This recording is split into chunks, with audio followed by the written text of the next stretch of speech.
The Invention of Ancient Israel. The Silencing of Palestinian History.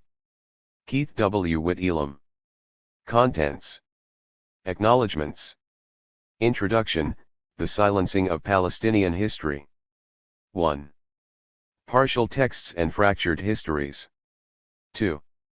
Denying Space and Time to Palestinian History. 3.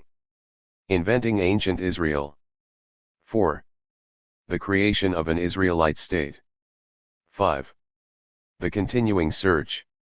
6. Reclaiming Palestinian History. Notes. Bibliography. Index. Acknowledgements. This work has been a long time in the making, which is only fitting given the historical perspective which it adopts. I began work on it in late 1984 when the manuscript of the emergence of early Israel in historical perspective was finished, and have continued whenever time has been available. I am particularly grateful to the University of Stirling for 2 invaluable periods of leave in 1989 and 1993, and to my colleagues in the Department of Religious Studies who had to take over my teaching and administrative duties. It was only during the last period of sabbatical leave that the work took on its present shape, changing from an attempt to produce a history of ancient Palestine to an exploration of how such an enterprise was hindered by political, social, and religious influences. This book is indebted to so many people, directly and indirectly, that I could not possibly name them all. Robert Coode has continued to provide invaluable support, constructive criticism, and advice. He, along with Polly, Margaret, and Marian Coode, have frequently provided a vital home from home on my visits to the annual SBL meeting or to conduct research in the Bay Area. Marvin Cheney, Bob's colleague at San Francisco Theological Seminary, has been a valuable sounding board for ideas. The direction of my research was stimulated and sustained some 15 years ago by the lively atmosphere generated by the members of the SBL/ASOR seminar on the sociology of the Israelite monarchy. I am indebted to Norman Gottwald for the original invitation to participate and for his openness and help in subsequent years. I was welcomed and befriended by Frank Frick, Jim Flanagan, and Tom Overhold, who made those first visits to the USA such a pleasant experience and who have remained valued friends. I owe an equal debt to many colleagues in Britain: Philip Davies, David Kleins, Robert Carroll, Alastair Hunter, and Lester Grab have been very supportive over many years. David Gunn, who inhabits both worlds, has provided valuable encouragement and comment on this project and the early direction of my research. My colleagues at Stirling, Richard King, Ian Reeder, Mary Maiga, Jennifer Haswell, John Drain, and Murray Macbeath have provided constructive comments and suggestions on early drafts of the opening chapters. Richard King and Mary Maiga not only offered critiques but loaned me books and articles which have helped in the production of the manuscript. The greatest debt, of course, is owed to my family.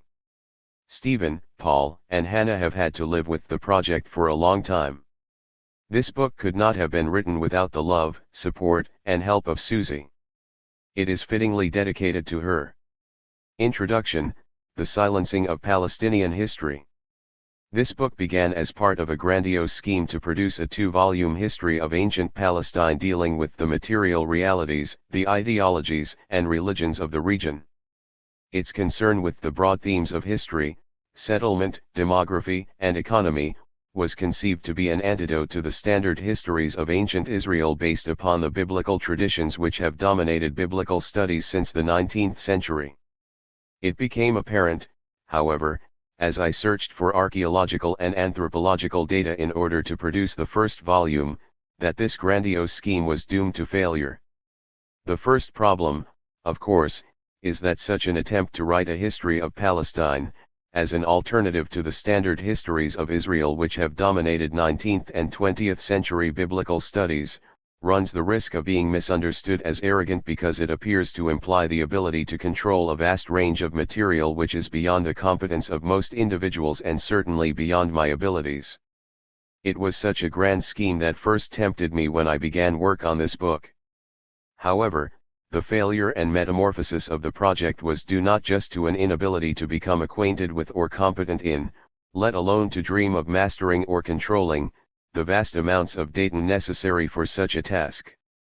It stems from a more fundamental problem, the recognition that any such project has to confront and overcome the vast obstacle of what might be termed the discourse of biblical studies, a part of the complex network of scholarly work which Said identified as Orientalist discourse. The history of ancient Palestine has been ignored and silenced by biblical studies because its object of interest has been an ancient Israel conceived and presented as the taproot of Western civilization. This work, then, is not another history of ancient Israel, nor is it a history of ancient Palestine. It is concerned with the histories of both, but it cannot be described as a history of either. They are of central concern and figure largely in the following pages, but the eventual outcome, however much I might have liked, cannot be described as a history of ancient Palestine. The words of Oliver Cromwell to the Rump Parliament during the debate on Reconstruction after the execution of King Charles I have often occurred to me while struggling with the methodological and practical difficulties of the task I set myself. I can tell you, sirs, what I would not have, but I cannot what I would. Cromwell's audience was, of course, all male. This work is aimed at trying to articulate a view of history which includes the whole of humanity and is not simply the domain of a few powerful or influential males.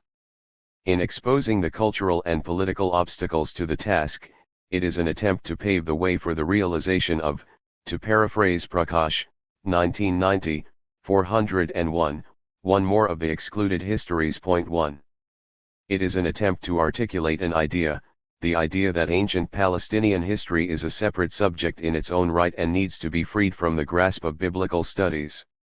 It is appropriate to refer to it as an idea since it is not as yet a practical reality. For too long Palestinian history has been a minor subset of biblical studies dominated by the biblically inspired histories and archaeologies of ancient Israel. In effect, Palestinian history, particularly for the 13th century BCE to the 2nd century CE, has not existed except as the backdrop to the histories of Israel and Judah or of Second Temple Judaism. It has been subsumed within the social, political and, above all, religious developments of ancient Israel. The search for ancient Israel, in which I include for shorthand purposes Second Temple Judaism, has consumed phenomenal intellectual and material resources in our universities, faculties of theology, divinity schools, theological colleges, seminaries, and departments of archaeology, particularly in the USA, Europe, and Israel. A quick glance through the prospectuses and catalogs of these institutions will reveal numerous courses on the history and archaeology of ancient Israel conducted in the context of the study of the Hebrew Bible from Jewish and Christian perspectives. This is just as true in secular universities with departments of religious studies rather than faculties of theology. Interestingly, and revealingly, I have been able to discover very few courses on the history of ancient Israel in departments of history or ancient history. It seems that ancient Israelite history is the domain of religion or theology and not of history. Where, then, do we find courses on the history of ancient Palestine? Certainly, there is an increasing number of courses on Palestinian archaeology in departments of archaeology, particularly in the USA. They have emerged from the often bitter debate over the existence of Syro-Palestinian archaeology as opposed to biblical archaeology inspired by W.G. Dever. Point 2. But the history of ancient Palestine, it seems, does not fall under the domain of either theology or history in our institutions of higher education. In effect, as an academic subject it appears not to exist, it has been silenced and excluded by the dominant discourse of biblical studies.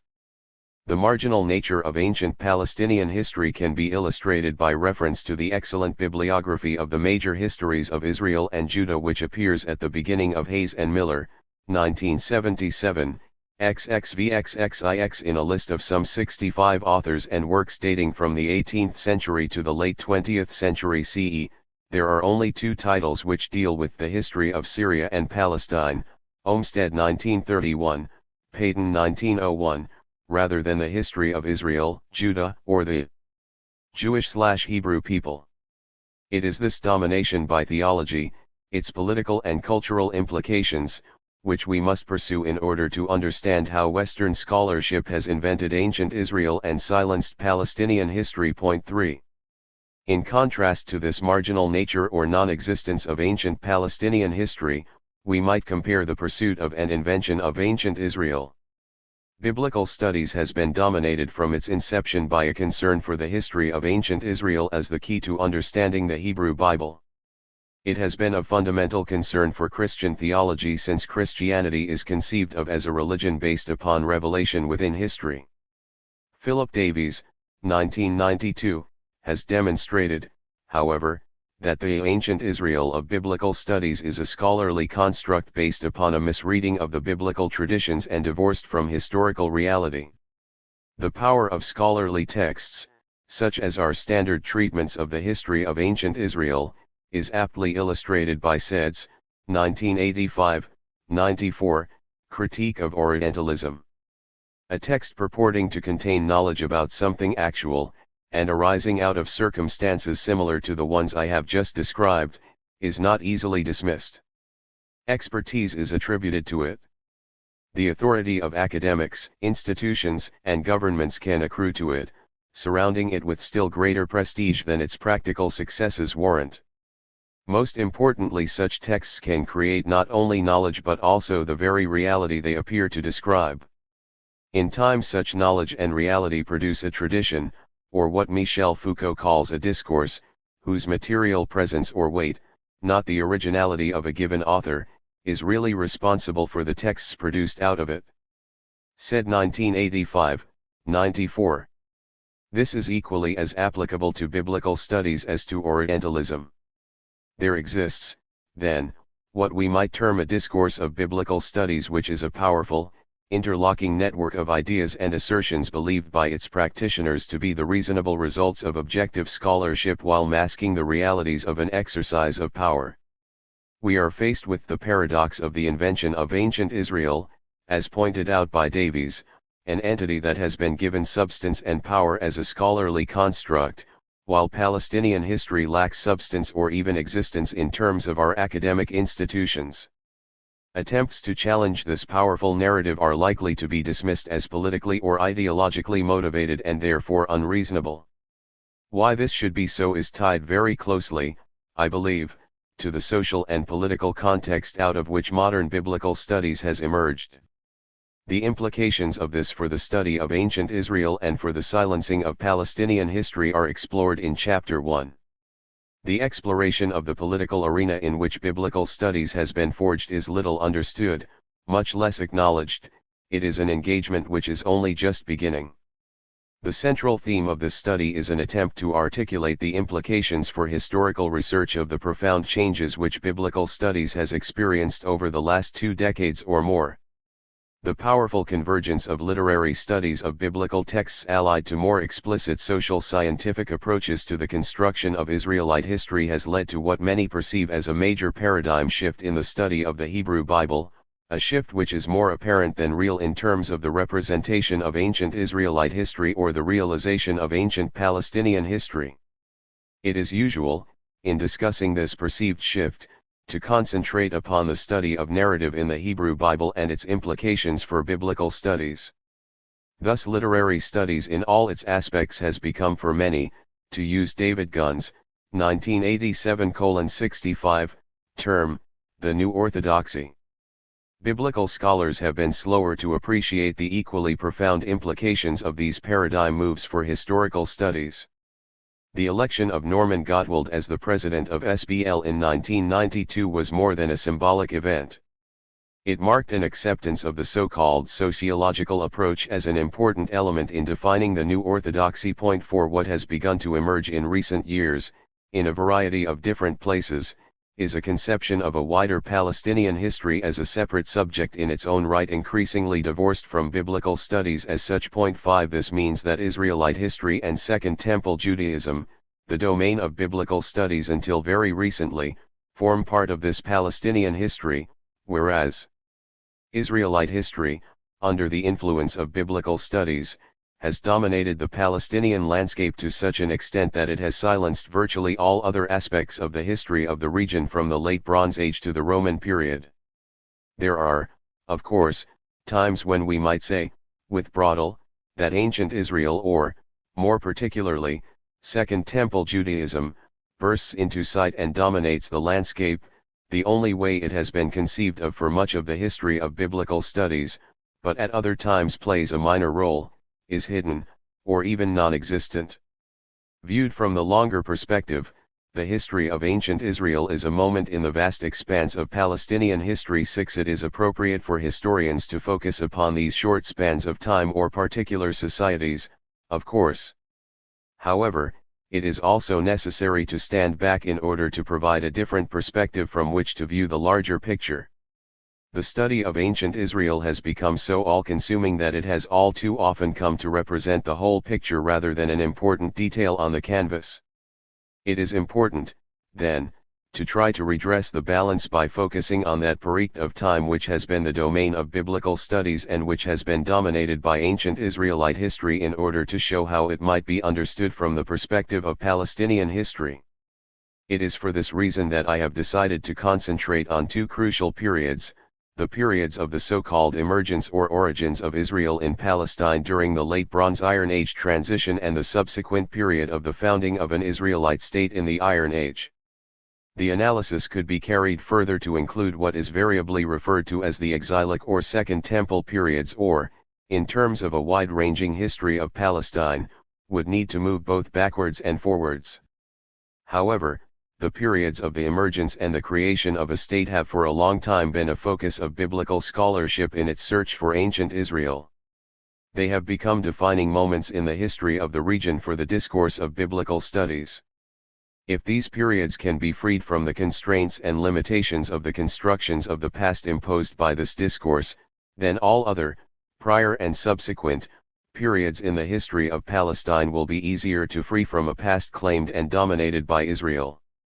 The analysis of chapters 2, 3, 4, and 5 takes the form of a commentary on many standard and representative works which have shaped and been shaped by the discourse of biblical studies. It attempts to illustrate how a network of recurrent ideas and assumptions has functioned to provide a perception of the past which has resisted virtually all attempts to imagine alternative constructions of that past. I have deliberately chosen to use a large number of quotations, many of them from works familiar to those in the field, in order to illustrate the discourse of biblical studies in its own words, rather than simply my distorted reporting of what many influential figures have had to say. Yet little attention has been paid to the factors which have led to the present situation.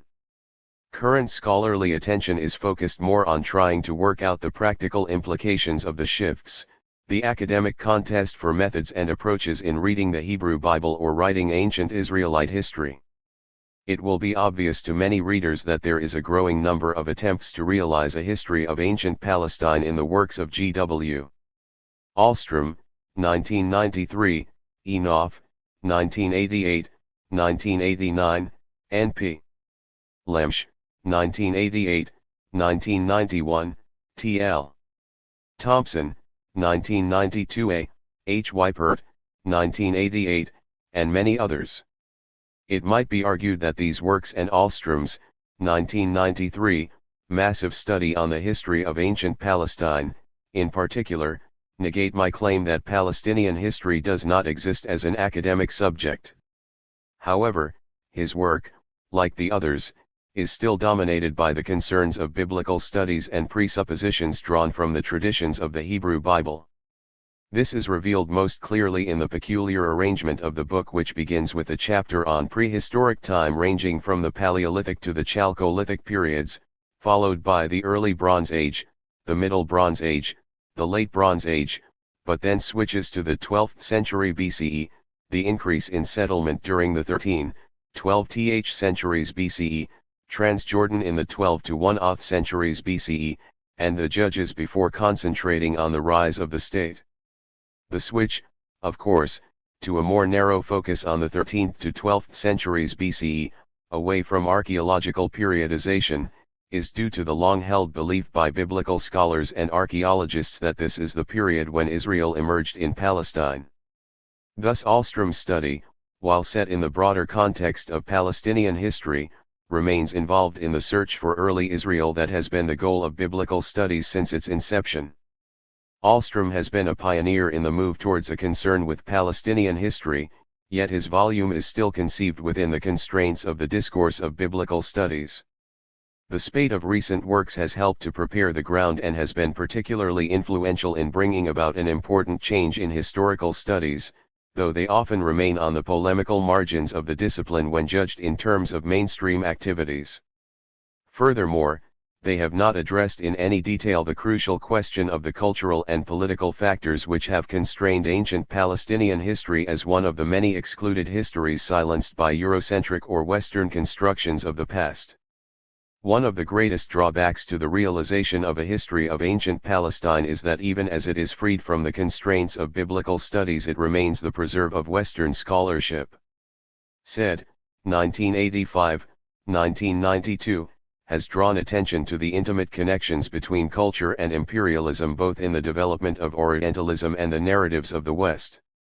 What we lack above all is, to use his phrase, a contrapuntal reading of Palestinian history from a non-Western point of view. 7 The Subaltern Project is one of the most striking examples of an attempt to reclaim the past by Indian historians who claim the right to represent themselves and their past in competition with the long-dominant narratives of European and colonial scholarship. 8 The development of a modern Palestinian identity and expression of self-determination has focused upon the recent rather than the ancient past. Palestinian history is concerned only with the last couple of centuries in the struggle with the Zionist movement and the realization of a modern state of Israel. The ancient past belongs to Israel, since this is the way it has been presented from the inception of modern biblical studies. Modern Israeli scholarship has been concerned with the history of ancient Israel written largely from a Western and Orientalist perspective as the ancient expression of the modern state and its Jewish population. The growth of Palestinian nationalism has not resulted in an attempt to reclaim the past similar to the movements in India, Africa, or Australia.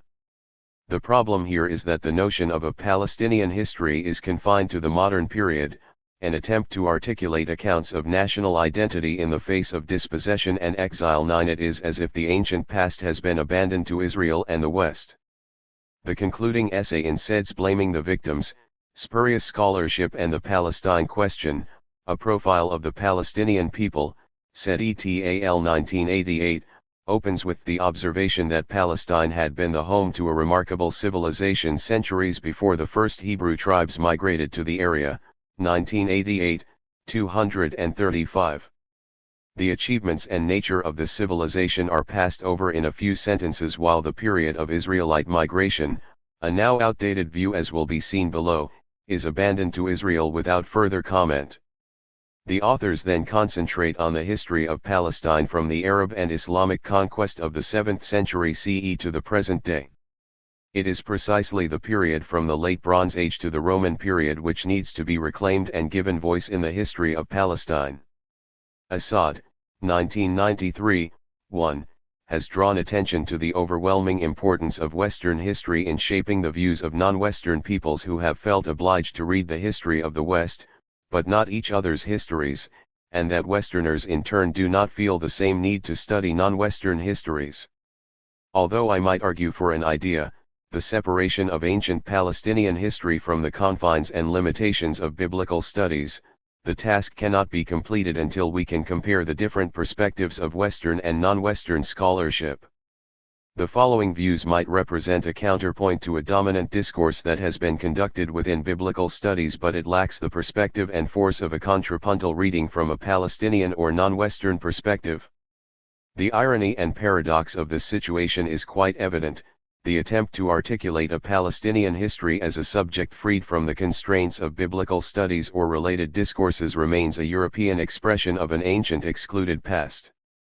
The faltering movements towards a more complete history of Palestine, I refrain from referring to a new history as has become fashionable, are bound to take wrong paths as well as hopefully open up new ground. 10 The failures will inevitably be seized upon by those who disagree with such a project as evidence that there are no alternatives to the standard approaches to biblical history. Yet the time is past when we can merely fine-tune the standard approaches and methods of biblical studies. What is required is a fundamental alteration in our approach to the history of the region.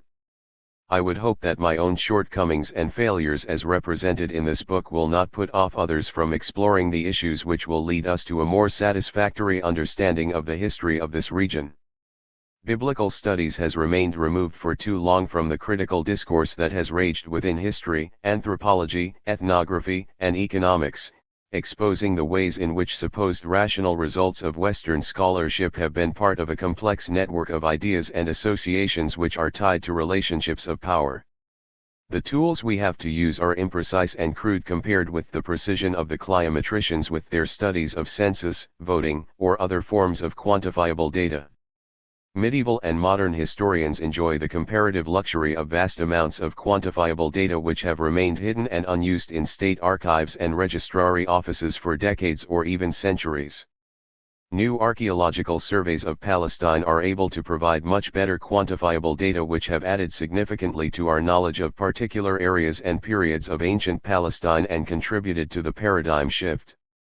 But the information we can glean from these surveys is still imprecise when compared to the sources available to our colleagues in medieval and modern history. The historian of ancient Palestine has to be content with understanding history in a broad sweep. This might be an uncomfortable situation for those brought up on standard biblical histories which prefer the certainties of political history with its alluring portrayal of great individuals as the shapers of historical destiny. This form of history still dominates our bookshelves and academic departments despite the work of Brodel, McNeill, and the annalists. The cult of the individual which dominates all forms of modern politics in the USA, Britain, Europe, and elsewhere with the use of the power of television, video and satellite only confirms the prejudice that it is great men, and a few women, who shape the destiny of humanity. Any attempt to investigate the underlying currents which have helped shape the preconceptions of these individuals or help to explain their success in persuading the populace to support them is dismissed as crude materialism or an unsophisticated Marxist reading of history. However, like many others in biblical studies, I have become dissatisfied with these theological and political histories that have dominated our discipline for so long. The magisterial works of Brodel, full of original insights which help fire the imagination, have taught me that there are so many facets of history that our political and theological histories do not address. 11 It was the excitement of this perspective which first allured me in the grandiose design of trying to produce a history of ancient Palestine. It only gradually became apparent that the difficulties inherent in the project needed to be related to the wider political and social context of 20th century scholarship. The history of Palestine, we might say ancient history in general, is dominated by demographic growth and decline along with the expansion and contraction of economy and trade. Unless we are able to understand these twin poles of ancient society, population, and economy, or the factors which affect them, then we are unable to understand its history. Much of the data which pertain to these areas of study are still in unpublished form, hampering the realization of the project. However, it is the network of connections in which these scholarly investigations are set which is the greatest hindrance. In the past many of these themes have been ignored, particularly in biblical histories, not just because sufficient data have been lacking but, more crucially, because they have been thought to be unimportant. The cultural and political factors that have dominated biblical studies discourse on ancient Israel have denied the development of a strategy for investigating such issues. Ironically, much of the archaeological work, the regional surveys and site excavations, which have contributed to the paradigm shift are colored by the overwhelming search for ancient Israel, the material reality which, it is presumed, will help to illuminate the Hebrew Bible. It is necessary to define a clear and precise conception of Palestinian history and then devise strategies for the investigation of this ancient past which are not dominated and controlled by scholars who are, implicitly or explicitly, in search of ancient Israel alone. This work represents only the beginnings of an attempt to articulate an idea. Its realization as a history of ancient Palestine must await others more knowledgeable and competent than myself. The conceptualization has been more important for me than the realization. It has been difficult to uncover or document sufficiently the subtle political and ideological influences which have shaped historical research in biblical studies. No doubt many will be happy to announce the failure of yet another sociological history, when, in fact, as Brodel, 1980, 64-82, was constantly pointing out, there is only history. This is not a history of Palestine but a commentary on how such a project has been obstructed by the discourse of biblical studies. It is the unshakable belief that Palestinian history and with it the history of ancient Israel has to be approached in a radically different way from that of our standard histories which has been the driving force to continue. I can only hope that the kinds of questions I have posed, if not the explanations, and the connections between the political realm and biblical studies as an academic subject which have slowly begun to emerge will be of interest to others in the field. 1. Partial texts and fractured histories. Partial texts.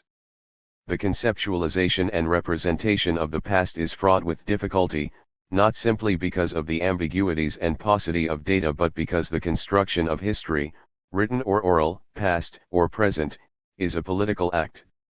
The long-running debate on the possibilities of writing a history of early Israel, focusing recently on various attempts to discover its origins or emergence, has tended, naturally enough, to concentrate upon the difficulties of interpreting the evidence, such as it is, including the crucial question of what it is that counts as evidence.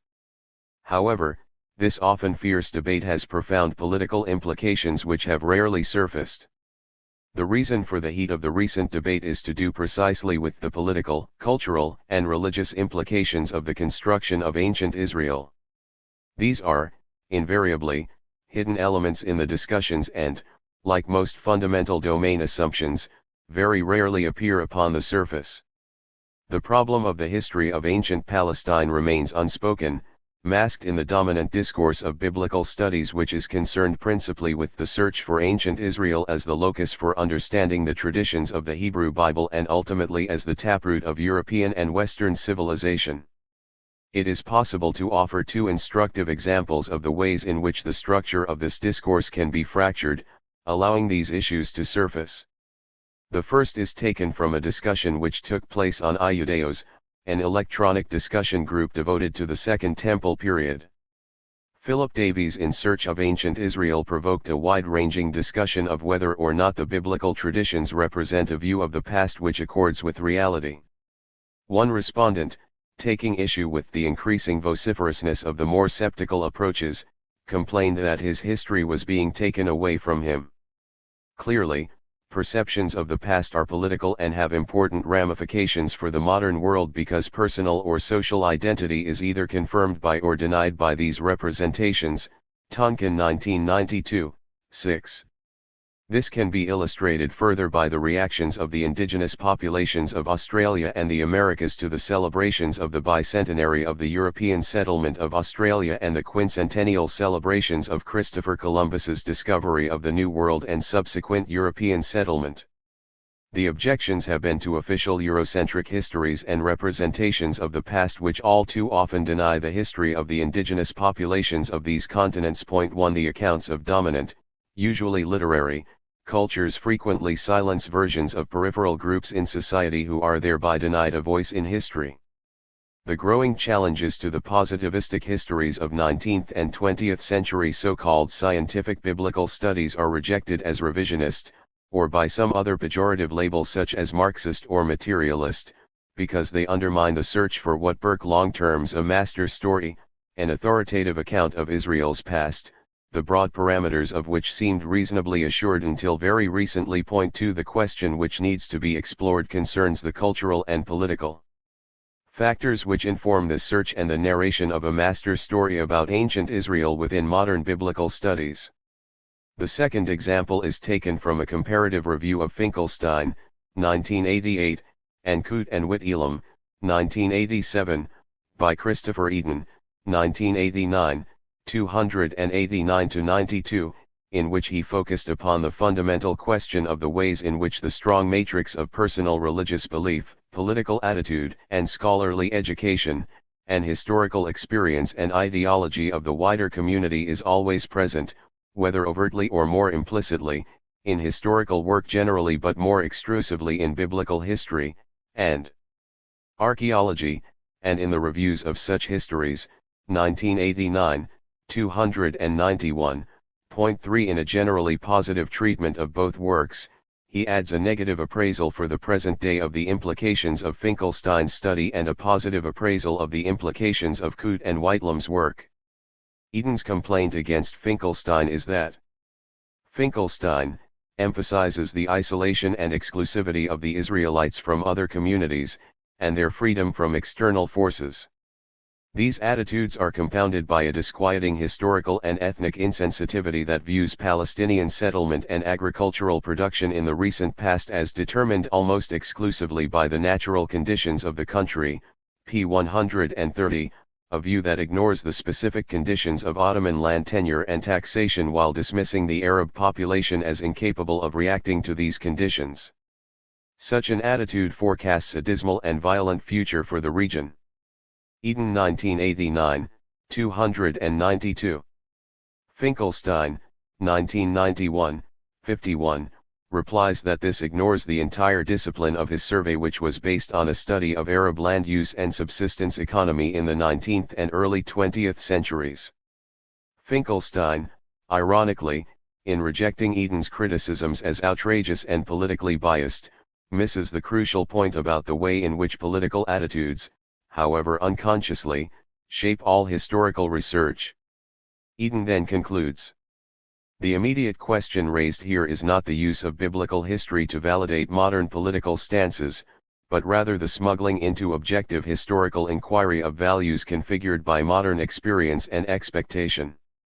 Such values can never be eliminated, but surely can, and must, be understood as part of historical discourse, a part moreover that usually directly shapes the nature of questions asked and of answers presented. The reader can ignore the presence of these values only at risk of a partial text." Eden 1989, 292. Clearly an important element in our attempts to understand ancient Israel and other historical entities, though usually unspoken, is the politics of history, the way in which political attitudes and views define the agenda and strongly influence the outcome of the historian's search, an agenda and search which often presents us with, to use Eden's phrase, a partial text. In the case of biblical studies, it has focused upon and, to a large extent, invented an entity, ancient Israel, while ignoring the reality of Palestinian history as a whole. The task ahead can be set out in the words of said, 1993, 380. The job facing the cultural intellectual is therefore not to accept the politics of identity as given, but to show how all representations are constructed, for what purpose, by whom, and with what components. None of this should come as any great surprise if one is acquainted with the use of history through antiquity to the present day. Neil Silberman, 1982, 1989, provides a series of telling examples of the interrelationships of history, archaeology, and politics in the modern Middle East. He describes how European nation-states from the Industrial Revolution onwards constructed national histories to justify and idealize their positions in the world. This is particularly true of Great Britain, where the past was taking on a more focused, modern significance, as a source of political symbols and ideals. In the myths, chronicles, and surviving monuments of the ancient Britons and the later Anglo-Saxons, antiquarians and politicians found vivid illustrations of the people's unique national character that explained and justified Great Britain's unique position in the world. Silberman 1989, 2. These nations, and Britain in particular, appropriated the past of classical and biblical antiquity. This mirrored the increasing interests of Western powers in the Eastern Mediterranean and the Middle East. The origins of modern archaeology, from the time of Napoleon's intervention in Egypt, are a tale of international intrigue in which the biblical past, and the archaeological treasures of the region, were appropriated by Western powers in their struggles for political advantage and the legitimization of their own imperial ambitions. The way in which the development of academic disciplines such as Orientalism, history, and anthropology were used in these struggles by Western powers is persuasively argued by Assad, 1973, said, 1985, 1993, and many others. One of the ironies of this situation, which has been pointed out by many commentators, is that colonial discourse has also shaped the nationalist discourses which have grown up in opposition to colonial control. Nationalist historiographies and histories have taken over many of the assumptions of the colonial histories that they were designed to reject. Thus Inden, 1986, 402, goes so far as to say that despite India's formal acquisition of political independence, it has still not regained the power to know its own past and present apart from this discourse. Prakash, 1990:388, illustrates how Indian nationalism in rejecting British colonial versions of the past nevertheless accepted the patterns set down by British scholarship, so that the accepted periodization of Indian history into Hindu, Muslim, and British periods later became the ancient, medieval, and modern eras, while the caste system was accepted as a social and not a political category, along with the existence of a Sanskrit Indian civilization. The origins of the modern nation-state were traced to ancient India in the same way that Orientalists had traced Europe's origins in the texts of ancient India. However, van der Veer, 1993:23, in assessing the work of said argues that the claim that the production of knowledge about the Orient is an exclusively Western affair neglects ways so-called Orientals not only shape their own world but also Orientalist views. It would be a serious mistake to deny agency to the colonized in an effort to show the force of colonial discourse. He adds, 1993:25, that it is a crucial aspect of the post-colonial predicament that Orientalist understandings of Indian society are perpetuated both by Western scholarship and by Indian political movements. As Prakash, 1990:390, has pointed out, the focus of nationalist historiography and history has always been the nation, therefore we need to recognize that it is one of the ways in which the Third World writes its own history. Silberman, 1990, documents the ways in which newly formed nation-states in the region increasingly realized the importance of appropriating their own pasts as symbols of legitimacy or rejections of imperial control. The continuing dispute over the possession or repossession of the Elgin marbles and other Greek archaeological treasures demonstrates the importance of a nation-state reclaiming its past to illuminate and justify its own present. Furthermore, it has led to a struggle with the British government which has united all sides of the political spectrum in Greece from conservative to socialist politicians. Silberman, 1998. The current conflict in the Balkans provides further evidence of the point, with an increasingly dangerous dispute over the newly proclaimed province of Macedonia in the former Yugoslavia, whose appropriation of the name lays claim to a past, thereby denying an important element of national identity in northern Greece. However, although we have important national conceptions of history from the various modern states in the Middle East which provide that vital counterpoint to Western conceptions and representations of the history of the region, what is conspicuous by its absence is a truly Palestinian history of the past, i.e. written from a Palestinian perspective. Naturally enough, the Palestinian perspective has focused on the modern period, and the struggle for national identity and a separate state point for the ancient past, it seems, has been abandoned to the West and modern Israel. Appropriations of the past as part of the politics of the present, which Silberman documents, could be illustrated for most parts of the globe. One further example, which is of particular interest to this study, is the way in which archaeology and biblical history have become of such importance in the modern state of Israel.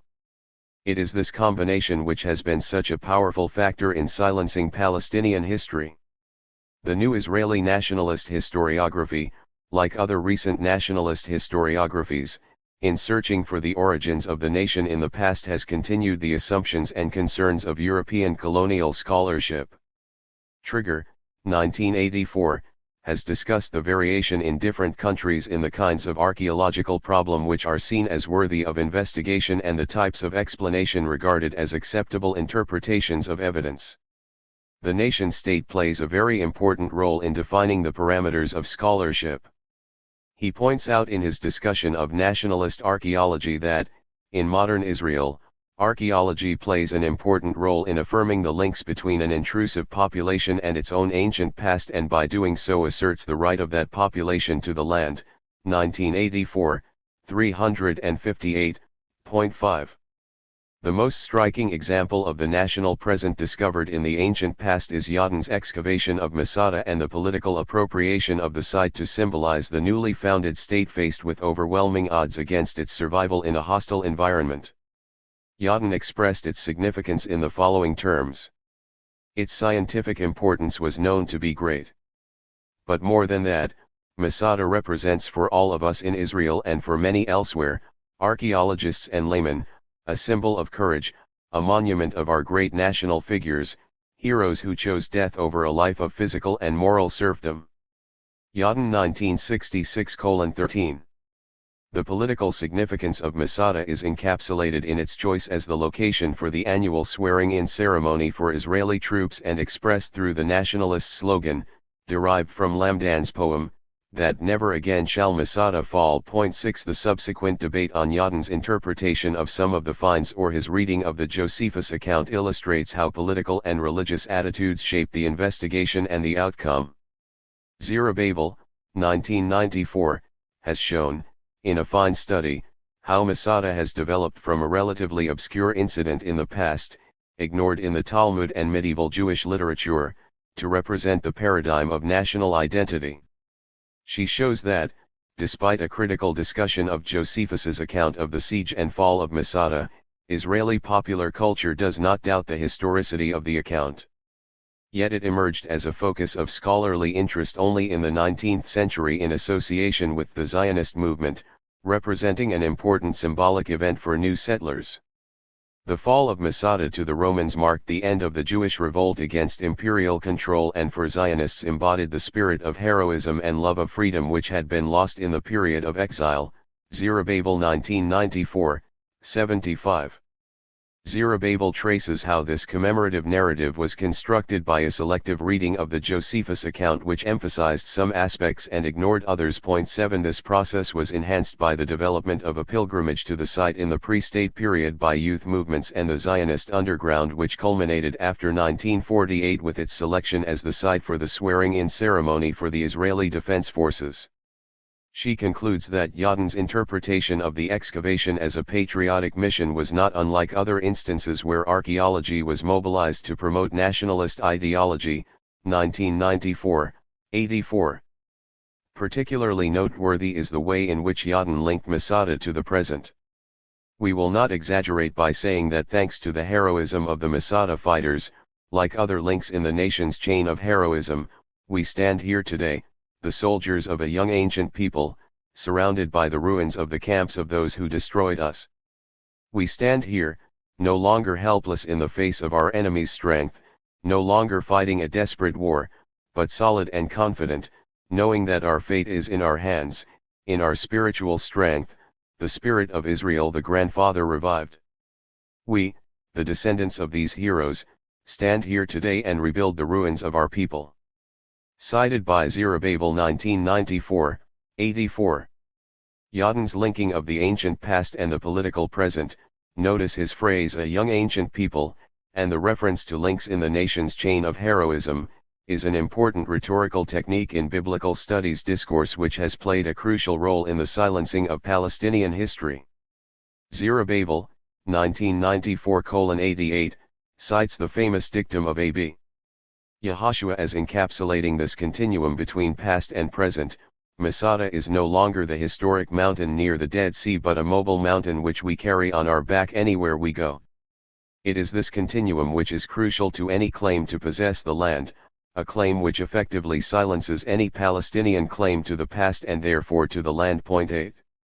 European scholarship prior to 1948, and later, was concerned with tracing the roots of the nation-state in biblical antiquity. This has been reinforced since the founding of the modern State of Israel by an Israeli scholarship which has been in search of its own roots in ancient Israel, as the Masada Project illustrates. This search for ancient Israel has dominated the agenda of historical and archaeological scholarship, effectively silencing any attempt to provide a history of the region in general. The important work of Finkelstein, 1988, on what he terms Israelite settlement, provides a further illustration of the point. his archaeological investigations and surveys have been concentrated upon the central hill country of Palestine in order to delineate the nature of Israelite settlement during the late Bronze Iron Age transition. It is, in essence, however unwittingly, the search for a national identity which, like other nationalist archaeologies, helps to bolster the pride and morale of nations or ethnic groups. Trigger 1984, 360. The original work was particularly restrictive in the area of its investigation. Finkelstein, 1988, 22-3, argued that the large Canaanite mounds were of little value in understanding the processes at work in Israelite settlement. 9 The search for ancient Israel is concentrated upon the disputed West Bank, Judea, Samaria of many modern Israelis.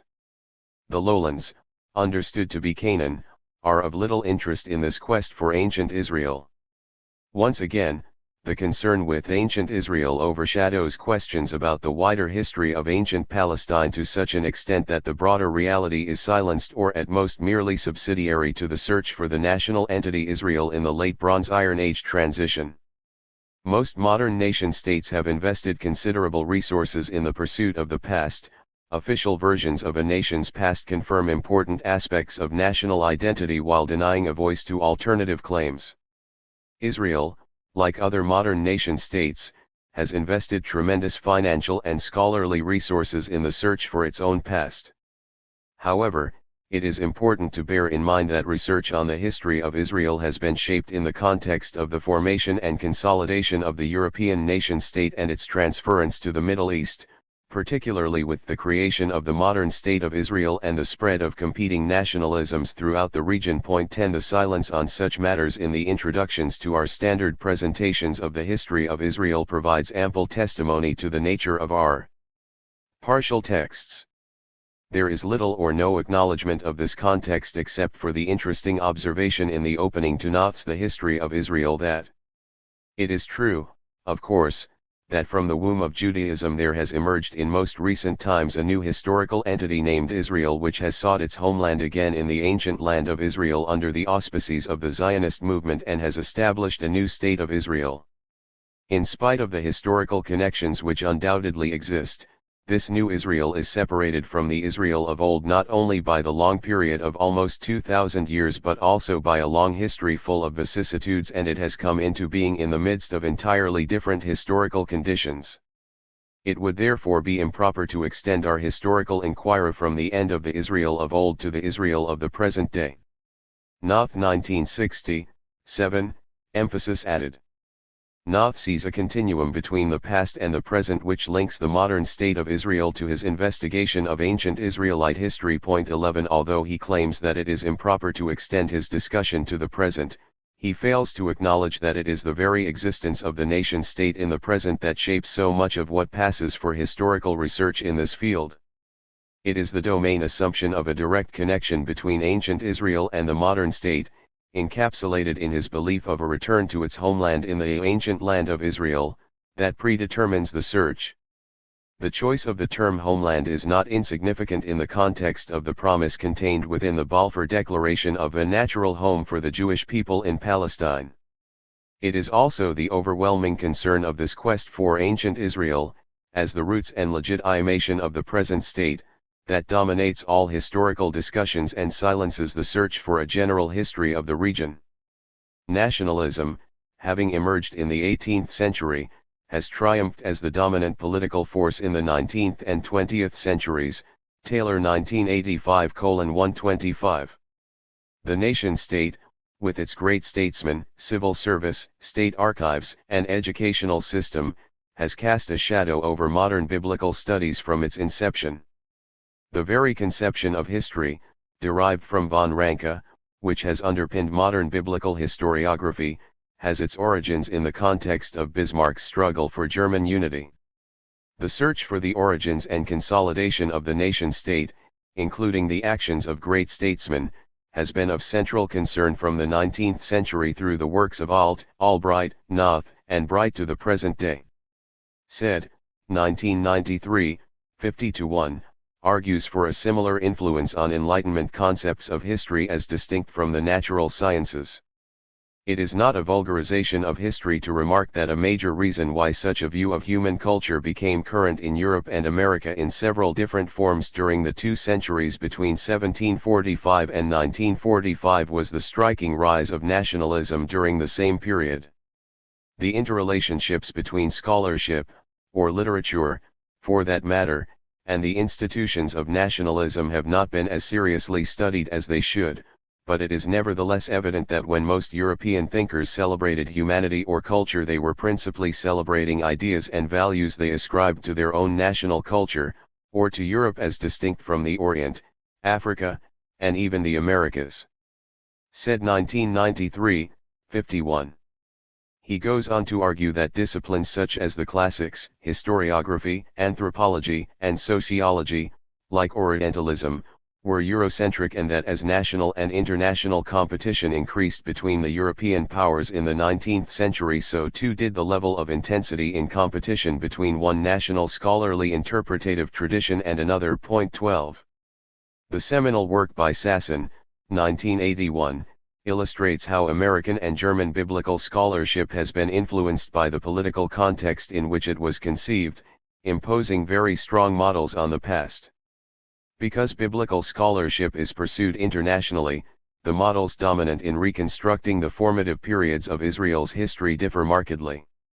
This is the case as much because they were originally designed to explain radically contrasting conditions which obtained in Western nations during the 19th and 20th century as because these models themselves were based on competing and diverse elaborations. Sasson 1981, 8, 13. He goes on to add that the model of a national history of ancient Israel was based upon similar attempts for ancient Greece and Rome. This study of antiquity took on a self-authenticating momentum, 1981, 4. Frick, 1985, 26-8, also highlights the importance of this context for understanding many of the concerns of modern biblical scholarship. Almost all the sources in the biblical narratives bear the mark of the state and were written under state sponsorship. Furthermore, most 20th century biblical scholars come from the developed states of Western Europe, Israel, or North America, and so consciously or unconsciously give the state preeminence. This is an area of research, identified more than a decade ago by Sasson, which has not received the attention that it deserves. Fortunately, the recent dissertation by Cray, 1991, has provided invaluable information on the context of German biblical scholarship from Wellhausen to von Rad during the formative century from 1870 to 1971. The historical context of the work of Wellhausen is more than symbolic. Smand, 1982, 8, points out that his active career, begun with doctoral graduation in 1870, spanned almost precisely the period of the German state founded by Bismarck. He died on January 7, 1918, the year in which the state foundered. The way in which the state was viewed in 19th century German historiography has informed the study of the ancient Israelite state and its formation through to the present day. The belief that the nation-state was the greatest manifestation of advanced culture has been reinforced in the perception of the development of the modern state of Israel. These factors have combined in intricate ways to shape and dominate the study of ancient Israelite history, producing a model that has denied validity to any other attempts to understand or produce a history of ancient Palestine. The dominant model for the presentation of Israelite history has been, and continues to be, that of a unified national entity in search of national territory struggling to maintain its national identity and land through the crises of history. It is a concept of the past which mirrors the presentation of the present. Zionism, with its roots in 19th century European nationalist movements, has invariably presented its historic mission in terms of a return to an empty, desert wasteland awaiting European technology in order to make it habitable and prosperous. As Shohat, 1992, 124, notes, the modern state has been continually portrayed as an integral part of the civilized world and the only democracy in the Middle East. The way in which the model of the European nation-state has dominated historical and archaeological research can be seen in some of the most important studies in recent years. As has been mentioned, Finkelstein's study, 1988, of Israelite settlement is an interpretation of archaeological data from the Late Bronze to Early Iron Ages which assumes the unity and identity of Israel, in effect an incipient nation-state, in the Palestinian highlands. The notions of ethnicity and nationality continue to be extremely influential within biblical studies and have shaped many of our standard textbooks on the history of ancient Israel. Thus the development and concerns of biblical studies, particularly in terms of its historical investigations, need to be understood within the larger political and cultural context. The discourse of biblical studies needs to be set within the wider discussion of Orientalist discourse. Said, 1993, has exposed the interconnections between culture and imperialism in the West. What he has to say about great literature is equally applicable to the role and position of historical narrative. A great deal of recent criticism has concentrated on narrative fiction, yet very little attention has been paid to its position in the history and world of empire. Readers of this book will quickly discover that narrative is crucial to my argument here, my basic point being that stories are at the heart of what explorers and novelists say about strange regions of the world. They also become the method colonized people use to assert their own identity and the existence of their own history. The main battle in imperialism is over land, of course, but when it came to who owned the land, who had the right to settle and work on it, who kept it going, who won it back, and who now plans its future, these issues were reflected, contested, and even for a time decided in narrative. As one critic has suggested, nations themselves are narrations. The power to narrate, or to block other narratives from forming and emerging is very important to culture and imperialism, and constitutes one of the main connections between them. Said 1993, 13. This echoes Homi Bhabha's, 1991, assertion that nations, like narratives, lose their origins in the myths of time and only fully realize their horizons in the mind's eye. Both draw upon Benedict Anderson's, 1991:6, definition of the nation as an imagined political community. It is not just that the modern nation is an imagined community.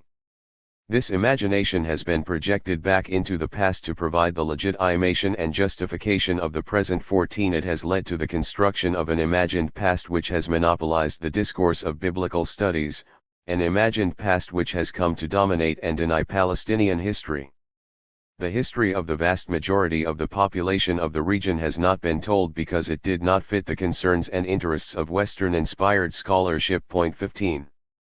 It is not easy to make these connections between biblical scholarship and the political context in which it is conducted and by which it is inevitably shaped. For the most part, they are implicit rather than explicit. The connections will be denied by many, decrying any such analysis as politically motivated, as part of the modern fad of deconstruction and revisionism in history, or as an outrageous attack upon the objectivity of biblical scholarship. Biblical studies has remained aloof, a kind of academic ghetto, from many of the contemporary movements which have swept through academia, questioning and undermining its claim to disinterested objectivity. The study of the social and political context in which it has been undertaken, which inevitably compromises its critical distance, is in its infancy. The gradual exposure of the interrelationship of the discipline of biblical studies with politics will provide a better understanding of the forces which have helped to shape the imagination of a past that has monopolized the history of the region. The examples cited above provide ample evidence of the construction of the past as a political act and that the construction of Israel's past in particular carries important political consequences which cannot be ignored. Eden alerts us to this crucial matrix of politics, religion, ideology, and society in understanding modern scholarship. But equally we only have a partial text if we ignore this matrix when trying to understand ancient representations of Israel's past. It is at this point that the unspoken or unacknowledged political and religious attitudes of modern scholarship conspire to obscure the ancient politics of the past. We need to explore why this is the case and what the consequences of making this process explicit might be. 16. Imagining ancient Israel and the politics of the past.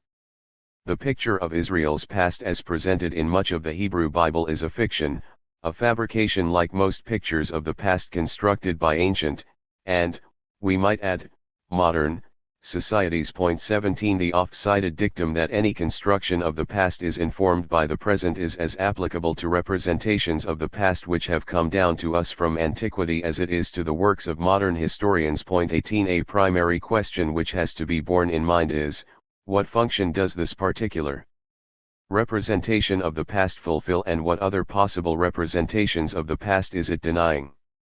The politics of history in the presentation of Israel's past has not been a major issue because most biblical scholars have agreed on the basic parameters of the enterprise, traditionally investing a great deal of faith and trust in the historicity of biblical sources along with the trust in the objectivity of the modern scholar. 19 Although there has been a very significant shift in perceptions in the last decade concerning the problems of constructing Israelite history, the dominant view remains that the biblical traditions provide the basis, the primary source, for the historian of Israel.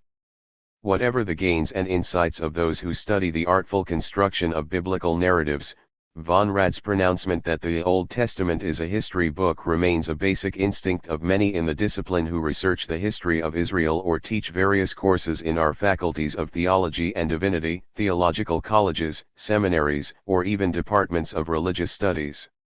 This has been coupled with a model of historical research which further reinforces the conviction that we are dealing with trustworthy transmitters of tradition and that modern scholars are heirs to this important thread of objectivity. The forensic model of historical research provides the forum in which ancient and modern approaches intersect to reassure the reader that the account of Israel's past is objective and trustworthy. Halpern's study, 1988, offers an interesting case as the most explicit attempt to address this key issue of objectivity and trustworthiness in the biblical traditions. In an attempt to defend ancient Israelite historians against their modern critics whom he sees as presenting these ancient scribes as being illogical, dull, or dishonest, 1988, 17, he chooses as a guiding principle the view that some of the biblical authors wrote works recognizably historical, had authentic antiquarian intentions. They meant to furnish fair and accurate representations of Israelite antiquity. 1988, 3.20 Narrative economy of an account he takes to be one of the pointers which indicates that we are dealing with historiography rather than fiction. In order to counter the inevitable criticism that narrative economy can hardly be an adequate criterion for such a judgment, he adds that in itself it is not sufficient. The historiographic intention of the author is revealed through a comparison of the account with its sources, 1988, 61. Unfortunately, as he recognizes, the sources are no longer extant, so he has to resort to the probable nature of the sources. A detailed study of the Ehud narrative, Judges 3, is used to illustrate how the historian working with the story made painstaking, his word, use of other sources such as the layout of the palace, as known to Israelite audiences, the stations of the courtiers, or the topography of the Jordan Valley. He acknowledges that this reliance on sources does not certify that the account is accurate, but nonetheless it means that the historian grounds his reconstruction as far as possible in the reality of Israelite life. His interest lies in recreating events experienced by real people in real time. The Ehud narrative, so bare, so terse, is as close as the ancient world comes to modern historical narrative. What must one add or subtract to convert it into history? Hardly a word. 1988, 67. It is not clear what he means by history or how far he believes it corresponds to some objective reality in the past, or is history in the sense that the author believed it to have taken place. He continues the discussion with a detailed study of the Deborah narrative, in which he discovers clear evidence in Judges 4 and 5 of a historian working with a written source. He is able to conclude, 1988, 82, that virtually no detail in Judges 4 is without an identifiable source. Nearly all of them come from the poem, and from the historian's reconstruction of the event, based on a painstaking analysis of the poem. This case offers an exceptional opportunity to dissect the construction of a biblical historical account. A further guiding principle of Halpern's is that historical knowledge is based upon evidence in just the way that deliberations of the jury are. 1988, 13. This forensic model of historiography is widespread and probably the dominant view of the way in which historians work. 21 It underlies the methodological introduction to Ramsey's, 1982, 3-23, review of scholarly constructions of Israelite history in which he equates the work of the lawyer and the historian. Fogel illustrates how the Harvard Guide to American History provides a classic account of this type of methodology in which the assessment of witnesses is an essential element. Like treason in the Constitution, a historical fact ideally should rest on the testimony of two witnesses to some overt act, or confession in open court. Cited by Fogel 1983:14. Or again, a judge and jury, indeed, would go mad if they had to decide cases on evidence which will often seem more than satisfactory to the historian. But there is no escape. The historian, if he is to interpret at all, will try and convict on evidence which a court would throw out as circumstantial or hearsay. The victims of the historical process have to seek their compensation in the fact that history provides them with a far more flexible appellate procedure. The historian's sentences are in a continuous condition of review, few of his verdicts are ever final. Cited by Fogel 1983:14, 15. Notice throughout the language of the law court, judge, jury, evidence, testimony, witnesses, confession, compensation, and so on. The emphasis is upon justice and impartiality so that the reader is continually reassured that their trust can be placed in the historian and his or her account of the past. No mention is made of the politics of history, of past or present accounts, because this process is designed to sift out the truth by cross-examination of the various witnesses. Questions about the political and social context of our histories or their sources become unnecessary within such a model because it confirms the impartiality of the modern historian and emphasizes that their ancient counterparts are trustworthy transmitters of tradition because untrustworthy witnesses are identified and their testimony is counted out of court. 22 Yet recent celebrated cases in English courts ought to give pause for thought before we accept wholeheartedly the impartiality of the process being described. The discourse of biblical studies cloaks the cultural and political factors which shape it by divorcing the production of knowledge from the context in which it is produced. Halpern presents us with Israelite historians who differ little in their working attitudes or practices from the way in which their modern counterparts are thought to prosecute their profession. Ancient Israelite historians are commonly constructed in the image of their modern counterparts, in the image of civil servants and state archivists of our modern nation-states, but in such a way that we are led to believe that the initial impulse stems from the genius of ancient Israel so that modern Western biblical historians become their direct descendants. 23 Halpern might be correct in his assumption that modern historians and their Israelite counterparts are not far removed in the ways in which they go about their tasks, but not because they work in terms of this forensic model. Rather, it is the politics of history that draws them together, because their representations are invariably in terms of their own present and are in competition with other possible representations of the past. Thucydides and Herodotus are often held aloft as the founders of modern historiography. Their basic methodology has only had to be refined and honed by modern historians. Yet Momigliano, 1990, 41-4, points out that the past for Thucydides was of little interest in itself. Its significance lay in the fact that it was the prelude to the present. The forensic model is concerned first and foremost with the problem of whether or not any particular account of the past is trustworthy. In order to answer such a question, we need to know how and why the past was produced in ancient societies. Does the picture presented by Halpern represent a realistic account of how the past was produced in Israel or the ancient world? What was the social location of Israelite historians or producers of the past? When did they work? How? Where? Where were their sources? What was the audience? How were their presentations of the past delivered? Were they in oral or written form, or a written form which was read aloud?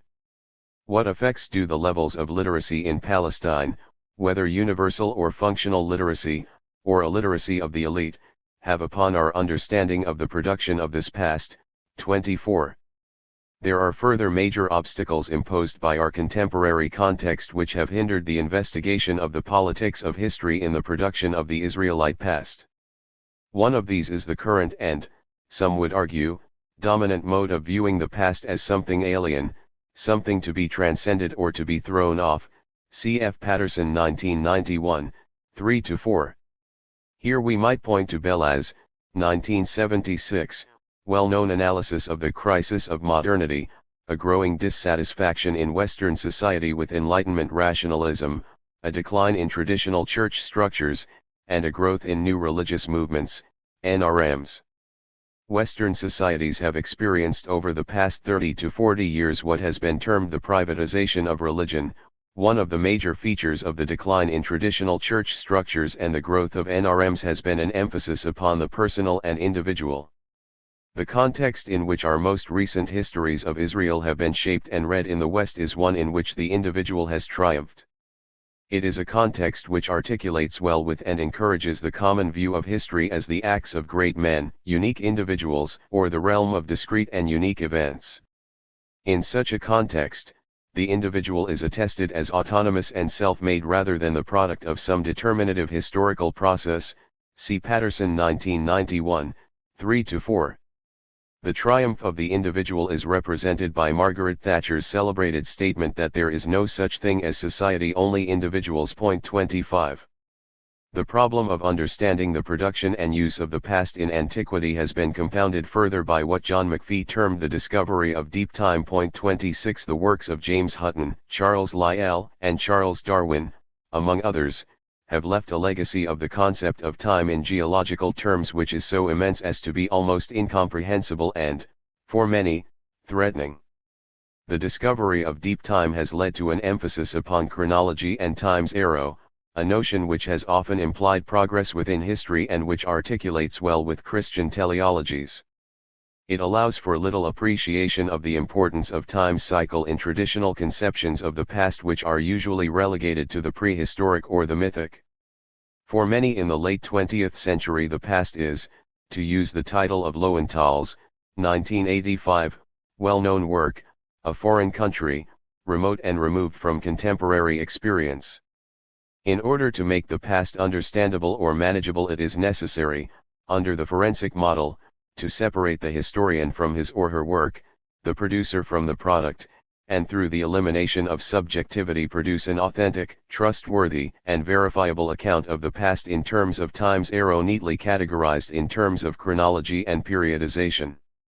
It is just such a master story which has been produced by 19th and 20th century biblical studies, in which only the details and recently the starting point have been at issue, but it is a master story which is clearly informed and shaped by the political context in which it arose. It is also a master story that creates ancient Israel in its own image, the image of Western nation-states, and at the same time silences other possible accounts of ancient Palestine's past. The seeming objectivity of these accounts masks the political subjectivity of biblical accounts and, in effect, takes their side in silencing competing pasts. The past in many so-called traditional societies is not demarcated in such clear terms as separate or different from the present. It is dynamic and immediate in the ways in which it addresses the concerns of the present. In Polynesian history, for instance, the past and the present are not so much sequential chapters in a linear plot, as they are organically linked aspects of a continuum.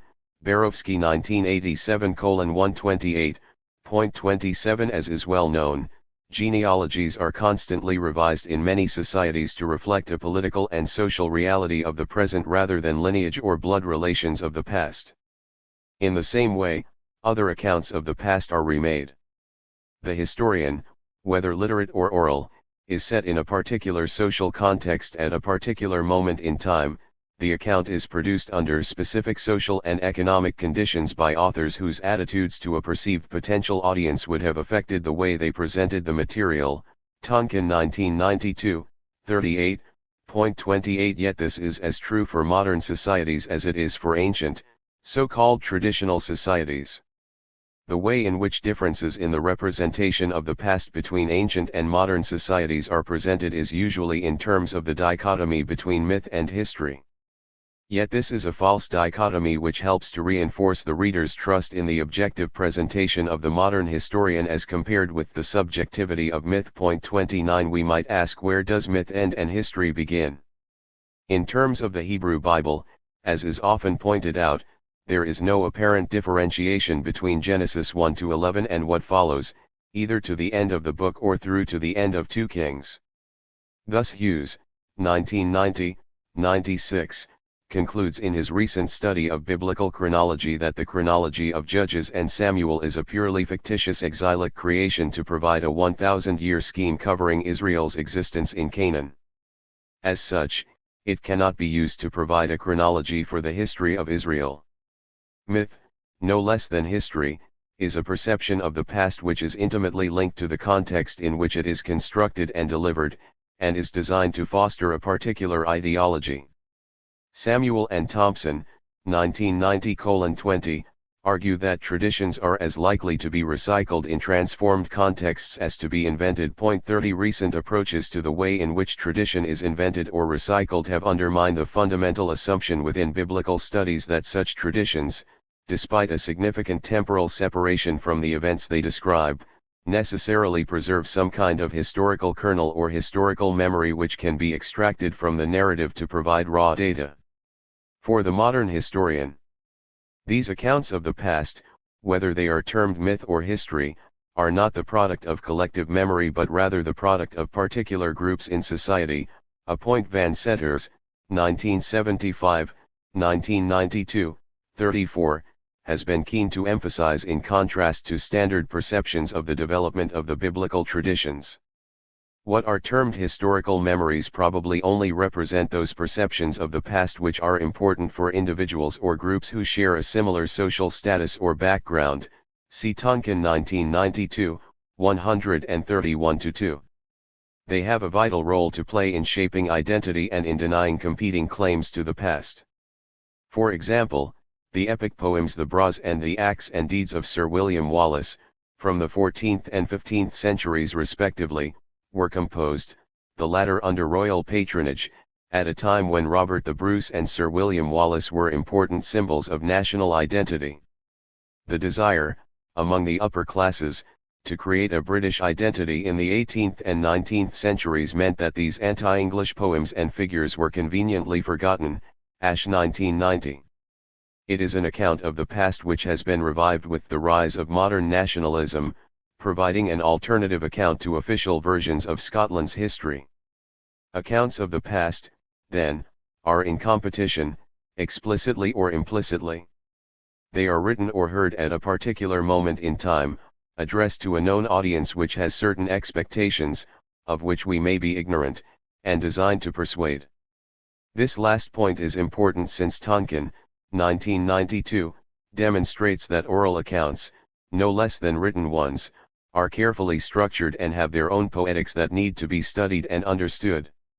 Recent literary studies have alerted us to the fact that it is no longer possible simply to scan narratives for the few useful facts which provide the basis for an expanded modern account while discarding the rest of the narrative as secondary or unimportant.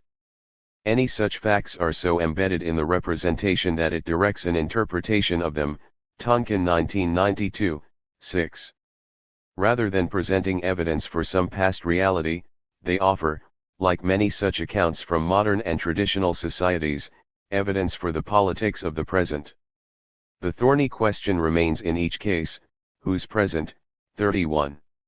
Standard approaches to the Book of Judges provide a brief, but useful, illustration of the problems outlined above whereby the construction of Israelite history has been conducted from a contemporary Western perspective.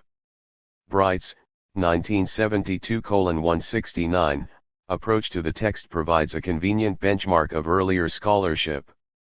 He was of the opinion that the Book of Judges was the sole source for Israel's earliest phases in Palestine. While noting that the series of self-contained episodes did not allow a continuous history of the period to be written, he nonetheless followed the broad outline of the book in presenting a period of intermittent conflict, peaceful interludes, and internal and external crises. Most noticeably, it provided authentic evidence, in his view, for a covenant league held together by the spiritual power of its religion. The notion of the nation-state, or in this case an incipient nation-state, provides the controlling assumption which surmounts any obstacles or professed reservations with the text. When we turn to Miller and Hayes, 1986, by way of comparison, as the high point of modern biblical histories, we find that Bright's initial reservations have been taken further. Once again the book of Judges is declared to be the only direct source of information for this period of Israelite and Judean history. It cannot be used for historical construction because the editorial framework is artificial and unconvincing, and the matters of detail in the individual stories strain credulity. 1986, 87. However, the accounts of the various judges when stripped of these miraculous elements provide the basis for their description of the pre-monarchic period. In order to achieve this, Miller and Hayes make a move which seeks to retrieve the text, or at least what they call the component narratives, which have a more authentic ring than the framework. 1986, 90. The narratives may not provide a basis for a detailed historical sequence of people and events. 1986, 91. But they probably do offer a reasonably accurate impression of the general, sociological, political, and religious circumstances that existed among early Israelite tribes. 1986, 91. Miller and Hayes are not unique in this view, since it is shared with the vast majority of historians and commentators, including in particular proponents of the so-called sociological approach. 32 The discussion then concentrates on the nature of extended families, clans, tribes, tribal structure, and segmentary society as the constituent parts of pre-monarchic Israel. Yet such an approach is only a slight variation on the earlier argument of Bright, 1972, 76, that the patriarchal narratives provide authentic historical data because they fit unquestionably and authentically in the milieu of the second millennium, and not in that of any later period. Just as this argument for understanding the Genesis material has been progressively abandoned under sustained critique by Thompson, 1974, Van Seters, 1975, and others, so it is the case that such an approach to the Judges material suffers from the very same weaknesses. The type of information concerning social structures which is salvaged from the text is hardly a pointer to the authenticity of the narrative for the pre-state period. The narrative does not fit unquestionably and authentically, to borrow Bright's phrase, into the 12th or 11th centuries and nowhere else. Palestine has been a primarily agrarian society with an important pastoral element from at least the Bronze Age to the present century. The component elements of such a society as identified from the text of Judges could fit easily into any period of this vast temporal span. The attempt to salvage the text of Judges for historical reconstruction, either as the guardian of a historical kernel or as the repository of information on the social organization of Israel in the pre-state period, needs to be understood in the context of the search for the nation-state and its origins. In fact, the triumph of the European nation-state is complete to such an extent that its antecedents are retrojected back into the period prior to the formation of an Israelite state. The extended scholarly discussion of the redactional history of the Book of Judges is well known from Noth's, 1981, German original 1943, original analysis half a century ago through its various revisions by Smend, 1971, Dietrich, 1972, Cross, 1973, Nelson, 1981, and Mays, 1983, among many others. It is not the details of these analyses which are of immediate concern but the common thread which appears to run through them. It is the image of the historian or redactor working carefully with various sources. Noth's Deuteronomistic historian is conceived of in terms of the state archivist sorting, arranging, and interpreting extant written material, which he used with the greatest of care, 1981, 77. For Noth, the Deuteronomistic history is no fabrication but is an objective presentation of Israel's history based upon authentic sources. It is this objective historian which Halpern is determined to defend against all detractors, a scribe painstakingly comparing and arranging source materials while his modern counterparts work equally carefully to expose these same sources so that they might form the basis of a modern objective history of Israel.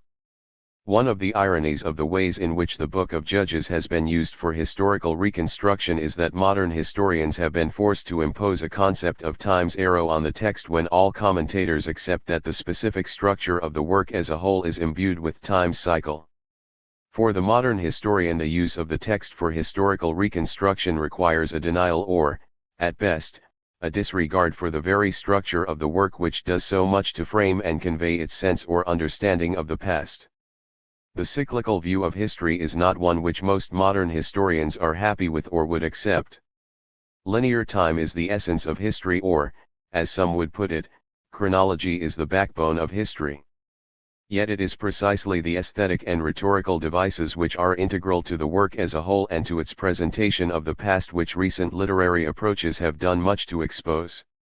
Webb, 1987, 177, in particular, has argued for an understanding of the unity of the book based upon a dense network of interlocking motifs which cut across traditional materials and editorial framework alike. The Book of Judges as a unity offers a tantalizing glimpse of one way in which the past was claimed and reshaped. Fractured histories. The recognition that we are constantly working with partial texts, ancient and modern, and an acceptance that it is important to understand the politics of our ancient and modern accounts of the past have important implications for the directions of historical research. The realization that accounts of the past are invariably the products of a small elite and are in competition with other possible accounts, of which we may have no evidence, ought to lead to greater caution in the use of such accounts to construct Israelite history. Their value for the historian lies in what they reveal of the ideological concerns of their authors, if, and only if, they can be located in time and place. The historian has to work with partial texts, trying to expose the questions which lie behind the text and which have been vital in claiming and shaping the past. The increasing move away from a concern with biblical texts as the repositories of transparent historical data, whether it is the emergence of Israel or the historical David, Josiah, Jeremiah, or Nehemiah, has obvious repercussions for standard approaches to the history of Israel. To continue with this venture, as more and more texts are removed from the historian's grasp, runs the risk of being reduced to writing a history of the gaps, not the gaps in our data, a given for any historian, but a history of the gaps analogous to the theology of the gaps which 19th-century scholars and clerics tried in vain to construct as they struggled to come to terms with increasing scientific discoveries, which included, of course, the discovery of deep time. As the social and political context, the modern nation-state, which has thus far sustained modern biblical historiography and its critical methods, fractures and is transformed, so we can expect even more radical attacks upon the model it has imposed upon the past. This is likely to mean an increasing divergence between text and artifact rather than the convergence for which many biblical scholars hope. Davies, 1992, has outlined the ways in which the consensus within biblical studies has fractured in recent years. He draws out some of the profound implications for biblical studies of new literary studies of the Hebrew Bible and the revisionist historical work of the mid to late 1980s. As noted above, the shifts are not restricted to biblical studies alone but go way beyond this to include the wider environment of historical studies. It is vital to try to recognize the cultural and political factors which have shaped biblical studies and which have combined with ancient presentations of the past to provide the master narrative which forms our standard biblical histories of ancient Israel. Biblical criticism, no less than Orientalism, arises out of the period of European colonialism and is intricately linked with it. As Young, 1990, 119, has pointed out, the most significant fact since the Second World War has been the decline of European colonialism and the subsequent questioning of its history. Sasson's insight into the cultural and political setting of research into the history of ancient Israel is particularly noteworthy. In the last quarter of the century, however, altered historiographic perceptions in post-war Germany and in post-Vietnam America have contributed to fracturing the models which informed the heretofore dominant reconstructions of Israel's early past. Sasson 1981, 17. It is the implications of this fracturing of such models, helping to expose the political and religious assumptions that have underpinned the construction of the past in biblical studies, which are central to this study. The crisis of confidence which has accompanied the production of major histories of ancient Israel in recent years helps to illustrate just how far the consensus has fractured in less than a decade. The self-doubts which characterized Sagan's 1984 attempt to compose a master story, at least doubts about the pre-state period, 1984-19, were in marked contrast to the overly confident works that had characterized the late 1950s and the 1960s. This attempt to address seriously some of the methodological difficulties facing historical research on early Israel was taken further by Miller and Hayes, 1986. Their volume marked a significant turning point in the writing of Israelite history from a biblical perspective. The authors acknowledge the problems with biblical texts relating to the pre-monarchic period, so that they are not willing to venture into historical constructions for these periods. Even when they begin their construction of the period of David, they acknowledge that this can only be a best guess, Miller and Hayes 1986, 26, thereby undermining Sagan's datum point, 1977, 332, the reign of David, as the starting point of the historical venture. The candor and clarity in their presentation of the problems which they have faced and the reasons for the choices they have made have ensured that Miller, Hayes has become the standard modern presentation of the history of Israel and Judah. It is a work, which the authors acknowledge was conceived as working within accepted parameters, firmly anchored in the tradition of Wellhausen, Alt, Noth, Albright, Hayes 1987, 7. It represents, then, the pinnacle of historical works which stand in the broad tradition of the type of historiography which has dominated biblical studies throughout this century, Hayes 1987, 6-7. Yet, in retrospect, it illustrates all too clearly the ever-increasing problem of ancient Israelite history as a history of the gaps continually forced to abandon its sure results and the firm ground from which the enterprise can begin. Long, 1987, 10, in reviewing the volume, has posed the question in its starkest form: should one even try to write a modern critical history of Israel largely on the basis of a single amalgamated, culturally self-serving, and essentially private version of that history? 33. The reappraisal of biblical narratives, which has continued with increasing vitality and self-confidence, has continued to contribute to the fracturing of the consensus. The major implication for historical research has been to signal the death of biblical history, which is gradually being replaced by the growing recognition of Palestinian history as a subject in its own right. 34. A history of the region increasingly divorced from biblical studies, a broad-based thematic conception of history concerned with the economy, demography, settlement, religions, and ideologies of Palestine as a whole. A history of the region concerned with its various microenvironments in which what little we know of Judah and Israel plays an important but by no means dominant or unique role. If the research on early Israel published from the mid to late 1980s, particularly the studies of Lemsch, 1985, Ahlstrom, 1986, Kute and Whitelam, 1987, and Finkelstein, 1988, has taught us anything, it is that the proposals were not radical enough. The various studies are misleading because they reveal nothing of the so-called emergence of Israel, since we are unable to attach ethnic labels to the material culture of the region at this time, but are concerned rather with the settlement and transformation of Palestinian society in general. They too have been misled by the search for the nation-state in the guise of Israel imposed by the general context of biblical studies. So in a way our complainant on Iudaeos is correct in that some people's history will be removed, not, I believe, an objective history that ever happened but a shaping of the past projected by some biblical writers and perpetuated by modern biblical historians, cloaked in the aura of impartiality. Yet it is important to bear in mind that, however self-critical and reflective, the historian not only works with partial texts but inevitably produces a partial text. This, too, is a partial text which tries to come to terms with the modern context in which it arises while trying to free the past realities that are ancient Palestine from the late Bronze Age to the Roman period from the domination of an imagined past imposed upon it by the discourse of biblical studies.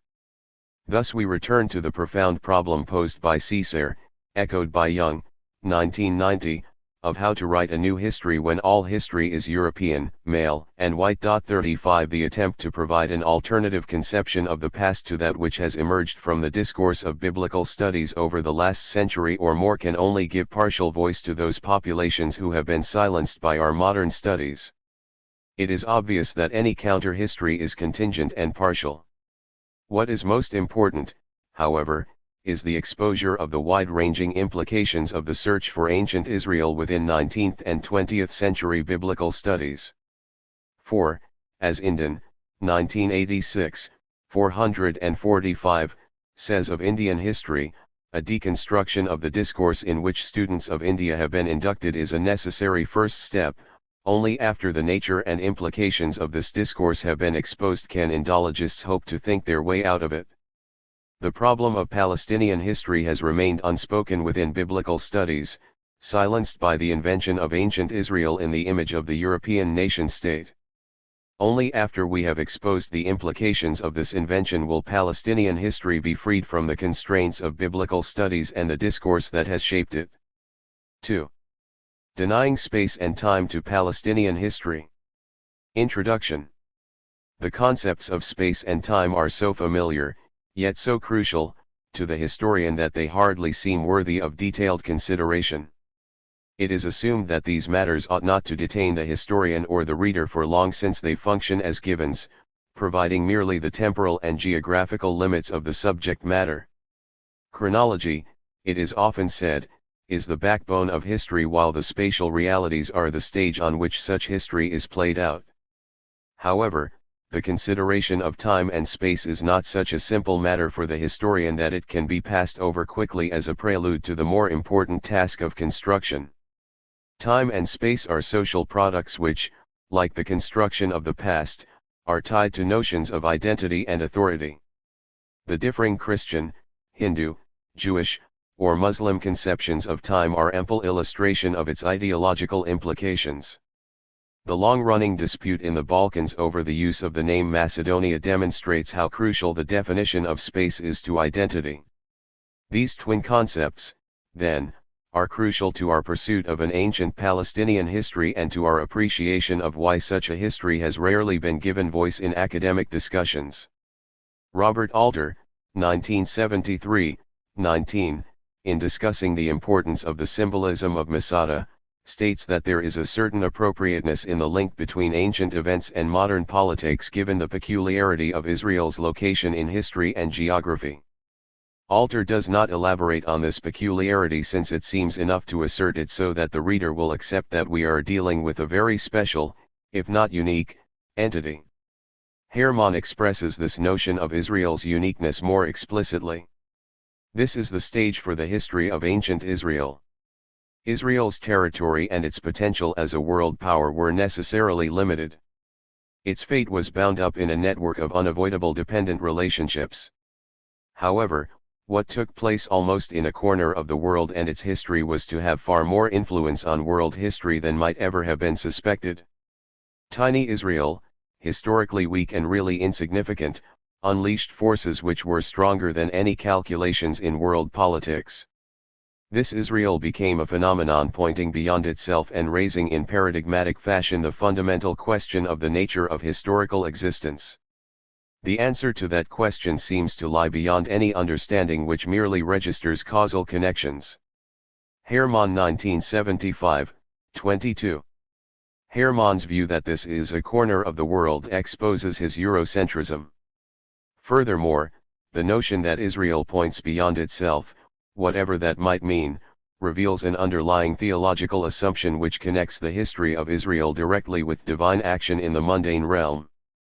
Similar phrases, expressing Israel's special place in time and space, can be found in many different academic and popular works suggesting that Hermann is repeating a widespread belief in Israel's unique relationship to time and space. As we have already seen, the importance of perceptions of the past for shaping identity and the competing nature of such perceptions of the past mean that the concepts of space and time are of vital importance to our undertaking. Both concepts are, like the past, ideological constructs to be manipulated, often as part of a hidden discourse, in the construction of social identity while denying competing identities which might lay claim to that same time and space. In the current context, such views cannot be divorced from the contemporary struggle and conflict between the modern state of Israel and the Palestinians of the occupied territories or those in exile. It is for this reason that the use of the term Palestine or the phrase Palestinian history in academic discourse is bound to be contentious. Said, 1986, 30, notes that there is no neutrality, there can be no neutrality or objectivity about Palestine. The discourse of biblical studies in reconstructing a past that impinges upon affirmations and denials in the present cannot claim to remain above or outside contemporary political struggles. This becomes apparent when the contrast is drawn between a broad regional history of ancient Palestine in contrast to, or, it might be more correct to say, in competition with standard biblical histories of ancient Israel.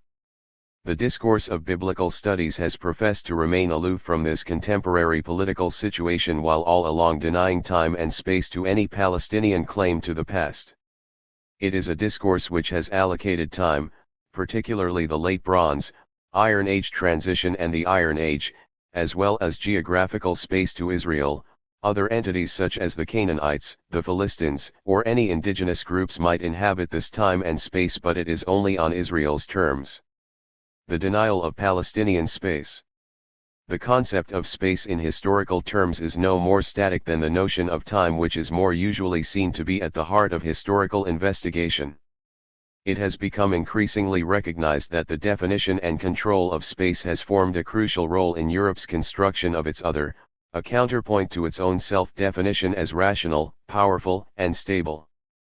The discussion of the use of the term Palestine is inevitably an intricate part of the same Orientalist discourse and its construction of the Orient. Biblical studies has not remained aloof from this discourse with its representation of the Orient, including Palestine, as Europe's essential other.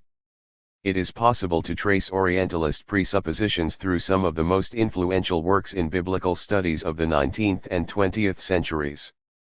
The standard biblical histories of Israel invariably begin with a chapter devoted to geography, the definition of space, ostensibly as an objective presentation of geographical information designed to provide the reader with essential background knowledge. The interrelationship between biblical scholarship's search for ancient Israel and the rise of the European nation-state and nationalism should alert us to some of the problems of trying to define the spatial dimensions of our subject matter. The choice of terminology for the region, the meaning with which it is invested, implicitly or explicitly, denies any other perception of the past or present. These are intertwined in such a way that it is the present which has priority in defining and determining the past. The problem for the historian is not simply a question of the description of the physical boundaries of the space, but the naming of that space. It is the choice of nomenclature which carries with it so many implications, so many denials or assertions, that are both crucial and controversial. The long-standing Israeli occupation of the West Bank arid Gaza, the Palestinian Intifada, and the Palestinian struggle for self-determination and a homeland make the choice of this term controversial. The dramatic developments at the beginning of September 1993 with the signing of an accord between Yitzhak Rabin and Yasser Arafat, followed by the gradual and difficult implementation of the Gaza-Jericho First policy, have only served to add further weight and significance to the problematic definition of space. 1 The question of Palestine and Palestinian history vis-a-vis Israel and Israelite history cannot be divorced from contemporary claims and counterclaims to the past. The various attempts to define the physical boundaries of Palestine are of less significance than its use as an image in scholarly and popular literature. Biblical scholarship employs a bewildering array of terms for the region: the Holy Land, the land of the Bible, Eretz Israel or the land of Israel, Israel, Judah, Canaan, Cisjordan, Syro, Palestine, Palestine, and the Levant. To the casual reader of many standard works on historical geography or studies of the history of the region, these terms may appear to be interchangeable or even neutral. Yet the naming of land implies control of that land. Designations such as Levant, Middle East, or Near East betray a Eurocentric conception of the world. Anderson, 1991, has shown how the map played a crucial role in conceptualization and control of European colonial territories. Equally, it is important to examine how the terms Eretz Israel, the land of Israel, and Palestine have been invested with, or divested of, meaning in Western scholarship.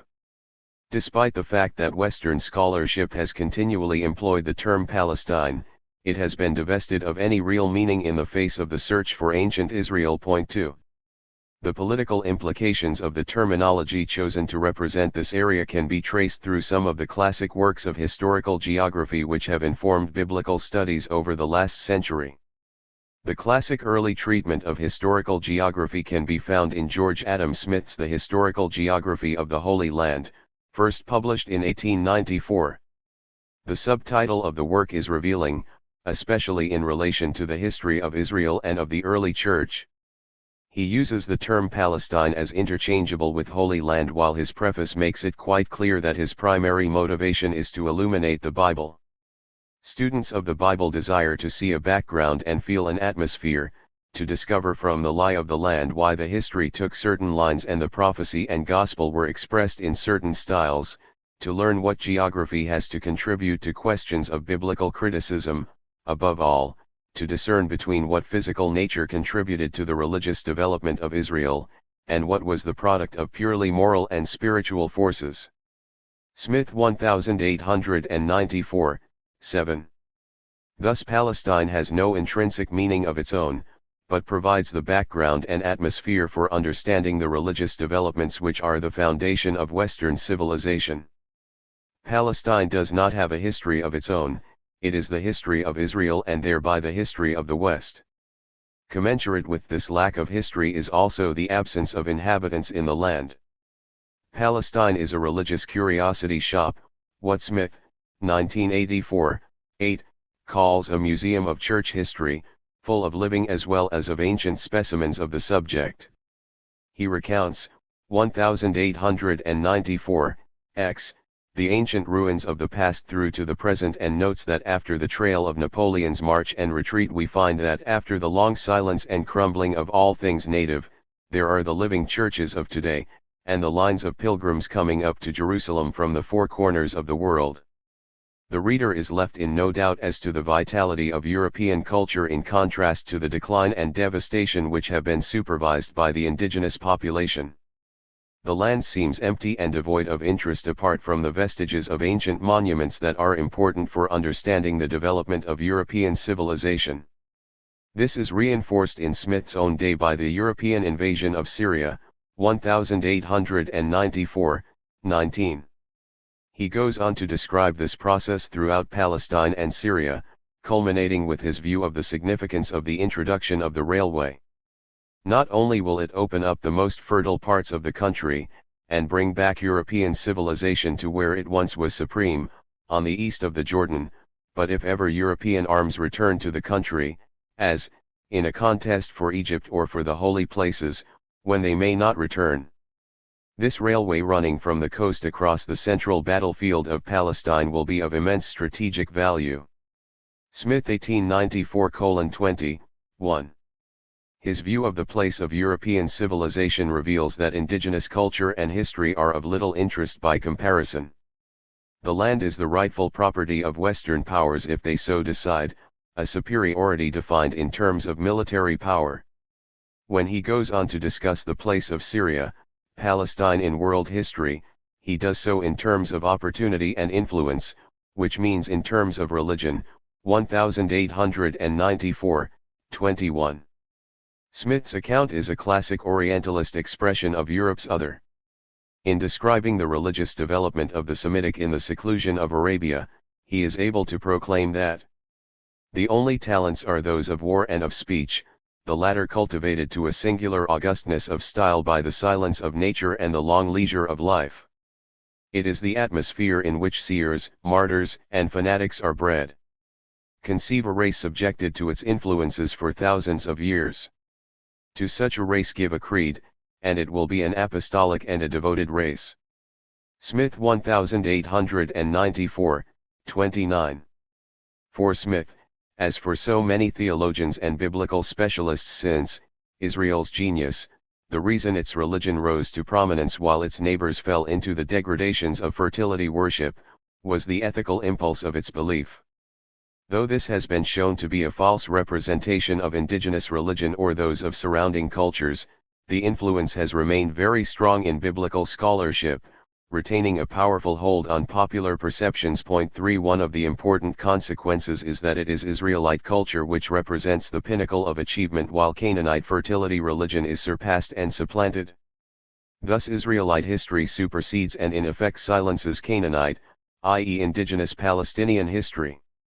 The description of the land is presented in terms of its importance for Western civilization and the origins of its monotheistic faith.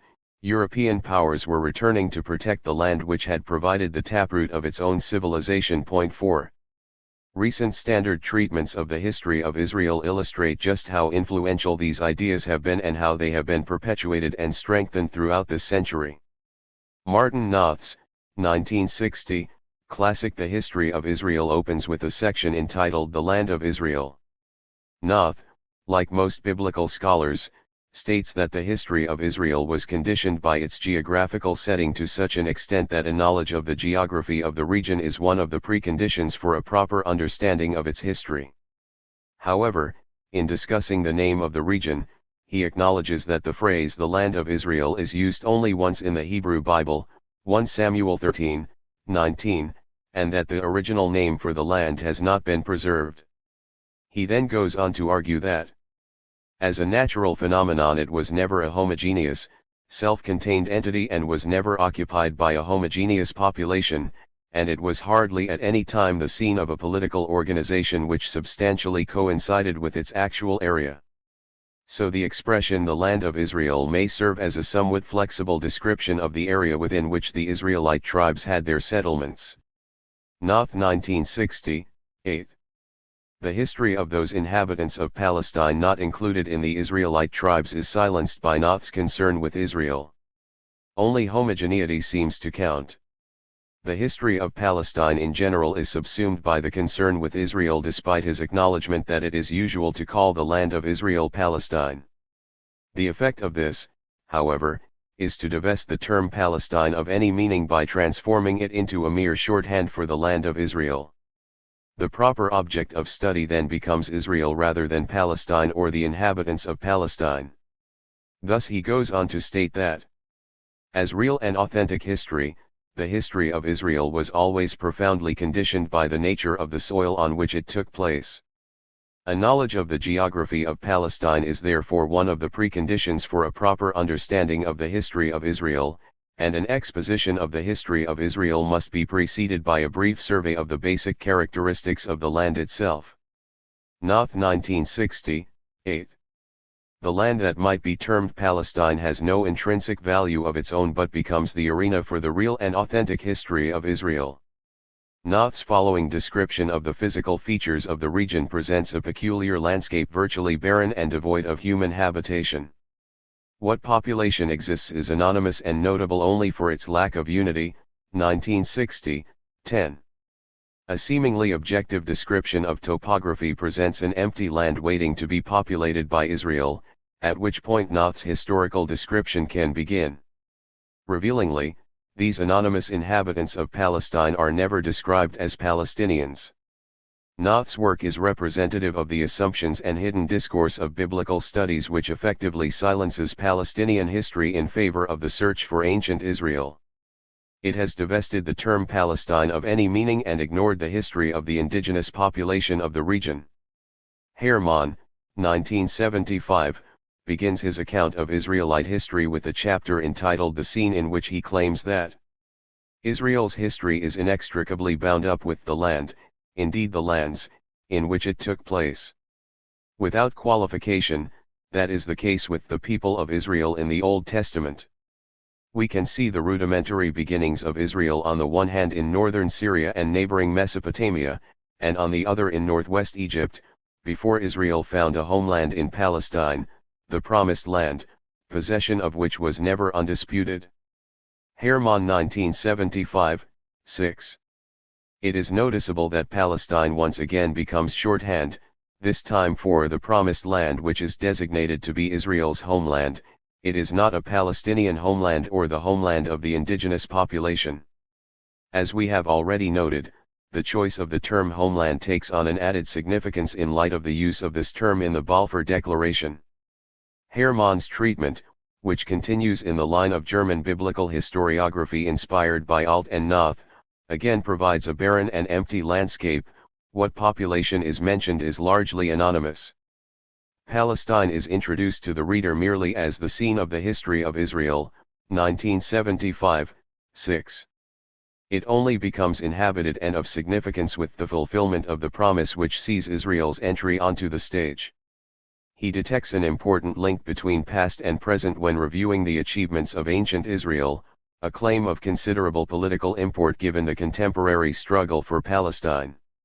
He denies that there has been any fundamental climatic change between ancient and modern times, concluding that the bareness of the land and its resistance to agriculture can only be overcome by the most extraordinary effort, like that expended by the modern state of Israel. 5 The continuum between past and present means that this difficult land can only be made to yield up its produce by the extraordinary efforts of Israel. No one else, it seems, possesses this ability. The claim that it is Israel, and Israel alone, which has made the land bloom has long been part of the Zionist justification for Jewish immigration and the founding of a modern state. The Zionist representation of an empty land has been paralleled in biblical scholarship by a construction of the past which ignores the role of the indigenous population in many periods. Once again, it is the uniqueness of Israel that allows it to overcome overwhelming odds. Palestinian history simply does not exist or is of no account by comparison. American biblical historiography is represented by John Bright's, 1972, classic treatment A History of Israel, which is a culmination of Albright's scholarship and influence upon biblical studies. Despite the fact that Noth's and Bright's histories have long been seen as representing alternative approaches to the history of ancient Israel, particularly for its early periods, it is remarkable how they share fundamental assumptions which have dominated modern biblical studies. Bright, like Noth, represents ancient Israel as part of the ancient Orient, a term whose ideological implications Said has exposed. Yet he does not provide the usual geographical introduction to his volume, preferring to use the term Palestine without any discussion of its possible meanings. Yet once again, although he discusses the history of the region prior to the emergence of Israel, he never refers to its inhabitants as Palestinians. The land might be called Palestine, yet its inhabitants are Amorites, Canaanites, or Israelites. By contrast, Miller and Hayes, 1986, who describe their work as standing within the tradition of Alt, Noth, Albright, Bright provide a chronological and geographical setting for their study of Israelite and Judean history. They present the Palestinian Hill Country as the center stage, 1986, 30, for this history, acknowledging that Palestine was shared by a diversity of people, 1986, 30. The recognition that this region was not the sole reserve of Israelites and Judeans but was populated by various inhabitants of ancient Palestine, 1986, 33, does not extend to their identification as Palestinians. The inhabitants are for the most part anonymous, only taking on an identity when they become Israelite or Judean. They discuss the various designations for the region in ancient texts which include Retanu, Heru, Amuru, Canaan, Philistia, and many others, although their description of the region is in terms of its topographical and physical features. It is possible to refer to the Palestinian coastline, Palestinian agriculture, or the Palestinian economy, 1986, 51, but the inhabitants are never described as Palestinians. The examples chosen here, from biblical reference works or specialist articles on the history of ancient Israel, could be multiplied many times over. The point at issue, however, is more than adequately illustrated by the series of extracts from a number of representative works on ancient Israelite history that have dominated biblical studies. The fact that they refer to the geographical region as Palestine but never refer to its inhabitants as Palestinians is a denial and silencing of Palestinian history. We are continually presented with images of a land in which its inhabitants are anonymous or non-existent. The history of Palestine effectively only begins with the history of Israel and becomes coterminous with it. The reason for this cannot be that the focus of these works is upon the history of Israel or that they can claim that their accounts only begin with the emergence of Israel onto the historical stage, since all refer to periods prior to the existence of Israel or Israelites. All refuse studiously to use the term Palestinians to describe the inhabitants, even though the adjective Palestinian is acceptable to describe inanimate objects such as the physical setting or economy. The refusal to use the same qualifying adjective of the inhabitants of the region is thereby a denial of their existence and history. Thus Palestine can be presented as a small, poor, isolated region, frequent descriptions in biblical studies, which has been transformed and made notable by the unique historical presence of Israel. Biblical studies is, thereby, implicated in an act of dispossession which has its modern political counterpart in the Zionist possession of the land and dispossession of its Palestinian inhabitants. As a people without history, or deprived of that history by the discourse of biblical studies, they become unimportant, irrelevant, and finally non-existent. It is an act of interpretation presented as objective scholarship, carrying the full weight of Western intellectual institutions, which is intricately bound to the dominant understanding of the present in which the modern state of Israel has made an empty and barren land blossom. This assumption, inherent in the work of some of the most influential figures in biblical studies, particularly German and American biblical historiography, as we have seen, has also maintained a profound hold over biblical archaeology this century. The constitution of the Palestine Exploration Fund at its establishment in 1865 illustrates clearly the widely held assumption that Palestine held little intrinsic interest apart from its connections with the Bible. The PEF's stated aims were the accurate and systematic investigation of the archaeology, the topography, the geology, and the physical geography, the manners and customs of the Holy Land, for biblical illustration, cited in Kenyon 1979, 1. Palestine becomes the Holy Land, as it was for Smith, and its history and physical features have little intrinsic value in their own right, being important solely as illustrations for understanding the Bible. This is the dominant assumption which informs so much of biblical scholarship in the West, such that Palestinian history ceases to exist and the history of the region becomes the history of ancient Israel as depicted in the biblical traditions. Catherine Kenyon acknowledges that the area is important for our understanding of the origins of civilization and not just for illustrating the Bible. However, it needs to be remembered that civilization is here shorthand for the West, which is heir to the Judeo-Christian tradition. Although Kenyon's work is ostensibly a study of the archaeological findings of the region, it is clear that her views are dependent upon a prior understanding of the biblical traditions rather than a reading of the archaeological data in its own right. So she is able to state that the period is undoubtedly that in which the national consciousness of the Israelites is developing greatly. The biblical narrative shows how the groups were gradually combining together, with tentative efforts at temporal unification under the judges and the stronger spiritual link of a national religion, with the high priest at times exercising temporal power. It is during these centuries that the groups allied by race, but differing in the manner and time of the settlement in Palestine, must have come to combine their ancestral traditions together under the influence of the Yahwehistic religion, and to believe that all their ancestors took part in the Exodus. The nation was thus emerging, but its culture was as yet primitive. Its settlements were villages, its art crude, and the objects of everyday use homely and utilitarian. Kenyon 1979, 230. It is difficult to see what it is in the archaeological record that would allow for her conclusion that the national consciousness of the Israelites was developing in this period. As will be seen below, the problem of trying to attach ethnic labels to material remains for this period has become a crucial factor in helping to free the history of the region from such long dominant, unargued assumptions. The reading of the archaeological evidence is determined by Kenyon's prior understanding of the biblical narratives. Her statement is dominated by the terms national and nation. It is the nation-state which is the representative of European civilization. Ancient Israel, as a nation-state, or incipient nation-state, provides a direct link with Europe as the very essence of civilization. The significance of the region then lies in its importance for understanding the origins of European civilization and the biblical traditions which have underpinned the development of a Judeo-Christian culture in the West.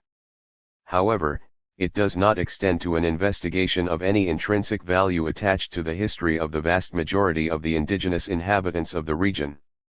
The work of William Foxwell Albright, whose influence on all aspects of the discipline remains strong despite current reassessments of many of his conclusions, illustrates how these underlying domain assumptions are often implicit and not always apparent to the reader. His classic treatment, The Archaeology of Palestine, 1949, uses the terms Palestine and Palestinian throughout.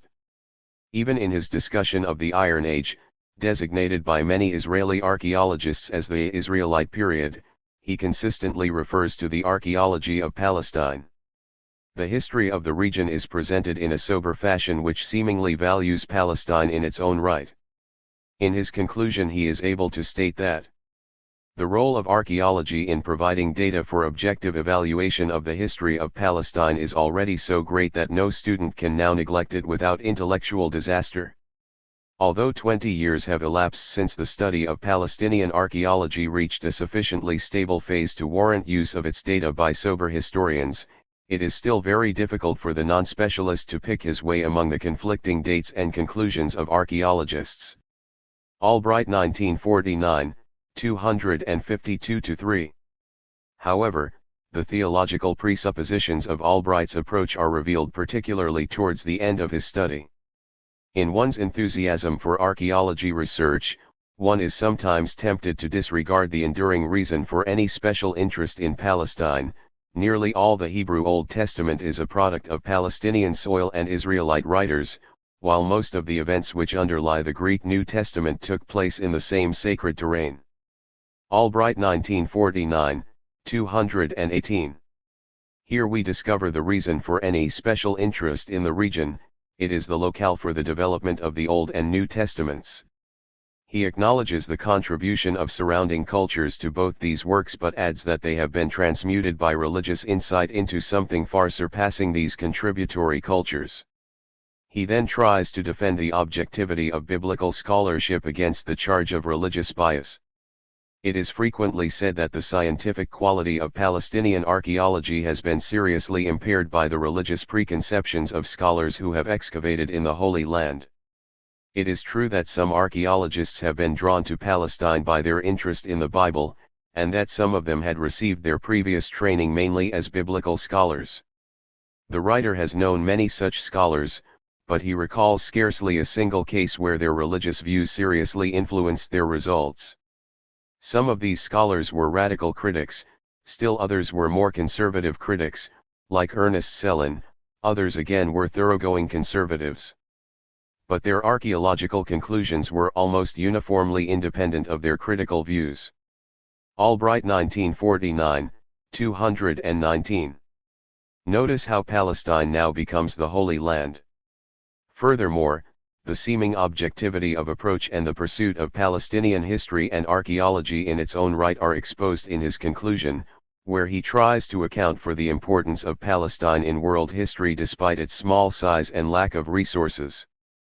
Though archaeology can thus clarify the history and geography of ancient Palestine, it cannot explain the basic miracle of Israel's faith, which remains a unique factor in world history. But archaeology can help enormously in making the miracle rationally plausible to an intelligent person whose vision is not shortened by a materialistic worldview. It can also show the absurdity of extreme sectarian positions, from the once reputable doctrine of verbal inspiration of Scripture to the weird vagaries of believers in the divinatory properties of numbers, measurements, and alleged biblical ciphers. Against these and other modern forms of ancient magic, archaeology wages an unceasing war, and few things are more irritating to the sober archaeologist than to see religious faith compounded with magic by exponents of cheap materialism. To one who believes in the historical mission of Palestine, its archaeology possesses a value which raises it far above the level of artifacts with which it must constantly deal, into a region where history and theology share a common faith in the eternal realities of existence. Albright 1949, 255-6. It becomes clear that the history of Palestine is of little intrinsic interest in its own right. The historical mission of Palestine derives from its occupation of the sacred space out of which the Old and New Testaments appear.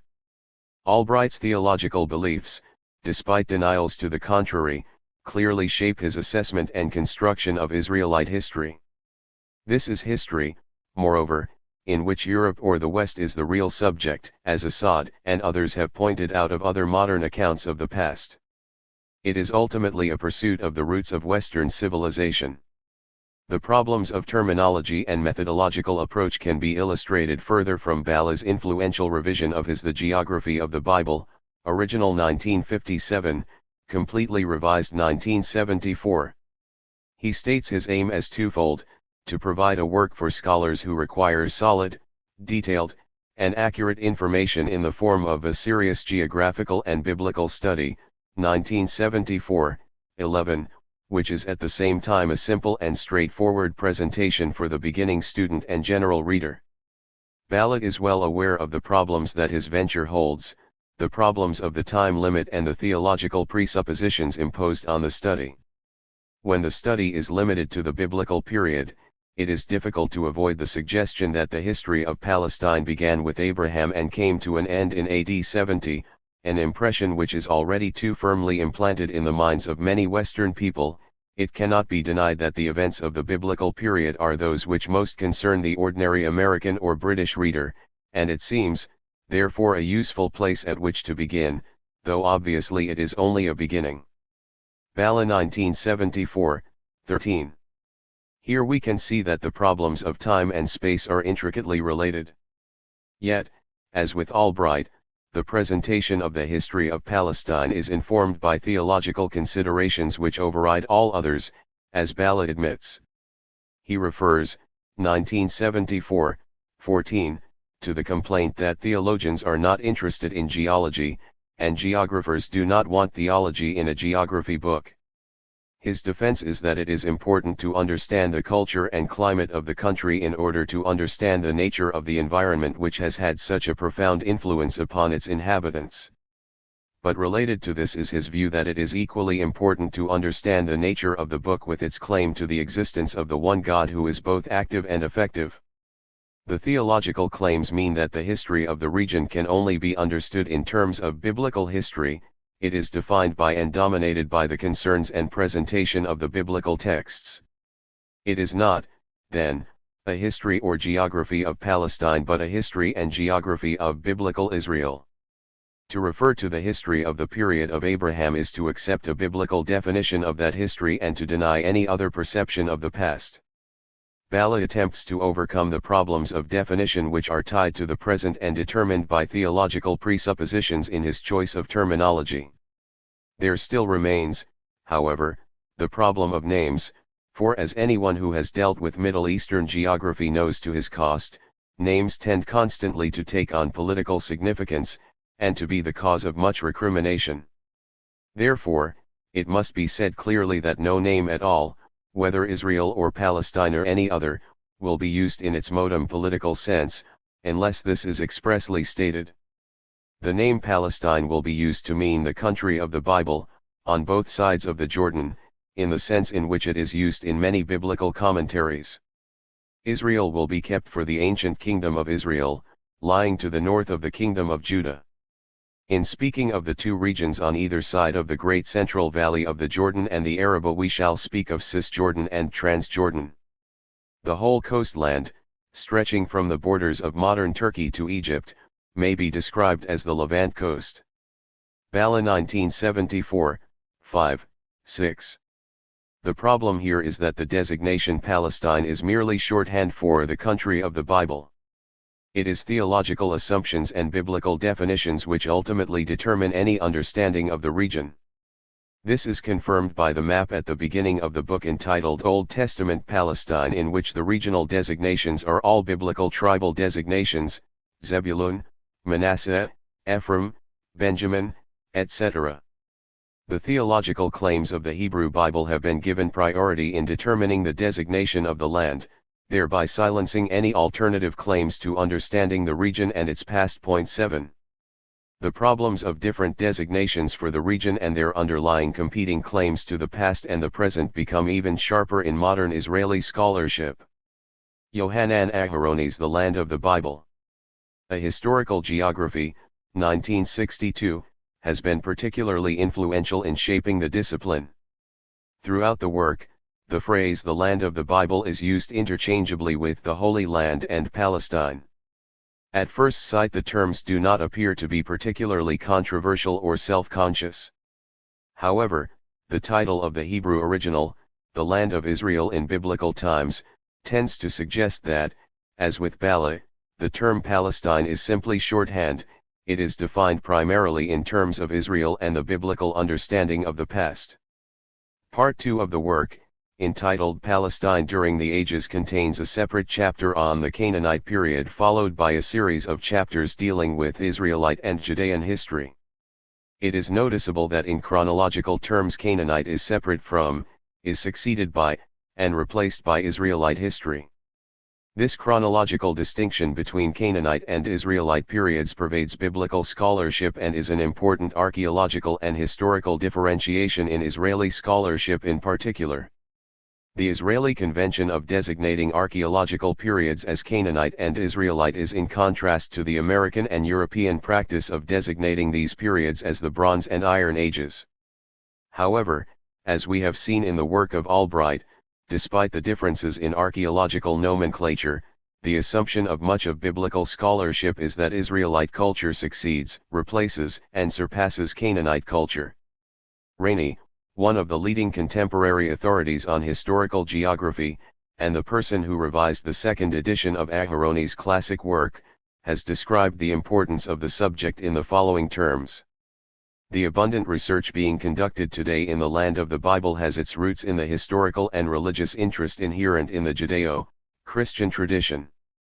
According to Halakhic Judaism, one cannot fully express one's faith by living out all the commandments unless one lives on the soil of the land of Israel.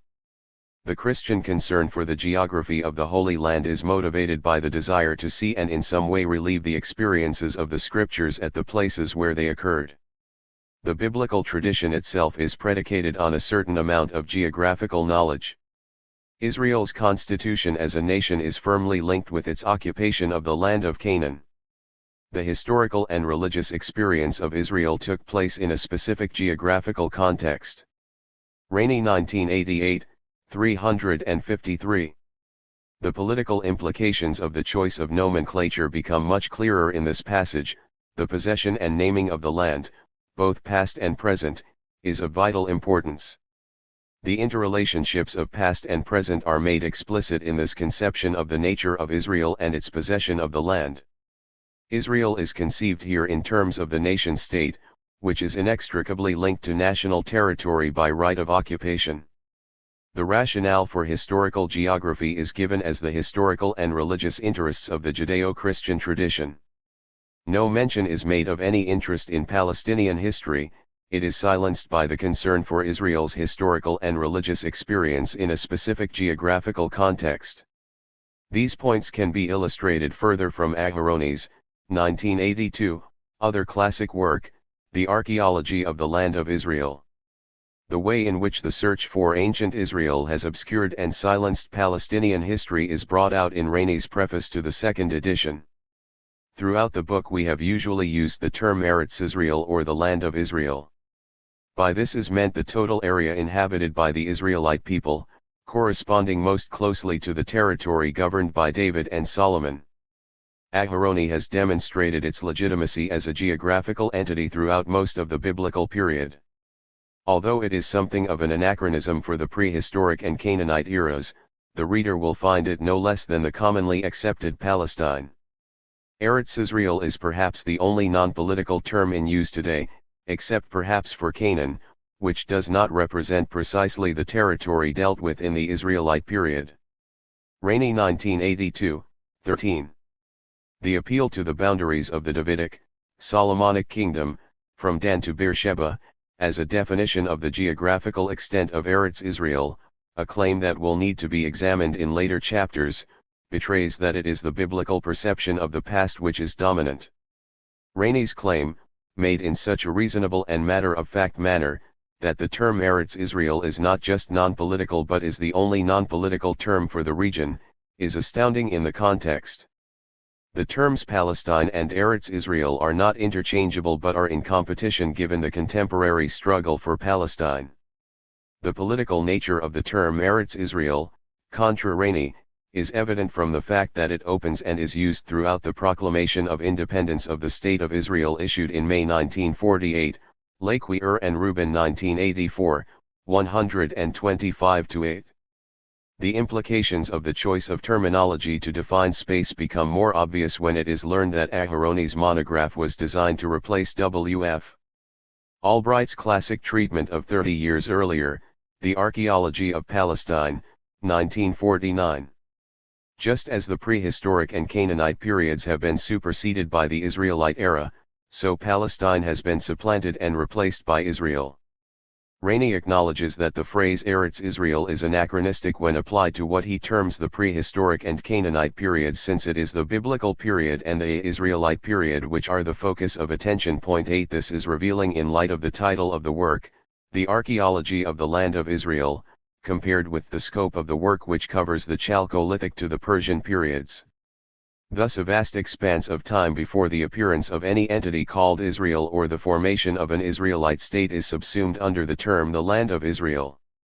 Aharoni, 1982, 90, describes the Middle and Late Bronze Ages, his Middle Canaanite to and Late Canaanite, c. 2000 to 1200 BCE, as the first historical period for which there are documents preserved.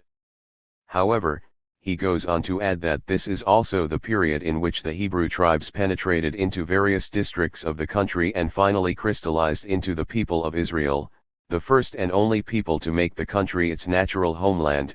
Aharoni 1982, 90, emphasis added. While his view of the origins or emergence of Israel in the Late Bronze Age is now outdated in comparison with much recent research, as will be shown below, the significant fact is that he gives no justification for his view that it is the people of Israel who are the first and only people to make the country its natural homeland. The reader is given no explanation as to why it is Israel alone that can claim the territory as its natural homeland. It is significant that the language Rainey chooses closely mirrors the Balfour Declaration of November 2, 1917, which committed the British government to viewing with favor the establishment in Palestine of a natural home for the Jewish people. However much the discourse of biblical studies might profess its objectivity, it is easy to see that it is implicated in contemporary political struggles. 9 The claims of the modern state to the region as its natural homeland are mirrored in a projection of the past in which Israel replaces Palestine and Israelite history supersedes prehistory and Canaanite history. Once again there are no ancient Palestinians, only prehistoric inhabitants or Canaanites, therefore there can be no such thing as Palestinian history. The essence to the claim on the land and therefore the right to name it, which is to possess it, is made on the basis of nationhood and statehood. It is at this point that the modern struggle for Palestine coincides with the representation of the past in biblical studies. The choice of language, the naming of the land, is part of the manipulation of power in which relationship to the land is affirmed or denied.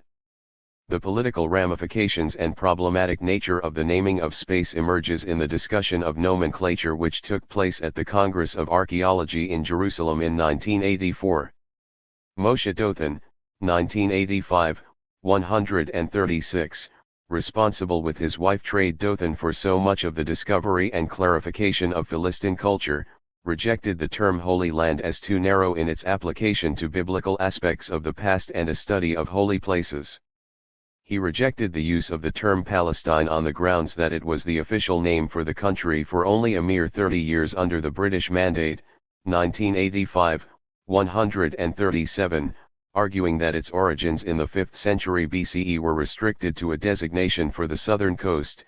He refers to it as a Greek simplification and generalization found in Herodotus. It was replaced by Yehud and Yehuda but reinstated in the Roman period and used after the Arab conquest. After the 11th century CE, the term, according to Dothan, was almost forgotten, allowing him to conclude that. Thus for nearly 700 years, the name Palestina was hardly used. Only in the 19th century, with the awakening of European religious, historical and political interests, did the Latin name Palestina reappear. We may conclude that the chronologically late and inconsistently used term Palestine was apparently never accepted by any local national entity.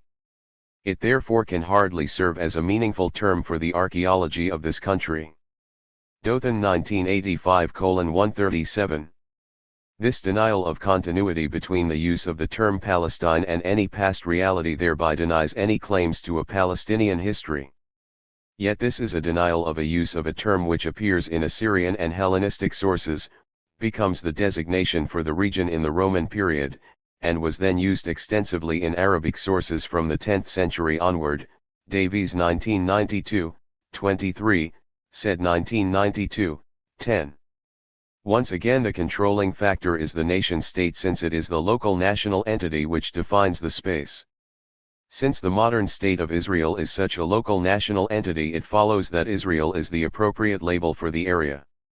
Dothan went on to argue that the Israelites were the only ethnic group which, as a nation, succeeded in creating a state in this land, one that was neither dependent on some great empire nor belonged to a loose conglomeration of city-states like those of the Canaanite period. Dothan 1985:139. Nation and land become synonymous in this analysis since the territory belongs to and is identified with the nation. Here it should be noted that once again it is the nation-state, Israel, which has replaced Canaanite culture characterized as merely a loose conglomeration of city-states.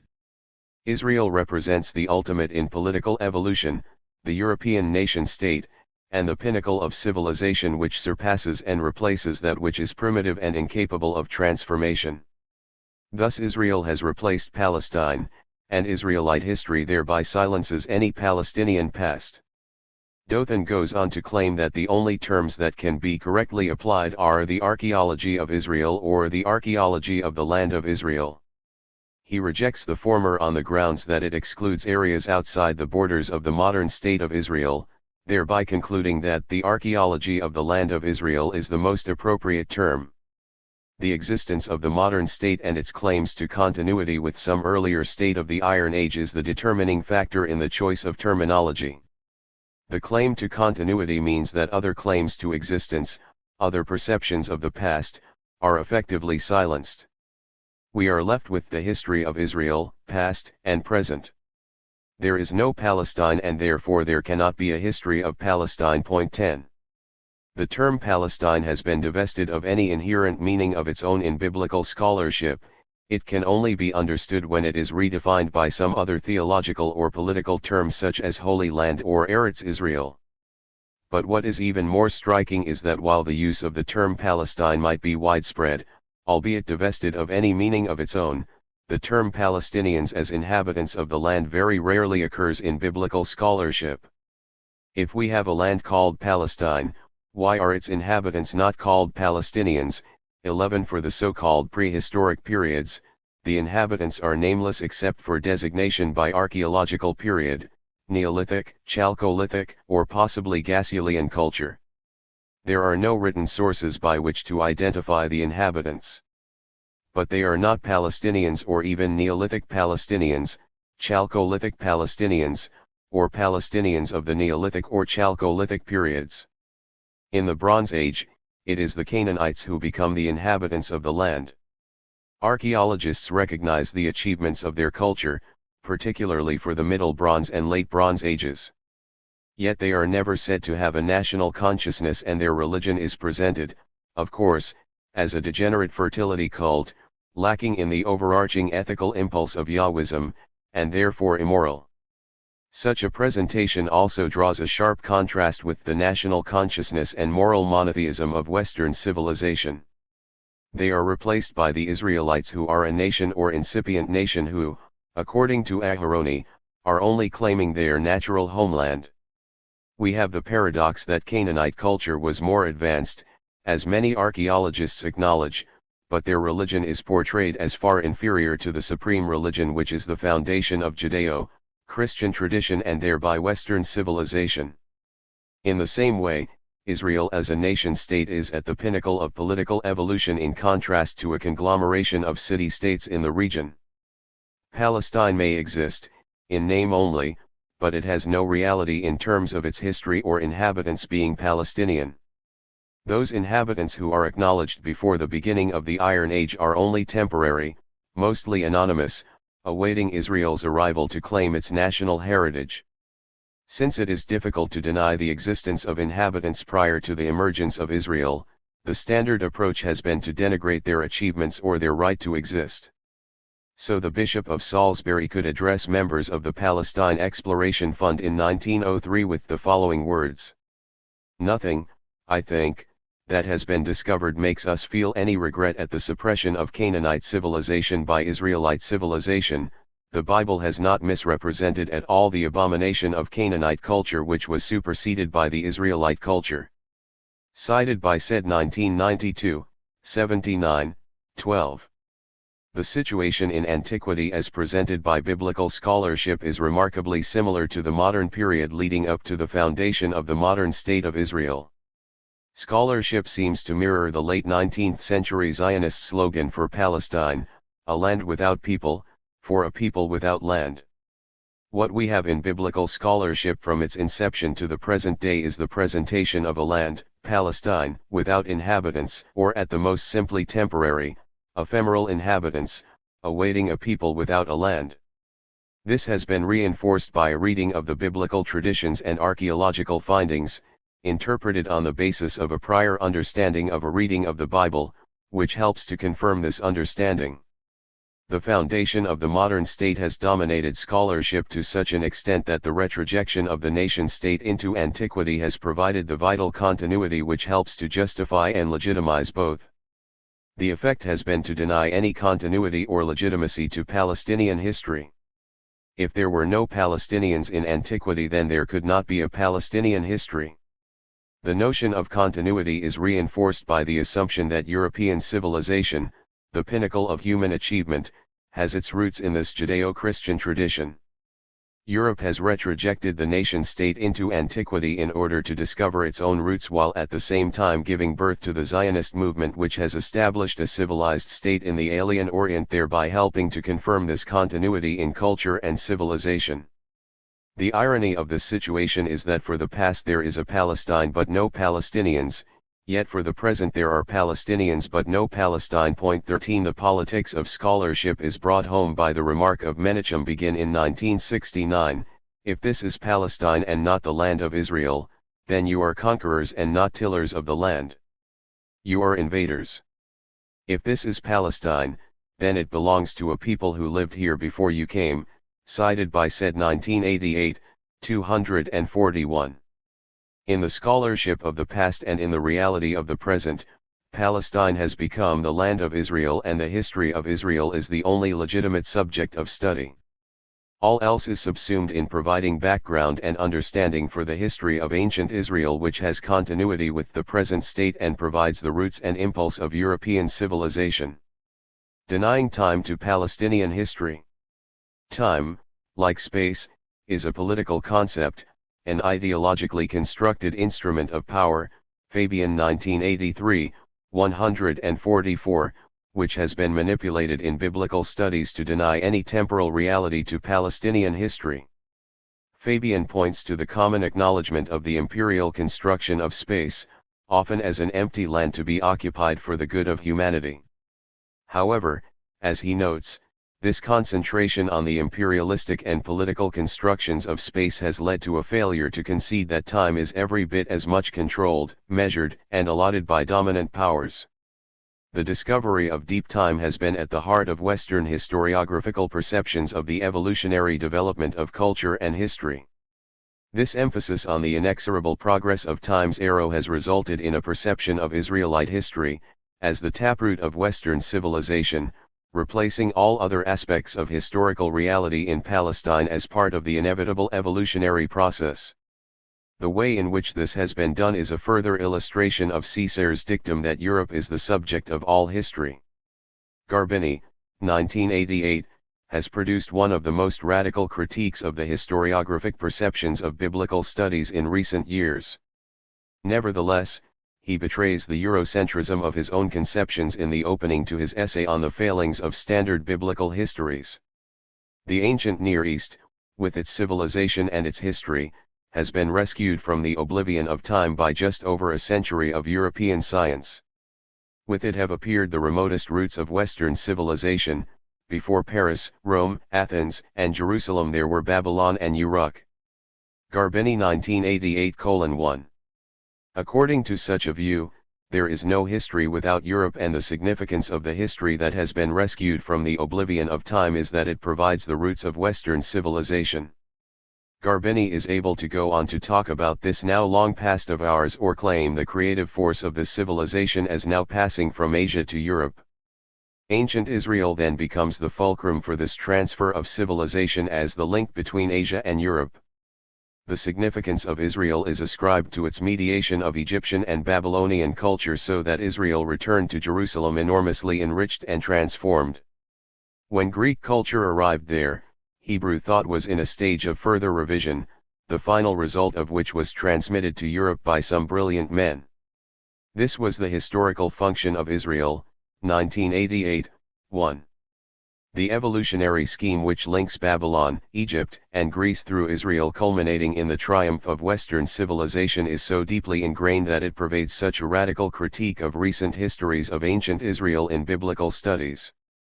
Garbini's assertions are a perfect illustration of Assad's point, 1993, 18, that the West's past becomes an organic continuity from the ancient Near East through Greece and Rome to the Renaissance and Reformation, culminating in the universal civilization of modern Europe. From this perspective, there is no recognition that the history of the region, whether Israelite or Palestinian, might have a significance or value of its own. Europe is the subject of this history, and it is Europe's conception of time which determines its course. The entanglement of the disciplines of history and anthropology in the colonial enterprise has been instrumental in representing the triumph of the West and thereby silencing alternative claims to the past by indigenous cultures. Fabian's perceptive study of the way in which anthropology has defined time as part of the European representation of the other exposes the role of the discipline in providing the intellectual justification for colonialism. It gave to politics and economics, both concerned with human time, a firm belief in natural, i.e. evolutionary time. It promoted a silence in terms of which not only past cultures, but all living societies were irrevocably placed on a temporal slope, a stream of time, some upstream, others downstream.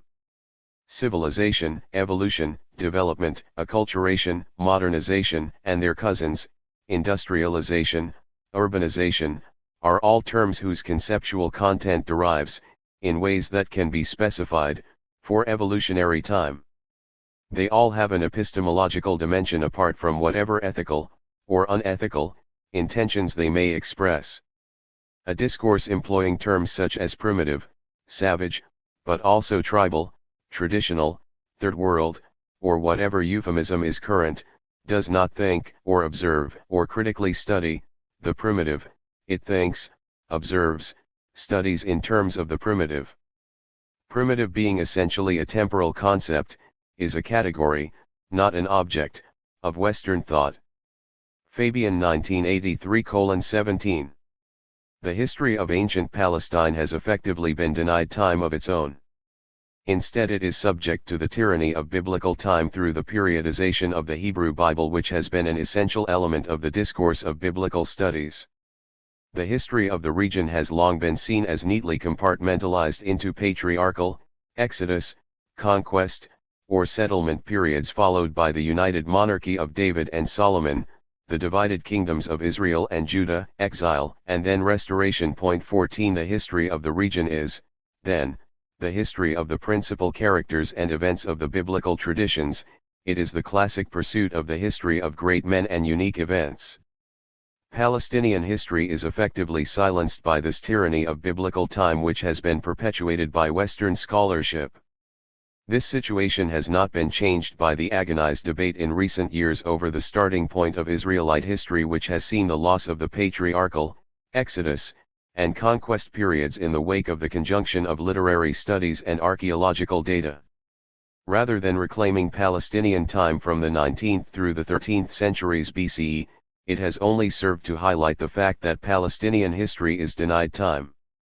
Sagan, 1977, 332, may find his datum point with the rise of the monarchy, or Miller and Hayes, 1986, provide their best guess with the treatment of David, but the time which precedes this beginning for their accounts of Israel does not become Palestinian time.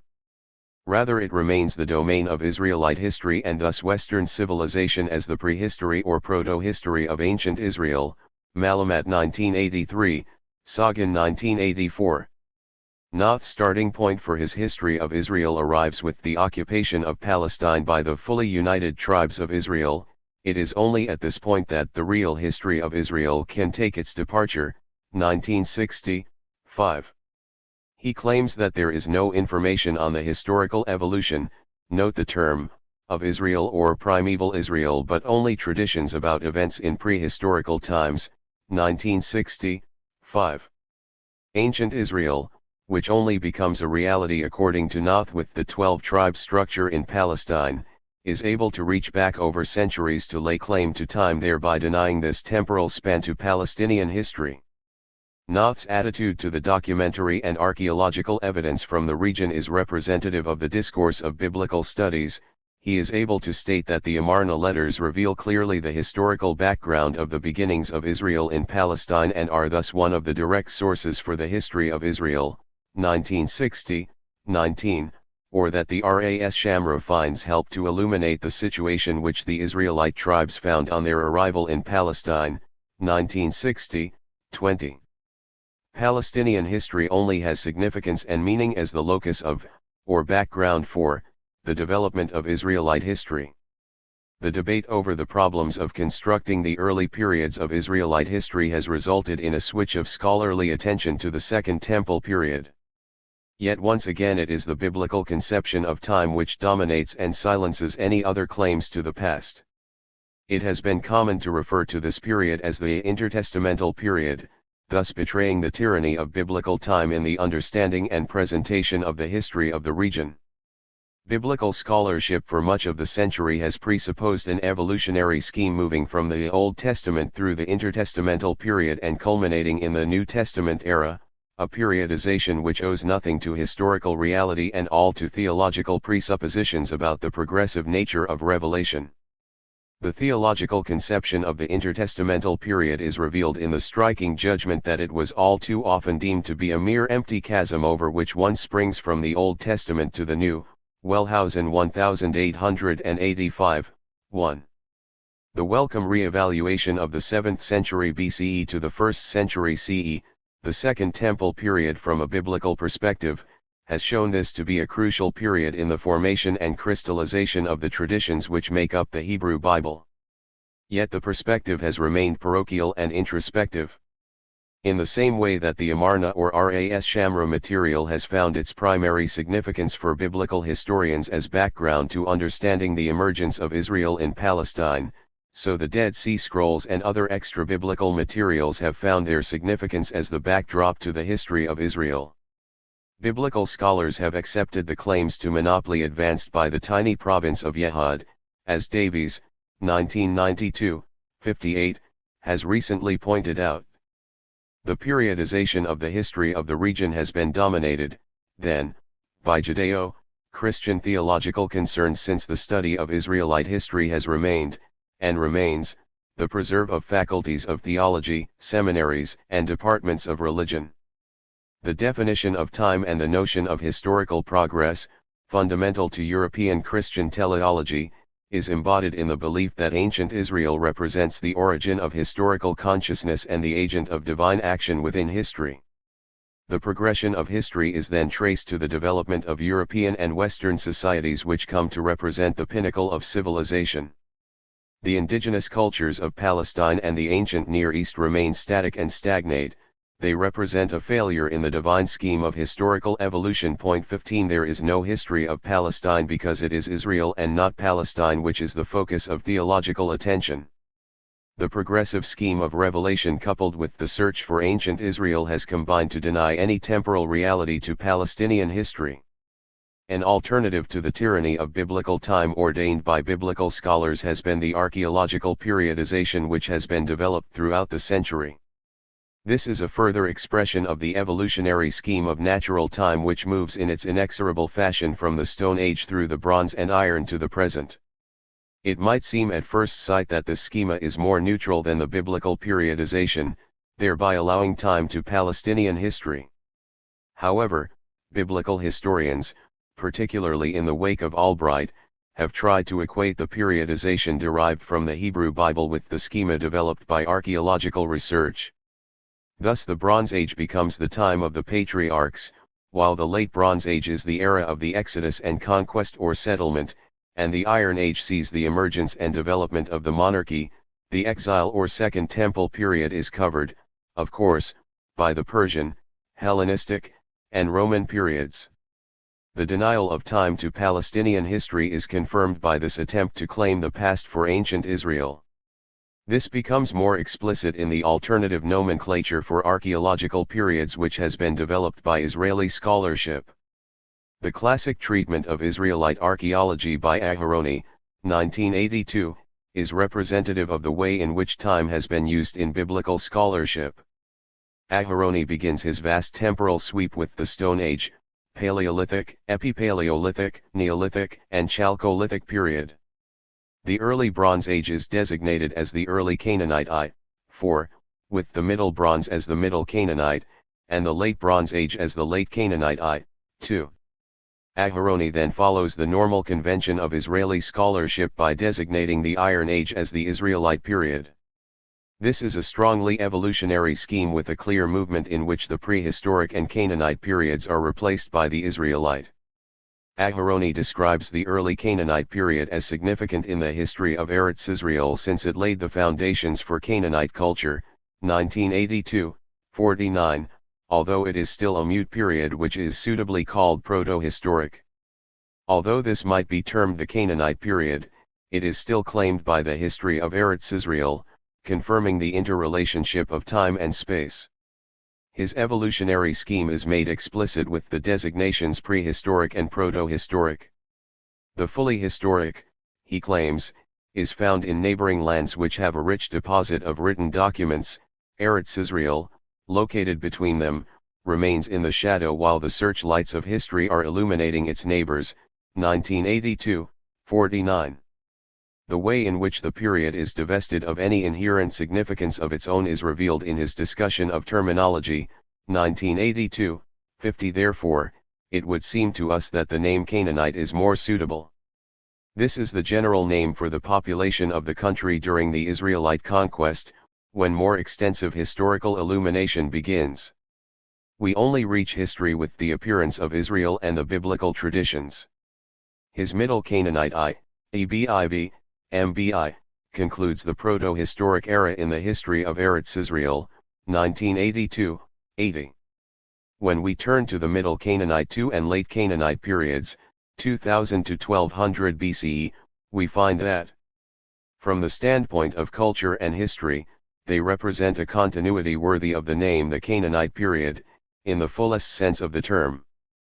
This is Canaan in its rise, its flourishing, and its decline as reflected in ancient Israelite tradition. It is the first really historical period in Eretz Israel for which written documents have been preserved, historical, administrative, and literary, that give flesh and blood to the sinews of the bare archaeological finds. Aharoni 1982, 90. He follows this immediately with his claim that this is also the period when the Hebrew tribes entered, being the first and only people to make the country its natural homeland. The evolutionary presuppositions are now made explicit with the rise and eventual decline of Canaanite culture to be replaced by Israelites who claim the country as their natural homeland. It is not explained why the Canaanites, who according to Aharon's periodization have been in situ for roughly a millennium, failed to make this their natural homeland. By comparison, the Israelite period lasts for 600 years. The evolutionary process means that these temporary inhabitants, no matter how long their length of residency, are replaced in the natural scheme of things by a higher culture and civilization. The effect of this is to deny time and therefore reality to Palestinian history. The past is either the domain of Israel or is claimed by Israel as its own prehistory or proto-history. The debate over the starting point of Israelite history has meant that major blocks of tradition within the Pentateuch and Deuteronomistic history have been relegated to the prehistory of Israel. As we have seen, this has not meant that these periods are returned to Palestinian history. Israel's claim to the past has remained as strong as ever.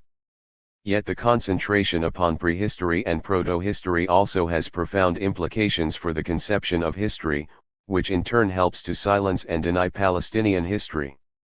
The widely held distinction between history and prehistory embodies the common assumption, prevalent within biblical studies, that the writing of history is dependent upon the existence or, more accurately, the accidental preservation of written materials. Yet the ebb and flow of the historical process is not dependent on written materials. They are clearly a major source for the historian, but their absence does not mean that the past must be abandoned. Clark highlights the complex and misleading relationship between history and prehistory. The term prehistoric, while it serves a useful purpose in designating a period for which written records are available only for the concluding phase, is in some respects unfortunate. The role of history is nothing if not continuous. It is only that different parts of it have to be read by different means. Prehistory is not merely an antecedent of history. In a broader sense it forms a part, indeed much the larger part of the story of man's past. From a temporal point, though not from an existential point of view, almost the whole of human history is prehistoric in the technical sense that it has to be reconstructed without the aid of written records. Only some 5,000 out of the 2 million years are documented in this way, and then only for a minute area. Conversely, vast territories remained prehistoric until discovered by Western man in recent centuries. Indeed, the remoter parts of territories like Australia, New Guinea, or Brazil remained outside the range of recorded history until our own generation. Clark 1973, 17, 18. This insistence on the importance of written sources for the reconstruction of the past betrays the Eurocentric nature of the historical enterprise, as Clark makes clear. It is an assumption which has informed biblical studies, dependent upon the canons of European historiography, leading to the insistence that Israel and its written traditions are the arbiter of history. The removal of traditions from the grasp of the biblical historian by literary critics may have led to a crisis of confidence in the scholarly enterprise of writing a history of Israel, but it has not resulted in a voice for Palestinian history. Palestine has, we are told, few written materials that have been preserved or unearthed by archaeologists. Thus it cannot have a history. Those which are well known, such as the Amarna or Ugaritic materials, are claimed as background to Israel's prehistory. Malamat, 1983, 303, is typical in trying to come to terms with the problem of the patriarchal and conquest traditions. He draws a distinction between Israelite prehistory and proto-history. Prehistory implies a time prior to Israel's existence, whereas proto-history is restricted to the period when embryonic Israel took shape and eventually emerged as an ethnic and territorial unit in Canaan. He would include the so-called patriarchal, Exodus, settlement, and conquest periods in this latter term. Thus for Malamat, as for Aharoni and many biblical specialists, vast spans of time do not belong to Palestine or Palestinian history but remain the preserve of Israel and its proto-history. Palestinian history, if it is to emerge as a subject in its own right, has to be freed from both the tyranny of biblical time and the tyranny of prehistoric time which denies it substance and voice. Lucien Febvre exposed the fallacy of prehistory in strikingly eloquent terms.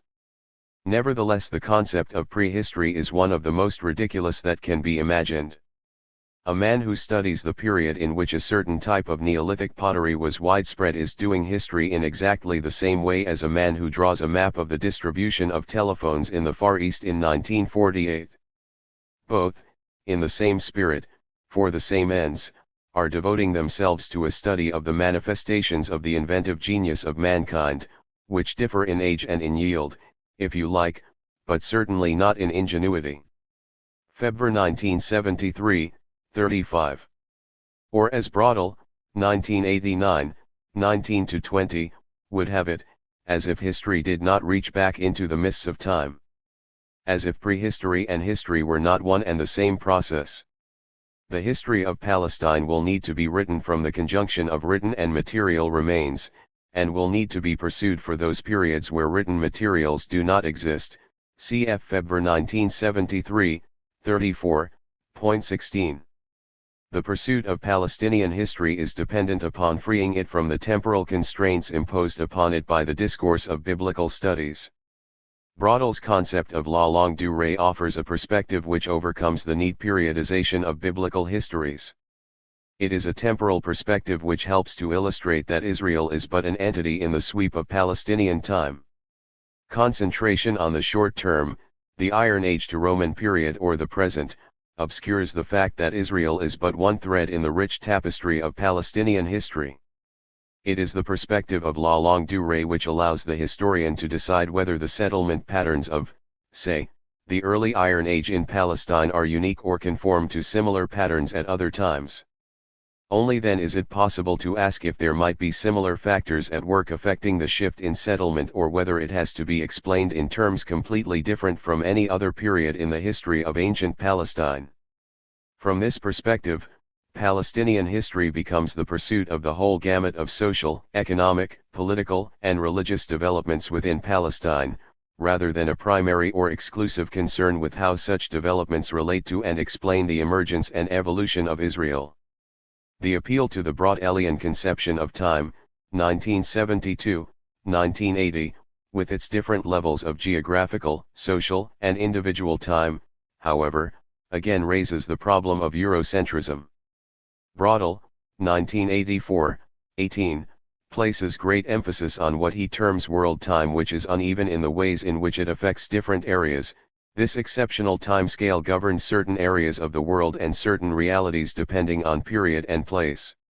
Other areas and other realities will always escape and lie outside it. 17. He goes on to add that, world time then might be said to concentrate above all on a kind of superstructure of world history. It represents a crowning achievement, created and supported by forces at work underneath it, although in turn its weight has an effect on the base. Said, 1985, 22-3, has criticized this conception of world time as growing out of the European colonial enterprise. What was neither observed by Europe nor documented by it was therefore lost until, at some later date, it too could be incorporated by the new sciences of anthropology, political economics, and linguistics. It is important therefore to recognize and allow Palestinian history its own time. Said, 1985, 22, argues that although the methodological assumptions and practice of world history are ideologically anti-imperialist, little or no attention is given to those cultural practices like Orientalism or ethnography affiliated with imperialism, which in genealogical fact fathered world history itself. The danger remains that in trying to free the history of Palestine from the tyranny of biblical time it will become replaced by a notion of world time which continues to deny Palestine its own inherent importance and coherence. 18. The reality of this danger can best be illustrated by Bala's remark that because of Palestine's position at the crossroads of three continents surrounded by barriers to settlement and movement it can be said to have had, properly speaking, no internal history. 1984. 1. During the Persian period. 19. Here is the problem of world time writ large so that it divests Palestinian history of internal worth and value. Thus the history of Palestine should not be subsumed under world history or world time any more than it should be subsumed under Israelite history or biblical time. It has its own rhythms and patterns which are an essential part of its own history and which form part of any world history. Attention needs to be paid to the microenvironments of Palestine, the diversity which goes to make up the singularity we call Palestine. All too often in the past, discussions of the region have focused upon the nature and identity of Israel to the virtual exclusion of other important historical entities except where they are thought to impinge upon Israelite history. Our standard biblical histories have presented a conception of history almost exclusively in ethnic and religious terms, even though our understanding of ethnicity in antiquity is extremely problematical. Such classifications presuppose that the rightful concern of history is a series of unique events and individuals narrated as part of a linear, progressive history. The conception of Palestinian history advanced here would concentrate upon wide-ranging issues such as settlement, politics, economy, trade, ideology, and religion which need to be discussed in the broadest possible terms. By concentrating upon such broad themes, the focus then is shifted away from the standard historical concern with great personalities and unique events to a concern with overarching factors that have shaped and been shaped by the history of the region. 20 Such a history would draw upon all forms of evidence, particularly archaeology and anthropology, including the Hebrew Bible, while being aware of the elaborate connections of such disciplines with the colonial enterprise that has shaped and distorted the history of the region. Written sources must take their place in the hierarchy of forms of evidence as they relate to particular issues under discussion. Such a history is not predicated on a notion of ecological determinism, as some claim, simply because it moves the focus away from the specific people and events of the Hebrew Bible. One of the major issues raised by such an approach is the relationship between the study of the history of the region and biblical studies in general. Clearly, the term biblical history is no longer appropriate for the kind of exercise being advocated here. The biblical text no longer forms the basis of or sets the agenda for the research in the same way that it has dominated past approaches to the problem. Syro-Palestinian archaeology broke away from the constraints of biblical archaeology in the pioneering work of W.G. Dever. It is now time for Palestinian history to come of age and formally reject the agenda and constraints of biblical history. Those scholars concerned with understanding the social and political milieu from which the Hebrew Bible arose must pursue research into the communities which gave rise to these traditions and their regional and interregional environments. But we must also recognize that the region possesses a legitimate history which is much wider than these communities or the texts to which they gave rise.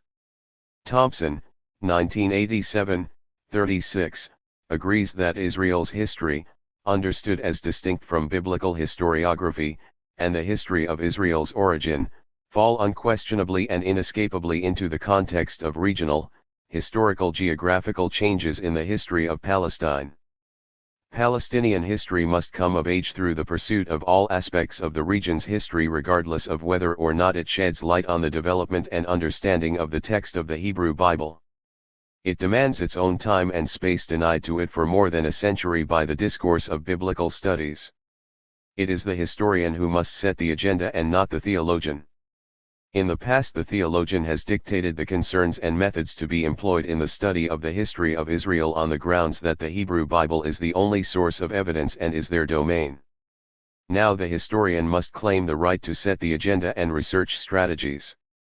Attempts by theologians or exegetes to try to understand and appropriate the results of such a history as they relate, if at all, to the interpretation of the text is a separate issue which remains the domain of biblical studies. 21 Palestinian history must be granted its own temporal and geographical domain outside the discourse of biblical studies. The discourse on the Palestinian past is, to adapt said, 1992, 8, a contest between affirmation and denial in which ancient Israel has taken control of Palestinian time and space. Furthermore, in reclaiming the temporal and spatial elements for such a regional history as part of world time, it has to be recognized for its own intrinsic value and not solely as the locus for the origins of European civilization. The invention and construction of America provides an analogy with the way in which Palestine has been appropriated, divested of meaning, and its history effectively silenced. O'Gorman, 1961, 137, makes a similar point to those advanced above about the domination of all history by Europe in reference to the discovery and invention of America. Europe became history's paradigm, and the European way of life came to be regarded as the supreme criterion by which to judge the value and meaning of all other forms of civilization. The invention of America by Europe is paralleled by the invention of ancient Israel by biblical specialists. What O'Gorman has to say about the invention of America could just as easily be applied to the discourse of biblical studies and its invention of ancient Israel.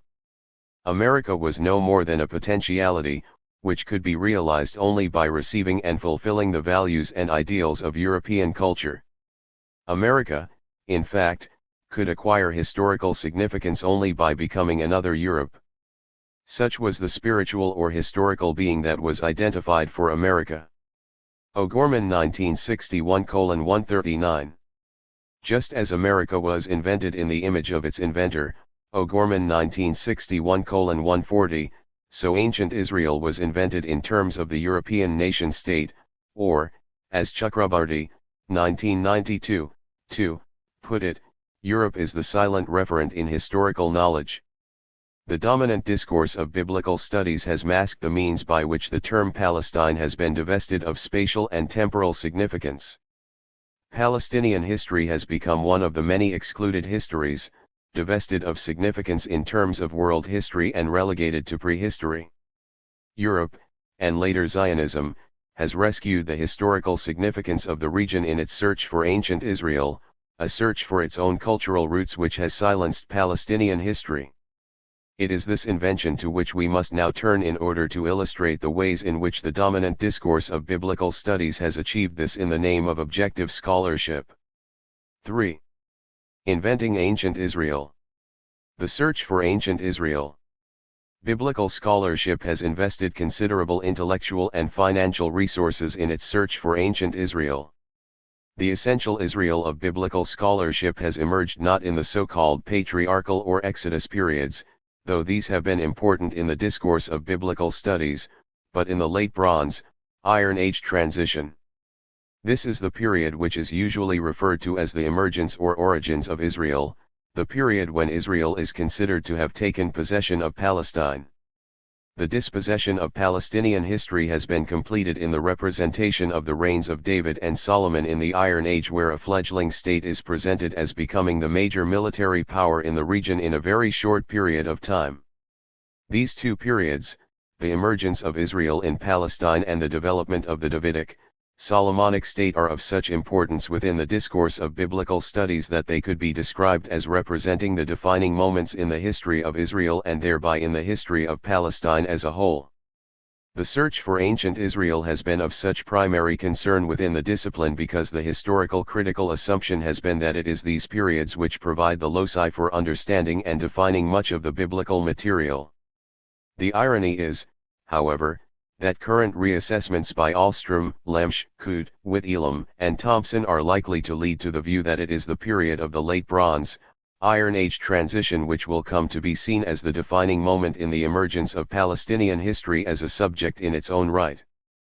Palestinian history became one of the excluded histories with the invention of ancient Israel and its location in the Late Bronze Iron Age transition.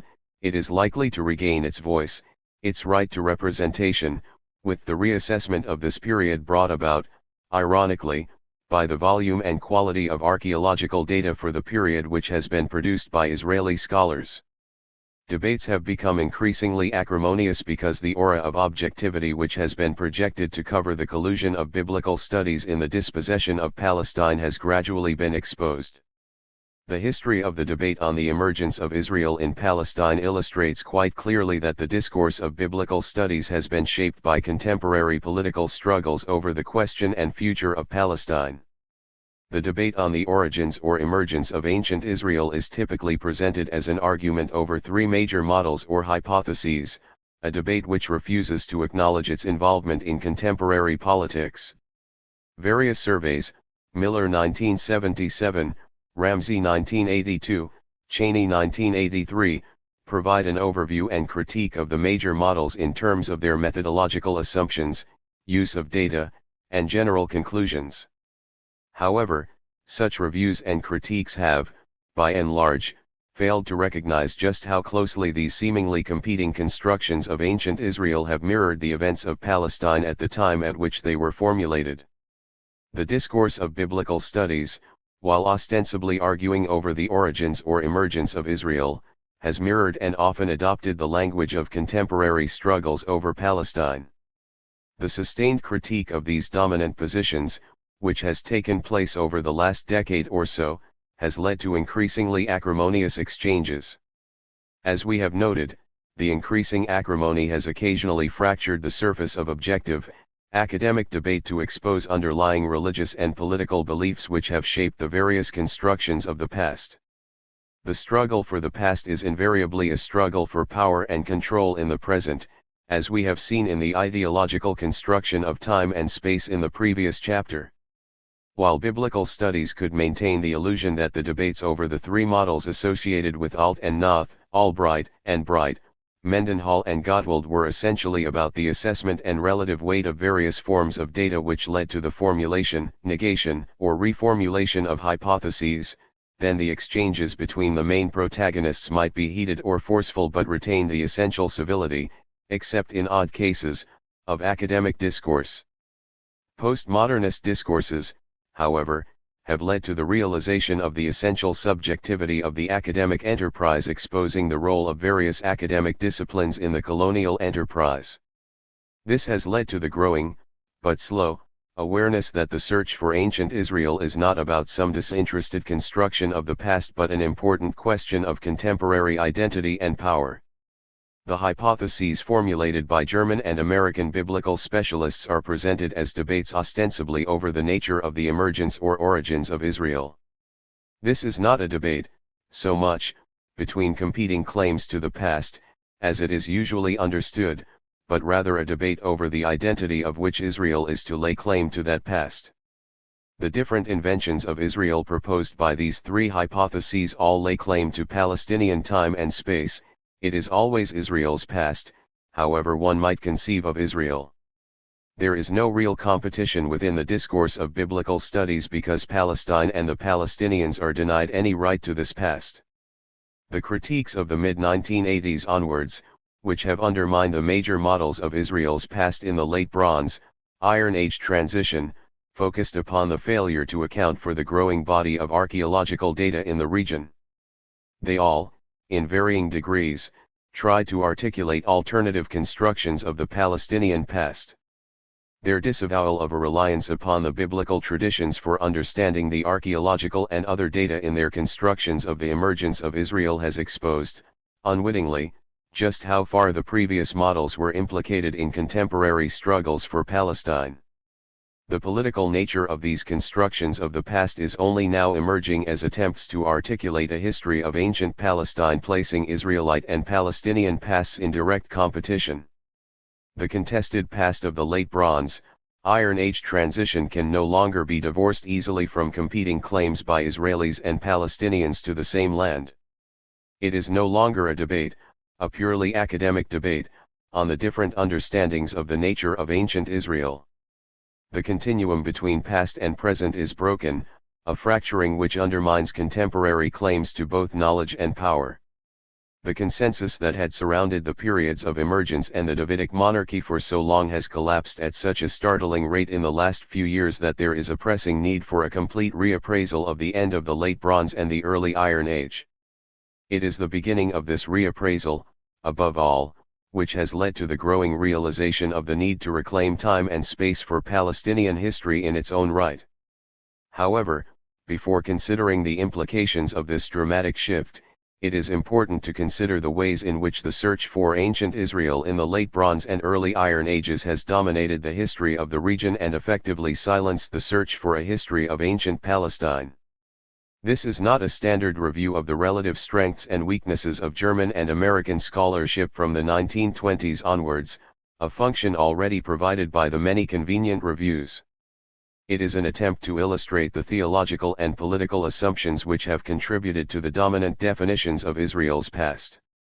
It is designed as a commentary, using their own words, to illustrate just how far their constructions of the past have mirrored and are implicated in contemporary struggles for Palestine. What it reveals is a series of imaginative pasts which have been responsible for the silencing of Palestinian history in the name of objective scholarship. Claiming Palestine 1, Immigration into Palestine. Albrecht Alt's seminal essay Die Landnahme der Israeliten in Palästina, published in 1925, 1966, 133-69, led to the development of what has come to be called the infiltration or immigration model of Israelite origins, frequently characterized as the peaceful infiltration/immigration of Israelites into Palestine. This hypothesis, associated with German scholarship, notably Alt, Noth, and M. Weipert, has been very influential in the discourse of biblical studies, nearly 3/4 of a century after its classic formulation by Alt, not only in current reformulations of the hypothesis, but through a series of ideas which have been taken for granted in the discourse of biblical studies and therefore rarely articulated. It still retains considerable support, most notably in the recent important work of the Israeli archaeologist Israel Finkelstein, 1988. However, it is a construction of the past, an invention of Israel, which mirrors perceptions of contemporary Palestine of the 1920s at a time of increasing Zionist immigration. Alt's innovative insight was to recognize that in order to overcome the deficiencies of the Hebrew Bible for understanding the process of Israelite origins, it was necessary to investigate the history of the country's territorial divisions in complete independence of other aspects of the problem, 1966, 136. By this means, he intended to understand the settlement of the Israelites in Palestine at the end of the Late Bronze Age, 13th century BCE, the conditions which preceded it, and its effects upon the settlement history of Palestine. Alt, in effect, proposed to address the problem from the perspective of la longue durée by using Egyptian and cuneiform materials to construct the political geography of Palestine, 1966, 137. His findings stressed the important role played by small city-states with their petty princes in defining this political geography. The pharaoh exercised power through them and only dealt directly with them. The full development of this political system resulted in the extreme fragmentation of Palestine into a number of small city-states consisting of little more than the land surrounding the city and a few neighboring villages.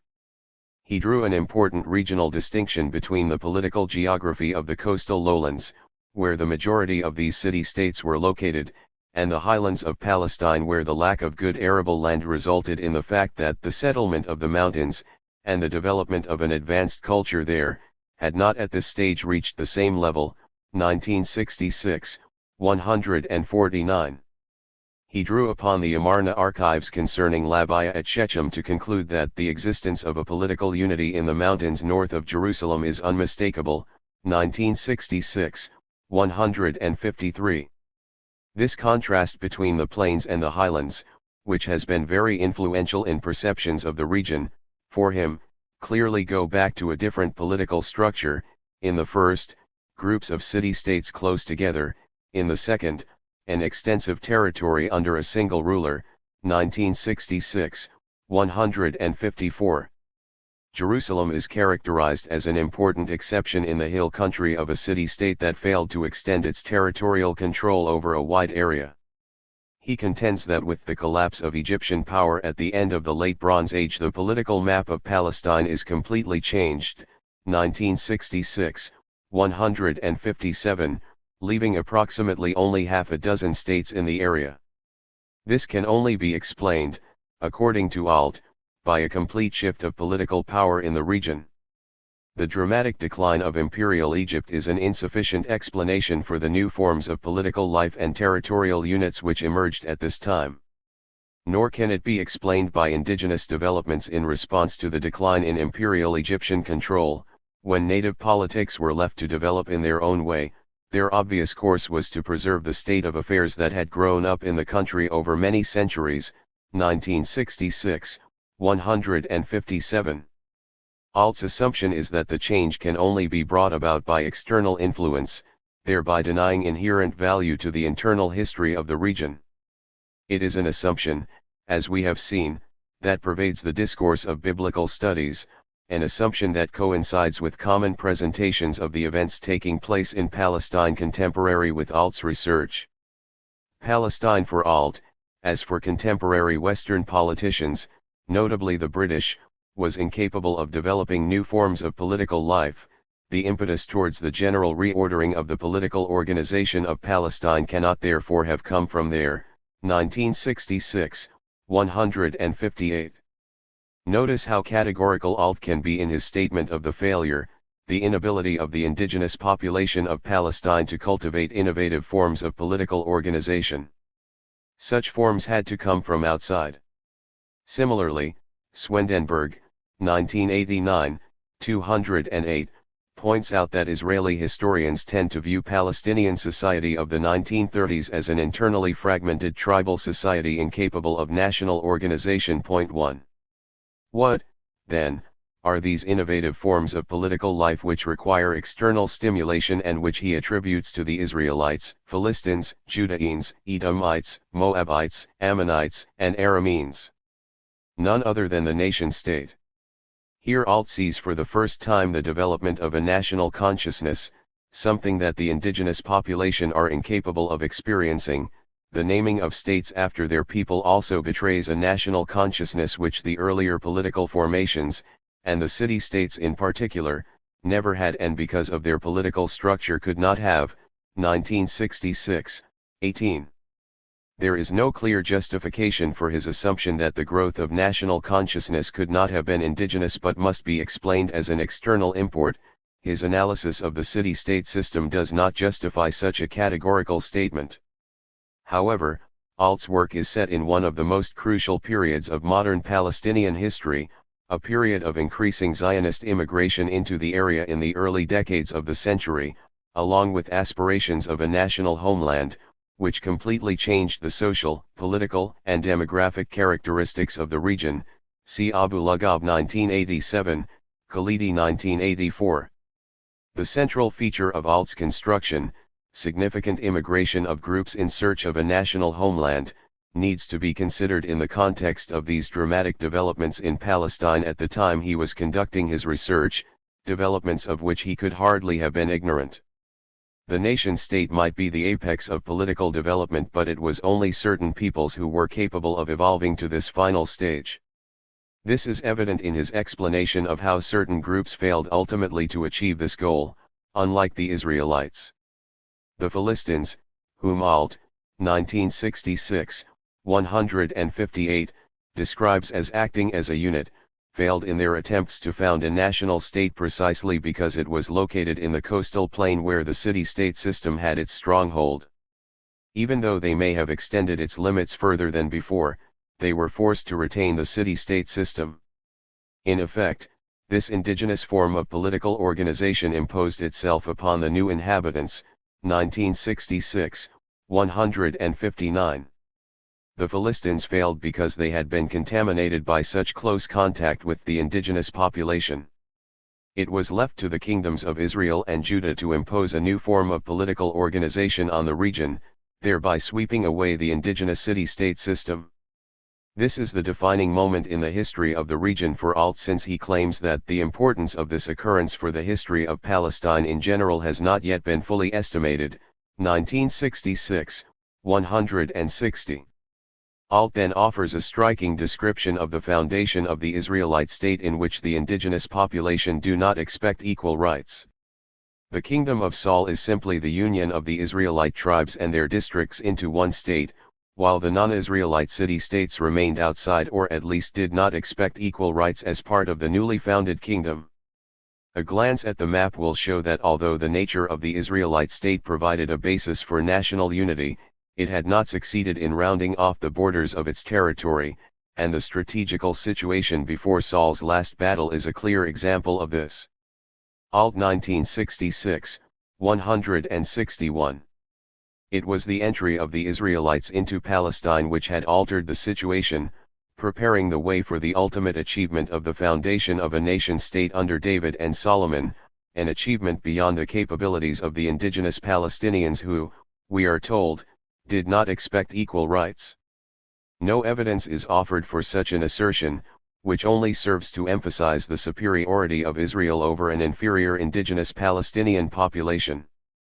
His famous account of the Israelite occupation of Palestine describes how they settled in those areas in the hill country where larger political units were already established and which were protected from contamination by the lowland city-state system.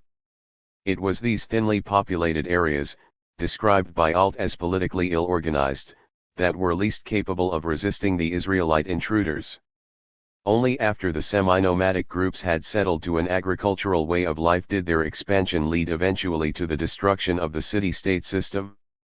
In effect, the other main proponents of this model, Noth and M. Weipert, have modified Alt's views only slightly and have adopted and propagated the domain assumptions.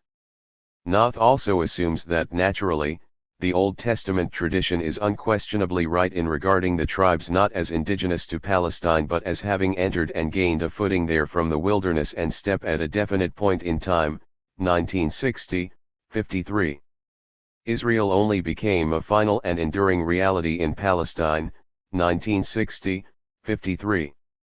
He believes that these tribes brought with them important traditions from outside Palestine which contributed to the self-consciousness and faith of Israel as it developed in Palestine. His own description of Israelite settlement, 1960, 55-6, 68, in the sparsely populated areas of the highlands is little more than a reiteration of Alt. His assumption, following Alt, is that these tribes were semi-nomadic in a protracted process of sedentarization, the whole process being carried through, to begin with, by peaceful means and without the use of force, 1960, 69. The stress is constantly on the peaceful means by which the land is appropriated. The implicit claim of this model is that Israel's infiltration into Palestine was not an act of dispossession but the possession of an empty, uninhabited land, or at least those areas which were uninhabited. It is only with the second phase of Israelite territorial expansion that conflict with the Canaanite city-states takes place, M. Weipert 1971, 6. The continued critique of Alt's hypothesis of Israelite origins and its various reformulations has illustrated the extent to which it is an imagined and invented past, see Ramsey 1982, 77-90, Miller 1977, 268-70, Mendenhall 1962, Gottwald 1979, 204-9. Literary approaches to the Hebrew Bible have seriously undermined the source-critical assumptions which Alt employed in his analysis of the biblical texts. The domain assumption that it is possible to identify particular strata in the texts, to date these, and then to use them for historical reconstruction has been put under sustained critique. Furthermore, it has become accepted that the fundamental assumption by Alt, along with most other biblical specialists of the time, that social change in the ancient past was necessarily the result of external invasion/migration by different ethnic groups who replaced the indigenous culture can no longer be sustained. In particular, the assumption that Israel was composed of nomads or semi-nomads in the process of sedentarization has been abandoned in light of the growing anthropological evidence showing that pastoralism is a specialized offshoot of agriculture in the ancient Near East. The growing body of archaeological evidence from the region, since Alt's initial research, has also illustrated quite clearly that the growth in settlements in the highlands of Palestine during the Late Bronze, Iron Age transition can no longer be associated unequivocally with Israelite immigration. Point 2. We might compare Alt's construction of Israelite settlement in Palestine with the political events of his own day within the region. His view of the imagined past is that the process of peaceful immigration eventually resulted in the foundation of a nation-state that swept away the inefficient, indigenous city-state system. He asserts, without any supporting evidence, that the indigenous population were incapable of any sense of national consciousness. Similarly, in the 1920s when Zionism with its strong sense of national consciousness was seeking a national homeland in Palestine through immigration, it was common to deny any sense of national consciousness to Palestinian Arabs, Laquier 1972, 248-50. Such an assertion has long been commonplace despite the denials of Antonius, 1969, or even Elon, 1983, 151-3. They show that a nascent nationalism was current among the Arab population in the region as early as the 1880s, paralleling developments in Jewish nationalism. The widespread misrepresentation of the introduction of national consciousness and unity into the region as a result of immigration and the devaluing of indigenous political organization has permeated biblical studies since the time of Alt. Furthermore, it is important to bear in mind that Alt's own search for ancient Israel was informed by German nationalism and the search for the nation-state, Sasson 1981. It is an imagined past that bears a strong resemblance to perceptions of the events in Palestine of the 1920s, which saw increasing Zionist immigration into the area, the establishment of increasing numbers of settlements, kibbutzim, and a contrast between a growing Zionist national consciousness and the inefficient, disunited groups of indigenous Palestinians/Arabs who were thought to be incapable of any such unified national organization. This imagined past, a mirror of Alt's own present, has had a profound and subtle influence on the discourse of biblical studies ever since. Biblical studies, in reiterating the unsubstantiated claims of Alt's construction, has participated in the struggle for Palestine by silencing any claim to the Palestinian past other than that of Israel. Claiming Palestine to, the conquest of Palestine. American scholarship, led by William Foxwell Albright, produced an alternative construction of Israel's emergence in Palestine which has been projected, within the discourse of biblical studies, as the diametric opposite of Alt's peaceful immigration hypothesis. Albright was concerned to show that there was objective evidence for accepting the picture presented in part of the biblical traditions of an external invasion and conquest. Alt and Noth had appealed to alternative traditions in Judges and parts of Joshua to support their construction of a protracted and largely peaceful immigration. Albright placed much greater emphasis on the increasing archaeological data to support the biblical tradition in Joshua of a short military campaign which devastated a number of the Palestinian urban centers. Albright's invention of ancient Israel has been of immense importance in 20th-century biblical studies, propagated by a group of influential graduate students who rose to prominent academic positions throughout the USA. Yet, once again, it is remarkable how far his construction of Israel's past mirrors important perceptions of developments in the Palestine of his own day.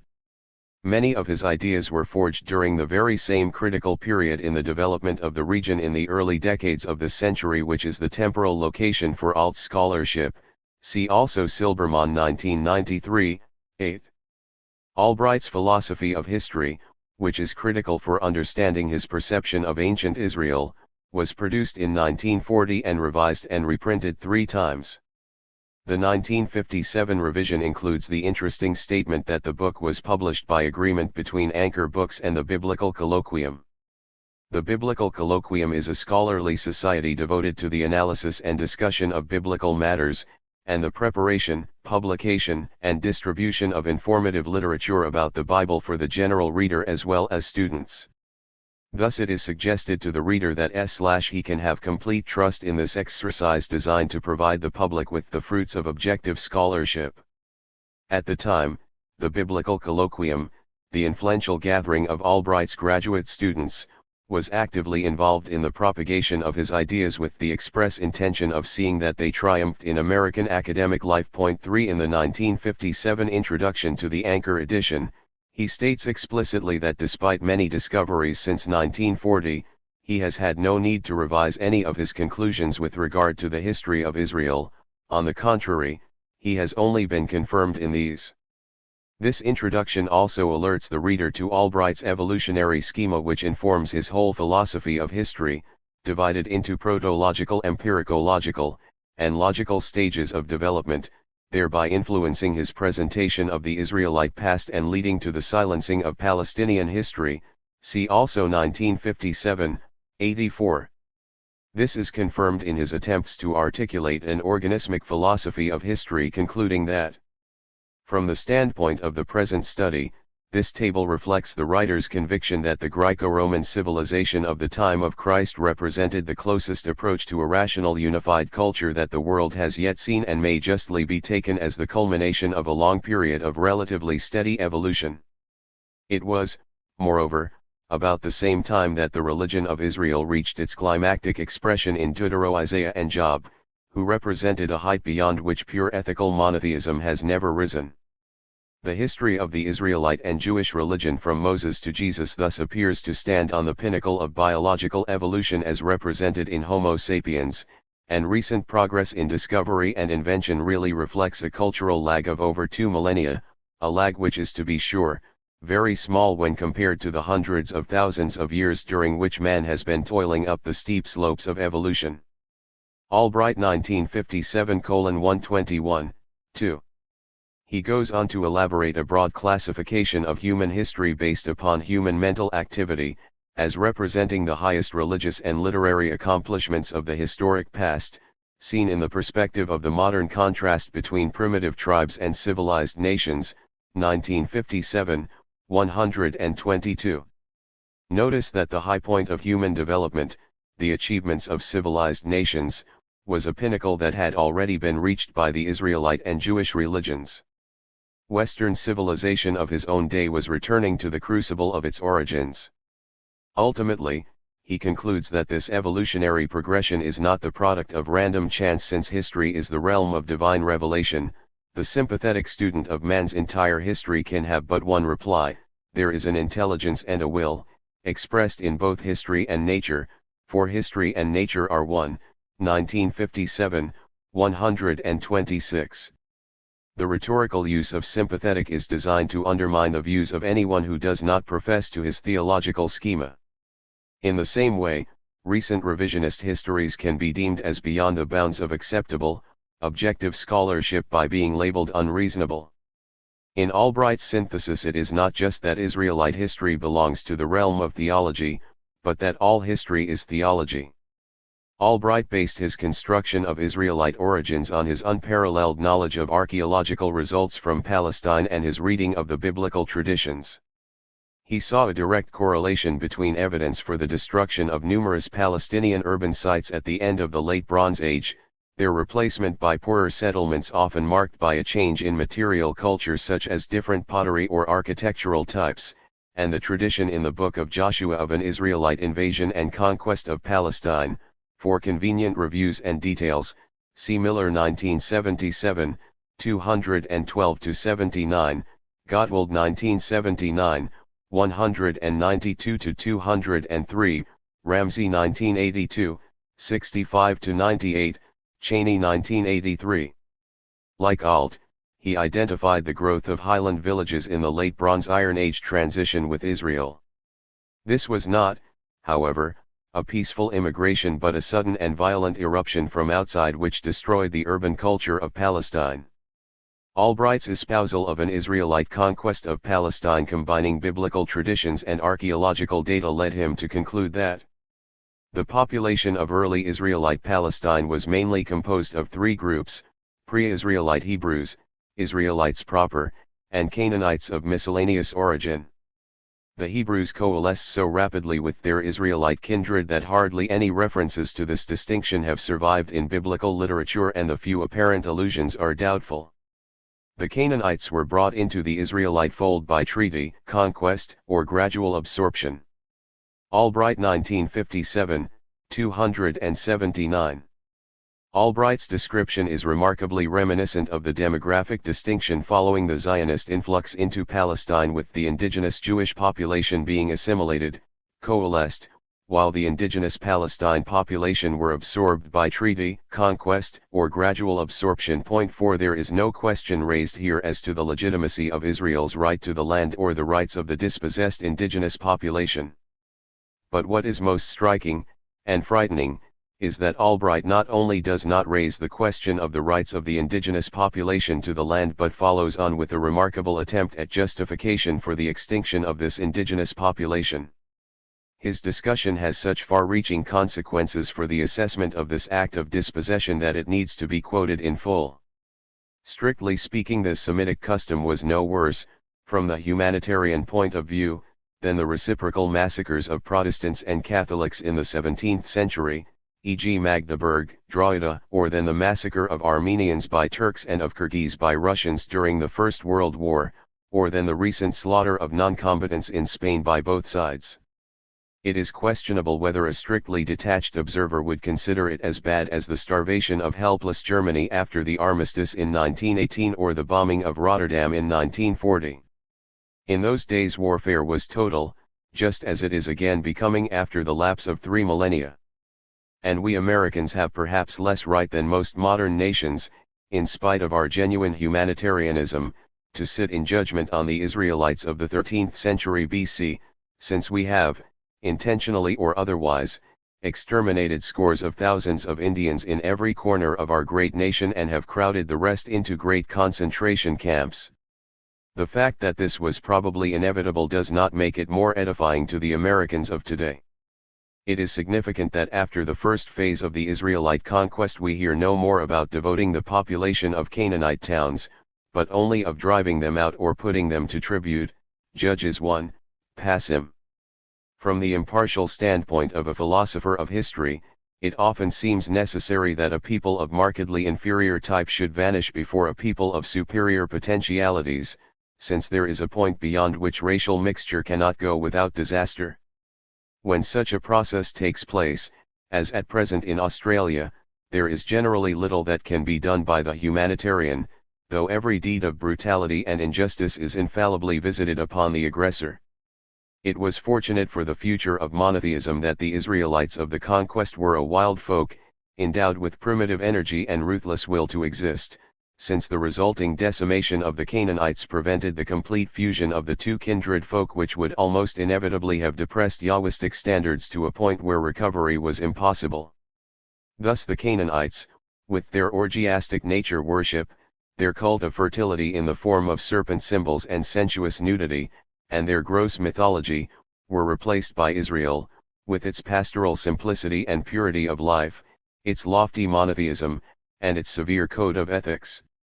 In a not altogether dissimilar way, a millennium later, the African Canaanites, as they still called themselves, or the Carthaginians, as we call them, with the gross Phoenician mythology which we know from Ugarit and Philobiblius, with human sacrifices and the cult of sex, were crushed by the immensely superior Romans, whose stern code of morals and singularly elevated paganism remind us in many ways of early Israel. Albright 1957, 280-1. This justification, by one of the great icons of 20th century biblical scholarship, of the slaughter of the indigenous Palestinian population is remarkable for two reasons. It is an outpouring of undisguised racism which is staggering, but equally startling is the fact that this statement is never referred to or commented on, as far as I know, by biblical scholars in their assessments of the work of Albright. 5 Albright's characterization of the sensuous, immoral Canaanite stands in a long line of Orientalist representations of the other as the opposite of the Western, rational intellectual. It is a characterization which dehumanizes, allowing the extermination of native populations, as in the case of Native Americans where it was regrettable but probably inevitable. The claim is couched in terms of the progress that colonial or imperial rule will bring.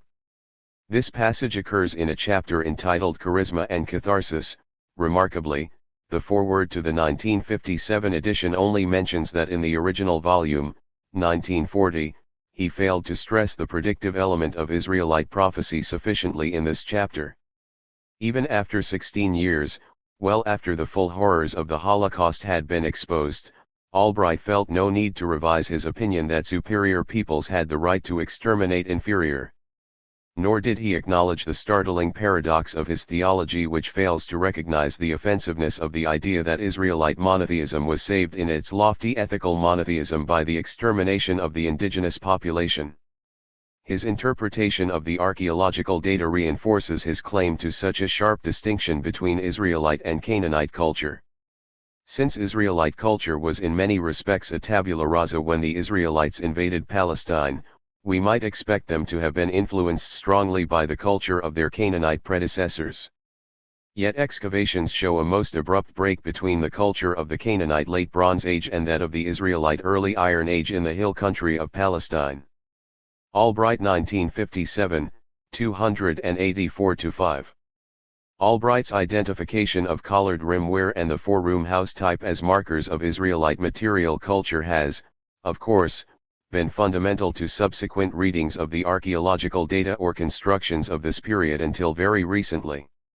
Thus Palestinian time and space are replaced by Israelite time and space as part of the inevitable evolutionary development and replacement of cultures. This inevitable progress was to result in the foundation of an Israelite national state. Meanwhile, the constant struggle between the Israelites and the surrounding peoples was slowly but surely hammering them into national unity. 1957, 286.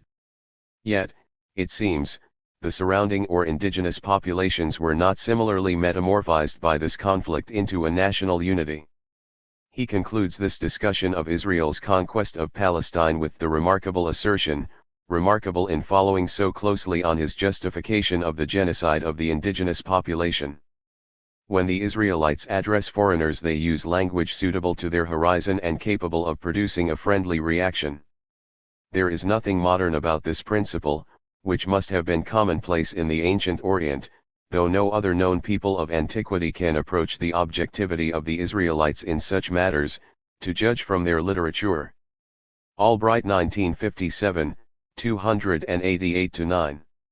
Israel, as the taproot of Western civilization, represents the rational, while Canaan, the indigenous Palestinian population, represents the irrational other which must be replaced in the inexorable progress of divinely guided evolution. Further justification for this is hidden away in a footnote in the epilogue. It is far more reasonable to recognize that, just as man is being evolved by the eternal spirit of the universe, so his religious life is the result of stimuli coming from the same source and progressing toward a definite goal. In other words, the evolution of man's religious life is guided by divine revelation. Albright 1957:401-1. Reasonableness is again the mark and the test of acceptance of his theological beliefs. The evolutionary and theological assumptions which underlie his work, and which have been so influential in the discourse of biblical studies, are made explicit in the Epilogue 6. A double strand runs through our treatment. First, the ascending curve of human evolution, a curve which now rises, now falls, now moves in cycles, and now oscillates, but which has always hitherto recovered itself and continued to ascend. Second, the development of individual historical patterns or configurations, each with its own organismic life, which rises, reaches a climax, and declines. The picture as a whole warrants the most sanguine faith in God and in His purpose for man. Albright 1957, 401. Albright's whole philosophy of history is underpinned by the notion of the evolutionary development of organisms, so that it is natural for Israel to replace the inferior indigenous population of Palestine, just as it was natural for Christianity to replace inferior religions.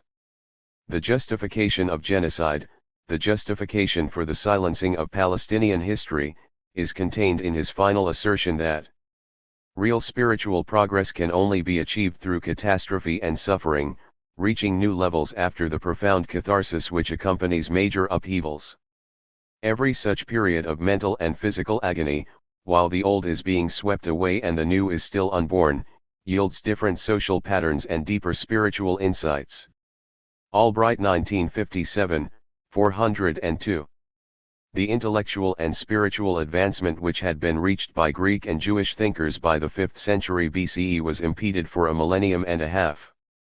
Significantly, then, for Albright, Jesus Christ appeared on the scene just when Occidental civilization had reached a fatal impasse.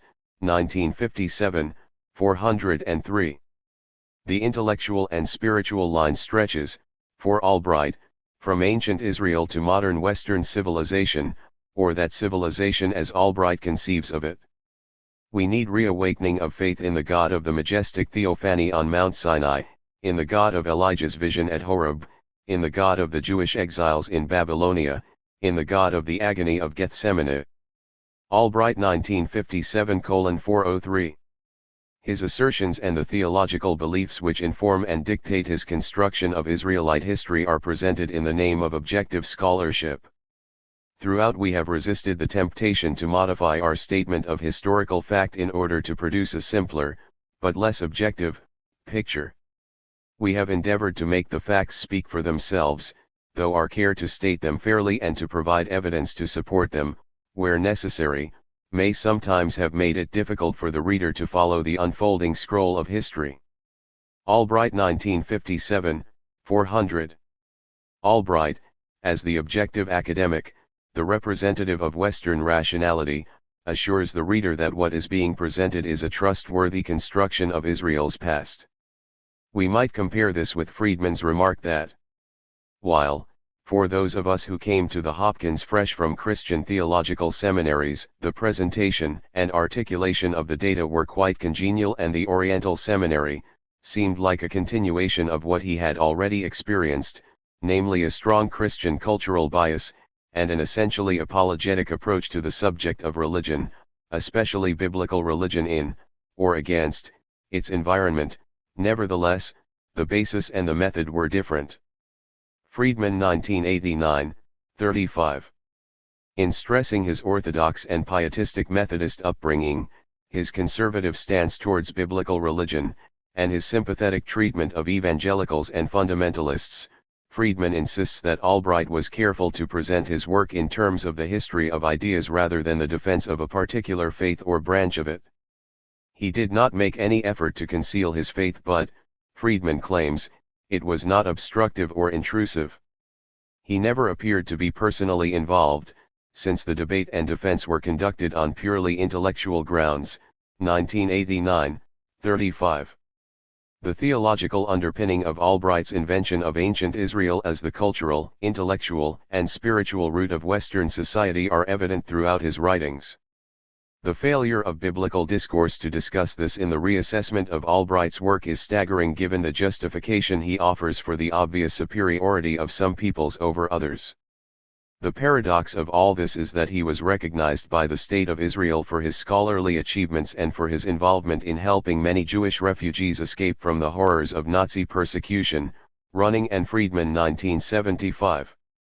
Yet he, and subsequent generations of biblical scholars, have failed to reflect upon the implications of his justification for the Israelite slaughter of the Palestinian population in the conquest of the land. In the collection of essays produced from the symposium Homage to William Foxwell Albright, sponsored by the American Friends of the Israel Exploration Society, Van Beek states that for Albright, homage without honest appraisal would have been little more than flattery, and therefore without merit. 1989, 3. What might we conclude from the overwhelming reluctance within the discourse of biblical studies to acknowledge Albright's racist philosophy? Either it has been an issue too delicate to raise or the discipline has colluded in the enterprise. The failure to point out the objectionable nature of his views, of course, is part of that collusion. The views of Albright, quoted at length above, bear comparison with anything found in Said's critique of Orientalism. They cannot be dismissed simply as the views of someone of his time, as though it is unreasonable from our current perspective to expect anything more. Nor can they be divorced from the rest of his scholarship, since this overriding philosophy of history is fundamental to his interpretation and presentation of the archaeological and historical data. What has to be remembered is that his conclusions, his construction of the past, shaped and continue to shape the perceptions of generations of biblical scholars, particularly American and British. 7. Even in the late 1980s, Albright was presented as the icon of objective scholarship, a presentation which has been essential to the discourse of biblical studies and which has hidden its involvement in the colonial enterprise. As with Alt's invention of an imagined past, so Albright's construction has come under sustained critique which has shattered any illusion as to its cogency. Albright's hypothesis suffers from the very same weaknesses as Alt's in terms of attempts to isolate literary strata and then read off a simple correlation with the historical reality. Ironically, however, it is the new archaeological data itself, from excavations and regional surveys, which have completely undermined his invention of the past. The problems posed by the excavations of Ai and Jericho for his correlation of archaeological data and the biblical traditions are well known. Furthermore, the discovery of collared rimware and the four-room house type in different areas and earlier periods further undermined his identification of Israelite material culture or any notion of a sharp break with indigenous culture. In retrospect, it is easier to see that his construction was just as much an imagined past tied to his own present as that of Alt. Yet the political implications of his work have remained largely unexamined, masked by the concentration on his achievements in archaeological fieldwork and biblical studies in general. Silbermann, in his reassessment of Albright, is one of the few scholars to raise the question of the political implications of his scholarship. It is strange that today's biblical archaeologists, or Syro-Palestinian archaeologists, who likewise take pride in wearing the public badge of scholarly impartiality, don't often acknowledge that there is something more to Albright's legacy than historical ideas. Can a scholar, who is also a product of a modern society, with a particular national, religious, and economic position, really enter a strife-torn society, like Palestine was in the 1920s, without participating willingly or unknowingly in the political struggle that is going on?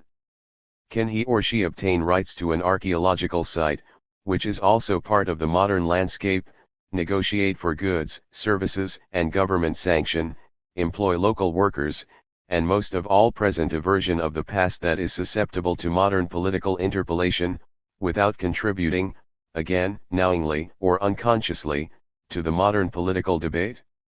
Silbermann 1993, 15. Biblical scholarship has attempted to remain immune from the intellectual currents which have shaken other disciplines, choosing to ignore or deny its intricate involvement in the political realm.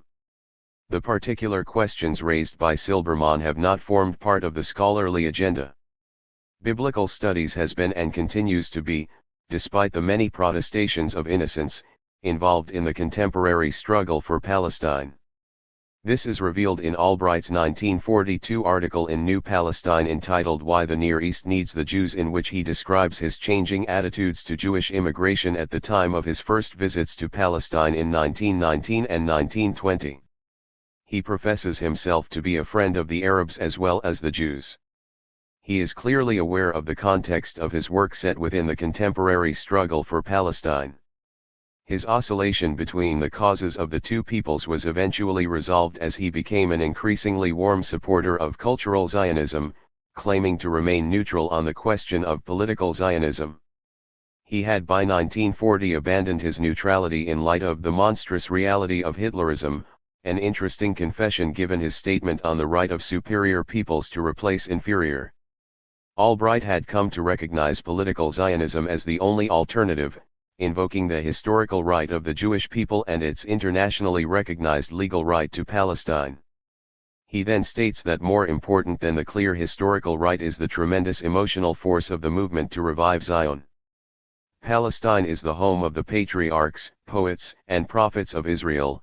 Palestine is the workshop in which Jews forged three right instruments of Western culture, the Hebrew Bible, the New Testament, and the Second Law, 1942. 12. Israel is presented as the taproot of Western civilization, while at the same time the direct continuum between past and present is stressed as justification of Israel's right to the land. In order to show his balance and objectivity, his sympathy for the Arab cause, he tries to argue that a Jewish Palestine would not be an irritating alien body in the otherwise homogeneous Muslim Arab world. The Near East needs the Jews because of the rapid modernization brought about by American and European involvement and investment. What is being constructed is a center of European civilization, an immensely energetic and progressive focus of influence, in the heart of the Near East. The region would then benefit from the technological, medical, and cultural benefits introduced into the region through Jewish immigration. Albright's Israel of the Iron Age was a mirror image of the Israel of his present. Israel is presented as the carrier of European civilization which can only benefit the impoverished region. No mention is made of the right of the indigenous population to the land, either in the past or the present.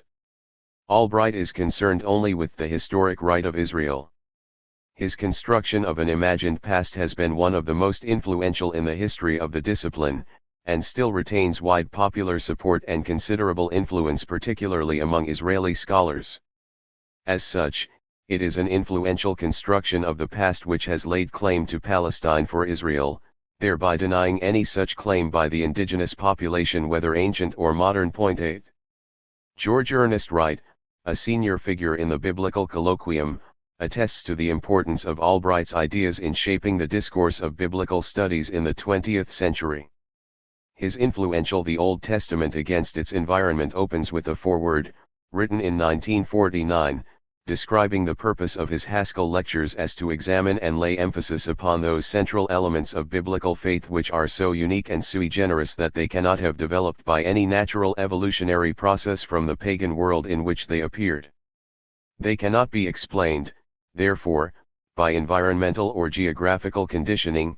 1950, He takes issue with the extreme positions of those who try to explain the faith of Israel in developmental terms. Here is a unique entity, for Wright, which is radically demarcated from its pagan environment to such an extent that it cannot be explained fully by evolutionary or environmental categories. 1957. Encapsulated in these opening sentences is the overriding theological and ideological assumptions of Western biblical scholarship which have silenced Palestinian history. Interestingly, he takes issue with the evolutionary assumption that it is possible to trace the developmental path of the biblical tradition, since this leads to the misunderstanding that the idea of development lays emphasis inevitably upon the process of human discovery rather than on revelation, on gradual evolution rather than mutation. 1950, Once again, we find the language of the growth of organisms. Israel, however, cannot be understood in terms of development because its roots cannot be traced to the indigenous population or culture. It is of such a unique status that it can only be described as a mutation brought about by divine intervention rather than random accident. 9 The key to understanding Wright's arguments is his belief that the living God, says the Bible, breaks into a people's life and by mighty acts performs his wonders in their behalf. 1950, He draws a sharp distinction between Israel and its environment, contrasting the mythic worldview of indigenous culture with the logical deductions of faith in a deity revealed in history. Thus he is able to conclude that these, then, are some of the distinctions which must be drawn between the God of Israel and the gods of the nations. Together they constitute the basis of the Israelite mutation, which cannot be comprehended through the metaphor of growth. It is impossible to see how this God of Israel could have evolved slowly from polytheism. The two faiths rest on entirely different foundations. The religion of Israel suddenly appears in history, breaking radically with the mythopoeic approach to reality. How are we to explain it, except that it is a new creation?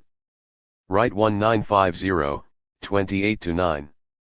It is interesting to note that these words were being delivered at the time of the creation of the State of Israel. Wright's understanding of ancient Israel and its faith as a new creation completely different from its environment is parallel to frequent presentations of the State of Israel as something different, a civilizing influence, set off from its environment.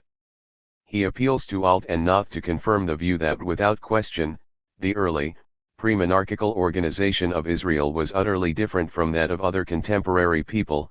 1950, 61. What underlies all of this is the fundamental assumption of the direct connection between the uniqueness of Israel and its faith and Christianity. Thus Wright, 1950, 68, is able to state, the doctrine of election and covenant gave Israel an interpretation of life and a view of human history which are absolutely fundamental to Christian theology, especially when they are seen with Christ as their fulfillment. He then acknowledges that history is progressive but that the goals have been set by God. 1950, 72.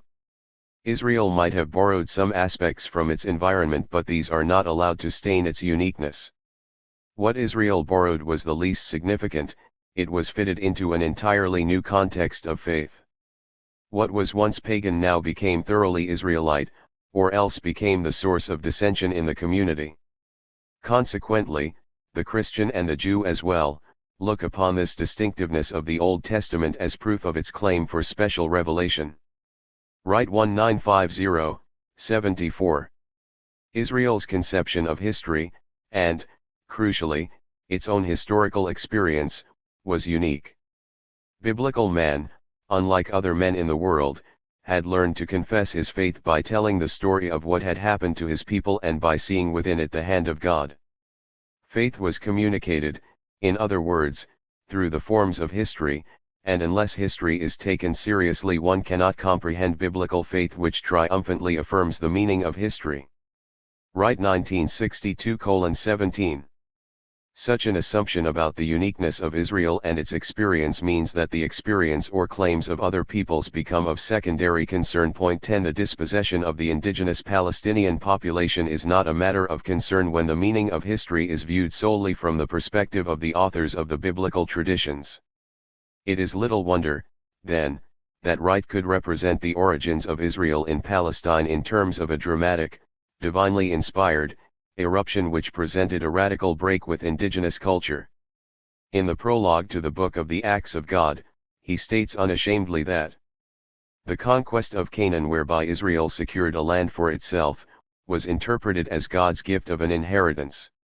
The land was not interpreted as belonging to various individuals and families of Israel as a natural right, but was thought of as a gift of God.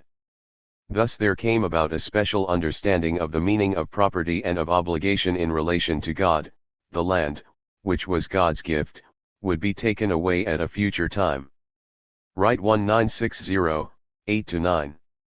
No mention is made of the right of the indigenous Palestinian population's right to the land. Their rights, their voice, and their history are excluded in the relentless search for ancient Israel. Here it is not a conquest but a gift. It is not dispossession but possession ceded by God. Similarly, one of the major sections of the book is entitled God's Gift of a Land, Joshua, Judges. Wright gives no thought to the dispossessed. He does not justify explicitly the conquest in terms of Albright's belief in the inevitability of evolutionary development, rather, he tries, in a remarkable passage, to justify the act of genocide in which the indigenous population are wiped out according to the Joshua narrative. Now we know not only from the Bible but from many outside sources as well that the Canaanite civilization and religion was one of the weakest, most decadent, and most immoral cultures of the civilized world at that time. It is claimed, then, that Israel is God's agent of destruction against a sinful civilization, for in the moral order of God civilizations of such flagrant wickedness must be destroyed. On the other hand, God has a purpose in the choosing of Israel and in giving her a land, a purpose stated in the promises to the fathers of Israel in Genesis. Right 1960:109. He takes it as read that there can be no argument about the immorality and decadence of the indigenous population or that Israel has the right to take the land and kill the occupants. Wright then tries to resolve the theological problem for the Christian that God fights for Israel and so is responsible for the slaughter. In other words, God has a purpose of universal redemption in the midst of and for a sinful world. He makes even the wars and fightings of men serve his end. In the case of Israel, his purpose as expressed in the patriarchal promises coincided at the moment of conquest with the terrible iniquity of Canaan. It was a great thing for Israel that she got her land. It was also a sobering thing because with it went the great responsibility and the danger of judgment. It was likewise a great thing for the Canaanites in the long run. Between 1300 and 1100 BC, Israel took away from them the hill country of Palestine, while the incoming Arameans took away the whole of eastern Syria. The remnant of the people was confined to the Syrian coast around Tyre and Sidon and further north. After 1100 BC, they began to develop one of the most remarkable trading empires in the world. The Greeks called them Phoenicians. Their colonies were spread all over the Mediterranean world, much to the benefit of that world, and this was done, not by conquest, but solely by the peaceful means of trading. Wright 1960:110. It is astounding that he should believe that it was to the benefit of the indigenous people that they were wiped out and their land appropriated by Israelites or Arameans. This is an even more extreme variant of Lord Balfour's speech to Parliament in June 1910, critiqued by said, 1985, 31-6, in which he argues that the British government of Egypt was exercised for the good of Egyptians and the whole of the civilized West. It forms part of the standard justification of imperialism and colonization in that the imperial power acts on behalf of the indigenous population. Equally astounding is Wright's view that this appropriation of land was in the long-term good of Palestine, since the survivors were forced to remain on a thin strip of the coast where they became a great trading force. As Elon, 1983, 150, points out, many early Zionists were of the unthinking belief that Zionism represented progress, with the implied or expressed assumption that Jewish settlement would ultimately benefit the Arabs. In fact, the Arab population were considered to be potential Zionists and were expected to welcome the Jews as a matter of course. Elon concludes that this was so self-evident for most Zionists that they never considered any alternative perception of what was happening. Similarly, the facts of the past are so self-evident for Wright that he does not consider any alternative construction. The assumption that the event, the conquest of Palestine by the Israelites, is part of revelation and that it represents a divine gift of land to Israel, one of the great acts of God's goodness, 1960, 103-4, only reinforces the exclusion of Palestinian history and the taking of Palestinian space. It rapidly becomes, in the discourse of biblical studies, their homeland, 1960, 105. But equally revealing is his view that even after the conquest Israel was vulnerable to invasion by surrounding peoples and lacked real security apart from divine intervention. The Book of Judges, then, presents the real problem of Israel, the problem of living within a covenant apart from which there is no security. It is also preparatory for the next event, the establishment of a king as an attempted answer to this problem, Wright 1960, 112. The solution to the problem of insecurity was the establishment of a sovereign national state. The invention of ancient Israel in the discourse of biblical studies mirrors the contemporary situation where Jewish immigration into Palestine eventually resulted in the founding of the modern State of Israel in 1948 as the realization of Jewish national consciousness and a means of providing security against the threats of the indigenous Palestinian population and surrounding Arab nations.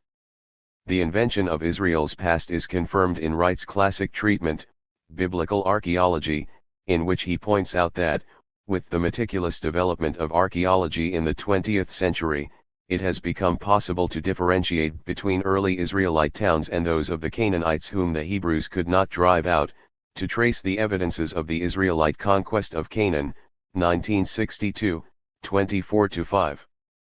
The key element here is the differentiation between Israel and the indigenous population. This is borne out by Albright's excavation of Bethel, in which Wright participated, and which revealed evidence of a massive destruction of the city. However, the conclusion he draws from this is revealing of his underlying assumption. The Canaanite city destroyed was a fine one with excellent houses, paved or plastered floors and drains. Compared with them, the poor straggly houses of the next town were poverty itself. The break between the two is so complete that there can be no doubt but that this was the Israelite destruction. Wright 1962, 81. No evidence is offered for this dogmatic statement except the implicit assumption that the destruction layer and poor settlement which follow indicate that there must have been a dramatic break in culture which can only be explained in terms of external invasion.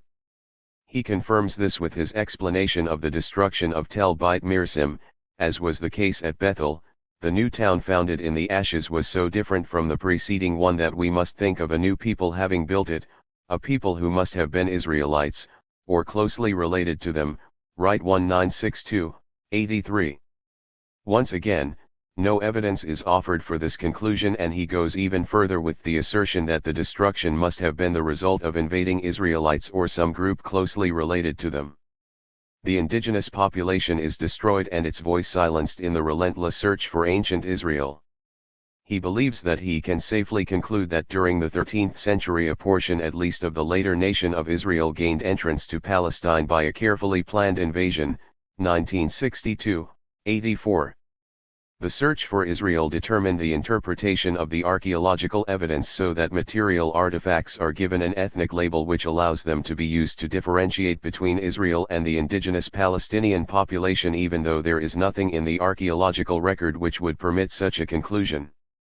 The corollary of this is the theological assumption that Israel, and thereby its spiritual heirs in Christianity, is a unique entity which can be confirmed by the archaeologist Spade.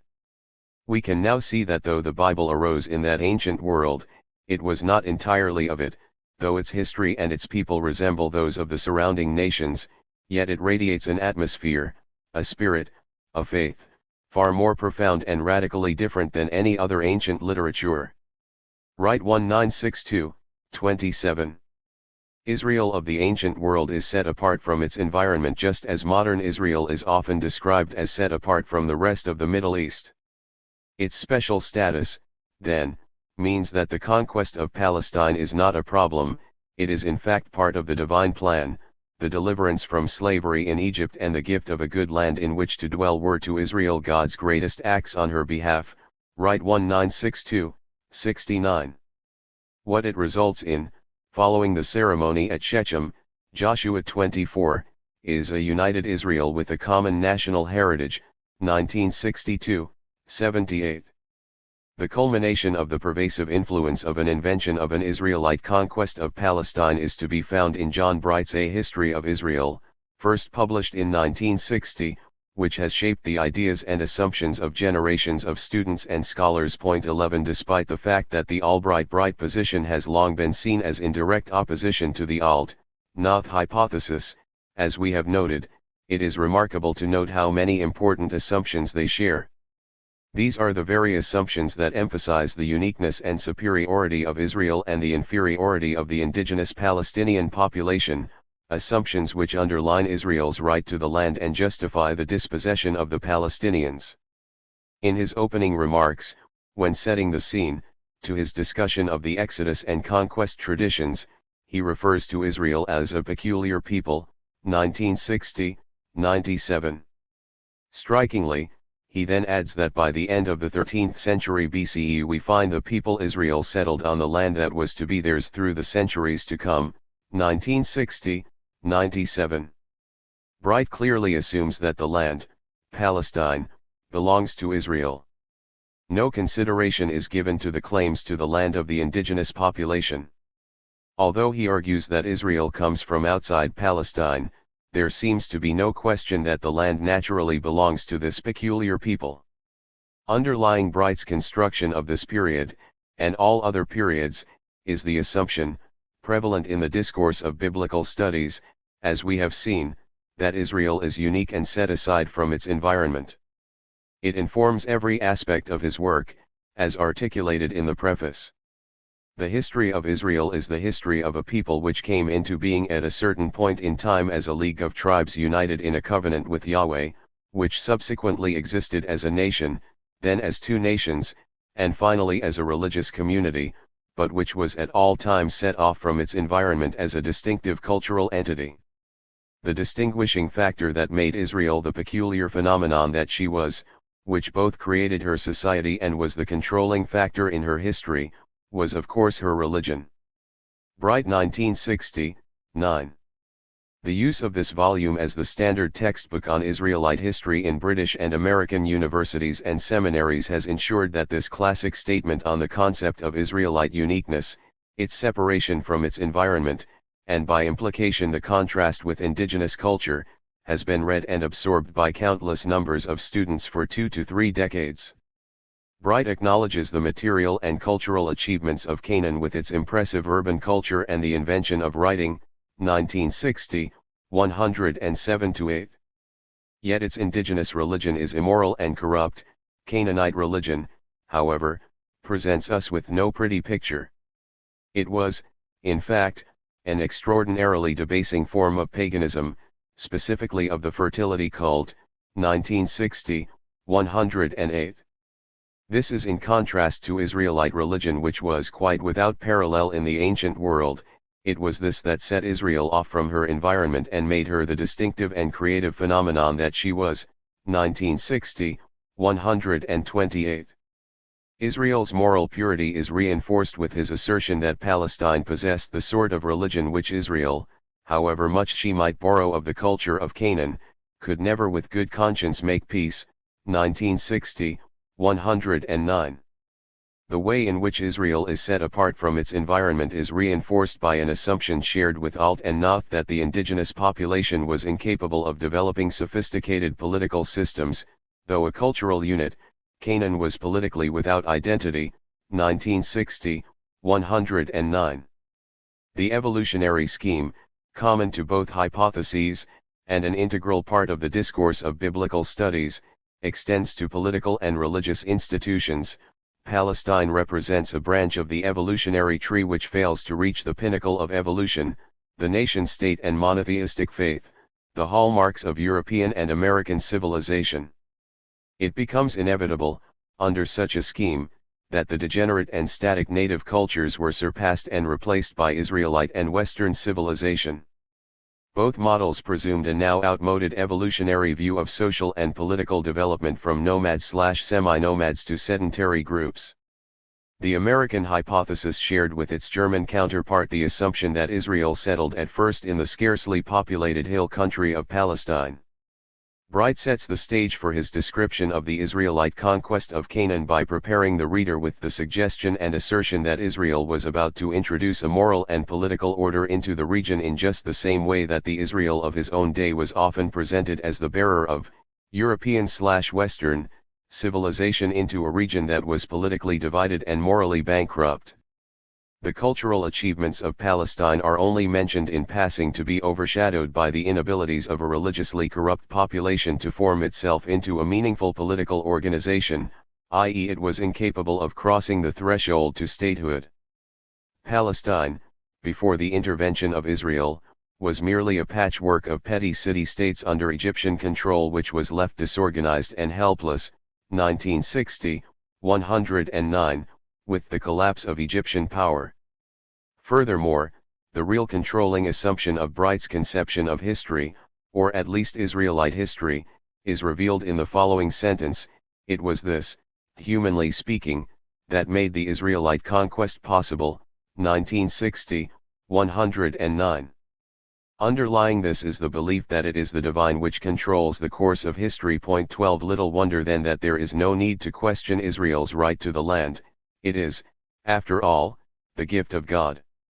Israel becomes both the progenitor and the carrier of European civilization which has to be introduced from outside the region if it is to develop along the evolutionary political and religious scale.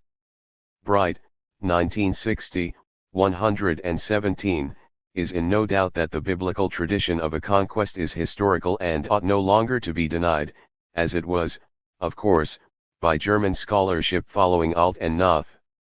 This is seen as the pivotal disagreement between the two major hypotheses which dominated the discourse of biblical studies for half a century from the early 1920s to the 1970s. Such a presentation has obscured the critical shared assumptions which have been instrumental in helping to silence Palestinian history. For Bright, as for his mentor Albright, the process is understood primarily in terms of the Israelite conquest or Israelite occupation of Palestine. Bright acknowledges the biblical traditions of a protracted and peaceful process but argues that the archaeological evidence for the destruction of key urban centers in Palestine leads him to the conclusion that it may be regarded as certain that a violent eruption into the land took place in the 13th century. 1960, 120. He follows the standard assumption that Israel first settled in the sparsely populated hill country and later defeated the urban centers of the lowlands. He provides a striking description of this process which could easily have been written about the consequences of the foundation of the modern state of Israel. The incompleteness of the conquest, however, is evident. Israel was unable to occupy either the coastal plain or the plain of Esdraelon, while the Canaanite enclaves, such as Jerusalem, Judges 1:21, which was not taken until the time of David, 2 Samuel 5:6-10, remained in the mountains as well. Since most of these areas, however, were ultimately incorporated into Israel, this means that Israel was later to include people whose ancestors had not only not taken part in the conquest, but had actively resisted it. Bright 1960:122. He does not go as far as Alt in claiming that these indigenous groups did not expect equality of treatment.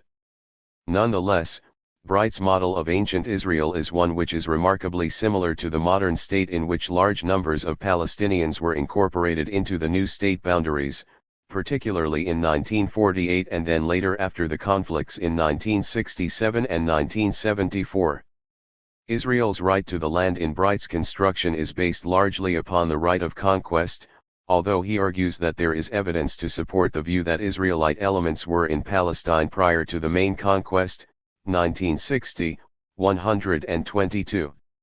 This view again is in remarkable accord with the modern situation, where there was a significant Jewish presence in Palestine prior to the Zionist immigration of the late 19th and early 20th century and the conflict which led to the founding of the State of Israel in 1948. His summary description of the process echoes Albright and Wright in ignoring the rights of the indigenous population. In the latter half of the 13th century there took place, as archaeological evidence abundantly attests, a great onslaught upon western Palestine, which, however incomplete it may have been, broke the back of organized resistance and enabled Israel to transfer her tribal center there. There is no reason to doubt that this conquest was, as the book of Joshua depicts it, a bloody and brutal business. It was the holy war of Yahweh, by which he would give his people the land of promise. At the same time, it must be remembered that the Huram was applied only in certain cases. The Canaanite population was by no means exterminated. Much of the land occupied by Israel was thinly populated, and much inhabited by elements who made common cause with her. Israel's victories occasioned wholesale accessions to her numbers. Clans and cities came over en masse and were incorporated into her structure in solemn covenant, Joshua 24. Among those absorbed either at once or later were Kaparu elements and various towns of central Palestine, the Gibeonite Confederacy, chapter 9, Galilean clans and towns, as well as groups, Kenizzites, Kenites, etc., many of them already Yahwist, who had infiltrated the land from the south and mingled with Judah. Though the process of absorption was to go on for some time, Israel's tribal structure speedily filled out and assumed its normative form. With this the history of the people of Israel may be said to have begun. Bright 1960:126, 7. Israel's history begins, while Palestinian history ends. The past belongs to Israel. The indigenous population, whether absorbed or slaughtered, has no claim on this past. M. Weipert's survey, 1971, and restatement of the Alt hypothesis stresses that the debate between the schools of Alt and Albright was not about historical details as much as the principles of historiography. This is true in the sense that it was a debate over the relative values of the biblical traditions and external evidence, particularly the growing body of archaeological data from the 1920s onwards. However, this obscures the fact that, in important aspects, both schools shared important assumptions about the nature of Israel and its occupation/conquest of Palestine. Neither questioned the right of Israel to the land or raised the issue of the rights of the dispossessed indigenous population. In both cases, they assumed a model of the past which was directly related to and shaped by their own time. In the case of the Baltimore School, this was particularly influenced by the evangelical Christian persuasion of its participants.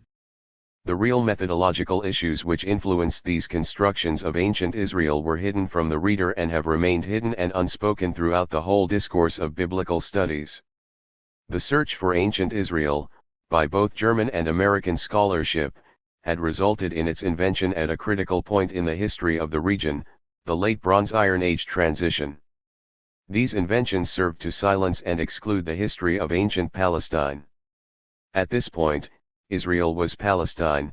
Palestine and its history, Palestinian time and space, are completely subsumed by Israel and its claims to the past as presented by the major figures of Western biblical scholarship. Claiming Palestine 3, the struggle within Palestine. George Mendenhall, a pupil of Albright's at Johns Hopkins, is credited with formulating an alternative explanation of Israelite origins which challenged, and eventually undermined, many of the underlying assumptions of Alt and Noth, Albright and Bright, who had invented ancient Israel in the image of an Israel of their own day. His original programmatic essay, The Hebrew Conquest of Palestine, which appeared in the Biblical Archaeologist in 1962, was overlooked for some time before becoming the focus of a fierce debate in the 1970s and 1980s. It is widely perceived to have shaken the very foundations of the biblical discourse on the origins of Israel by helping to undermine the conquest and immigration hypotheses. This common perception, however, is misleading, since the foundational assumptions of Mendenhall, linked as they were to many of Albright's fundamental ideas, were locked into the discourse of biblical studies concerned with the search for ancient Israel as the taproot of Western civilization, effectively inventing Israel in its own image and thereby silencing Palestinian history. The paradox of Mendenhall's work is that there are important aspects which appear to give legitimacy and a voice to Palestinian history, only for that voice to be withdrawn or excluded under the truth claims of Christianity. Ironically, Mendenhall's starting point is in agreement with the central thrust of this volume. Previous scholarship had constructed Israel in its own image by basing hypotheses upon outmoded models or ideal models. One of his professed aims, interestingly in the light of the postmodern debate, was to avoid the worst mistake of reading purely modern ideas into the ancient world. Nationalism, like racism, is for all practical purposes a non-existent operational concept in ancient history. 1973, 184. The hypotheses of Alt and Albright were based upon the fundamentally mistaken assumption that ancient Israel was a nomadic society, analogous to Bedouin society of the 19th and 20th centuries, what he later terms the nomadic mirage. 1973, 150. Point 13. He argued also that there had been a failure to recognize the social and political prejudices of scholars involved in the reconstruction of the Israelite past. Both previous models assumed that changes in the ancient past can only be explained in terms of ethnic migrations or conquests supplanting other ethnic or racial groups. He was concerned to expose these tacit or expressed assumptions, 1962, 67, of both the main models of Israelite origins by questioning, on the basis of biblical and extra-biblical evidence, the domain assumption that the early Israelites were nomadic. At first sight, he appeared to reject the strong evolutionary scheme which had informed the discourse of biblical studies by rejecting a pattern of development from nomad to village to city. 14. It led to a seemingly radical proposal which was to occupy biblical scholars for a considerable period of time. The fact is, and the present writer would regard it as a fact though not every detail can be proven, that both the Amarna materials and the biblical events represent politically the same process, namely, the withdrawal, not physically and geographically, but politically and subjectively, of large population groups from any obligation to the existing political regimes, and therefore, the renunciation of any protection from those sources. In other words, there was no statistically important invasion of Palestine at the beginning of the 12-tribe system of Israel. There was no radical displacement of population, only of royal administrators, of necessity. In summary, there was no real conquest of Palestine at all. What happened instead may be termed, from the point of view of the secular historian interested only in socio-political processes, a peasants' revolt against the network of interlocking Canaanite city-states. Mendenhall 1962, 73. This represented a radical departure from the previous two models which had assumed a major external conquest or immigration. Mendenhall assumed that the external element was a small group which acted as a catalyst for the dissatisfied and exploited Palestinian peasant population. For Mendenhall, the key feature of this biblical revolution, as he termed it, was not the indigenous peasant revolt, but the religious revolution. In fact, he later complained that the designation of his hypothesis of Israelite origins as the peasant revolt model was unfortunate and misleading, since this was but an incidental and possibly even accidental aspect of the biblical revolution. 1983, 31. His views, however, embody an important paradox. His questioning of the domain assumption that the origins of Israel in Palestine were the result of a significant external influx of a new population appears to value the importance of indigenous culture and history in a way that had not previously been recognized. However, his emphasis upon the centrality of the new religion, brought from outside, immediately stifled any possibility of a new departure in the study of the history of the region. Furthermore, Mendenhall stressed the inherent corruption of the indigenous culture possibly even more strongly than Albright had done. He presented a stark contrast between the ethical and monotheistic faith brought from outside Palestine by Israel, however statistically insignificant, and the immoral and polytheistic beliefs of a corrupt city-state system indigenous to the region. His analysis of the political setup presupposed the work of Alt. The Hebrew conquest of Palestine took place because a religious movement and motivation created a solidarity among a large group of pre-existent social units, which was able to challenge and defeat the dysfunctional complex of cities which dominated the whole of Palestine and Syria at the end of the Bronze Age. Mendenhall 1962, 73. Mendenhall's theological assumptions are the driving force behind his historical analysis 15. It was this religious affirmation of the value of historical events which is still felt to be the unique feature of Israelite faith, and quite correctly, but any cultic separation of religious values from the brute facts of historical reality must inevitably result in a radical transformation of the nature of religious obligation.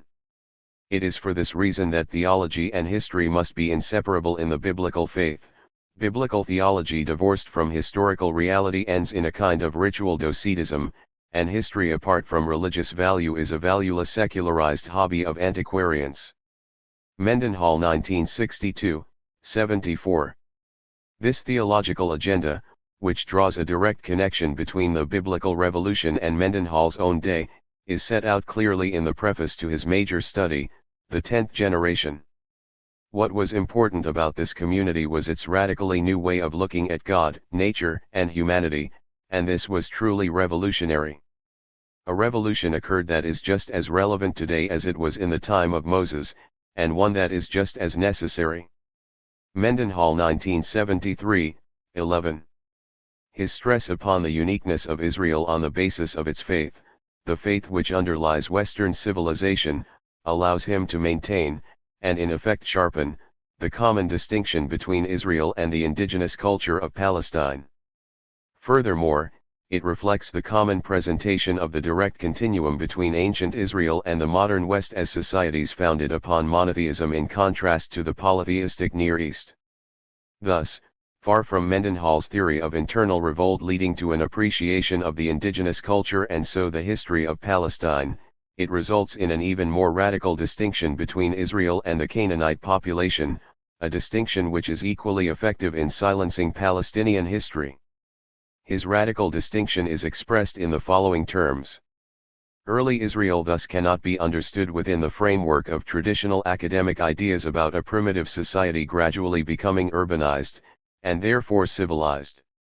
Its very beginnings involved a radical rejection of Canaanite religious and political ideology, especially the divine authority underlying the political institutions, and the Canaanite concept of religion as essentially a phenological cultic celebration of the economic concerns of the group, the fertility cult. Only under the assumption that the groups involved had actually experienced at first hand over a period of time the malfunctioning of Canaanite kingship, can one understand the concept of God in early Israelite religion, for the usual functions, authority, and prestige of the king and his court are the exclusive prerogative of the deity. So, land tenure, military leadership, glory, the right to command, power, are all denied to human beings and attributed to God alone. Mendenhall 1962, 76. The land, it is stressed, is the property of the deity and therefore a matter of divine gift. The loss of Palestinian space to Israelite control is justified, therefore, in terms of the divine gift of the land to Israel. The immoral and corrupt indigenous culture simply had no claim to the land under this understanding. Israel's conquest of Palestine is affirmation of that divine gift. Mendenhall then drew a further distinction between Israel and Canaan, which has many echoes in contemporary justifications for the legitimization of the modern state of Israel in contrast to the failures of the indigenous Palestinian population. Another impressive concern of early Israelite religion, which is a striking contrast to late Bronze Age Canaan, is the preservation of the peace over a large territory. Mendenhall 1962, 77. Only Israel was capable of maintaining peace over a large territory because the indigenous system represented the corrupt exploitation of the peasantry by the urban elite.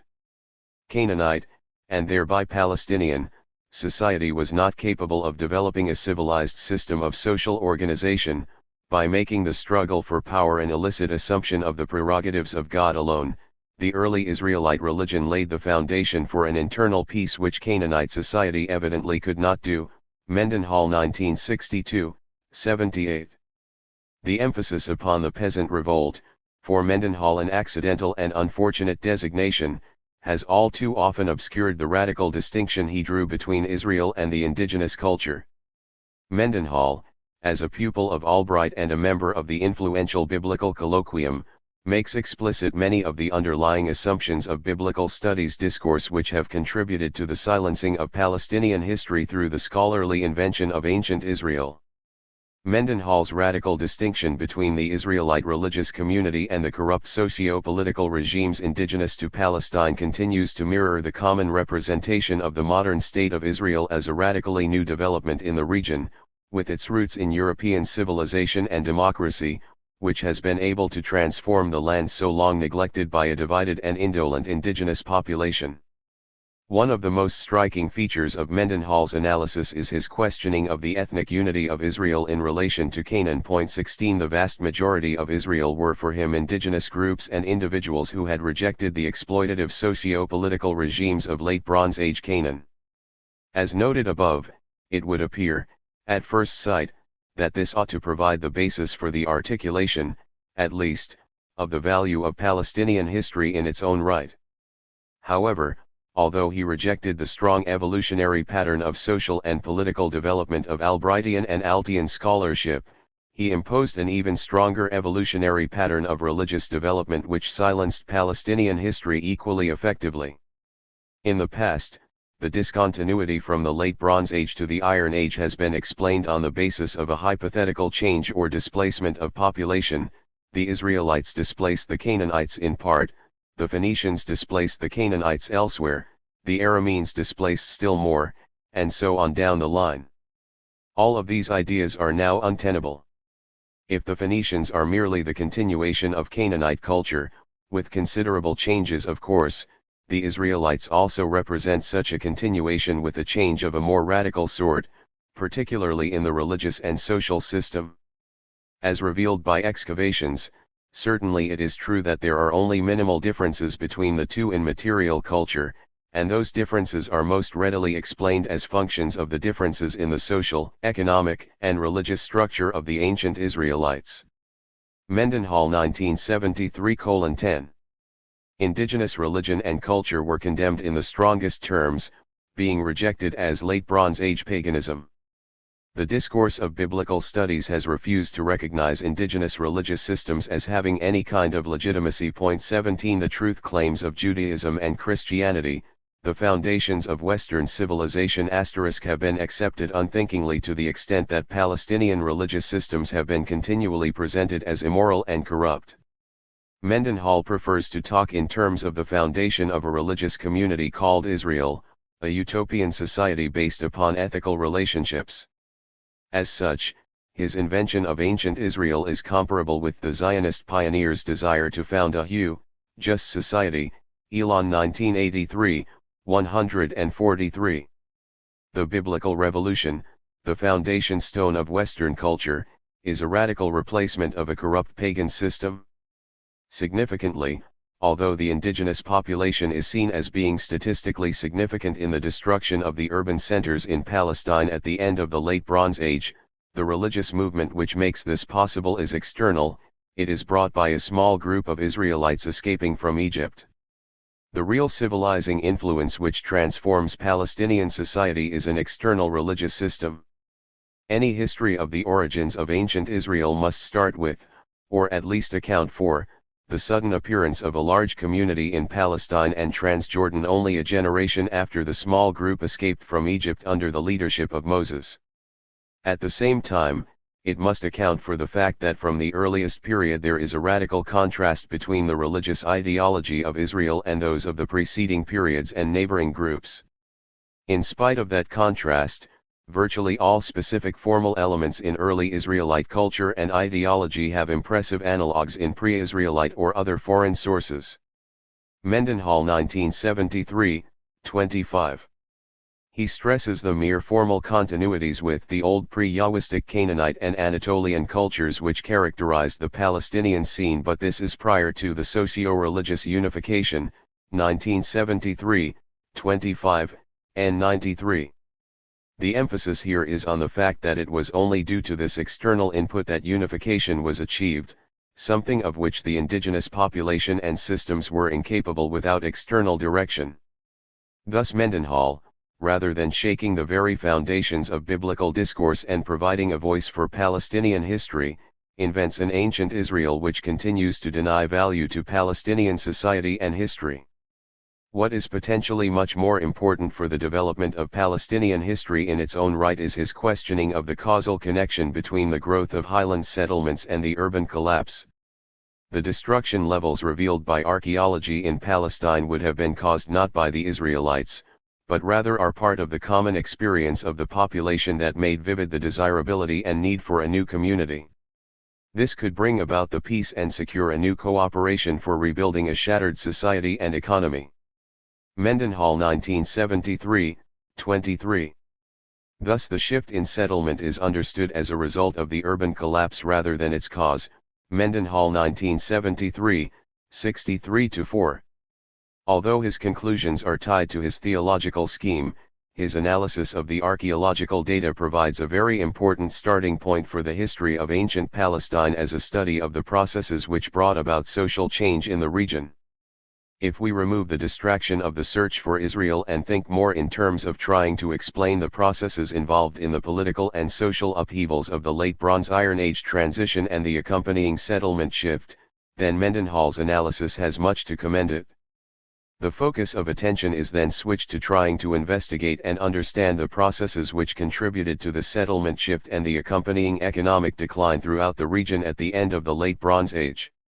It is this type of approach which holds out the promise of the realization of the study of Palestinian history as a subject in its own right rather than as the backdrop for the theologically and politically motivated search for ancient Israel. The paradox embedded in Mendenhall's analysis offers an instructive analogy with a great deal of subsequent research, to be discussed in Chapter 5, whereby the accumulating data from archaeological excavations and surveys which offer a voice to Palestinian history have been sidetracked by the discourse of biblical studies in its continued and forlorn search for ancient Israel. Norman Gottwald developed many of Mendenhall's basic ideas in an expressly political formulation of early Israelite origins in his massive The Tribes of Yahweh. A Sociology of the Religion of Liberated Israel, 1250–1050 BCE. The title reveals the explicitly political nature of Gottwald's work, something which he has continued to develop in a series of studies. This is signaled by the dedication of his study to the memory and to the honor of the first Israelites, followed by an anonymous tribute to the people of Vietnam in which love and power are deemed necessary to destroy power without love. His preface opens with 3 quotations, including one from Marx and Engels and one from Mendenhall, 1973, 12, which stress the importance of revolutionary movements for social change. He then explicitly states one of the major influences on his work. 2 decades of involvement in civil rights struggles, in opposition to the war in Vietnam, in anti-imperialist efforts, in analysis of North American capitalism, and in the rough and tumble of ecclesial and educational politics have continued an ever-informative living laboratory for discerning related social struggles in ancient Israel. Gottwald 1979, XXV. It is quite clear that Gottwald was well aware of the subjective influences of current politics in shaping a construction of the Israelite past. 18 The preface concludes with the oft-quoted line that only as the full materiality of ancient Israel is more securely grasped will we be able to make proper sense of its spirituality. 1979, XXV. His professed aim was to view Israelite religion as a part of a total social system by assembling the most reliable information about the rise of Israel as determined by the recognized methods of biblical science. 1979, XXII. It is striking that given the expressly political nature of Gottwald's work, his Marxist materialist analysis of history and explicit acknowledgement of his part in the anti-Vietnam movement, he never mentions the struggle of the Palestinian people for self-determination. In one of the most radical and controversial works of 20th-century biblical studies, the question of Palestine remains unspoken. Similarly, Silbermann can state, in his review of the hypotheses of Mendenhall and Gottwald, that the peasant revolt theory of Israelite origins had obvious rhetorical power in the 1970s, a time of modern national liberation movements and Third World insurgency. Silbermann 1992, 29.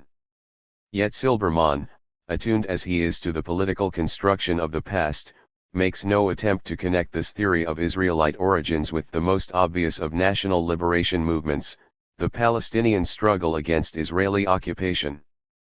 The problem remains unspoken because the dominant discourse of biblical studies has silenced any notion of Palestinian history or expression of self-determination so thoroughly. Even though Gottwald in his radical critique, and Silbermann in his acknowledgement of the wider political setting of such an hypothesis, see the connection with other struggles for national liberation, they are unable to draw out the implications of this construction of the past for understanding the contemporary struggle for Palestinian self-determination. Gottwald's opening chapter, entitled Obstacles to a Comprehensive Understanding of Early Israel, focuses upon Israel as a radical socio-religious mutation. 1979, 3. The obstacles, however, in achieving this comprehensive understanding are not due to any lack of industry or ingenuity in scholarly investigation but stem from the nature of the sources and a scholarly and religious aversion and hesitancy in conceiving ancient Israel as a social totality. In addressing this issue of the appeal to social scientific data and theories for understanding ancient Israel, he identifies a key problem. One root of this inhibition is the canonical sanctity that still surrounds ancient Israel as the forerunner of Judaism and Christianity. The very patterns of our thinking about Israel have been imbued with religiosity, or with its defensive counterpart, anti-religiosity. It is difficult not to think of Israel as a people wholly apart from the rest of humanity. While our scholarly or secular minds may know better, our psychosocial milieu impels us to look for abstract religious phenomena and for all-encompassing theological explanations as indices to the meaning of Israel. As a result, the radical historical mutation of Israel in human history is accounted for by the supernatural, or by retrojected theological meanings from later Israel, or simply not accounted for at all. Gottwald 1979, 5. The paradox of this is that while Gottwald eschews the key notion of the uniqueness of ancient Israel which has been central to the exclusion of Palestinian history from academic discourse, he refers to Israel as a radical historical mutation, picking up the key terminology used by George Ernest Wright which set Israel apart as unique from its environment. The overspecialization of biblical studies is condemned as contributing to the failure to conceive of Israel as a total social system which he traces back to intellectual, cultural, and sociological factors. His analysis represents a very strong attack upon the dead hand of theology in the study of Israelite history while decrying the failure of biblical studies to articulate and investigate the social, economic, and political factors which affect its scholarship. The key for Gottwald was the crucial factor of the social class identity of the biblical scholar. 1979, 10. The location of biblical scholars within a capitalist middle class, espousing scholarly humanistic ideals, has produced a vision of society which has excluded many of its members. 1979, 11. He acknowledges the subjectivity and limitations of the discourse of biblical studies, Yet he does not go on to develop the way in which the domination of theology has constrained the study of the ancient Palestinian past. It is only perceived as an obstacle to a clear understanding of ancient Israel. His whole focus is upon Israelite society, particularly the role of religion in Israelite society, and remains firmly rooted to the discourse which has silenced Palestinian history. The influence of Alt's analysis of the political situation in Palestine prior to the so-called emergence of Israel is evident throughout, particularly in his identification of the settlement shift to the Palestinian highlands with Israel. He is reliant upon the analyses of Albright for the various material aspects of this Israelite culture, as identified in its ceramic and architectural traditions, unlike Mendenhall, who had strongly denied the ethnic labeling of such material culture. Furthermore, Gottwald's analysis of the biblical traditions themselves is firmly rooted in the dominant discourse of biblical studies. Point 19. He is able to refer to Israel as a recognizably novel and coherent system in Canaan, 1979, 34, stressing the relationship between Israel as a total social system and the prehistories of its component peoples, 1979, 34. The history of Palestine, either prior to or contemporary with the so-called emergence of Israel, is thereby reduced to the role of prehistory for this later all-encompassing reality. Israel is allowed to dominate and exclude Palestinian history through his continual references to Proto-Israelites or Israelite prehistory which claim Palestinian time for Israel.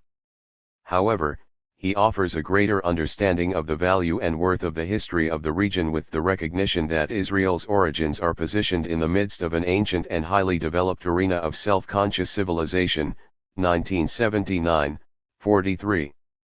But the negative assessment of this internal history ultimately prevails since Israel is distinctive in its egalitarian social experiment and manages to do this in the face of the most serious threats from powerful surrounding systems of domination determined to prevent its liberation, 1979, 43. In essence, the reader is presented with a model of Israel as the carrier of traditions of liberation and democracy surrounded by powerful forces which seek to destroy it. In his review and critique of the three standard models of Israelite origins, Gottwald, 1979, 191-227, makes it clear that the identification of material culture is a key aspect of his understanding of the location of Israel in Palestine. He criticizes the Albrightian conclusion that the cumulative evidence of the destruction of many late Bronze urban sites and the spread of poor, rural settlements points to a culturally less advanced population living in temporary encampments or in poorly constructed houses without fortifications. Assuming the new residents to have been the destroyers of the late Bronze cities on whose ruins they settled, it is easy to see them as the technically impoverished, semi-nomadic Israelites. Gottwald 1979:195. However, although he recognizes that there are many possible explanations for the urban destructions, it is the identification of a distinct material culture associated with the increase in rural sites in the early Iron Age that remains important for his understanding of early Israel. He proposes an equally sharp distinction between Israel, as a socio-religious mutation, and the politically and economically oppressive Canaanite regimes. Indigenous Palestinian culture is denuded of any value and is seen as being transformed by Israel into something it was unable to become by itself. The distinctive element of Gottwald's formulation of a revolt hypothesis is his stress upon the socio-political aspects of the model. As with Mendenhall's formulation, it would appear that the stress upon the socio-political conditions of late Bronze Age Palestine offers a voice to Palestinian history. However, once again this voice is effectively excluded by the concentration upon Israel and the presentation of a corrupt indigenous socio-political system devoid of value. When the Exodus Israelites entered Canaan, they encountered this stress-torn Canaanite society, which was in still further decline a century after the Amarna Age. Population in the hill country seems to have tapered off in the late Bronze period, and the city-state units seem to have been reduced in number and size from the preceding century. The advocates of the revolt model for Israelite origins picture these Israelite tribes as immediate allies of the Canaanite lower classes. Both groups shared a lower class identity. The former slaves from Egypt, now autonomous, presented an immediate appeal to the restive serfs and peasants of Canaan. The attraction of Israelite Yahwism for these oppressed Canaanites may be readily located in the central feature of the religion of the entering tribes. Yahwism celebrated the actuality of deliverance from socio-political bondage, and it promised continuing deliverance whenever Yahweh's autonomous people were threatened. Gottwald 1979, 214, 20. Despite the common assumption that both Mendenhall and Gottwald stress an internal revolt, the domain assumption is that the indigenous system is corrupt or deficient in some significant way, that it can only be transformed by Israel and its religious and political ideology which comes from outside. While extending and altering Mendenhall's original formulation of what came to be known as the revolt hypothesis, he was greatly influenced by the assumption shared with Alt and Albright that the settlement growth and shift to small rural sites in the marginal areas of Palestine was to be identified with Israel. His explanation of the nature and origins of Israel as largely internal has tended to mask this fundamental shared assumption of the dominant discourse of biblical studies. It is this domain assumption which remains at the heart of the failure to give Palestinian history a voice during a time when the search for ancient Israel has been all-consuming. Gottwald, like Mendenhall, does not view Israel as unified ethnically. The coalescing Yahwists were astonishingly diverse ethnically and culturally, but they had common social and political experiences and were forging together a common life of mutual defense and self-development. Gottwald 1979, 215. What is interesting about this view is that it sounds remarkably like a description of early Zionism where Jews from many different European countries, or more recently from the influx of American, Russian, and Ethiopian Jews, among others, diverse ethnically and culturally, have been welded together as a modern nation forging together a common life of mutual defense and self-development.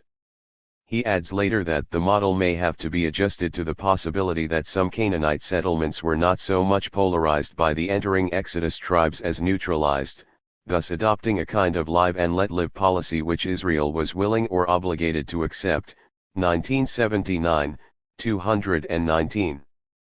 This offers a striking analogy with the modern period where Zionist immigration produced a situation in which Palestinian and Zionist settlements were located in close proximity, along with periods of conflict in which many Palestinian settlements have been driven out and deprived of their land. This again is reflected in his understanding of the rise of an Israelite state which overthrew the entire balance of power between Israelites and non-Yahwistic Canaanites. 1979, 219.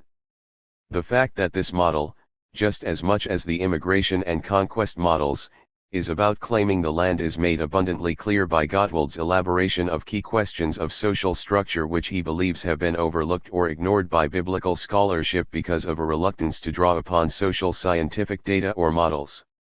He talks in terms of Israel's occupation of the land or how groups of Israelites came to hold the land. 1979, 220. He elaborates that the conflict over models of land taking is in reality a much larger conflict over the proper understanding of Israel as a social system. 1979, 220. For the issue at stake is not simply the territorial, historical problem of how Israel took its land, e.g. the segments of Israel involved, the regions taken, the military or non-military methods of occupation, etc., all the while being naively content with unexamined, or at best only partly examined, assumptions about the nature of Israelite society. Gottwald 1979, 220. The focus on Israel is so all-consuming that there is no question that this is Israel's land. The problem of the rights of the other indigenous groups to a land or history is not raised. This is surprising given Gottwald's sensitivity to contemporary struggles for liberation, especially given his own involvement in the anti-Vietnam protests and acknowledgement of the importance of this in shaping his views. Yet what it demonstrates above all is the overwhelming power of the search for ancient Israel within the discourse of biblical studies. It is so overwhelming, so powerful, so all-consuming, that even within a critique that is sensitive to all kinds of socio-political implications the problem of Palestine remains unspoken. Palestinian time is claimed as part of Israel's past, with the insistence that those indigenous groups who rejected the oppressive socio-political regimes and joined Israel were in effect Proto-Israelites, 1979, 30, 32-43, 77, etc. The Israel of the past and present have combined within the discourse of biblical studies to silence Palestinian history by laying claim to its time and its land. Gottwald, despite various provisos, perpetuates the domain assumption of the discourse of biblical studies that Israel is unique. He is well aware of the problem of theological explanations. How can we describe and account for the early Israelite mutation without falling into the miasma of sui generis religious explanations which in fact explain nothing, which are no more than tautologies, unassailable because untestable? Gottwald, 1979, 232. Yet he continues to emphasize the radical distinction between social systems of Israel and Canaan, which he sees, following Mendenhall, can only be explained on the basis of the novelty of Israel's religious movement and motivation. I find myself in almost total agreement with Mendenhall on this point. The cult and ideology of Yahweh, the God of Israel, are at the nub of Israel's uniqueness, 1979, 233. Although his distinctive emphasis is to stress the material aspect of Israelite culture in trying to make sense of the articulation and realization of this religious ideology, it is clear that he remains rooted to the dominant view which professes the uniqueness of Israel, implying a lack of value in indigenous culture or history.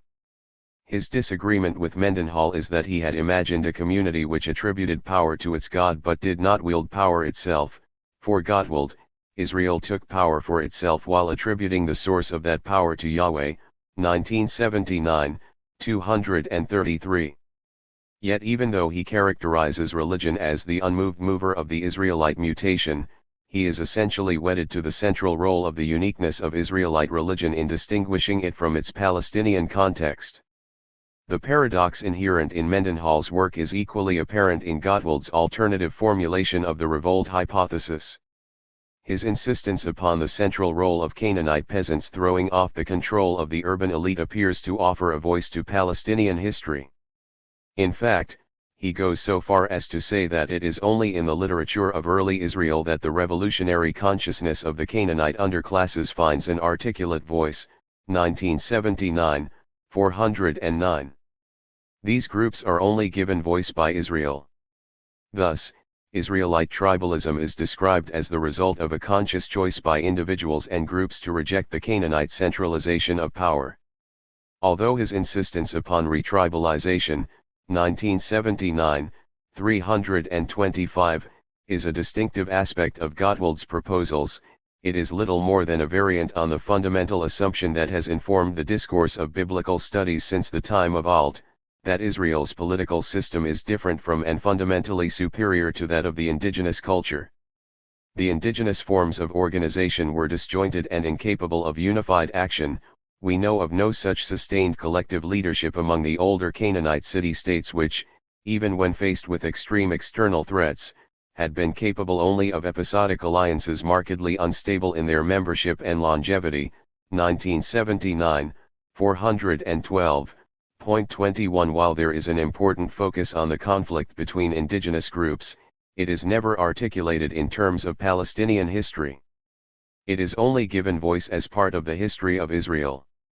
To the contrary, Israel, with a mutant sophisticated tribal mode of organization, made an appearance within the social system and territorial domain of Canaan.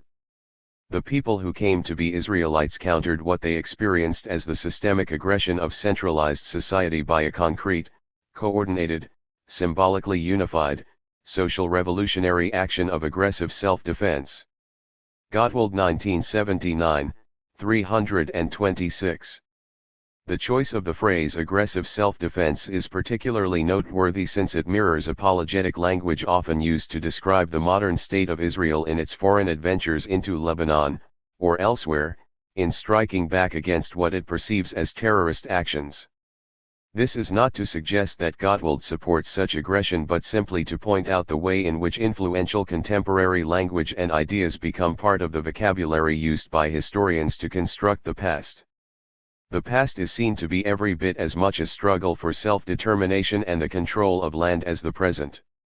Appropriating the land and economic modes of production, this body of people organized its production, distribution, and consumption along essentially egalitarian lines. The specific historic rise of Old Israel was thus a conscious improvisational reversion to egalitarian social organization that displaced hierarchic social organization over a large area previously either directly or indirectly dominated by Canaanite centralization and stratification for centuries. Gottwald 1979, 326. Here is an invention of the Israelite past which mirrors the ideological projection of the present of the modern state of Israel, which contrasts its democratic, egalitarian, ideal with the undemocratic, centralized and stratified, Arab states which surround it. His understanding of Israelite origins in the Late Bronze, Iron Age transition provides a striking parallel with conceptions of the Zionist movement prior to the founding of the modern state. Gottwald, in rejecting the validity of Noth's amphictyonic hypothesis, makes the striking claim that the Israelite Confederacy was a consciously contrived surrogate state for its peoples, 1979, 383, his emphasis. His description of this imaginary Israelite past could quite easily function as a description of early Zionism prior to 1948, in which Israel is perceived as an egalitarian, extended family, segmentary tribal society with an agricultural pastoral economic base, 1979, 389. Ben-Gurion wrote, before leaving Russia, that he wished to create a model society based on social, economic, and political equality, cited by Elon 1983, 81. Similarly, Elon adds that the pioneers of the second wave saw themselves less as nation builders than as shalusim of a new social order, Elon 1983:112. We might compare this with Gottwald's emphatic statement of the nature of ancient Israel. Together, the societal segmentation and intergroup bonding of early Israel were adaptively related to the fundamental aims of these segmented but cooperating people to escape imperialism and feudalism imposed by outside powers and to prevent the rise of feudal domination within their own society. Gottwald 1979, 389, his emphasis. This could quite easily serve as a manifesto of early Zionist ideals in the construction of a society by those fleeing the persecution and racism of Europe, a broad collection of imperial powers ranging from the modern nation-states of Western Europe to the feudalisms of Eastern Europe. 22 It is a view of an egalitarian society, however, which fails to deal with the rights of the indigenous population. In discussing the importance of Israelite religion, he takes issue with Bright's view that Israel was not unique in the way that it took possession of the land and that its uniqueness stemmed from its religion. Instead, Gottwald, 1979, 593, argues that Israel's socio-political egalitarian mode of life, involving an entire populace of formerly oppressed peoples, was unique in its explicititis and in its spatio-temporal effectiveness. Gottwald 1979, 593. His complaint against Bright is that he isolates Israelite religion from its social setting. Similarly, he rejects Mendenhall's view of Israelite religion as idealist in the way it places it in a social and a historical vacuum, 1979, 601. Nevertheless, Gottwald does agree with Bright that Israel's religion was innovative in the ancient world in significant ways, 1979, 594. He claims that it is misleading to speak of Israelite religion as unparalleled or unique and prefers to use the phrase Israel's innovative distinctiveness, 1979, 595. It is innovative and distinctive, for Gottwald, precisely because it is the expression of an egalitarian social revolution. Despite Gottwald's dispute with Bright, he is open to the very same criticisms as Albright, Wright, Bright, and Mendenhall in undervaluing the indigenous value system, which can only be transformed from outside since the religious ideology is carried by the small group of Exodus Israelites. He does not deny that there is some continuity or comparability, but suggests that this has been transformed in a way that simply was not possible without outside intervention. Gottwald's program of cultural material research into early Israel, which he proposes towards the end his massive volume, 1979, 650-63, highlights the central paradox of the volume. These proposals are crucial to the realization of a Palestinian history in its own right. The pursuit of settlement history, demography, economy, etc., in broad detail over a long period of time must be at the heart of any reappraisal of the Palestinian past. The irony here is that it is again Gottwald's distraction with the search for early Israel which does not allow him to see the need for the wider application of such a program and prevents him from giving voice to Palestinian history. As with the conquest hypothesis of Albright, it is the ever-increasing range and quality of archaeological data from the region which has shown that Gottwald's proposal, including various reformulations, is an imagined and invented past. Although there are important features of Gottwald's work which are essential to the realization of a Palestinian history in its own right, it fails to achieve this because of the distraction with ancient Israel. Any Palestinian claim to the past is effectively silenced by the pursuit of ancient Israel. It is a past that has no self-definition apart from its definition in relation to Israel. Conclusion.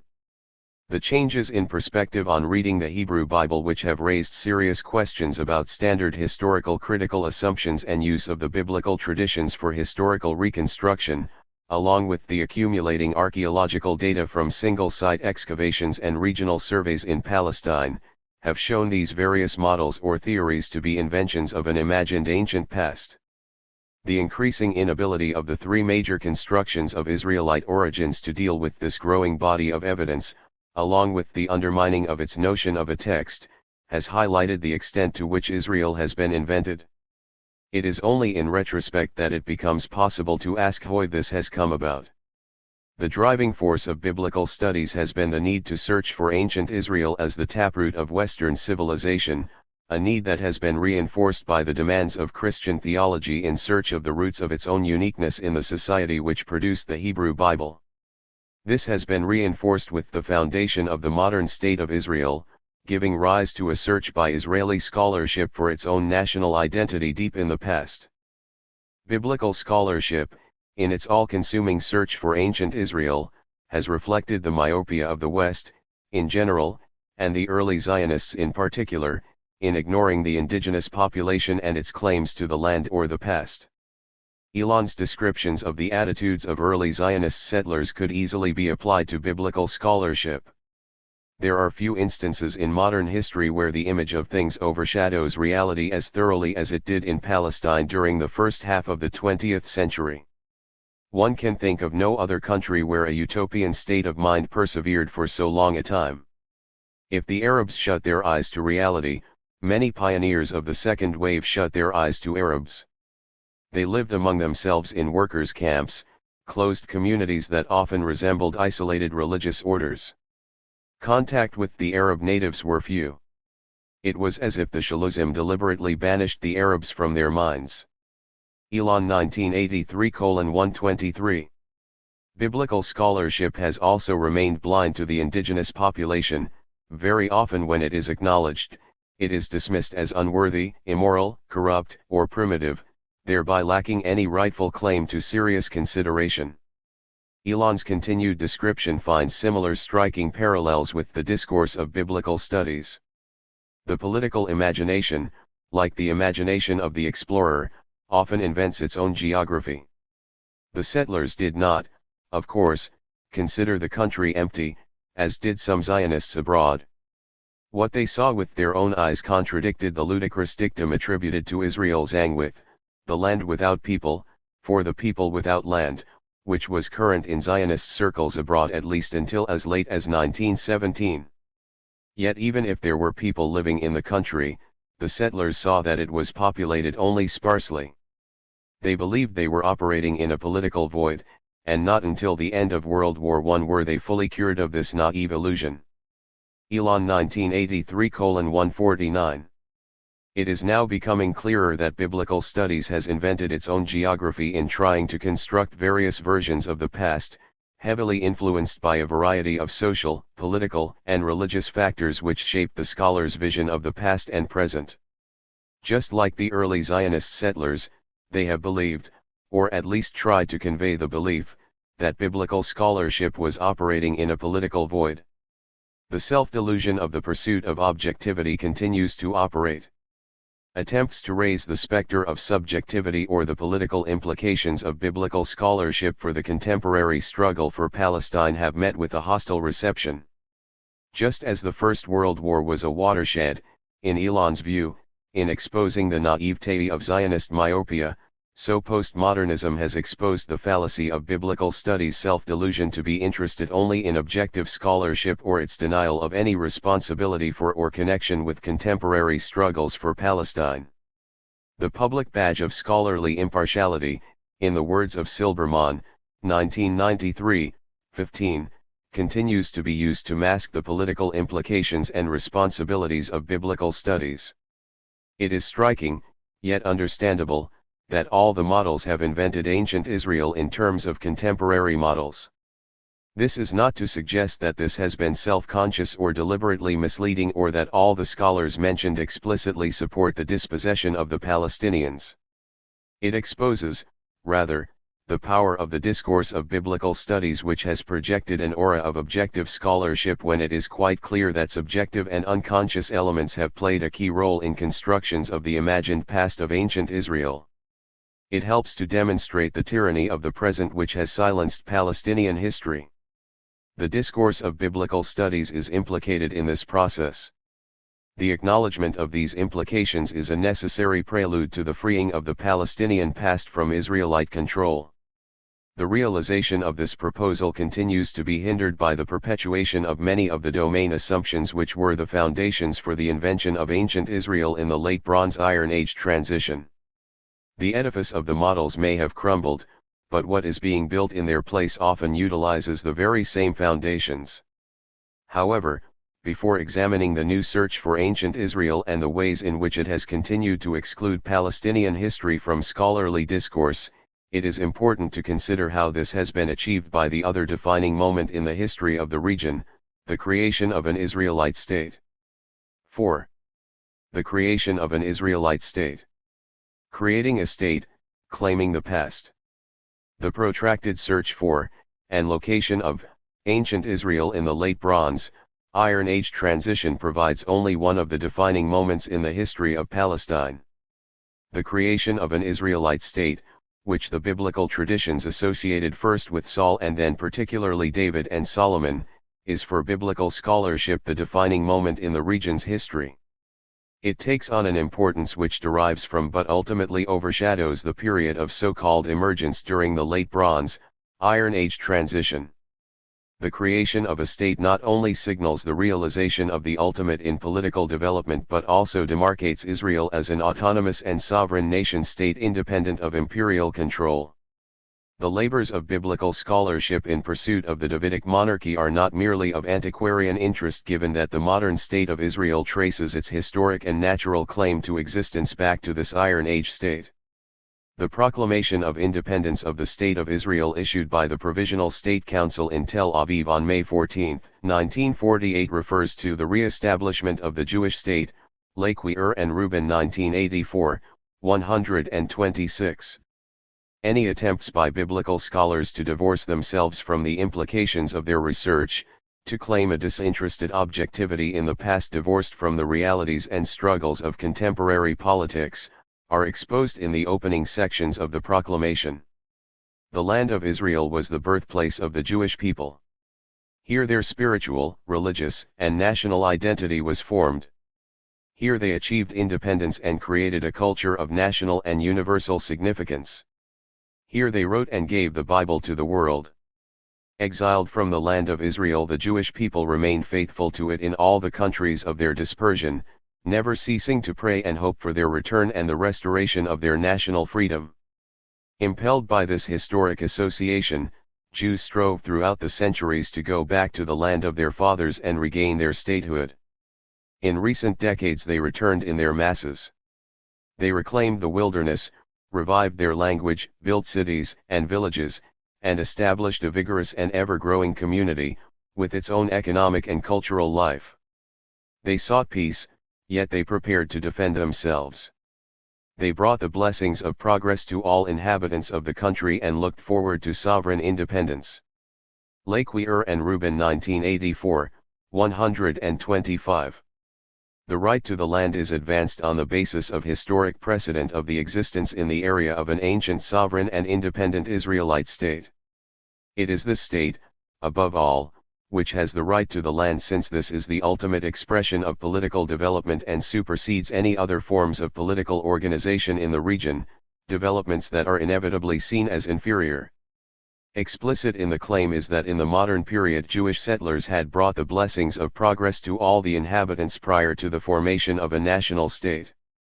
These very same implicit and explicit assumptions underlie many of the constructions of the imagined past of Israelite emergence in Palestine, as we have seen.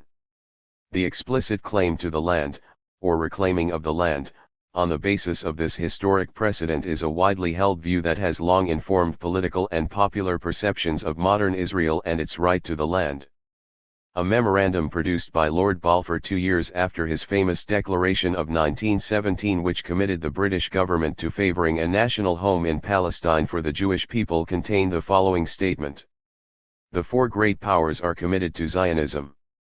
And Zionism, be it right or wrong, good or bad, is rooted in age-long traditions, in present needs, in future hopes, of far profounder import than the desires and prejudices of the 700,000 Arabs who now inhabit that ancient land." Khalidi 1971, 208. It is a claim, of course, that is embodied in the frequent modern-day references to historic Eretz Israel. It finds expression in the 1948 Proclamation of Independence with the claim to the re-establishment of the Jewish state. This is a significant rephrasing of Balfour's declaration 31 years earlier, which talked of the establishment of a national home in Palestine for the Jewish people. Weizmann's concern to rephrase Balfour's terminology, said 1992, 86, finds its fulfillment in the proclamation, which makes explicit the right to a Jewish state, no longer simply a national home, on the basis of historic precedent. It is the re-establishment of what was once there. The context of claim and counterclaim over the possession or dispossession of land means that biblical scholarship, in its construction of an ancient Israelite state, is implicated in contemporary struggles for the land. The Zionist struggle for the realization of a sovereign and independent state has dominated the history of the region throughout this century. What has not been sufficiently appreciated is just how far this contemporary contest for Palestine has influenced the way in which the ancient past has been imagined. Even though the Zionist struggle was not realized until 1948 with the founding of the modern State of Israel, events earlier in the century have made an indelible mark upon the conscious and largely unconscious assumptions of biblical scholars as they have imagined the Davidic past as a golden age of Israelite history. 1. If nations are narrations, in the words of Homi Bhabha, then narrations of the past are intricately linked to the realities of the present, excluding other possible representations or creations of the past. Biblical specialists and archaeologists have searched for and constructed a large, powerful, sovereign, and autonomous Iron Age state attributed to its founder David. It is this fact which has dominated the discourse of biblical studies throughout this century, providing a location for the development of many of the biblical traditions at the royal court, a fact, more than any other, which has silenced Palestinian history and obstructed alternative claims to the past. It is, of course, not new to say that Palestine has been subject to outside control for the vast majority of its history. It is accepted as a given in most historical accounts. However, the Late Bronze, Iron Age transition is considered by most biblical historians to be an exception to this rule. It is this period which sees the collapse of the Mycenaean, Egyptian, and Hittite empires, and the so-called emergence of Israel. 1200 BCE is viewed as a watershed in the history of the region, marking the dramatic decline and then conspicuous absence of imperial control. 2. More significantly, it is presented, as we have seen, as an important watershed, as the period in which the autonomous entity Israel emerges on the scene of Palestinian history, crossing the threshold to statehood in a remarkably short time. It is this entity, rather than the imperial powers of Egypt, Assyria, Babylonia, Persia, Greece, and Rome, which, in our standard biblical histories, comes to dominate the history of the region. The period of emergence, which, as we have seen, defines the essential nature of Israel, is followed by the rise of an Israelite state under David and Solomon which, it is argued, takes advantage of the international power vacuum to become the defining entity in terms of the geographical extent of Israel. Although the later Hasmonean period is seen as a brief interlude of autonomous control which manages to throw off the otherwise constant of imperial domination, it is the Davidic monarchy which becomes the dominant feature of the history of the region. John Bright's, 1972, classic treatment of the rise of the Israelite state, the united monarchy of David and Solomon, provides a useful illustration of the way in which it comes to dominate and obliterate Palestinian history for the early Iron Age. The crisis that brought the Israelite tribal league to an end came in the latter part of the 11th century. It set in motion a chain of events which within less than a century transformed Israel totally and made her one of the ranking powers of the contemporary world. This rather brief period must occupy our attention at some length, for it is one of the most significant in Israel's entire history. Bright 1972, 179. The claim as to the status of the Davidic and Solomonic state as one of the ranking powers of the contemporary world, a phrase that could just as easily be used of the modern state, shows just how remarkable this entity is thought to have been. It would appear from Bright's narration that the inhabitants of small, rural, materially poor villages in the highlands of Palestine had outstripped the great riverine civilizations of Egypt and Mesopotamia to claim a place as a world-class power.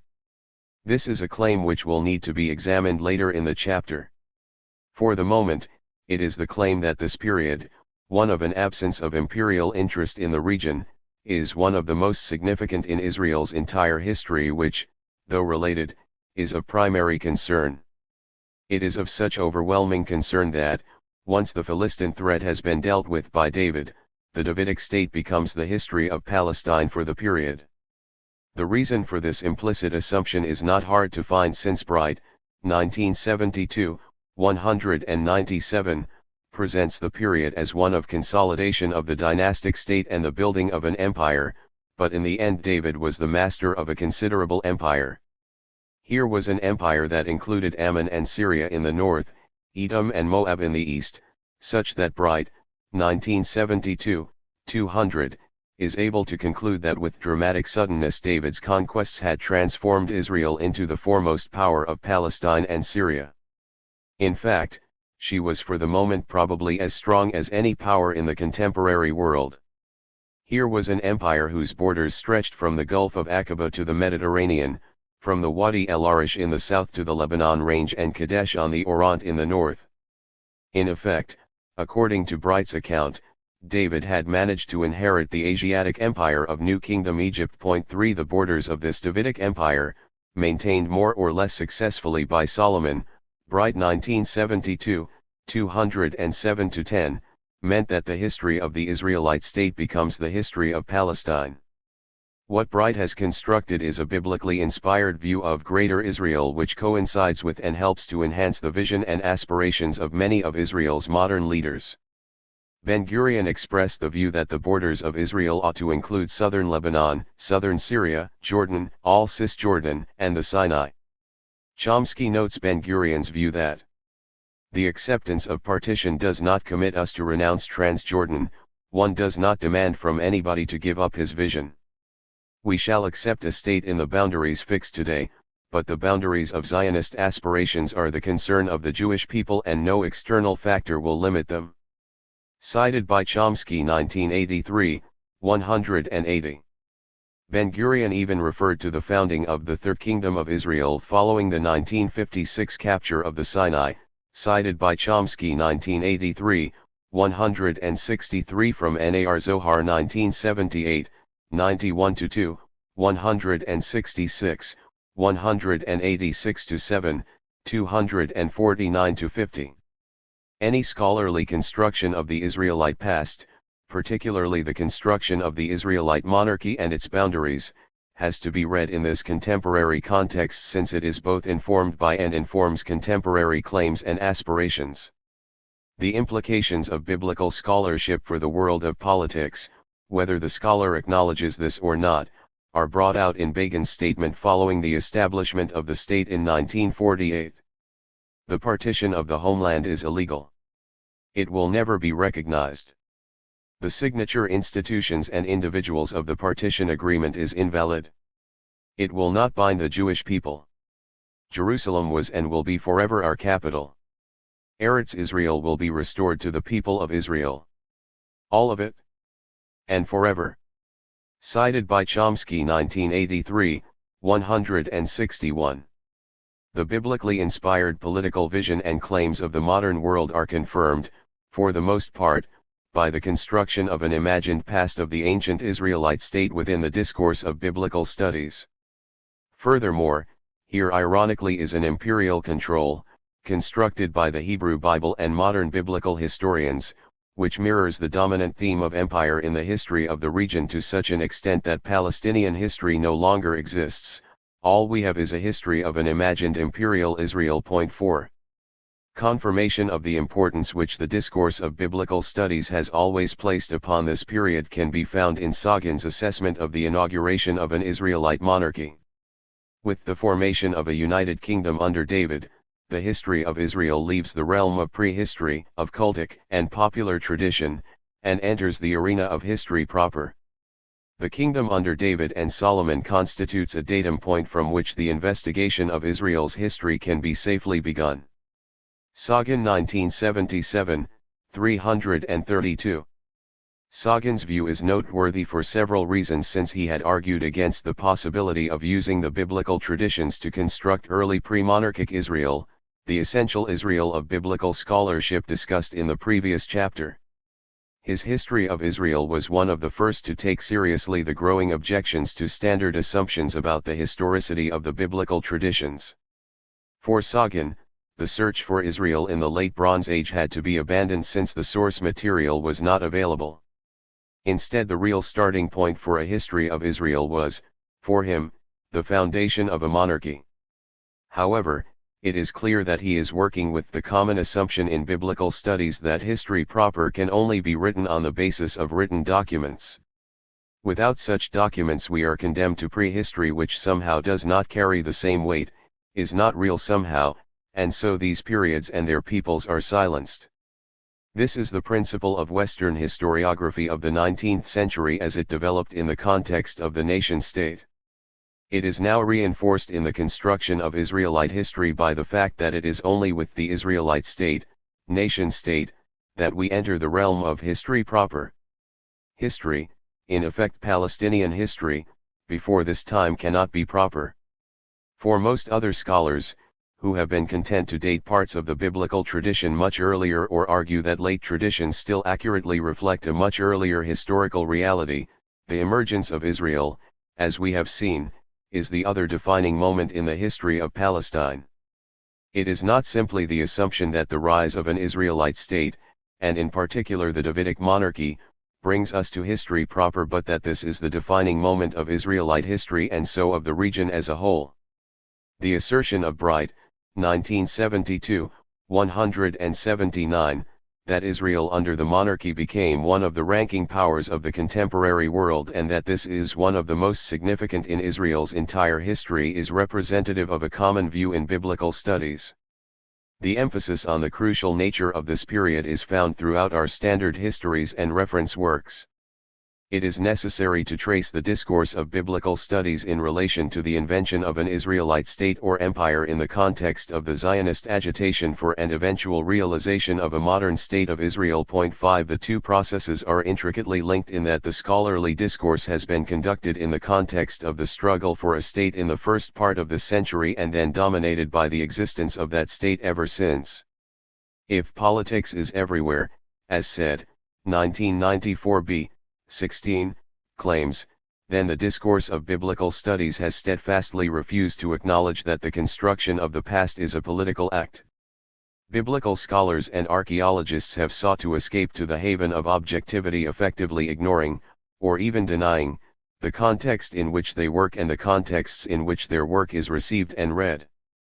The cumulative effect of frequently circulated ideas and values both shapes and is shaped by their findings.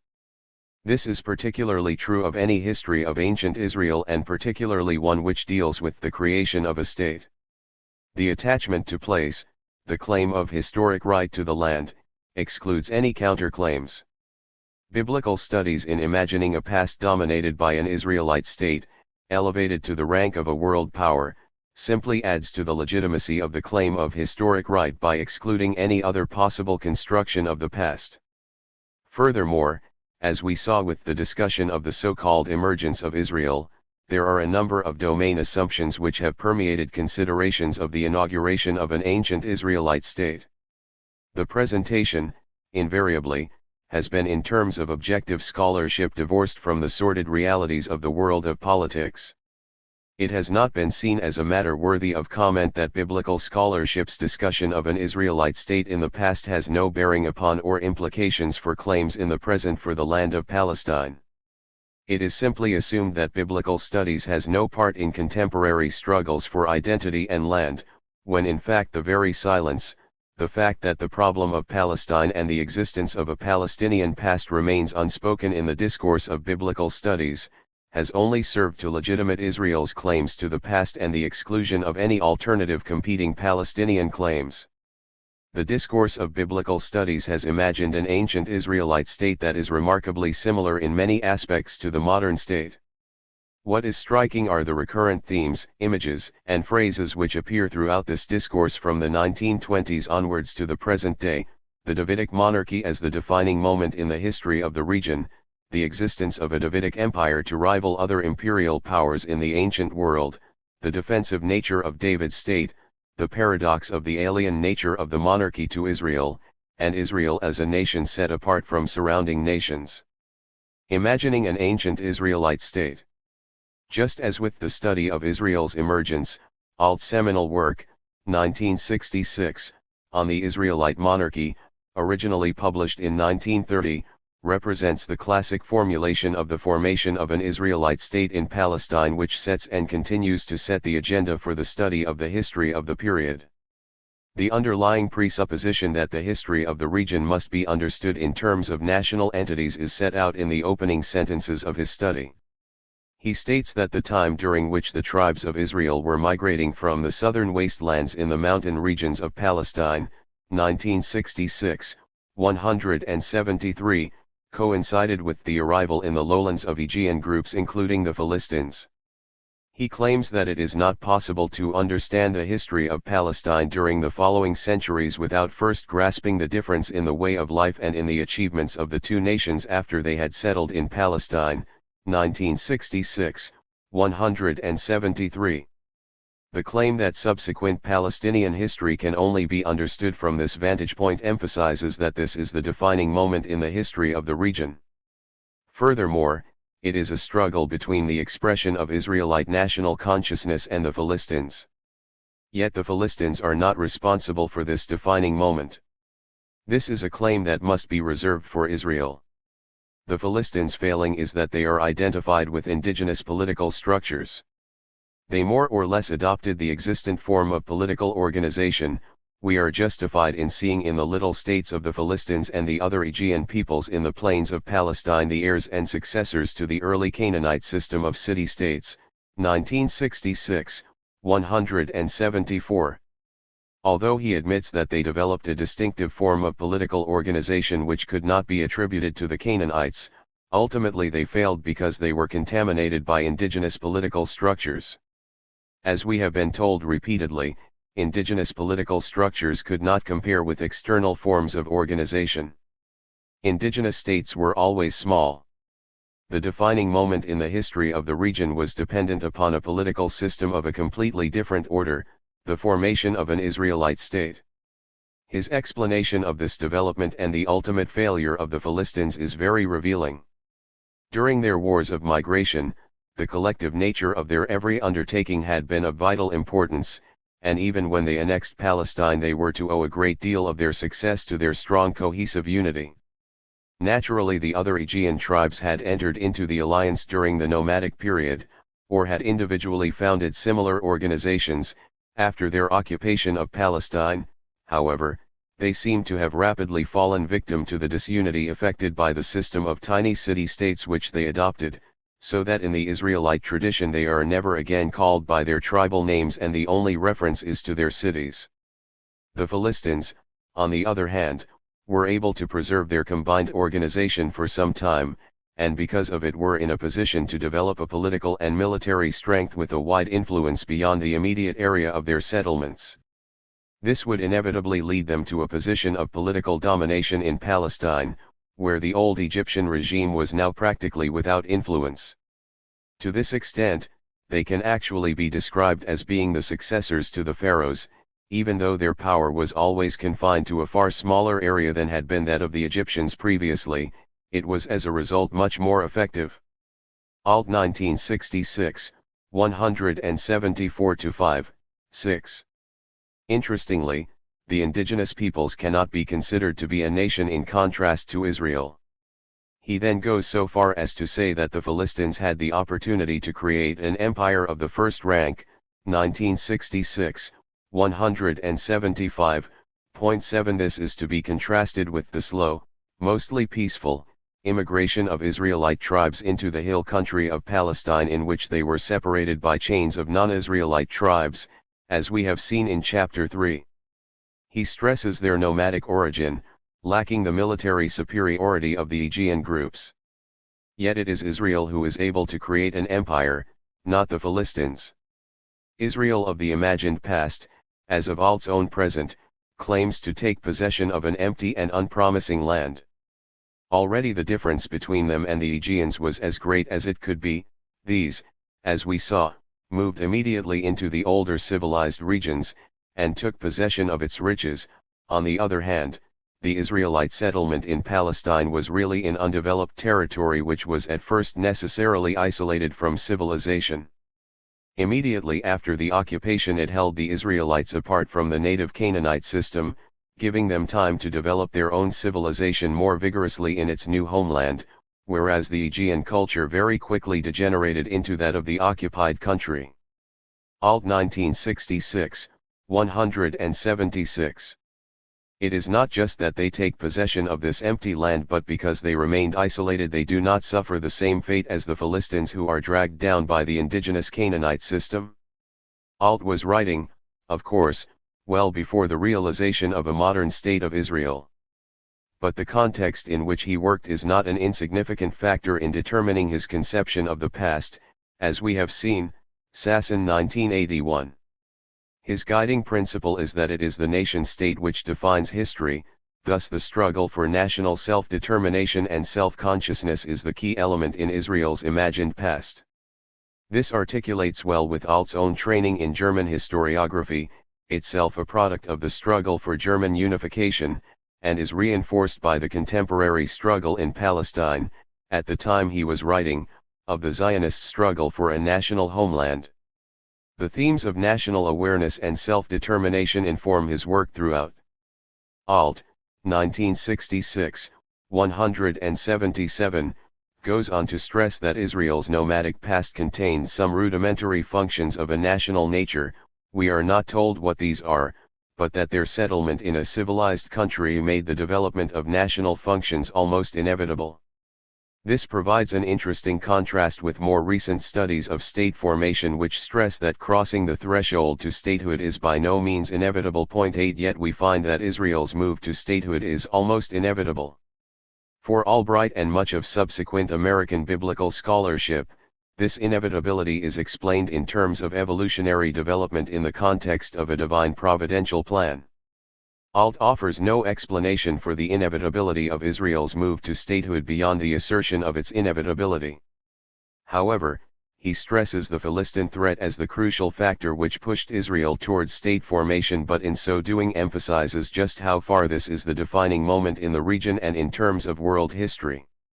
As regards the Israelites themselves, however, it involved them directly in a completely different manner and to a far greater degree in the course of the history of their country and the world than at the time of their emigration, imposing on them a new and unavoidable intercourse and participation in the life of the surrounding culture, from which they were unable to withdraw again by their own power. Alt 1966, 182. The language here suggests that this unavoidable intercourse with surrounding cultures was distasteful, an unavoidable contact which threatened the very existence and distinctiveness of Israel just as it had corrupted the Philistines. The crucial difference here is that Israel, unlike the Philistines with their military superiority, was not dragged down by the indigenous circumstances but managed to transform the region and the world.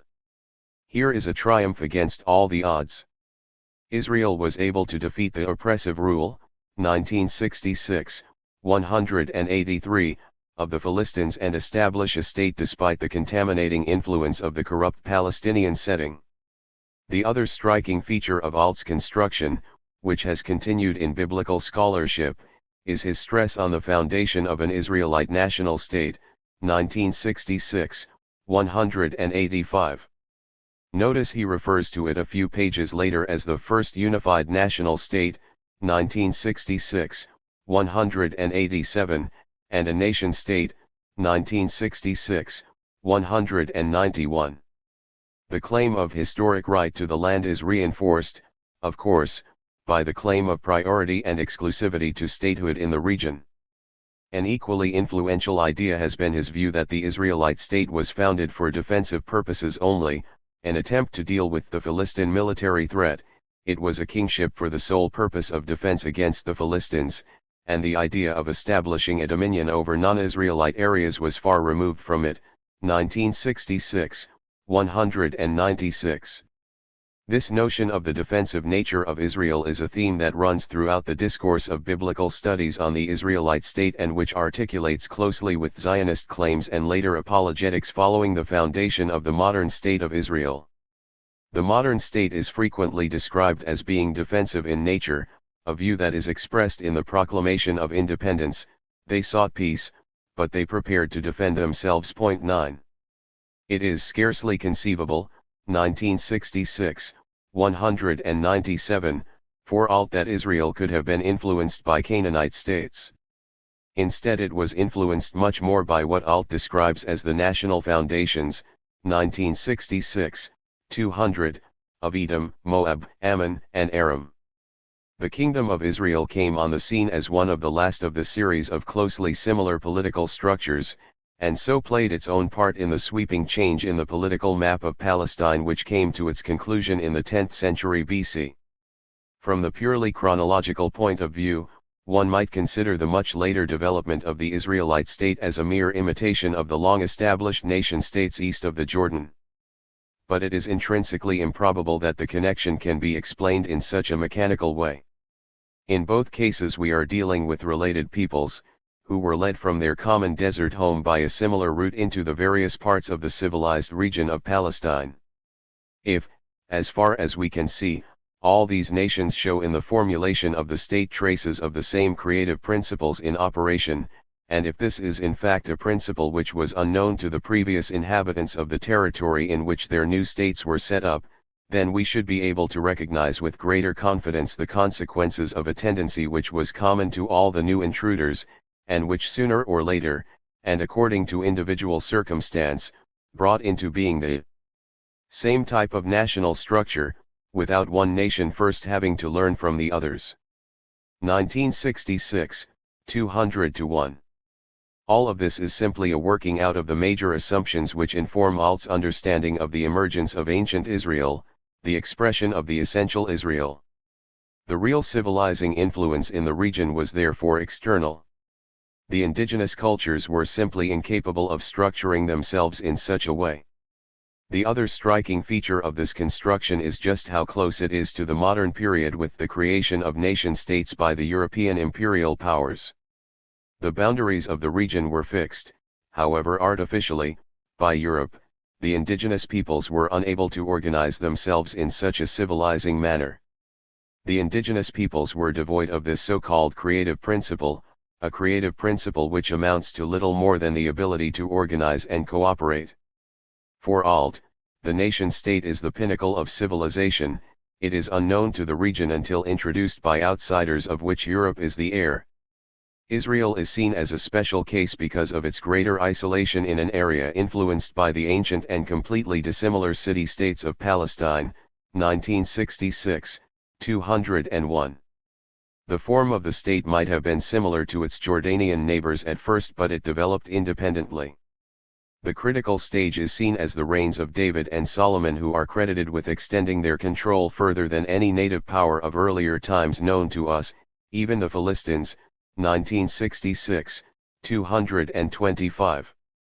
The great men view of history is encapsulated in Alt's influential conclusion that the whole of Palestine was incorporated into a very complicated system of dependencies, the only focal point of which was the person of David and Solomon, 1966, 226. Alt's conclusion at the end of his article illustrates many important points about the assumptions of biblical scholarship.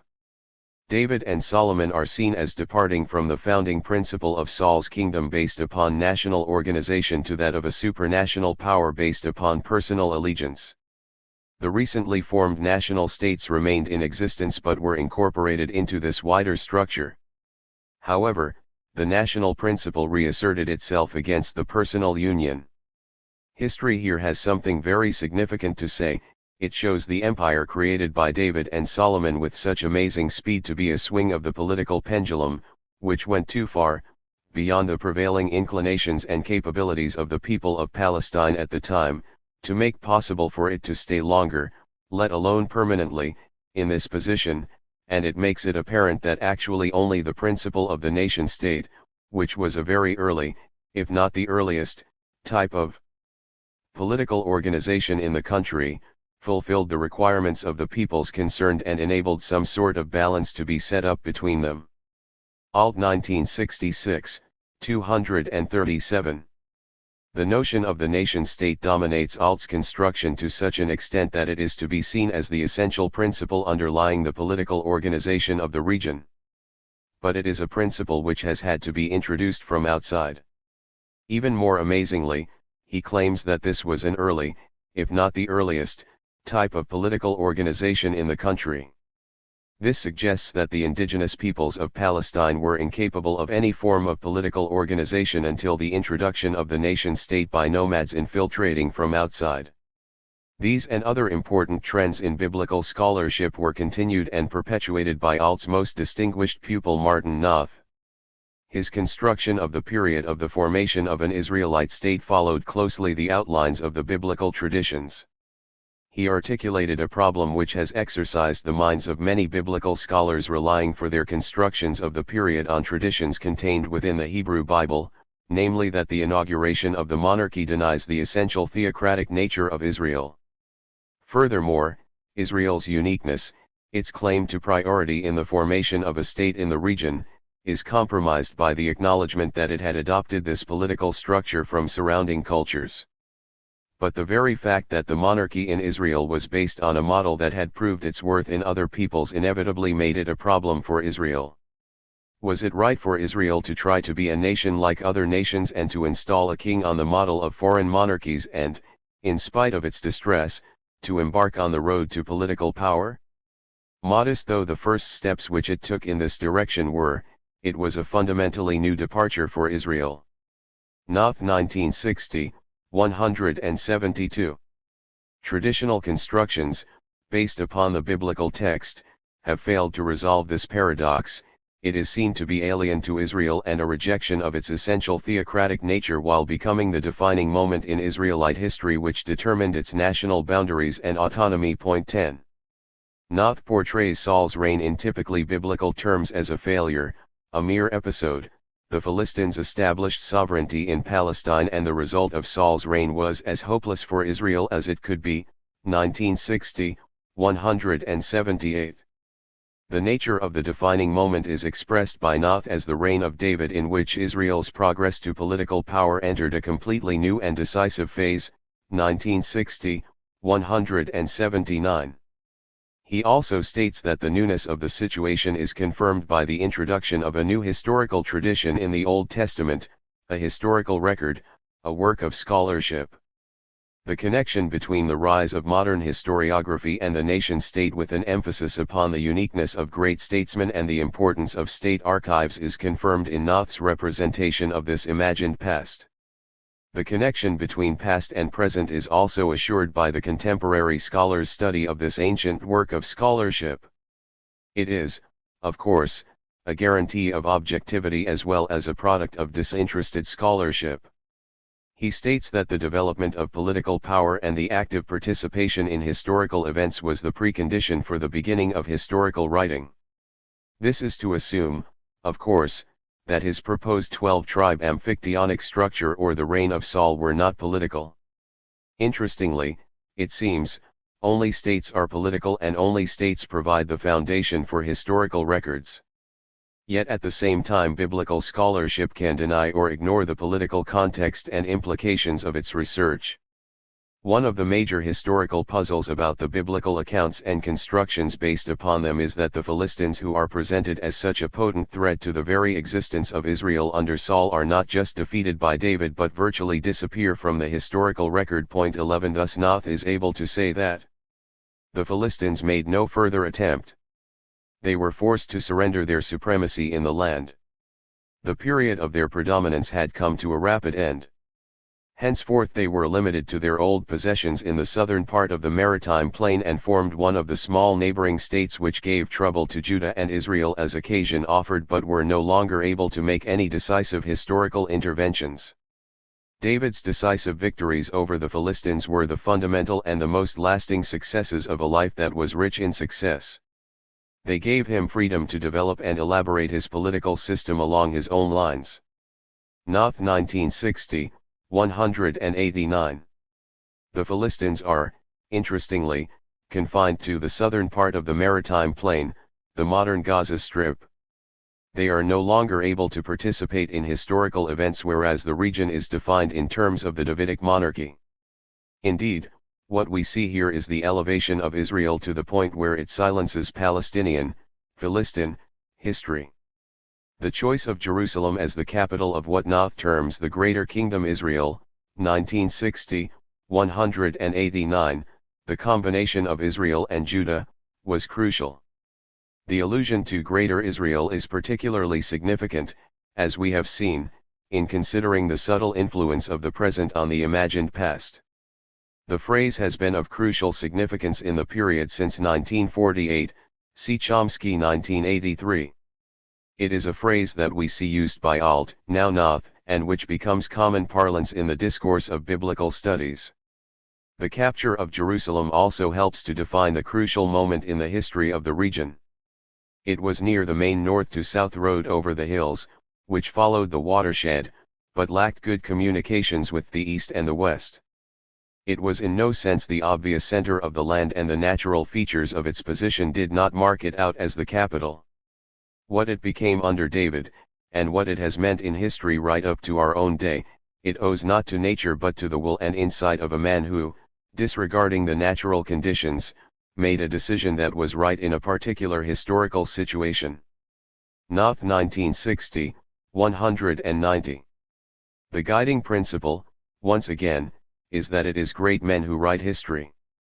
Yet the view expressed does not correspond to any known historical reality in terms of the size and importance of Jerusalem at the time of the supposed reign of David. 12 Yet its meaning is carried through to the present day.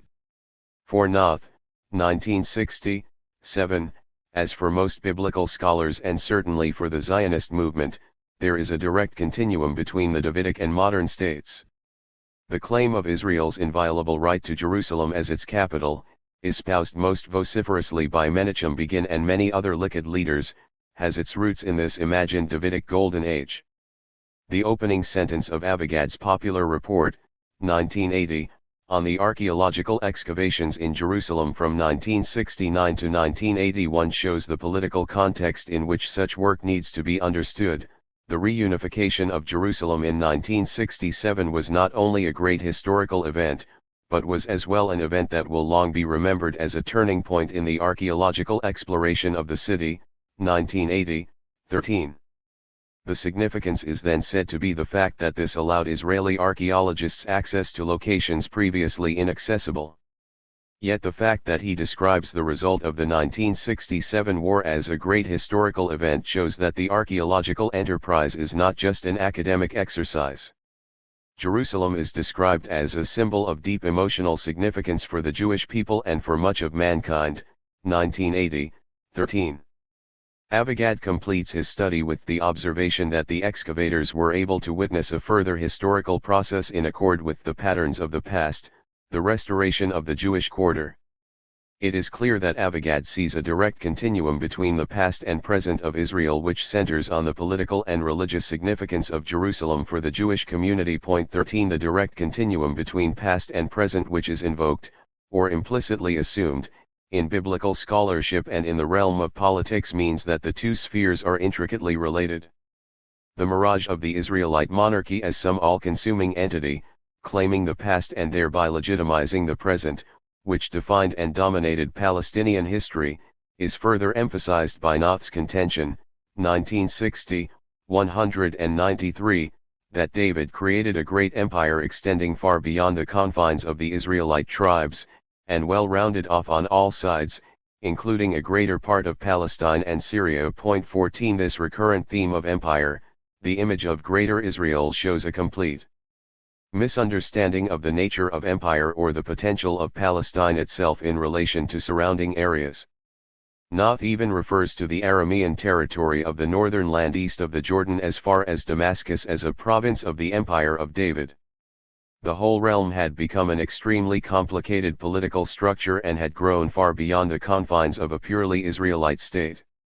It had become a Palestinian, Syrian empire united in the person of the king and embracing numerous different peoples. David's political organization was the first great independent power structure on Palestinian, Syrian soil of which we have knowledge, embracing directly or indirectly most of Palestine and Syria, a tremendous phenomenon from the point of view of world history and basically the achievement of one intelligent and uncommonly successful man. The general historical situation in the Orient had been in his favor. In Egypt and Mesopotamia there was at that time no greater power which might have encroached on Palestine and Syria and enforced a claim to rule over it. Noth 1960, 195. The imperial power vacuum in the area had allowed David's empire to develop in Syria, Palestine, just as the Zionists were able to exploit the power vacuum created by the British resignation of UN mandatory powers. This is the defining moment not just in Palestinian history but in world history. The historic claim of Israel to the past and the present, advanced through the notion of priority, is confirmed in Noth's vision of a Davidic empire, the first great independent power structure on Palestinian, Syrian soil of which we have knowledge. The cult of personality, the reflex of German historiography that it is the great men who shape history, so evident in Alt's work, finds further expression in Noth's view that the existence of David's empire was so dependent on the strong personality of its founder that its survival beyond his death only seemed assured provided a successor of more or less equal stature could be found. 1960, 199. This is reinforced with his final statement on the reign of David that any successor was faced with an extraordinarily difficult task in holding together this complicated empire. 1960, 199. Noth's understanding of the Israelite state under David and Solomon is clearly a reflection of the ideals of the European nation-state. The historical events which took place in the reigns of David and Solomon occasioned extremely great changes in the Israelites' conditions of life.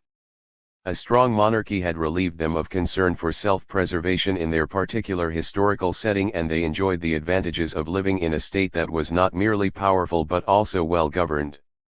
Noth 1960, 216-17. Noth is able to state that it is well-governed even though he admits, 1960, 217, that we are told almost nothing of the administrative measures of David's reign, and even for Solomon's we are merely told a few things connected with his buildings and the royal household. No evidence is offered. The statement could easily have been made of the modern state as the haven for European Jews, represented as the ideal of democracy, strong and well-governed. While the state is the defining factor of this imagined past, it is a particular form of state, not one like the monarchies round about. It is this notion of the ideal of democracy embodied within the Israelite state which provides a solution to the paradox of the monarchy as a denial of the essential theocratic nature of Israel. In terms of the region, Israel is to be distinguished from its neighbors.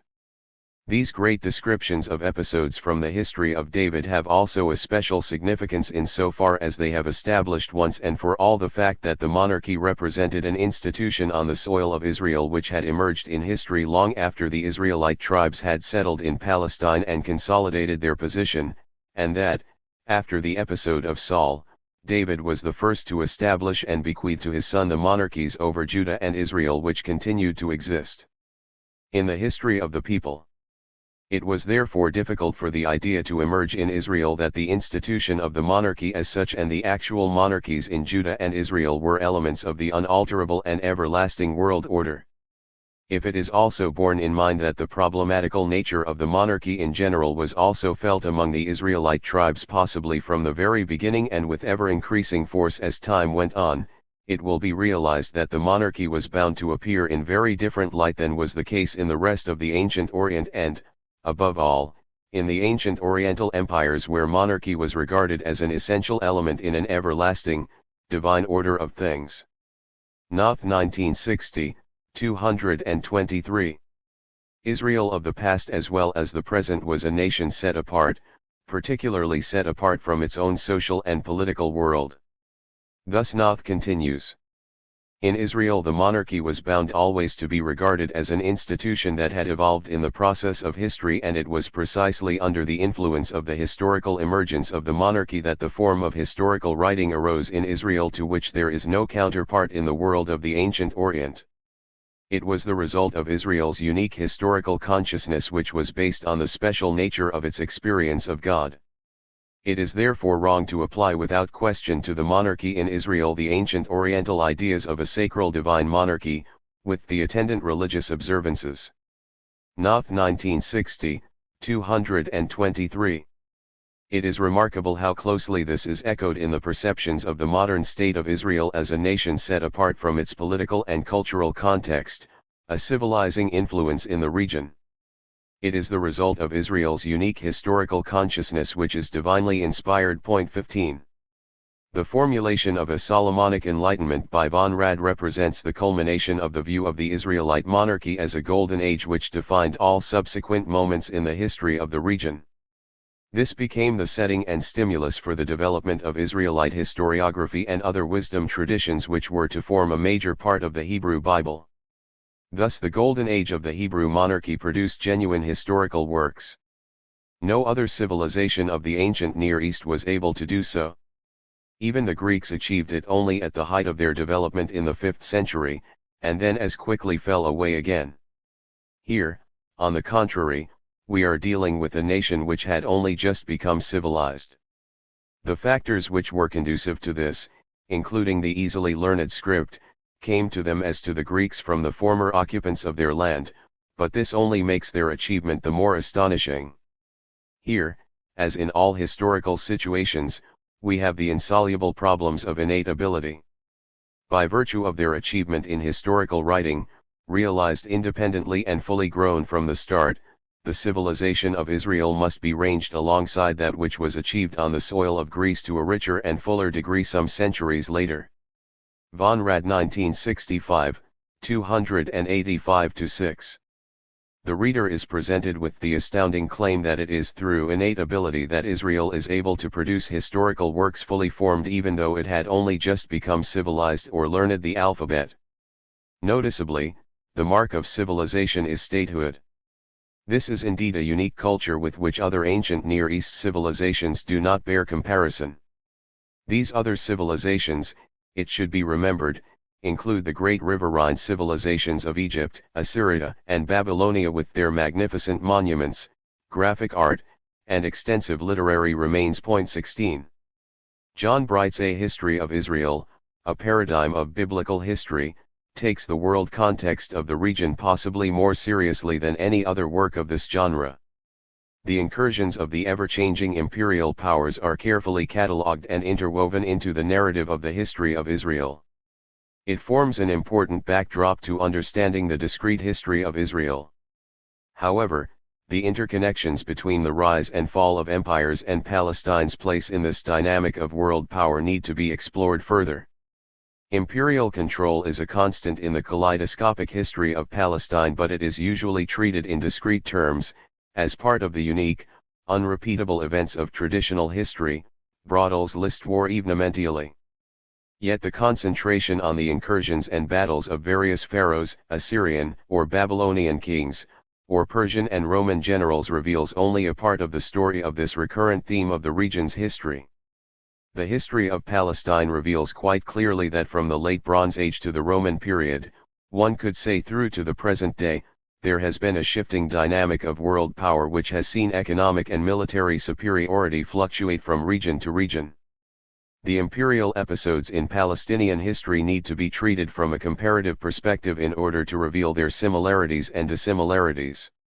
The apocalyptic literature of the region often adopts a rigid schema of the succession of empires, a schema mirrored in the reconstructions of our modern biblical histories, which then posit a Davidic empire in the power vacuum of the early Iron Age. The failure to appreciate the dynamics of world power and its effect upon the history of the region lies behind the assertion of many biblical scholars and archaeologists of the existence of a Davidic empire. This failure will be explored briefly later in the chapter. For the present, it is enough to acknowledge, as we have seen above, that Bright's 1972, 179, classic treatment of the rise of the Israelite state, the so-called United Monarchy of David and Solomon, which eradicates all other narrations of Palestinian history for the early Iron Age, repeats the recurrent themes found in the works of Alt and Noth. Bright, 1972, 224, presents the paradox of an Israelite monarchy in even starker terms than Noth. What is fascinating is that although Noth and Bright are represented as protagonists in the discourse of biblical studies in respect of their constructions of the emergence of Israel in Palestine, they share remarkably similar views when it comes to a consideration of the inauguration of an Israelite state. Their disagreements over the use of archaeology disappear since there is little archaeological evidence pertaining to the so-called periods of David and Solomon. Strikingly, they both accept that the biblical texts are basically historically trustworthy and use them as the major source for their constructions, which amount to little more than the précis of the narratives of the books of Samuel and Kings. The model of the nation-state, the locus of state archives which are the basis of history writing, becomes so dominant that their constructions of the imagined past of Israel coincide. Hermann's History, 1975, which stands in the tradition of the scholarship of Alt and Noth, is interesting because he states explicitly that Israel in the pre-monarchic period did not as yet form a state in any way, 1975, 131. He detects the beginnings of the equally modern conception of a united people, but again states that the stimuli for the movement to statehood were external. We are not told how Hermann is able to detect such things. Again we find the paradox of the essentially alien nature of monarchy to Israel, but also the claim that this change in organization brought with it a new degree of mutual awareness, 1975, 132. Again no justification is offered for such a claim. He then follows the standard practice of paraphrasing and expanding the biblical text in his construction of the reign of Saul. The vexed question of the extent of Saul's kingdom is revealing of some underlying assumptions. When he became king, he did not take over a clearly defined territory, he was merely acclaimed by a group of tribes about whom unfortunately we know no further details. Saul's kingdom was a national state in the original sense of the word, a hegemony over clans and tribes of the same origin. It was not at the same time a territorial state with fixed boundaries and an independent administration. Hermann 1975, 140. Here is the conception of Israel as a nation seeking out a territory which has pervaded so much of biblical scholarship. 17 It becomes transformed and confirmed with David. He ruled over a national group which was in one sense limited, but whose territory and purpose was far more closely defined than Saul's complex empire. 1975, 152. David, on this account, is the founder of a nation-state. Hermann, 1975, 156, cites Alt's view that with David's capture of Jerusalem almost overnight the stunted city-state becomes the center of a kingdom which embraces the whole of Palestine. He moves from this to argue that David is the creator of the nation-state. We may conclude from this that David succeeded where Saul failed in taking the step from a national to a territorial state, to a kingdom with more or less fixed boundaries, to a territory and not just a tribal alliance, under the authority of the king. Hermann 1975, 157. Revealingly, we are told that the state had to incorporate other ethnic groups. The result was that the so-called Canaanite problem became not only an acute domestic political difficulty but also above all a religious danger. 1975, 157. This has been the critical problem for the modern state following the wars of 1967 and 1973, both of which preceded the publication of Hermann's history. His choice of phraseology is intriguing. He refers to the Canaanite problem faced by the Israelite state. It parallels the Palestinian problem confronting the modern state of Israel, which was apparent for all to see in the early 1970s, and earlier, but which remained unspoken in the discourse of biblical studies. Significantly, for Hermann, the problem is not one of the rights of the Canaanites but the danger which they pose from inside to the unity and security of the Israelite nation-state. For Hermann, also, the period of the Davidic, Solomonic monarchy becomes the defining moment in the region's history. He refers to the ideal extension of the Empire of Israel and Judah, 1975, 159, as represented in 1 Kings 5, 1, the text which informs Ben-Gurion's vision of Greater Israel, but argues that this never corresponded to the reality of David's power. Nevertheless, David's historical achievements certainly do not pale in the light of so ambitious an ideal. 1975, 159, since his control over a variety of territories meant that it is appropriate to refer to a Davidic empire. 18 Hermann stands firmly in the tradition of biblical histories which imagine a Davidic empire founded upon the cult of personality, the result of the personal achievement of the king. He even goes so far as to talk in terms of an imperial ideology. 1975, 162. He sees it as highly probable that the conception of an all-Israel stems from the period of David. It is clearly the defining moment in the history of the region. But the ordering of the traditions and the formation of them into a consistent idea of a people with ethnic and national contours, with its own national awareness, could only be developed to the full under the impact of the formation of the Davidic state. Hermann 1975, 163, emphasis added. The indigenous culture, it seems, was incapable of such national awareness or the formation of written traditions. The paradox of trying to represent the Davidic monarchy as both unique and a part of mundane history is brought out clearly in his discussion. The Davidic Empire was a unique creation, but a product of history, subjected to conflicting trends from within and threatened by dangers from without. Hermann 1975, 167. Israel was set apart. Its national state was unique but still a product of history. The only evidence for this uniqueness is derived from a paraphrase of the biblical traditions which are conceived to be the product of the Davidic court. Hermann's evidence for his assertions of the existence of a Davidic empire and its territorial boundaries are procured, therefore, from a self-serving narrative of the Davidic bureaucracy. Hermann, like other biblical historians, offers no corroborative evidence to support such a construction of the past. Sagan, 1984, 41, also refers to an empire and follows Alt's thesis that it was held together by personal union. He follows the standard pattern of presentation claiming that the region was unified for the first and last time in its history, though only for a short while, under a single scepter, instead of being divided into dozens of autonomous entities. 1984, 42. The uniqueness of the Davidic monarchy is therefore that it unites the region for the first and last time in its history. Again this confirms, unwittingly, it seems, the claim to the historic right to the land on the principle of priority. he is more cautious about the extent of this entity than others, acknowledging that the existence of an empire is not confirmed by outside sources but that it is quite probable given the decline of Egyptian power and the absence of Assyrian influence. 19 Why this imperial vacuum does not allow for the possibility of an Ammonite or Moabite empire but permits the possibility of an Israelite empire is a question which is not addressed. He then concludes that the Davidic monarchy exploited the political vacuum to create an empire in Palestine and Syria for approximately 70 years at the beginning of the 10th century BCE before succumbing to the reappearance of the great empires, 1984-44.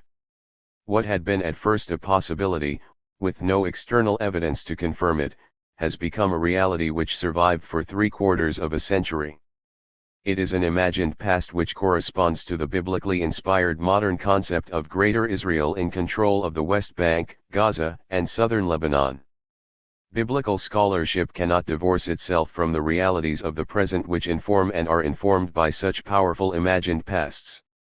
Just how powerfully the present imposes itself upon the imagined past, whether consciously or unconsciously, is made apparent in Myers's study, 1987, of the Davidic, Solomonic periods.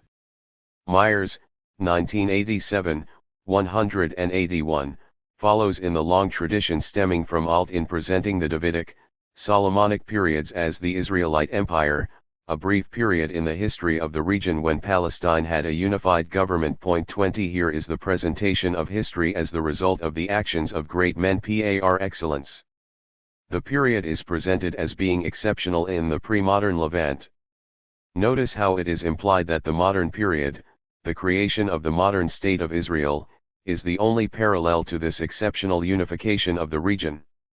She goes even further in arguing that the biblical sources in their concern for the emergence and dissolution of the United Kingdom tends to obscure the fact that, kingdom was not a simple self-contained national state but rather was the seat of an empire, 1987, 181. Although it might have been modest in comparison with Egypt or Mesopotamia, it was an empire nevertheless, yet Israel during the time of David and Solomon, during the golden age of the United Monarchy, was nonetheless a minor imperial power, 1987, 181. Surprisingly, in light of the above, she claims that this has not been appreciated by biblical scholarship. She is concerned with reassessing the role of Solomon, who is usually portrayed as of secondary importance to David. In doing this, she describes David as the first Israelite emperor, a brilliant initiator who unified the region, and Solomon as the second and last Israelite emperor who held the disparate territorial components together for an unprecedented period of stability, who created a glorious cosmopolitan capital and built up a series of royal cities throughout the land, 1987, 182. This is described as a brief and uncharacteristic Levantine political configuration, 1987, 182. Clearly other indigenous powers were incapable of such an uncharacteristic achievement. She argues that social scientific studies of empires show that we must place the Davidic state within the category of a pre-modern empire, that is, a supranational state with a centralized bureaucracy ruled by a monarch with claims to traditional sacred legitimacy, 1987, 184. Myers takes one of Alt's influential themes, the notion of the Israelite state as defensive, and develops it to an extreme not witnessed elsewhere, as far as I know, in the discourse of biblical studies. The novel aspect of her presentation is an attempt to deny that this Israelite empire was aggressive or that it could be described as imperialistic. She argues, 1987, 184, that the most difficult problem in defining an empire is that of describing the motivation for its establishment. The key factor, it seems, is whether or not it was motivated by an ideology of superiority which results in pure aggression and which could then be designated as imperialistic. But if the motivation was economic, self-interested but not superior, it would still surely be described as an empire. This she terms as accidental imperialism and cites Rome, surprisingly, as a case in point. The Davidic expansion clearly can be classified among the empires arising from the defensive or accidental sort of empire building. It should thus escape some of the opprobrium that attaches to imperialistic states. 1987, 184. Her definition seems to confuse the definition of empire and the use of the term imperialistic to describe aggression and exploitation. This parallels various descriptions of the modern state of Israel as involved only in defensive wars and not as an occupying power, whether in the West Bank and Gaza or in southern Lebanon. See Chomsky 1983.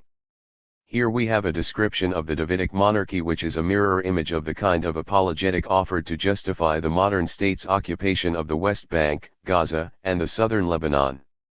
Myers presents the period of Solomon's succession and rule as that of a period of consolidation of David's territorial gains by diplomacy and ideology, the result of which was that Jerusalem became, not simply the capital of a nation-state, but rather the center of an empire and the locus of activities and structures that impinged upon the periphery, upon territories removed from the Israelite state in which Jerusalem was located.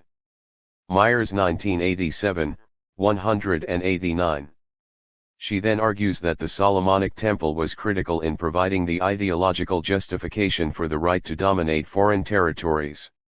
Even though, as she acknowledges, there is no archaeological evidence for this important symbol of power, the comparison of the biblical description, 1 Kings 6-8, with sanctuaries from Syria and Palestine shows it to be the largest and grandest of its kind. This leads her to the conclusion, 1987, 190, that this striking fact is fully in accord with the Solomonic Empire's unique position as the most extensive polity to have existed in ancient Syria, Palestine. Her view of history, as presented in this article, as the result of the actions of great men is reinforced with her pronouncement on the achievements of David and Solomon, 1987, 195. If it took the charisma and genius of a David to create an empire, against major economic, political, and historical odds, the maintenance of that empire for another regal span rested upon Solomon's unique gifts of wisdom and of successful diplomacy. What is remarkable about Myers's imagined past, and those pasts of other major scholars reviewed above, is the way it accords with the realities of the present of a modern state of Israel which from its very existence has claimed to be involved only in defensive wars, a claim that has been maintained, officially at least, despite the invasion of Lebanon and eventually Beirut in 1982. The various works which have been cited above and commented upon are but an influential and representative sample of the discourse of biblical studies on the creation of an Israelite state in the Iron Age. They need to be read in the context of the contemporary struggle for land and identity which involves a struggle for the past. This representative sample of biblical scholarship shows that it has endorsed one particular creation of the past, what can only be described as an imagined past, in the light of available evidence, which has silenced or blocked any Palestinian claim to that past. The influences are subtle, not easy to substantiate, but the accumulation of recurrent themes and phrases which become assertions of fact, often on the flimsiest of evidence or in the absence of any evidence at all, helps to confirm common claims to the land advanced in the political realm. Biblical scholars and archaeologists are participants, however unwittingly, in the claims and counterclaims between Israel and the Palestinians. They are part, at the very least, of what said, 1994a, XXVI, terms of passive collaboration which has silenced Palestinian history. The weight of biblical scholarship presents a past which conforms to and confirms the claims of the modern state. This silencing of Palestinian history arises out of the social and political context in which the work has been done, for it has arisen out of European historiography and imposed a model of the European nation-state upon the ancient Middle East which has been confirmed by Europe and the West's sponsorship of the modern state. It forms an important part of that massed history which has presented the public with a remarkably uniform view of the past. Palestinian history has no claim upon the past because it does not exist. It has been excluded by the discourse of biblical studies. It might be argued that Ahlstrom's The History of Ancient Palestine, 1993, invalidates any such claim. Surely here we have a voice for Palestinian history in contrast to the domination of the Davidic Empire?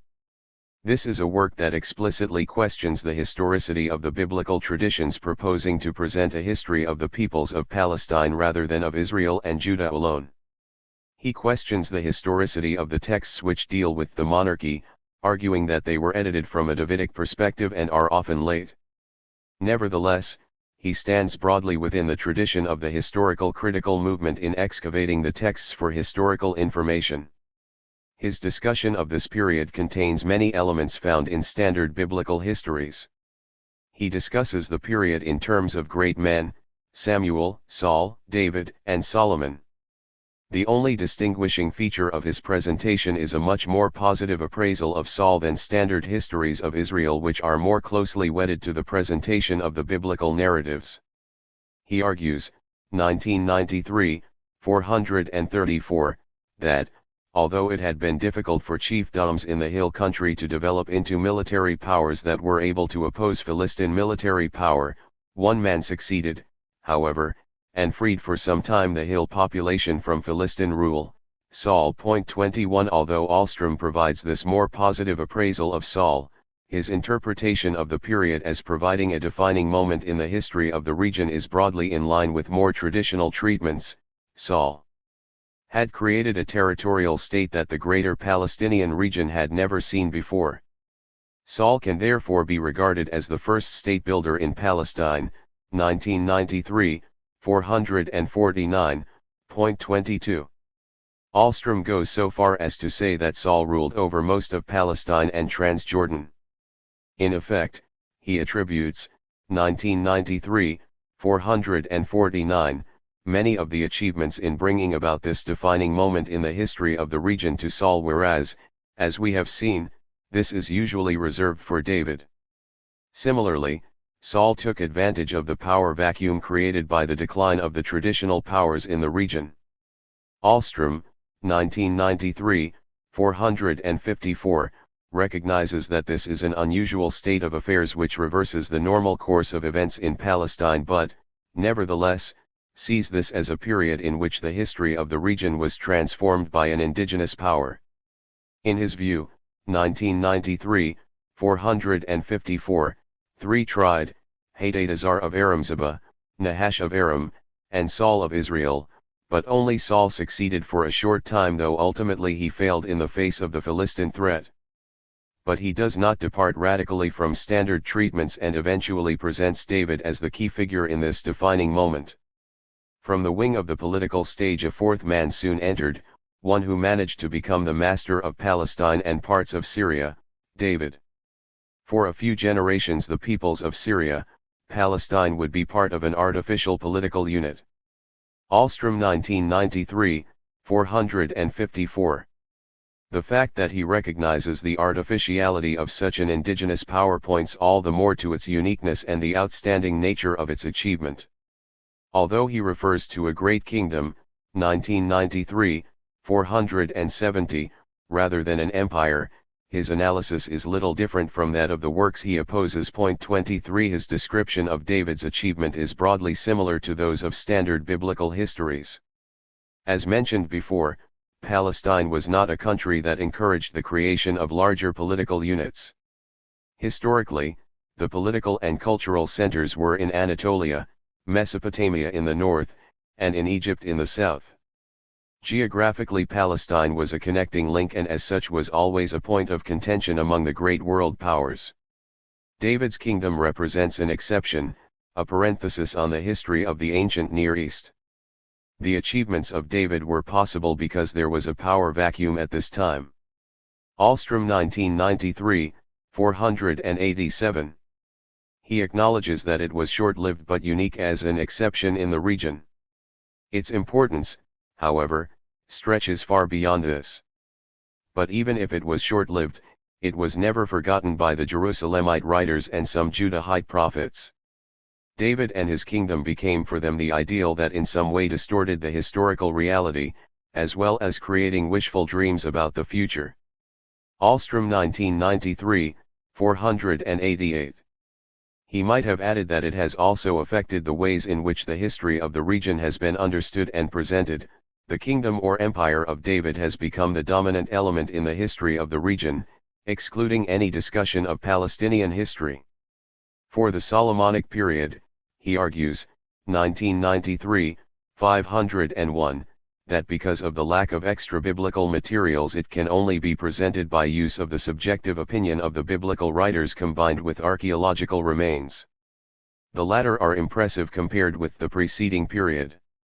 Although there is some typical royal hyperbole, he believes, 1993, 539, that a king would not have been built up to such an extent unless there was some basis for it, a remarkable statement given the history of hyperbole and propaganda in the ancient and modern worlds in service of great men.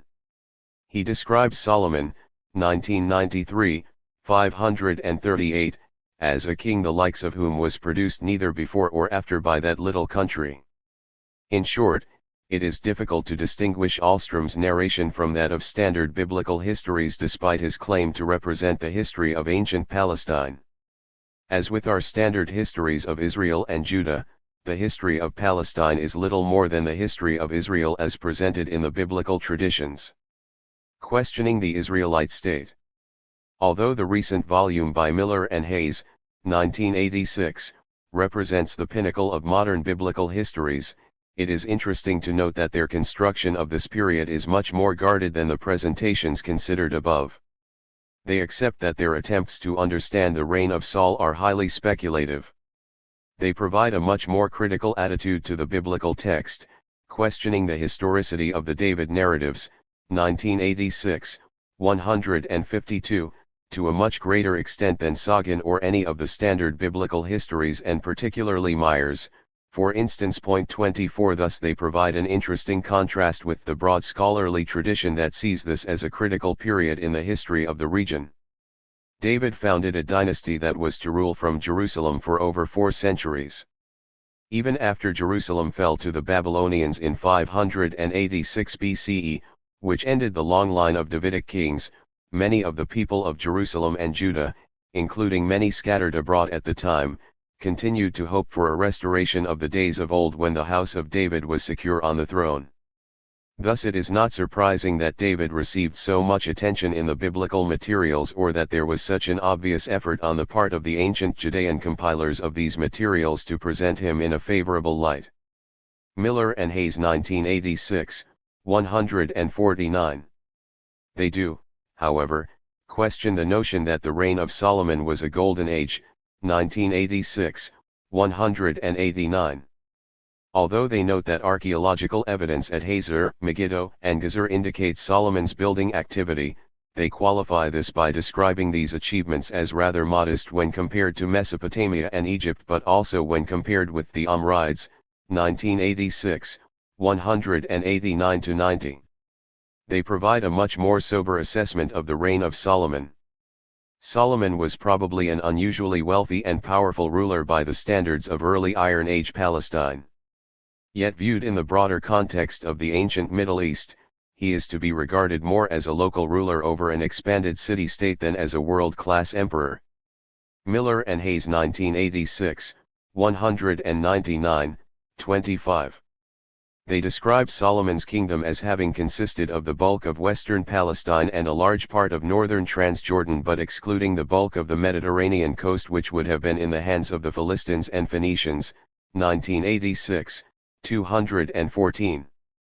Although they still place an important emphasis upon the reigns of David and Solomon, they are much more tempered than many of the extravagant claims which we have seen above.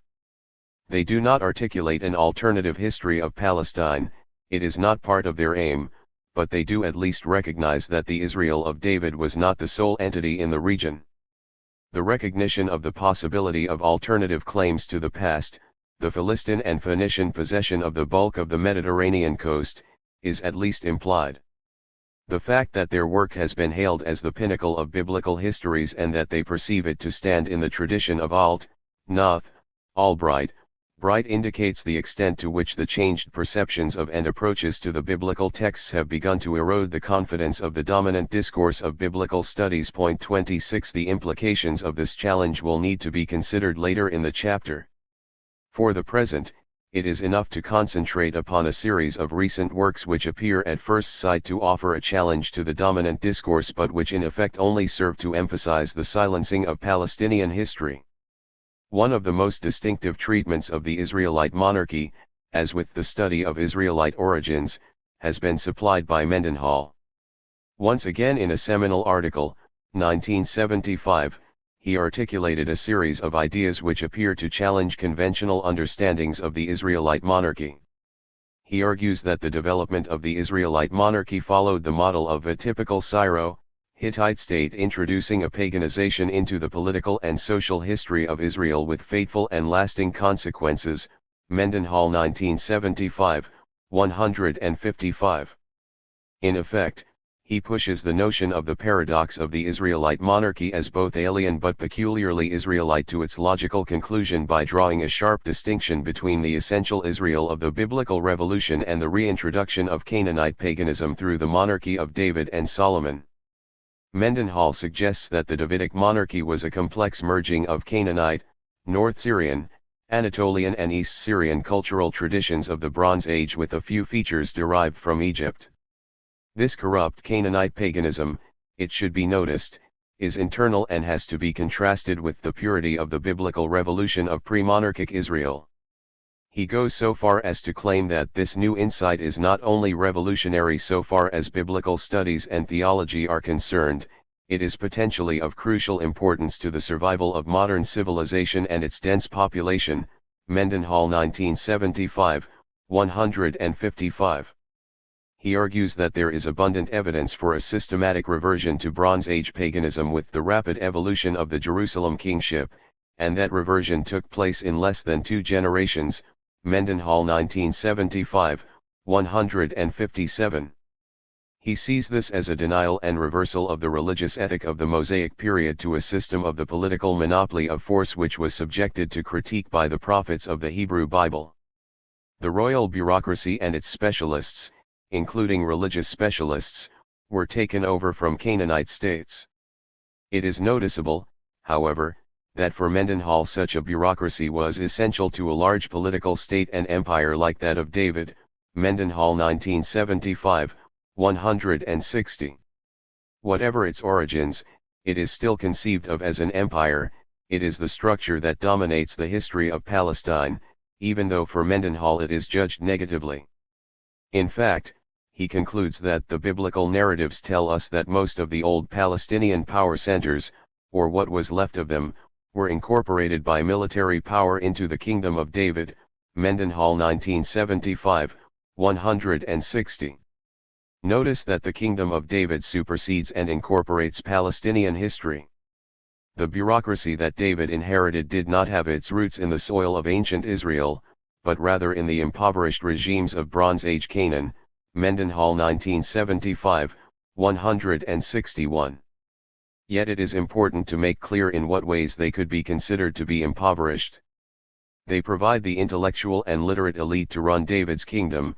The Palestinian urban centers produced fine pottery and well-crafted artifacts, whereas the Israelites, according to most biblical specialists and archaeologists, lived in small rural sites with a poor, pragmatic material culture. The impoverishment can only be in terms of the religious system and values which for Mendenhall are paramount. Interestingly, for him, the Israelite monarchy is corrupted by the indigenous culture just as for Alt the Philistines had failed to dominate the history of the region but for different reasons. The contrast here, however, is between the essential Israel and a paganization of the Davidic monarchy which denies this essential nature. Mendenhall's condemnation of the politicization of religion, and implicitly, I suspect, a work such as this which argues that the political aspects of scholarship have to be recognized clearly for their influence upon results, is stark. The Old Testament Constantine, King David, represents a thoroughgoing reassimilation to late Bronze Age religious ideas and structures. These readapted the authentic traditions of Israel just as radically as the later Achaemenids readapted New Testament Christianity.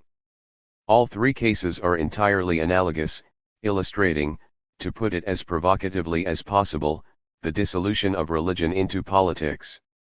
Mendenhall 1973, 16. All except the truth claims of his own religious tradition are denounced as paganism. All indigenous religious developments are therefore inferior and to be replaced by this higher revelation which reaches its pinnacle in the Sermon on the Mount. Although Mendenhall provides a radically different appraisal of the reigns of David and Solomon from much of biblical scholarship, it is still the case that their reigns dominate the history of the region. They still remain the defining moment in the history of the region and of humankind, but for very different reasons from those traditionally advanced. A series of works appeared in the 1980s which attempted to re-evaluate the inauguration of the Israelite state. Most of these works appealed to social scientific studies of state formation, Cohen and Service 1978, Clayson and Skalnick 1978, 1981, Haas 1982, attempting to apply these findings to the fragmentary data available for understanding the move to statehood in ancient Israel. In particular, they questioned the historical reliability of the biblical traditions, the view that the monarchy was alien to Israel or inevitable, and the view that the Philistine threat was a sufficient cause to explain this move to statehood.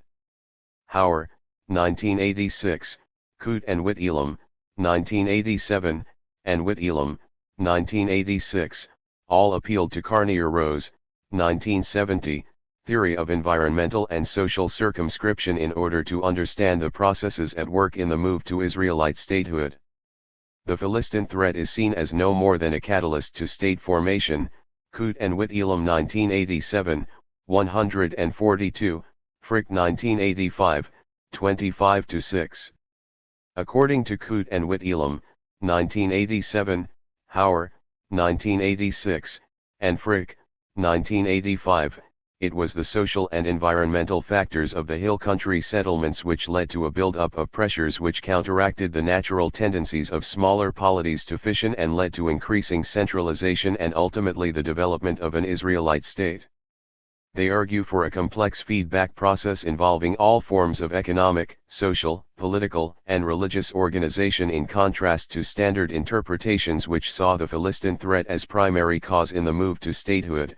Frick 1985, 32, Coote and Whitelam 1987, 145. Whitelam, 1986, 61, summarizes this as the social and geographical circumscription of the Palestinian highlands which places significant restraints upon the limits for expansion, increasing the competition for available land. The mechanisms which eventually led to the formation of the state were triggered once the dispersed rural settlements began to expand or multiply. In particular, the nature of farming strategies, devoted to terracing and commercial tree crops, required residential stability. This restriction on adaptability to increasing environmental and social pressures must have been an important factor in the move to centralization. They offered alternative explanations for the rise of the Israelite monarchy which challenged conventional understandings, stressing the combination of internal and external factors. Coote and Whitelam 1987, 142, questioning the oft-repeated notion that the monarchy is alien. Coote and Whitelam are able to conclude that the standard interpretations of the rise of the monarchy, regardless of the position adopted on the origins of Israel, fail to pose or answer the major question of why it is this particular area which centralized and introduced an effective Israelite monarchy. Why is it the population of the highlands which succeeded in subduing and incorporating into its own political structure the surrounding, especially lowland, areas despite the seeming military and economic advantages of urban Canaan or the Philistine Pentapolis?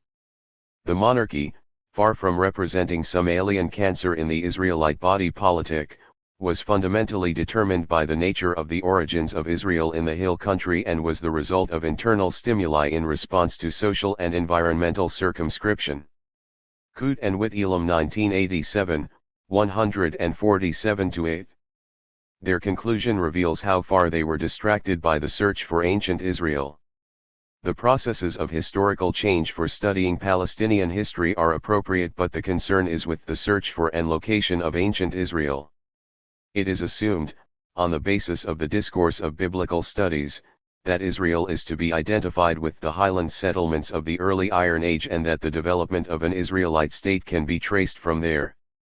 The power of the discourse of biblical studies is illustrated in Frick's conclusion that the emergent Israelite society in the highlands was a revolutionary development when viewed over against the late Bronze Age Canaanite city-state system which had prevailed in the plains, 1985, 196.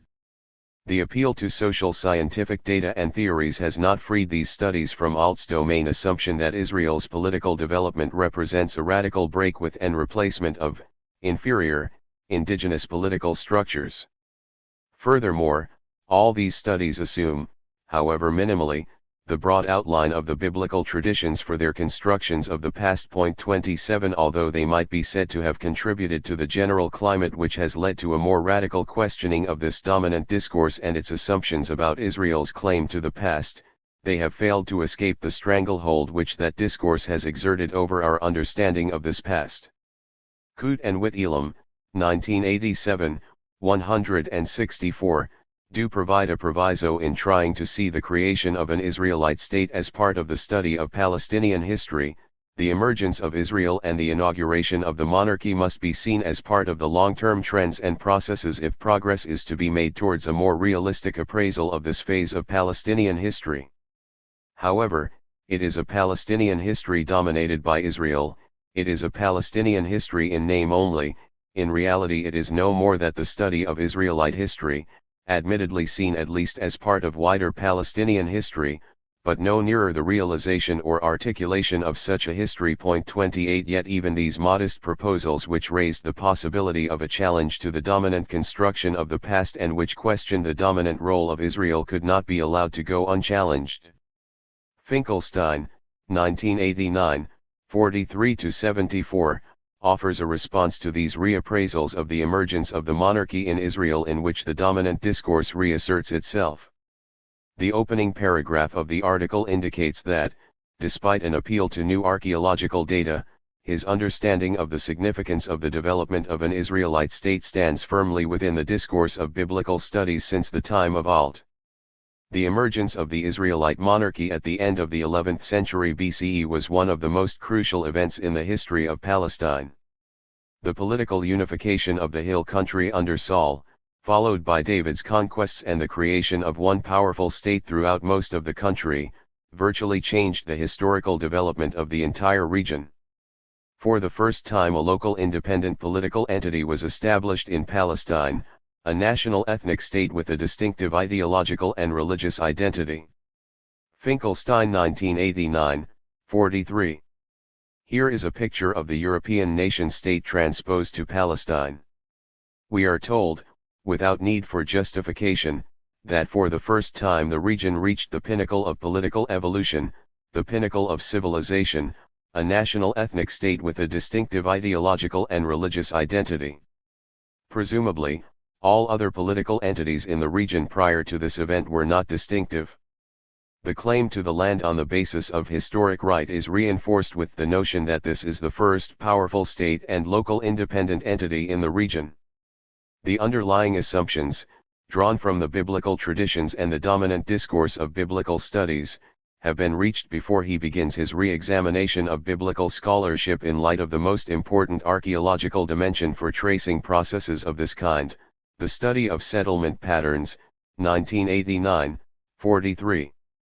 Again he is reliant upon the Land of Ephraim survey to provide the archaeological data which had not been available to previous scholars. He contrasts the distribution of settlement at the beginning of Iron I, 12th and 11th centuries BCE, with that during the 11th century BCE, and with the Iron II settlement pattern.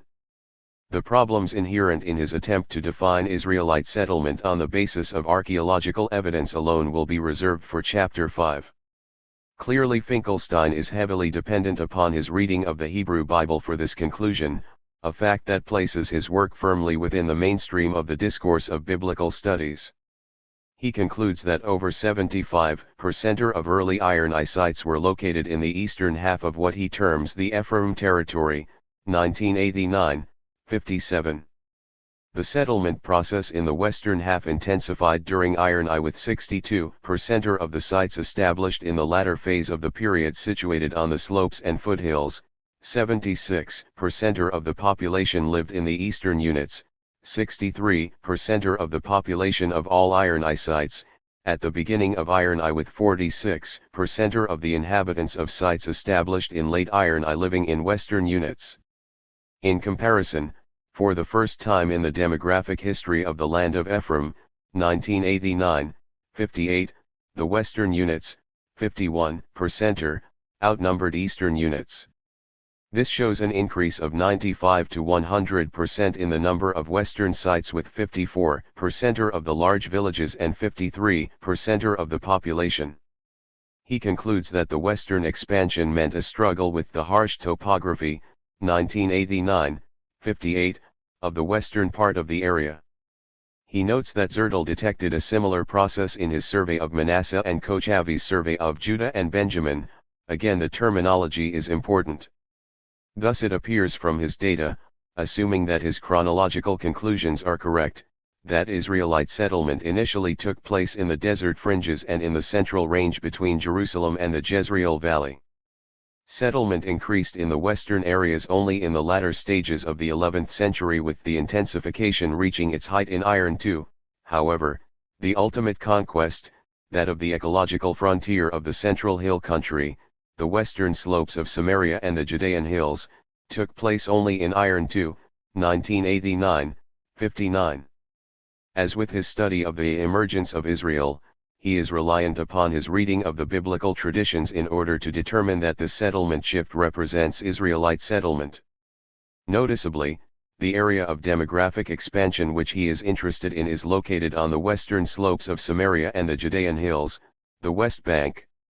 He is then able to conclude that the Israelite population in the early Iron I sites west of the Jordan was in the region of 20,000, excluding non-sedentary groups, while the settled Israelite population at the end of the 11th century BCE is estimated at c. 55,000, 1989, 59. His appeal to his earlier study, 1988, 27-33, for an understanding of the term Israelite means that his work suffers from the same weaknesses. He has assumed that the settlement shift is Israelite and related to the internal and external conditions which contributed to the emergence of an Israelite monarchy. This is Israel's past alone. The catalogue of statistical information he puts forward is very impressive. Yet the crucial point is that his assumption that these data relate to Israelite settlement immediately asserts a claim to the land and to the past, an impressive claim at that given the nature of the statistics. But what if the settlement shift is referred to as Palestinian and not Israelite? What if we see it as a continuation of the transformation and realignment of late Bronze Age Palestinian society? Immediately, the change of terminology and the change of perspective offer an alternative construction and claim on the past. The data he puts forward are essential to the examination of crucial processes in the continuing transformation and realignment of Palestinian society in the early Iron Age. He notes, for example, that the switch to a more specialized agriculture in the horticultural regions encouraged the villages of the desert fringe, eastern central range and parts of the foothills to specialize in grain growing and animal husbandry, and to intensify efforts to produce greater surpluses, 1989, 60. Such an economic system, he reasons, necessitated a certain level of organization, which served as the springboard for public administration, 1989, 60. The production of surpluses led to stratification and the emergence of central sites, resulting in a crucial shift of the Israelite population from a rural society of small isolated groups to the beginning of organization into larger socio-political systems, 1989, 60. It may be possible to infer from the archaeological evidence that such socio-political developments took place at this time, but it moves way beyond the evidence to conclude that this is Israelite settlement or the emergence of an Israelite state in the terms it is described in the Samuel traditions in the Hebrew Bible. His focus is solely upon an imagined Israelite past which helps to underpin claims to the land, historic Samaria and Judea, the modern West Bank, which is crucial to modern conceptions of identity and a claim to the land on the basis of historic right. Finkelstein's construction of the period, following his presentation of the data, is a reassertion of the domain assumptions of the discourse throughout this century. He is able to conclude that at this point, part of the classic reconstruction of the monarchy's incipience should be accepted, 1989, 62-3. His construction of the imagined past stands firmly in the mainstream of the discourse of biblical studies. This is confirmed with his assertion that, in this context, one can claim that the actions of one strong personality were responsible for the emergence of the monarchy, Samuel or Saul, what is known as the theory of the great man in human evolution. Finkelstein, 1989, 63. He tries to temper this with the qualification that such a great man can only arise under suitable socio-historical circumstances. Yet there is nothing in his presentation of the archaeological data for settlement shift and development in the Palestinian hill country and desert fringes which allows for an identification with Saul or Samuel. This is assumed, at no point argued, on the basis of his correlation of the biblical traditions and the archaeological data. He is able, then, to go on to confirm that it was only with David that the national state of Saul became a strong and large territorial state, 1989, 63. All this is predicated on the inference that the expanding villages need to produce larger surpluses, thereby increasing stratification and eventually moving towards centralization. Yet we suddenly move from this inference to find that what is really being discussed is a national state which is carved out by Saul and completed by David. Then we find that the expansion of the monarchy into the coastal plain, the fertile northern valleys and Galilee united most of the country for the first time in its history under one local rule, 1989, 63, emphasis added. Finkelstein's presentation of new archaeological data is little more than a reiteration of the series of domain assumptions from the time of Alt which has invented an imagined Israelite past, the defining moment in the history of the region. The processes discussed in the settlement shift are crucial to any pursuit of Palestinian history for this period. However, such a history has been silenced by the continuing search for ancient Israel in the Iron Age. This is true of all the apparent re-evaluations of the emergence of an Israelite state which have appeared in recent years. Although they have challenged particular aspects of the dominant construction, they remain located firmly within a discourse which has effectively excluded Palestinian history from the academic sphere. Challenging the Davidic Empire. The consensus presentation of the Davidic monarchy, although still dominant within the discourse of biblical studies, has gradually begun to fracture in recent years. Some of the reassessments of the formation of the monarchy, referred to above, have helped to contribute to a critical climate, but have fallen short of a sustained critique of the dominant discourse. The dominant construction of the past has begun to fracture as a result of the same convergence of factors which led to the reassessment of the emergence of Israel. The implications of these earlier studies on the emergence of Israel have been applied only slowly to the study of an Israelite monarchy in the early Iron Age.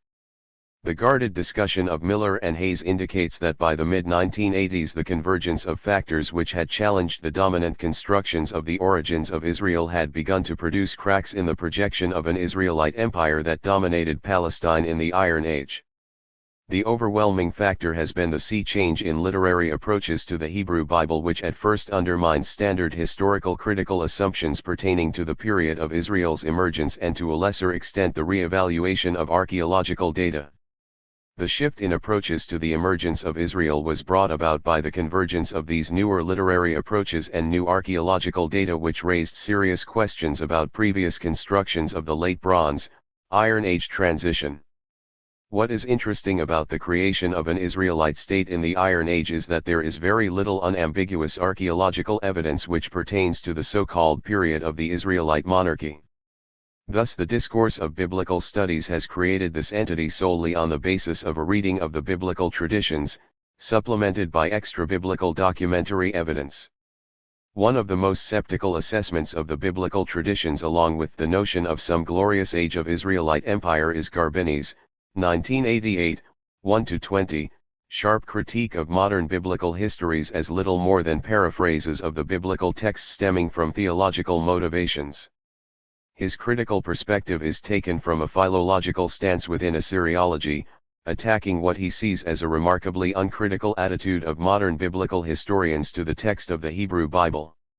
He also provides a sharp critique of the standard presentations of the reigns of David and Solomon as that of an empire and golden age, 1988, 21-32. He finds it remarkable that biblical scholarship has failed to recognize that the historical framework gives the impression of being nearer to the mythical vision of an original golden age than to a convincing reconstruction of human actions, 1988, 21. Although he raises important questions about the nature of the text which throw doubt on its historical veracity and usefulness for construction, sounding a suitably skeptical and critical note, he is not always well informed as to the debates within biblical scholarship on these issues. It is the work of Gunn, 1978, 1980, Alter, 1982, Fackelman, 1981, 1986, Esslinger, 1985, 1989, and Paulsen, 1980, 1989, among others, which has opened new vistas on appreciating the literary qualities of the Hebrew Bible in general and the text of Samuel in particular, which has helped to fracture the dominant discourse.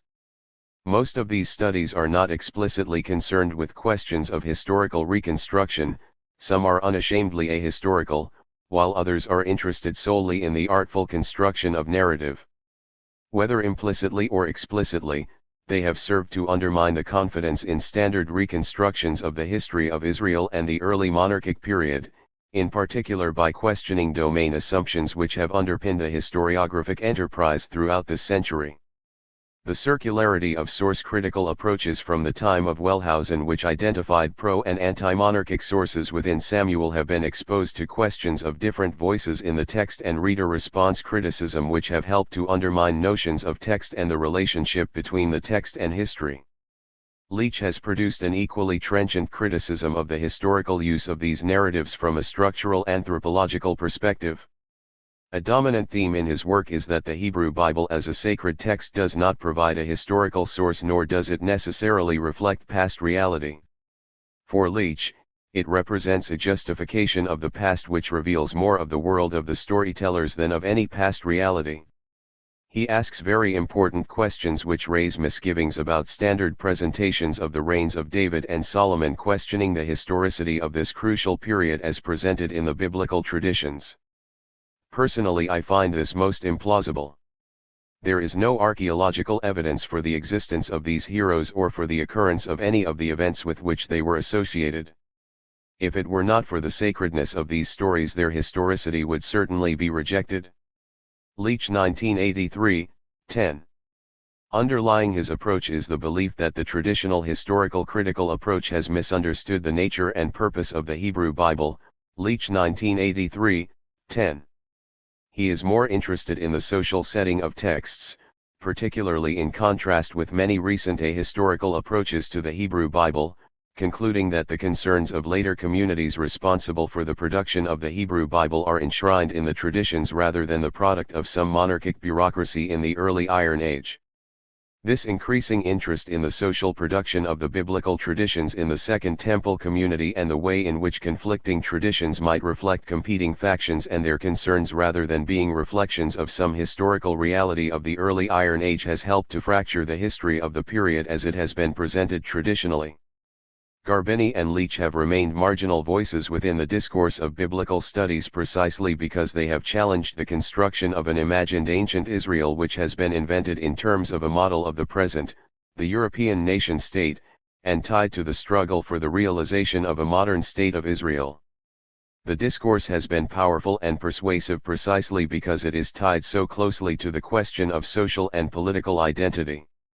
The implications of these shifts towards the text of the Hebrew Bible and the questioning of the dominant construction of the past have not, however, led to a recognition of the shaping of this past in terms of the present of the modern state of Israel. It is instructive to consider the evidence which has sustained the construction of the past in terms of the creation of an Israelite state which dominated and defined Palestinian history.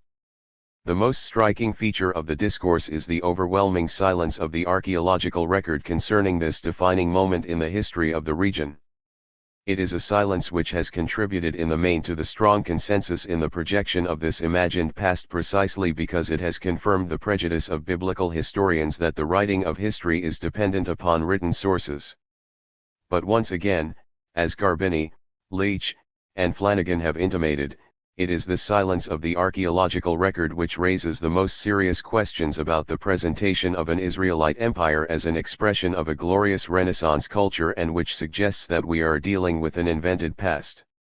Any meaningful notion of a Davidic empire, the realization of Greater Israel, continually presented as an exception in the history of the Levant which is said to change the course of history, could reasonably be expected to have found corroboration in the bureaucratic output of surrounding cultures, or ought to have left a significant impact on the material remains of the region. 29 It is often pointed out that although Solomon is reported in the biblical text as having married the daughter of the Pharaoh, a remarkable achievement given that this was denied to Hittite kings, there is no mention of this noteworthy event in any extant Egyptian records. Ahlstrom, 1993, 488, attributes the lack of references to David's and Solomon's kingdoms in other ancient Near East texts to the political weakness of Egypt and Assyria, which meant that they did not come into contact with the indigenous power in Palestine. However, even if this was the case, it is more difficult to explain the overwhelming silence of the archaeological record, since such a large state, let alone an empire, would require significant changes in social and political organization which ought to have left some trace in the archaeological record. Yet Ahlstrom, 1993, 541, believes that despite the lack of corroborative evidence, and even allowing for the exaggeration by the biblical writers, the historicity of the Davidic, Solomonic kingdom should not be doubted. His final assessment does not differ from the standard presentations. Nevertheless, the period of the United Monarchy was something exceptional within the history of Canaan, something that never happened before nor happened since. 1993, 541.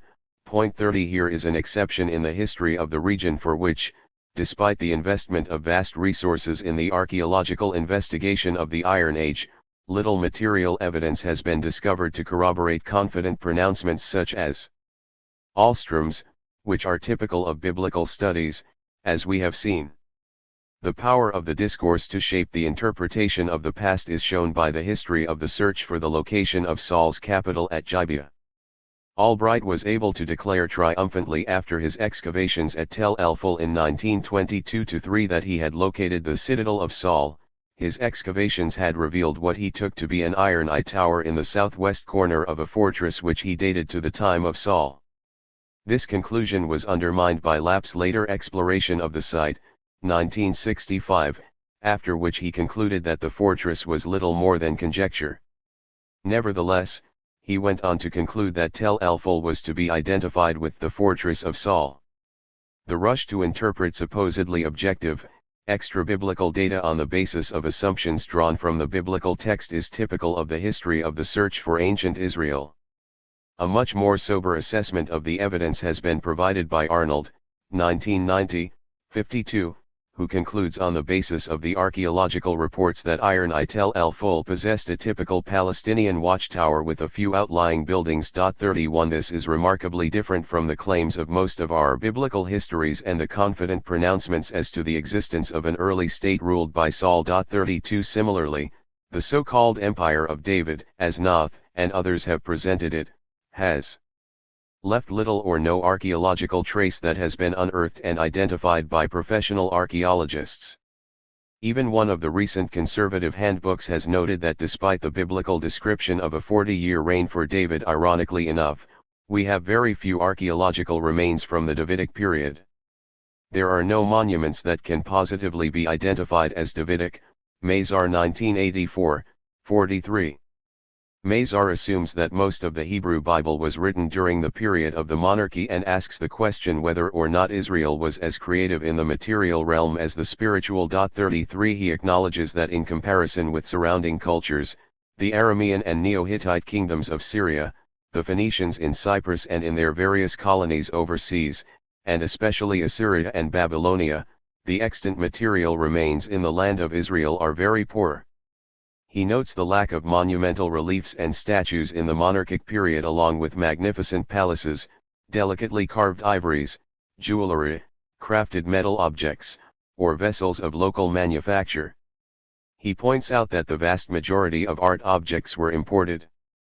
Similarly, Kenyon is able to state that the United Kingdom of Israel has a lifespan of only 3/4 of a century. It was the only time in which the Jews were an important political power in Western Asia. Its glories are triumphantly recorded in the Bible, and the recollection of this profoundly affected Jewish thought and aspirations. Yet the archaeological evidence for the period is meager in the extreme. Kenyon 1979, 233. This is typical of the discourse of biblical studies, which has chosen to ignore the lack of archaeological evidence in making extravagant claims about this imagined past. Whitelam, 1990, provides an interesting critique of attempts to identify Solomonic archaeology on the basis of the biblical traditions. He argues that this notion developed from an idea which was predicated on a reading of the archaeological data under the influence of assumptions drawn from the biblical traditions about Solomon. This notion rapidly became represented as fact in dating and identifying Solomonic structures such as the gate complexes at Megiddo, Hazor, and Gezer. Whitelam exposes the circular reasoning often used in discussing this period and archaeological data, a circular reasoning which has become part of the general discourse and protected from further critical evaluation. The need for a critical evaluation of the whole period has been added to by the recent work of Jameson Drake, 1991, which helps to expose the mirage of the Davidic, Solomonic Empire. Although his work is ostensibly a study of scribal schools in Judah, his investigation of the archaeological remains of the period has demonstrated quite forcibly that there was very little evidence of even basic state structures in the 10th or 9th centuries. He finds little evidence that Judah functioned as a state prior to the 8th century BCE increase in population, building, production, centralization, and specialization, 1991, 138-9.34. Even then, the archaeological evidence only points to a remarkably small state structure. Thompson, following Jameson Drake, believes that the evidence, or lack of evidence, now suggests that Jerusalem did not become a regional state capital until the 7th century BCE, 1992 a. 410, and was expanded to the capital of the nation-state only in the Persian period. He questions the existence of the biblical united monarchy on the grounds that Judah did not have a sedentary population, but also because there was no trans-regional political or economic base of power in Palestine prior to the expansion of Assyrian imperial influence into the southern Levant. Thompson 1992 a. 412. The discourse of biblical studies has ignored the silence of the archaeological record in constructing an Israelite empire which has defined and dominated the history of the region. The recent discovery of part of a stele in Aramaic on Tel Dan has been greeted by many as confirmation and justification of the standard construction of this glorious past. 35 It has been proclaimed, by some, as a final rebuttal to the revisionist histories which have questioned the historicity of the biblical traditions. Rainey 1994, Lemire 1994. The mention of the House of David in line 9 of the inscription is seen as not only proving the existence of the historical David but of vindicating the biblical accounts of King David. This is in contrast to the more measured approach of the excavators in their original publication of the fragment. The nature of the biblical sources on the one hand and the fragmentary state of the Dan inscription on the other, do not allow us to draw a definite conclusion. There may be other possible scenarios, and only the recovery of additional pieces of the stele may provide an answer to the problems raised by the discovery of our fragment. Byron and Nava 1993, 98. Subsequent claims have been much more exaggerated and concerned less with the interpretation of the inscription than the politics of scholarship. It has been heralded as dispelling the cynicisms of the biblical minimizers, Shanks 1994. Even if it is accepted that this is a reference to the Davidic dynasty and not a place name, as some argue, it is similar to the Merneptah stele in revealing very little in terms of usable historical information which we did not already possess. It is a further instance of the way in which the political and religious assumptions which have shaped and dominated the discourse of biblical studies can be brought to the surface. An isolated reference in such a stele may confirm the existence of a dynasty which is traced back to a founder named David, but it cannot confirm the biblical traditions in Samuel about this founder. Attempts to disparage alternative constructions of the past by the use of pejorative labels or by questioning the integrity of scholars reveal that what is at stake are perceptions of the past which are closely tied to social and political identity in the present. It is part of the long-standing discourse of biblical studies to claim the past for Israel. The existence of a Davidic state as portrayed in the biblical traditions is vital to this enterprise, hence the virulence with which any questioning of this master narrative is attacked. The objectivity of scholarship, in defense of empire, is represented by Rainey's attack upon Davies. Davies represents what he and a circle of colleagues call the deconstructionist approach to biblical traditions. The present instance can serve as a useful example of why Davies and his deconstructionists can safely be ignored by everyone seriously interested in biblical and ancient Near Eastern studies. Rainey 1994, 47. Rainey's ostensible disagreement is with Davies' objections to the reading of the phrase House of David as a reference to the Davidic dynasty and his claim that the lack of a word divider suggests that this might be a place name. It is used instead as an attack upon the shifts in historical studies which threaten Israel's control of the past. The rhetorical use of a phrase such as everyone seriously interested is designed to signal that Davies or anyone linked with him cannot be serious and can safely be ignored. It is the emphasis on safely which signals to the reader that it would be dangerous even to contemplate questioning the representation of the past presented in the biblical traditions and championed by Rainey. The reader is then given further severe warnings of the dangers of this route. Davies's objections are those of an amateur standing on the sidelines of epigraphic scholarship. Nava and Byron cannot be blamed for assuming a modicum of basic knowledge on the part of their readers. They are not used to dealing with the dilettantism of the deconstructionist school. Competent scholars will doubtless take issue with some of Nava and Byron's interpretations, but Davies can safely be ignored. Rainey 1994, 47. Here the full weight of the discourse of biblical studies is brought to bear in an effort to silence alternative claims to the past. It is now a question of competence and integrity, not of Davies's reading of the inscription, but of any questioning of the biblically inspired construction of the past. The final vitriolic attack confirms that it is these wider issues which are at stake. The reader is informed that laypersons and teachers of the Bible want to know what the inscription really signifies. Its real significance can only be determined by an authority such as Rainey. On the other hand, as someone who studies ancient inscriptions in the original, I have a responsibility to warn the lay audience that the new fad, the deconstructionist school, represented by Philip R. Davies and his ilk, is merely a circle of dilettantes. Their view that nothing in biblical tradition is earlier than the Persian period, especially their denial of a united monarchy, is a figment of their imagination. The name House of David in the Tel Dan and Mesha inscriptions sounds the death knell to their specious conceit. Biblical scholarship and instruction should completely ignore the deconstructionist school. They have nothing to teach us. Rainey 1994, 47. The reader is never informed as to the identity of these dilettantes apart from a reference to Thompson. This personal and vitriolic attack upon Davies is used as an opportunity to disparage the shifts in historical studies which have been taking place in the discipline. This movement, however, can be safely ignored because not to ignore it would undermine the construction of the past promoted in the discourse of biblical studies which has sustained Israel's claim to the past and its success in excluding Palestinian history. The stele might confirm the existence of a Judean kingdom in the 9th or 8th centuries, but what it does not do is confirm the construction of the extent of that kingdom or the belief that the monarchy under David represented a first-rank empire. The kingdoms of Judah and Israel still need to be understood as part of Palestinian history rather than the only elements in that broader regional history. It is clear that biblical scholars and archaeologists have been aware of the lack of archaeological evidence for a long time but have persisted in constructing the massive edifice of a Davidic empire as one of the major powers in the ancient world. 36 Thompson's, 1992a, 412, point about the lack of a trans-regional political or economic power base in Palestine has been blithely ignored by the discourse of biblical studies in its blind pursuit of the Israelite state in the early Iron Age.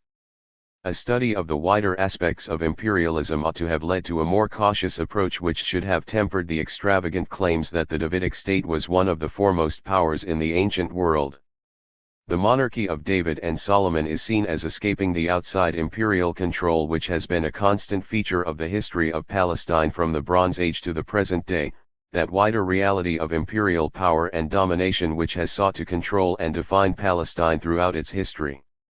Yet the proponents of an imagined past of a Davidic empire have failed to take into account the structural features of empire. This is not to suggest that all empires are structurally identical. There are clear differences between such organizations both in the past and in the present. However, we can see similarities and make comparisons between different periods of imperial control. The discourse of biblical studies has failed to ask a series of important questions. Why has Palestine been the subject of constant imperial control? How has this affected its economy, settlement patterns, and demography? Are there common features that accompany the rise or decline of empire in relation to the region? How are periods of an imperial power vacuum, if they exist, to be explained? It has been noted that Palestine can hardly be defined as a unity. The geographical and climatic differences have meant that we are forced to talk of the many diverse Palestines that go to make up the singular entity Palestine. The consideration of a major state power in Palestine cannot be understood in isolation from a consideration of these wider structural features and questions. The important study of the rise and fall of great powers by Kennedy, 1988, reveals a very important correlation between economy and power which challenges the perpetuation of an imagined past of a Davidic superpower in the ancient world. The kinds of questions raised by Kennedy are an area of study which has been neglected in the consideration of the involvement of imperial powers in Palestine in antiquity. Kennedy, 1988, XXIV, XXVII, outlines a number of important principles in the study of world empires, or what he terms the great powers. Although his study is concerned with the modern period, the 16th century to the present, his findings are also germane to any consideration of power shifts in the ancient world. Most importantly, he detects a causal relationship between shifts in the general economic and productive balances and the position of individual powers in the international system. In particular, he highlights the move in trade from the Mediterranean to the Atlantic and Northwest Europe from the 16th century onwards, and the redistribution in the shares of world manufacturing output away from Western Europe in the decades after 1890. These economic shifts were followed by the rise of new great powers which altered the military and territorial order. The historical record shows a very clear connection in the long run between an individual great power's economic rise and fall and its growth and decline as an important military power, or world empire. The correlation is reasonably straightforward in that economic resources are necessary to support large-scale military establishments. However, a further important principle, which again is not surprising in itself, is that wealth and power are always relative. Kennedy found that a nation's relative economic and military power did not rise and fall in parallel.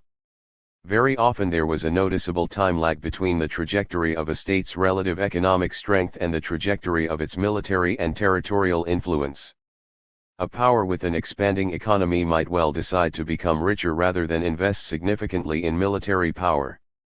But priorities change over time, and Kennedy suggests that a half-century or so later the burden of overseas obligations brought about by the economic expansion, the necessity of independence on foreign markets and raw materials, bases, and colonies, means that the power has to invest in armaments to protect its markets, trade routes, and raw materials against other competing and expanding powers. He concludes that in conflicts between great powers, victory invariably goes to the power with the more flourishing productive base. A good example is that of the decline of Spain in the 17th century. Spanish agriculture suffered from extortionate rents, the actions of the Mesta, and military service, which were exacerbated by a series of plagues that depopulated the countryside around the beginning of the 17th century. It was at such a point that American silver was brought back to Spain and caused price inflation which severely damaged the Spanish economy. The flood of precious metals from the Indies, it was said, was to Spain as water on a roof, it poured on and then was drained away, Kennedy 1988-70. The result of all this was the eventual decline of Spanish military power, which did not manifest itself until the 1640s, but whose causes Kennedy, 1988-70, has identified as existing decades before. The conclusions which Kennedy draws from his magisterial analysis of the last 5 centuries of the modern era are instructive for any study of the shifts in power in the ancient world and worth quoting at length. The argument in this book has been that there exists a dynamic for change, driven chiefly by economic and technological developments, which then impact upon social structures, political systems, military power, and the position of individual states and empires. The speed of this global economic change has not been a uniform one, simply because the pace of technological innovation and economic growth is itself irregular, conditioned by the circumstance of the individual inventor and entrepreneur as well as by climate, disease, wars, geography, the social framework, and so on. In the same way, different regions and societies across the globe have experienced a faster or slower rate of growth, depending not only upon the shifting patterns of technology, production, and trade, but also upon their receptivity to the new modes of increasing output and wealth. As some areas of the world have risen, others have fallen behind, relatively, or sometimes, absolutely. None of this is surprising. Because of man's innate drive to improve his condition, the world has never stood still. And the intellectual breakthroughs from the time of the Renaissance onward, boosted by the coming of the exact sciences during the Enlightenment and Industrial Revolution, simply meant that the dynamics of change would be increasingly more powerful and self-sustaining than before. Kennedy 1988, 566. It is important in the light of this study to consider the impact of economic and technological developments upon the relative shifts in power in the ancient world and the ways in which these affect Palestine in relation to world economies. It will help to explain why Palestine has been rarely, if ever, a regional power in its own right and certainly calls into question the standard assertion that the Davidic, Solomonic state was a leading world power in the Iron Age. Furthermore, the second major conclusion of Kennedy's, 1988, 566, study that the relative military power and strategical position of states is dependent upon the uneven pace of economic growth is also important for our consideration of ancient empires. It might seem obvious that military power, the ability to finance and equip an effective army, is dependent upon a flourishing productive base and technological development. Yet many of the standard treatments of the reign of David and Solomon and other periods of Israelite history seem to ignore the obvious.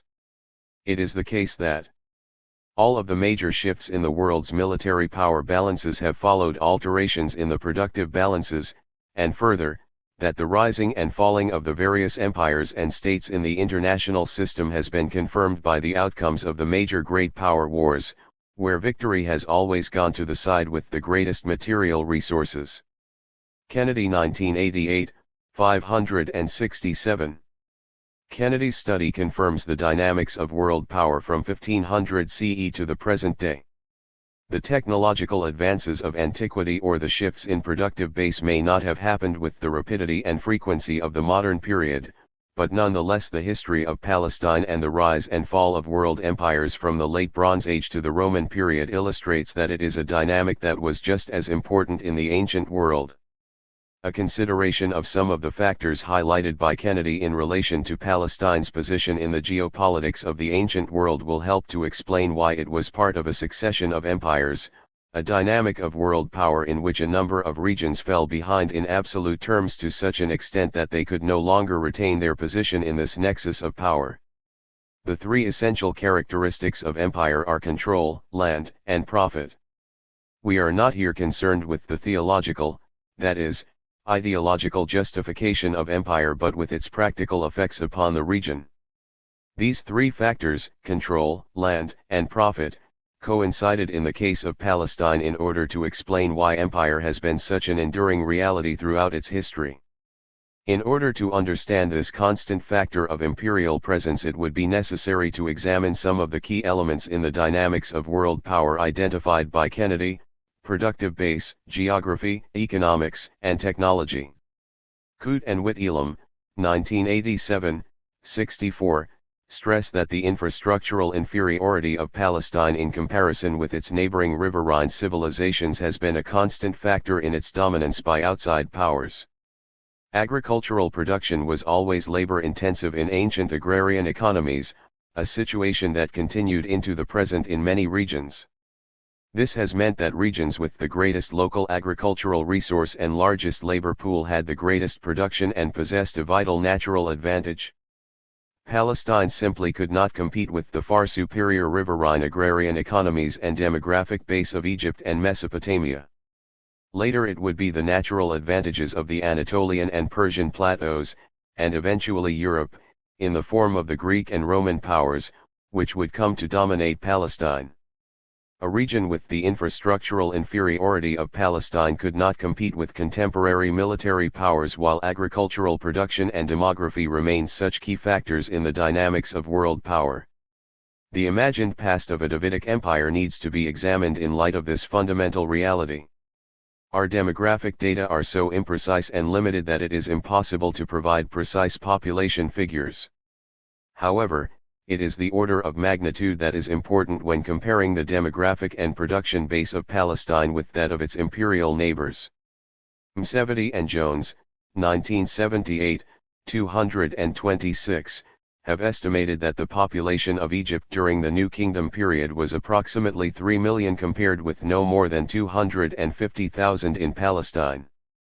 A demographic peak of roughly 5 million was achieved in the first millennium BCE, which was not to be surpassed until the modern period. 37 Furthermore, even on their lowest estimate, 1978, 149, the area of modern-day Iraq during the second millennium BCE possessed a demographic base that was 3 to 4 times greater than Palestine at around 750,000 and 1 million, with an increase to 1 million, 1.25 million. The Assyrian Empire witnessed a significant increase in population, rising to around 2 million in the 7th century BCE. Similarly, they estimate, 1978, 152, that the area of modern-day Iran had a population of 2 million by the Late Bronze Age, c. 1000 BCE. It is interesting to note that this rose to 2.5 million, 4 million during the Persian period. Recent archaeological survey data from both Palestine and elsewhere in the ancient Near East would allow a slightly more accurate picture to be produced. The important point, however, is the order of magnitude in comparing the size of population of one region with another. It is an issue that has been ignored by most biblical historians when discussing regional power in Palestine vis-a-vis its ancient context. Palestine lacked the demographic and economic base to compete with the major powers of the ancient world. 38. Conclusion: freeing Palestinian history. The convergence of a variety of factors, changes in approaches to the text of the Hebrew Bible, the lack of archaeological evidence, and the infrastructural inferiority of Palestine in comparison with the great riverine civilizations and other powers of the ancient world, undermines the claim of biblical studies to have discovered a Davidic empire which was a major power in the Iron Age. The recognition of the mirage of the Davidic Empire, an Israelite state which has dominated the Palestinian past, means that Palestinian history is freed from the control of an imagined past which has been claimed for Israel alone. The situation described above illustrates the power of such a discourse to obstruct alternative claims on the past despite the lack of unambiguous evidence to confirm the dominant construction. Yet biblical scholarship has remained strangely reticent in its attempts to account for the silence of the archaeological record on this glorious empire, seeking instead to exploit the silence by projecting a construction of the past predicated upon biblical traditions. It might be countered that the challenge to the dominant construction is simply a convenient argument from silence. But the silence is overwhelming. The irony is that we are presented with the paradox of an imperial control and definition of the past, an imagined Israelite state or empire which has successfully subdued any alternative understanding of the past. Imperialism, in the words of Said, 1993, 271, after all is an act of geographical violence through which virtually every space in the world is explored, charted, and finally brought under control. Biblical Studies has participated in this act of imperialism by contributing to a construction of the past which has denied any alternative claims. This understanding of the past has had profound political implications by confirming and supporting modern Israel's claims to the land against Palestinian claims to the past or the land.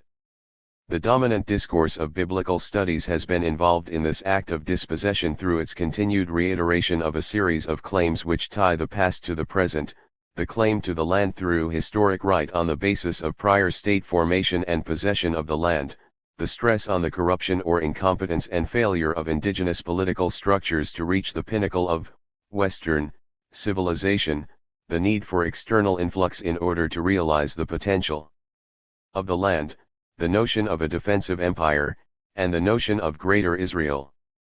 The insistence on the continuum between past and present has been couched only in terms of a continuum between Davidic Israel and the modern state of Israel. There is no corresponding notion of any continuum between the indigenous Palestinian population of the past and the present. Once the mirage of the Davidic Empire is admitted, then this raises the question of how we are to investigate and conceive of the history of Iron Age Palestine. Any alternative construction of the past would need to be part of the continuum with the Late Bronze, Iron Age transition. It would need to examine the growing archaeological data and surveys, freed from the assumptions of Israelite settlement, in trying to account for the settlement and demographic shifts in the region in the context of the shifts in imperial power in the ancient world. It would form part of the investigation of the transformation and realignment of Palestine society, of which Israel is a part but not the dominant part, which excludes all other voices. The discussion will then turn to the question of the processes at work in settlement shift and the extension of settlement in Iron Age, as with the discussion of the Late Bronze, Iron Age transition, rather than relying upon an agenda which is set by and dominated by the Hebrew Bible. It will need to give greater emphasis to the regional variation and the wider political and social realities than has been customary in our standard biblical histories. 5. The continuing search. Introduction. The mid to late 1980s witnessed the development of what we might term the new search for ancient Israel.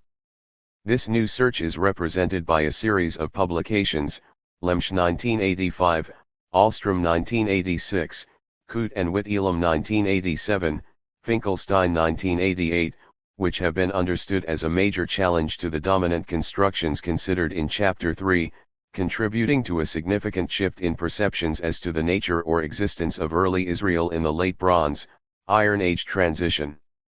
These are the revisionist, or deconstructionist, histories which Rainey believes can safely be ignored by all those seriously interested in the history of Israel. In effect, these works, independently of one another, focused upon the failure of the three earlier models associated with Albright, Bright, Alt, Noth, and Mendenhall, Gottwald to deal with the growing body of archaeological data from the region and the shifts in literary approaches to the Hebrew Bible. The work of Finkelstein is distinctive and important for the direction of future discussions, being the publication and analysis of new and vital survey data by a professional archaeologist. The three works which preceded this were all by biblical specialists who had become dissatisfied with the standard histories of ancient Israel and were trying to respond to the significant changes which were taking place in the discipline. They have been followed by A New History of Israel, Lemsch 1988, a synthesis of recent research on early Israel, Coote 1990, a detailed study of Israelite and Judean history, Thompson 1992a, and the posthumous study of Palestinian history by Ahlstrom, 1993, along with numerous articles in specialist journals. 1 Davies, 1992, has attempted to draw together the implications of the shifts in the discipline and various points made by Ahlstrom, Lemsch, Coode, and Whitelam, Finkelstein, and Thompson, among others, about the study of the history of early Israel. These works, and the debate generated by them, have contributed to a reassessment of the early periods of Israelite history. The most profound challenge has been to the long-held, and continuing, assumption that the biblical traditions provide the best or the only source for the history of the period. The significance of the challenge can be seen in the shape of the volume by Miller and Hayes, 1986, on Israelite and Judean history, which provides a very guarded treatment of the pre-state periods, concentrating upon the difficulties of construction in light of the nature of the biblical sources. Most of the recent works cited above question the usefulness of the biblical traditions for understanding the emergence or origins of Israel, emphasizing that these traditions in their current forms are late and are more applicable to understanding the monarchic and Second Temple periods than Israel of the Late Bronze, Iron Age transition. The other distinctive feature is that they build upon the critiques of Mendenhall and Gottwald in emphasizing the indigenous nature of Israel in the Late Bronze, Iron Age transition. They reject the notion of a peasant revolt but accept that current archaeological evidence points to early Israel as indigenous to ancient Palestine. A number, notably Ahlstrom, 1993, Thompson, 1992a, 1992b, and Whitelam, 1991, 1994, 1995b, have also argued, more explicitly, for the study of ancient Palestinian history. Their challenge to the dominant discourse of biblical studies, the questioning of fundamental presuppositions and consensus positions about the emergence of Israel, has contributed to a climate of confusion in the discipline, leading to claims of a major paradigm shift in biblical studies. Davies 1992, 12-16, Thompson 1992a, Whitelam 1994, 58, Lemsch 1994, 167. Point 2. However, the effects of the debate, despite the professed intentions by some to pursue Palestinian history, have been to reinforce the continued search for ancient Israel, thereby obscuring the claim to a Palestinian past which is worthy of study. Coates, 1998, claim that recent research on early Israel has led to a new understanding, a new horizon, stressing the set of shared assumptions rather than the differences between the different positions, is only part of the story. It is questionable what this new horizon really represents and how far it has managed to escape from the discourse which has dominated historical research throughout this century. Fundamental to these shared assumptions of Coates' new horizon is the continued identification of Israel with the settlement shift which took place in the Palestinian Hill Country during the Late Bronze, Iron Age transition. Thompson, 1992a, has pointed out that virtually all research since Alt and Albright has taken this correlation for granted. Although these new studies argue that the Israel of this Late Bronze, Iron Age transition settlement shift is indigenous rather than external, they remain constrained by the dominant discourse of biblical studies.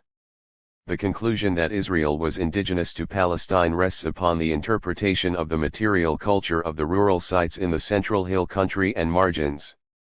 But the prior conclusion that the inhabitants of these sites are Israelite is not determined from a reading of the archaeological evidence but from a controlling assumption drawn from the Hebrew Bible that Israel during this period inhabited particular areas of Palestine, namely the Central Hill Country.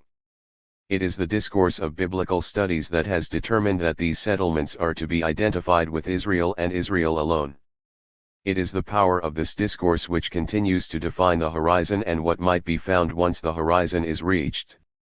The controlling nature of this shared assumption is evident in the titles of these monographs: Early Israel, Anthropological and Historical Studies in the Israelite Society Before the Monarchy, Who Were the Israelites, The Emergence of Early Israel in Historical Perspective, and The Archaeology of the Israelite Settlement.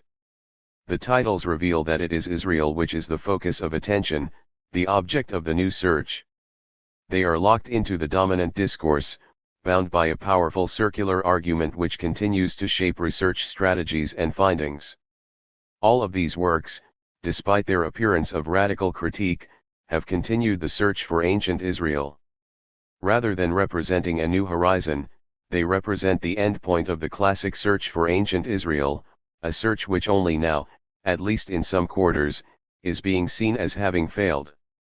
Only after the biblically inspired assumption, which identifies the settlement shift of the Late Bronze, Iron Age transition with Israel, has been removed can the discussion proceed to explore the possibilities of giving voice to alternative, Palestinian claims to the past. Before the task of pursuing the study of the history of the region can be defined out with the confines of the traditional biblically inspired approach, it remains to consider why the new search has failed. The critiques by Ahlstrom, Lemsch, Coote, and Whitelam, and Thompson, all biblical specialists rather than archaeologists, are dependent upon interpretations of growing archaeological data from the region. It is necessary to consider the archaeology of ancient Israel in order to understand the effect of the constraints inherent in their works which has effectively blocked the realization of Palestinian history. The English publication of Finkelstein's, 1988, Study of Israelite Settlement, containing important new survey and excavation data, is usually seen as advancing the study of Israelite origins by providing data which are important for the assessment of the hypotheses of Ahlstrom, Lemsch, and Coote and Whitelam. However, his monograph is equally bound by the discourse of biblical studies perpetuating fundamental assumptions of the archaeology of Israel which have determined the search. The archaeological search, an essential component of the biblical search since the work of Albright, brings together a powerful set of shared theological and political assumptions. The theological quest, embodied most noticeably in the biblical theology movement, relied upon the archaeological quest for physical confirmation of the actions of the deity in history. This has been complemented and extended by the Zionist search for Israel in the past, intensified since the founding of the modern State of Israel in 1948, in order to confirm current claims to the land. Evangelical and conservative Christianity has been allied with political and religious Zionism in the quest for the physical reality of ancient Israel. A consideration of the archaeology of ancient Israel, or at least some representative examples of the assumptions embodied in recent work, will help to explain why the critiques of Ahlstrom, Lemsch, Coote, and Whitelam, and Thompson have failed to break free from the discourse which has determined the research strategies and results of the study of the history of the region for the Late Bronze and Iron Ages. It is a discourse in which the search for ancient Israel has been paramount and in which the concern for Palestinian history has been marginalized and effectively silenced. The archaeology of early Israel. It is not an exaggeration to say that the prospect of the study of Palestinian history for these periods, as a subject in its own right, has been made possible, however unwittingly, by a marked shift in the nature of archaeological investigations in the region in recent years. It has been made possible by the switch of focus by archaeologists from an almost exclusive interest in urban tells at the beginnings of archaeological research in the region to a more balanced interest in regional surveys in conjunction with the excavation of larger urban and smaller, often single-period rural sites. The reasons for an earlier preoccupation with urban tells has been well documented elsewhere and is entirely understandable in the context of the need for spectacular results in order to continue funding for these expensive projects. However, such an approach also coincided with the interests of biblical archaeology which sought to illuminate the biblical traditions by tying it to the material realities of the past. The biblical texts often mention major urban centers, their conquest and destruction. Therefore it was only natural that biblical archaeologists should concentrate on such tells in order to confirm the events of the past and reveal the realities of ancient Israel and the Bible. Furthermore, since ancient Israel was conceived of as a nation-state, or incipient nation-state, it was natural to look for confirmatory evidence at the major urban centers, the obvious markers, it was believed, for such a state. However, the vital switch from single-site excavation to regional surveys has begun to provide settlement data which allow the observation of the patterns and rhythms of Palestinian life over centuries. 3 Such an approach allows the historian to try to account for the differences and similarities in these rhythms over time. As Renfrew and Wagstaff, 1982, 1, remind us, The spatial and temporal patterns of human culture are never stationary, particularly when viewed in a long-term perspective. Changes may be discovered, cultures emerge, flourish, and decay. The slow, often imperceptible, patterns and changes of settlement when viewed over a few decades might suggest a static society. However, the rhythms of change often only become apparent when viewed over centuries. On other occasions, of course, there are dramatic bursts of activity with sudden declines or expansions or changes in regional settlement. The historian needs to be aware of the different levels of time in settlement history and needs to analyze, compare, and contrast the different phases of settlement in order to try to understand the forces and processes at work in the history of the region. 4 Snodgrass's expression of the importance of archaeological surveys to Greek archaeology could equally be applied to Palestinian history. It enables them to contribute substantially to a different branch of historical study from the traditional, event-oriented political one, and to do this on the scale not of a simple, restricted locality, the site, but of a region. It explores the rural sector of ancient Greek life on which our ancient Greek sources are most defective, and corrects the urban bias of the past century and more of excavation in Greece. It generates relatively little in the way of preserved finds, but an almost endlessly exploitable store of new knowledge. Snodgrass 1987, 99. Yet once again, although survey and excavation data are fundamental for the study of Palestinian settlement, unfortunately but inevitably we are faced with a series of partial texts. They are partial partly because not all subregions have been surveyed to the same level of intensity and partly because the new data generated by the switch in strategies from tell-centered archaeology is only just beginning to be exploited in historical syntheses and the generation of new hypotheses. More importantly, however, the partiality is governed by political and theological assumptions which determine the design or interpretation of such projects. Even so, this trend is the most promising development for the historian desperate to understand the settlement, organization, and economy of ancient Palestinian society. The body of data is growing at a considerable rate, but it remains the case, of course, that the historian will always be faced with partial data, however extensive the archaeological work might be. Snodgrass, 1987, 102-3, raises the important question of the differences in survey techniques, intensive and extensive surveys. Intensive survey is obviously more labor-intensive and expensive in proportion to the size of area that can be surveyed. He opted for the former on the basis of the discovery that intensive surveys in Greece had revealed a density of sites that was significantly higher, by a factor of 50 times or more, than extensive surveys.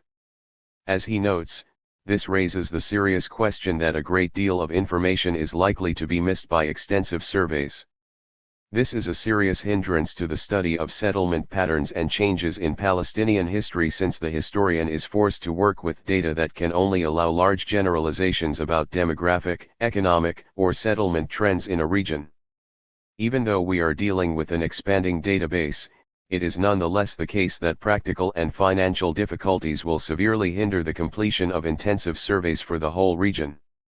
The best that can be hoped for is a mixture of intensive and extensive surveys so that the data can be compared and modified where necessary.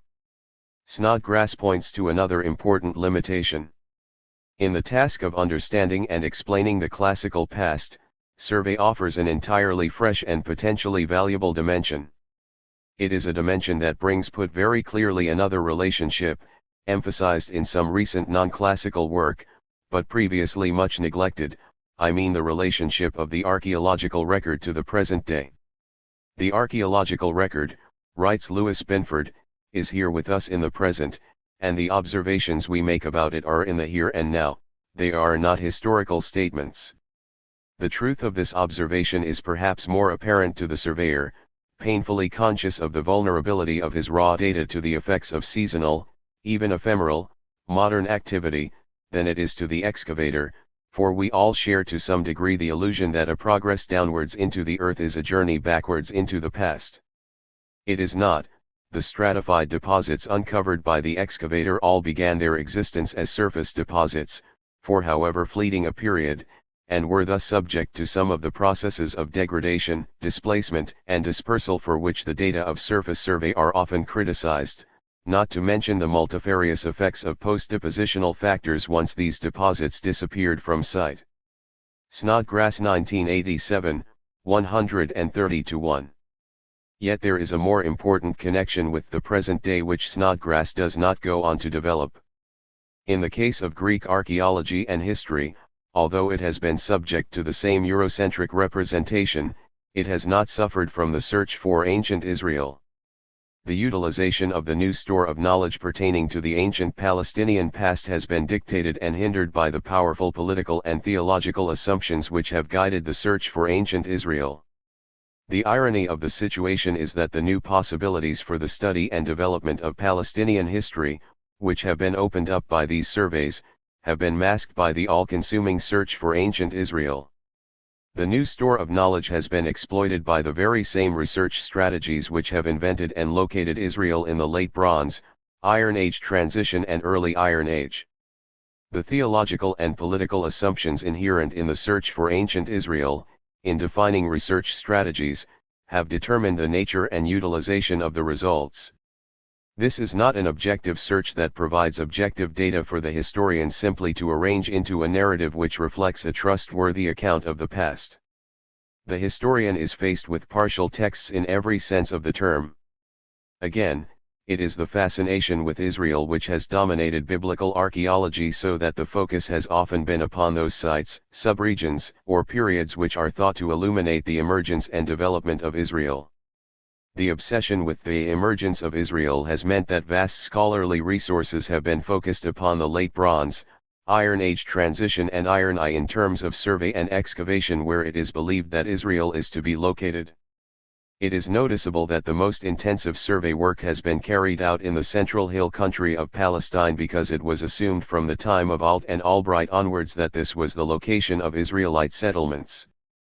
The Land of Israel survey has continued to carry out vital work in different areas, adding to the valuable data, while regional surveys in Jordan have begun to provide vital information about areas that until recently were archaeologically little known.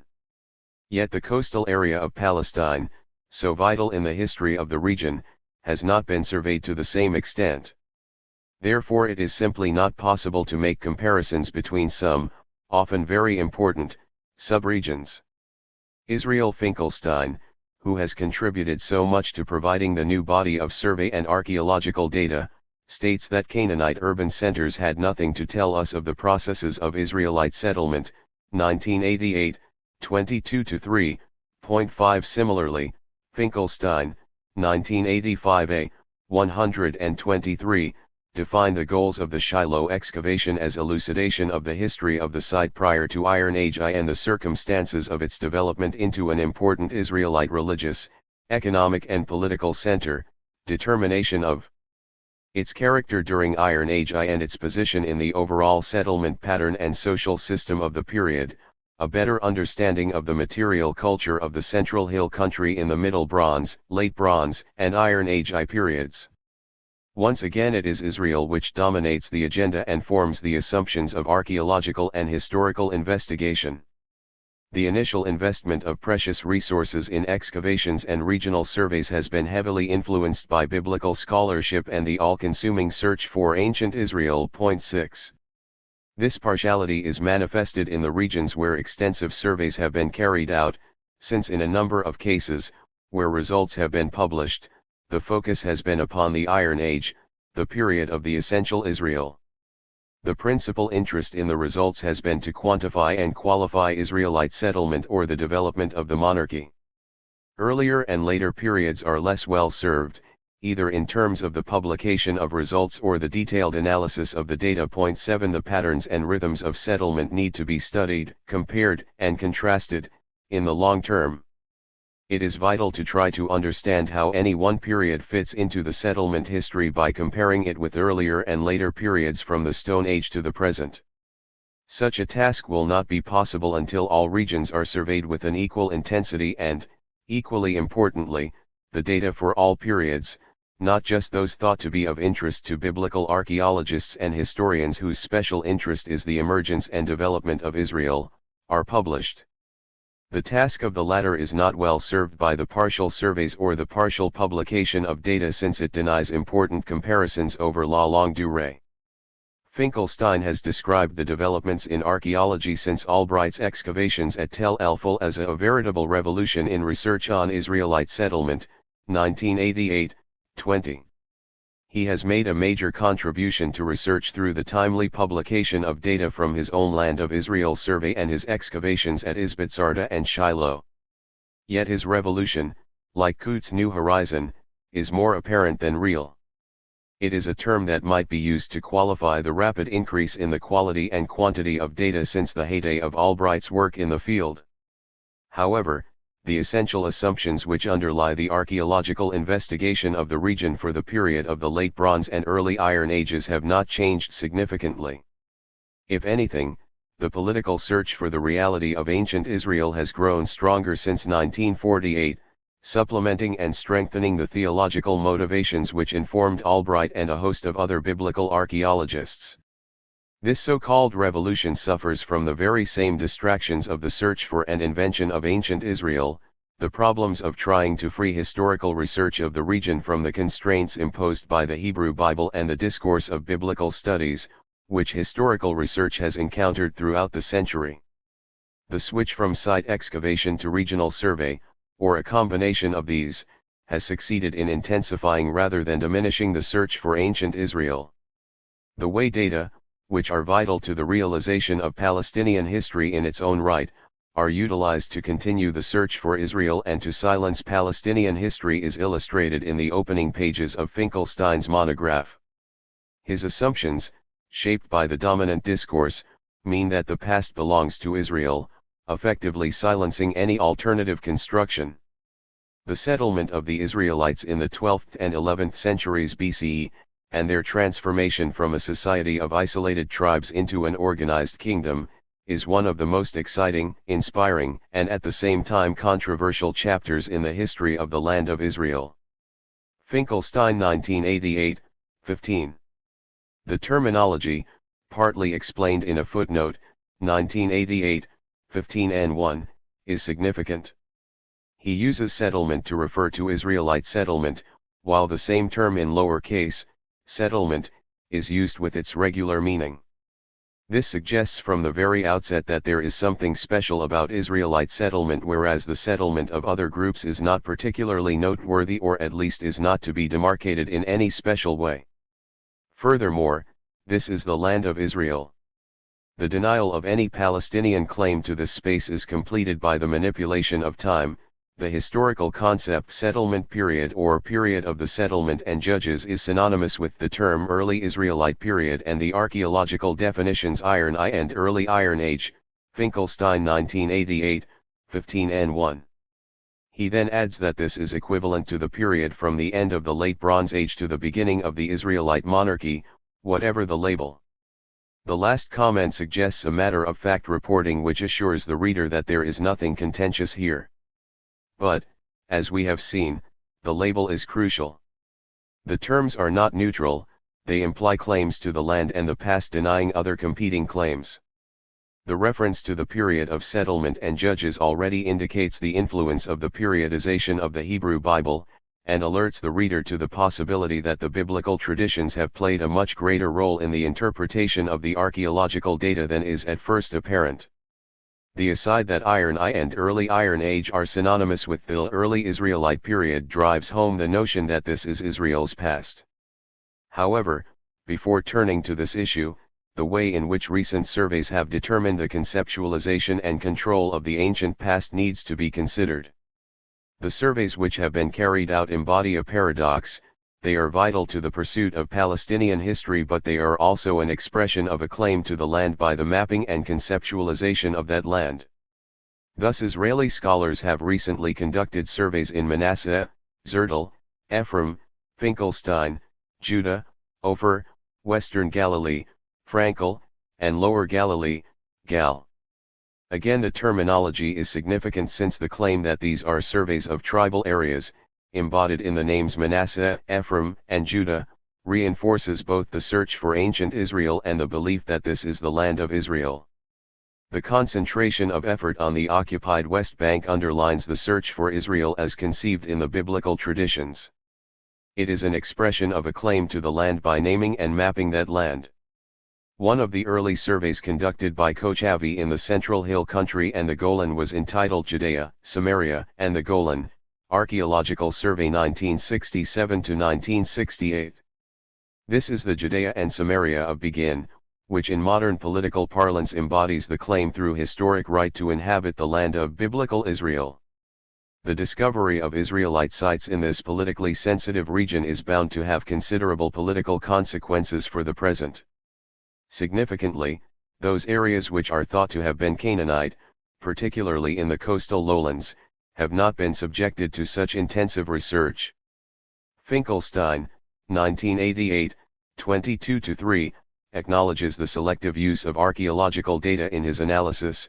We have already expressed the opinion that however much the evidence for the large Canaanite mounds may contribute to the understanding of various phenomena at the end of the Late Bronze period, it can do little to advance the study of the process of Israelite settlement. It is the occupation of the land of Israel which is important. Other occupants of the land or their claims to the land are not of significance. They are not designated by capitalization, settlement, nor are they relevant for understanding Israelite settlement. The partiality of archaeological research is determined by which sites are excavated or which areas are surveyed. What is searched for determines to a large extent what is found. It is a process which confers legitimacy on some aspects of the past and not on others, a process which is concerned with the location of ancient Israel and not with the explication of Palestinian history in general. The identification of Israelite sites and Israelite material culture is a fundamental part, whether consciously or otherwise, of the politics of archaeology. This search for and location of the material realities of the past in many parts of the globe, as we have seen, is a crucial factor in the construction and confirmation of social identity. The discovery of the past provides a cohesive factor which helps to confirm the present. Cf. Rowlands 1994, 130, Elon 1994. As Rowlands, 1994, 133, has noted, nations without pasts are contradictions in terms, and archaeology has been one of the principal suppliers of the raw material for constructing pasts in modern struggles for nationhood. Elon, 1994, 14, points out, for example, that virtually all the major Israeli national symbols, the state seal, medals, coins, and postage stamps, are derived from archaeology. It is not just the sense of identity which the construction of the archaeology reinforces and confirms, but the material presence and right to the land.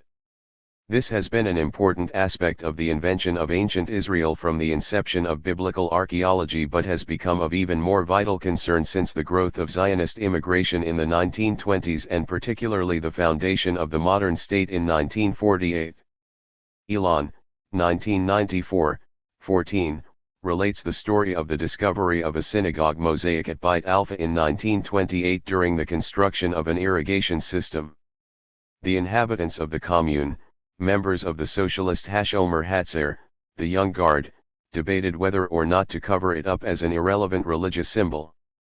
It was eventually decided to preserve it as a political, Zionist monument revealing the Jewish presence in the land and confirming the legitimacy of the Zionist claim. 8 In the 1950s and 1960s, archaeology became more than an amateur pastime, it was a national obsession.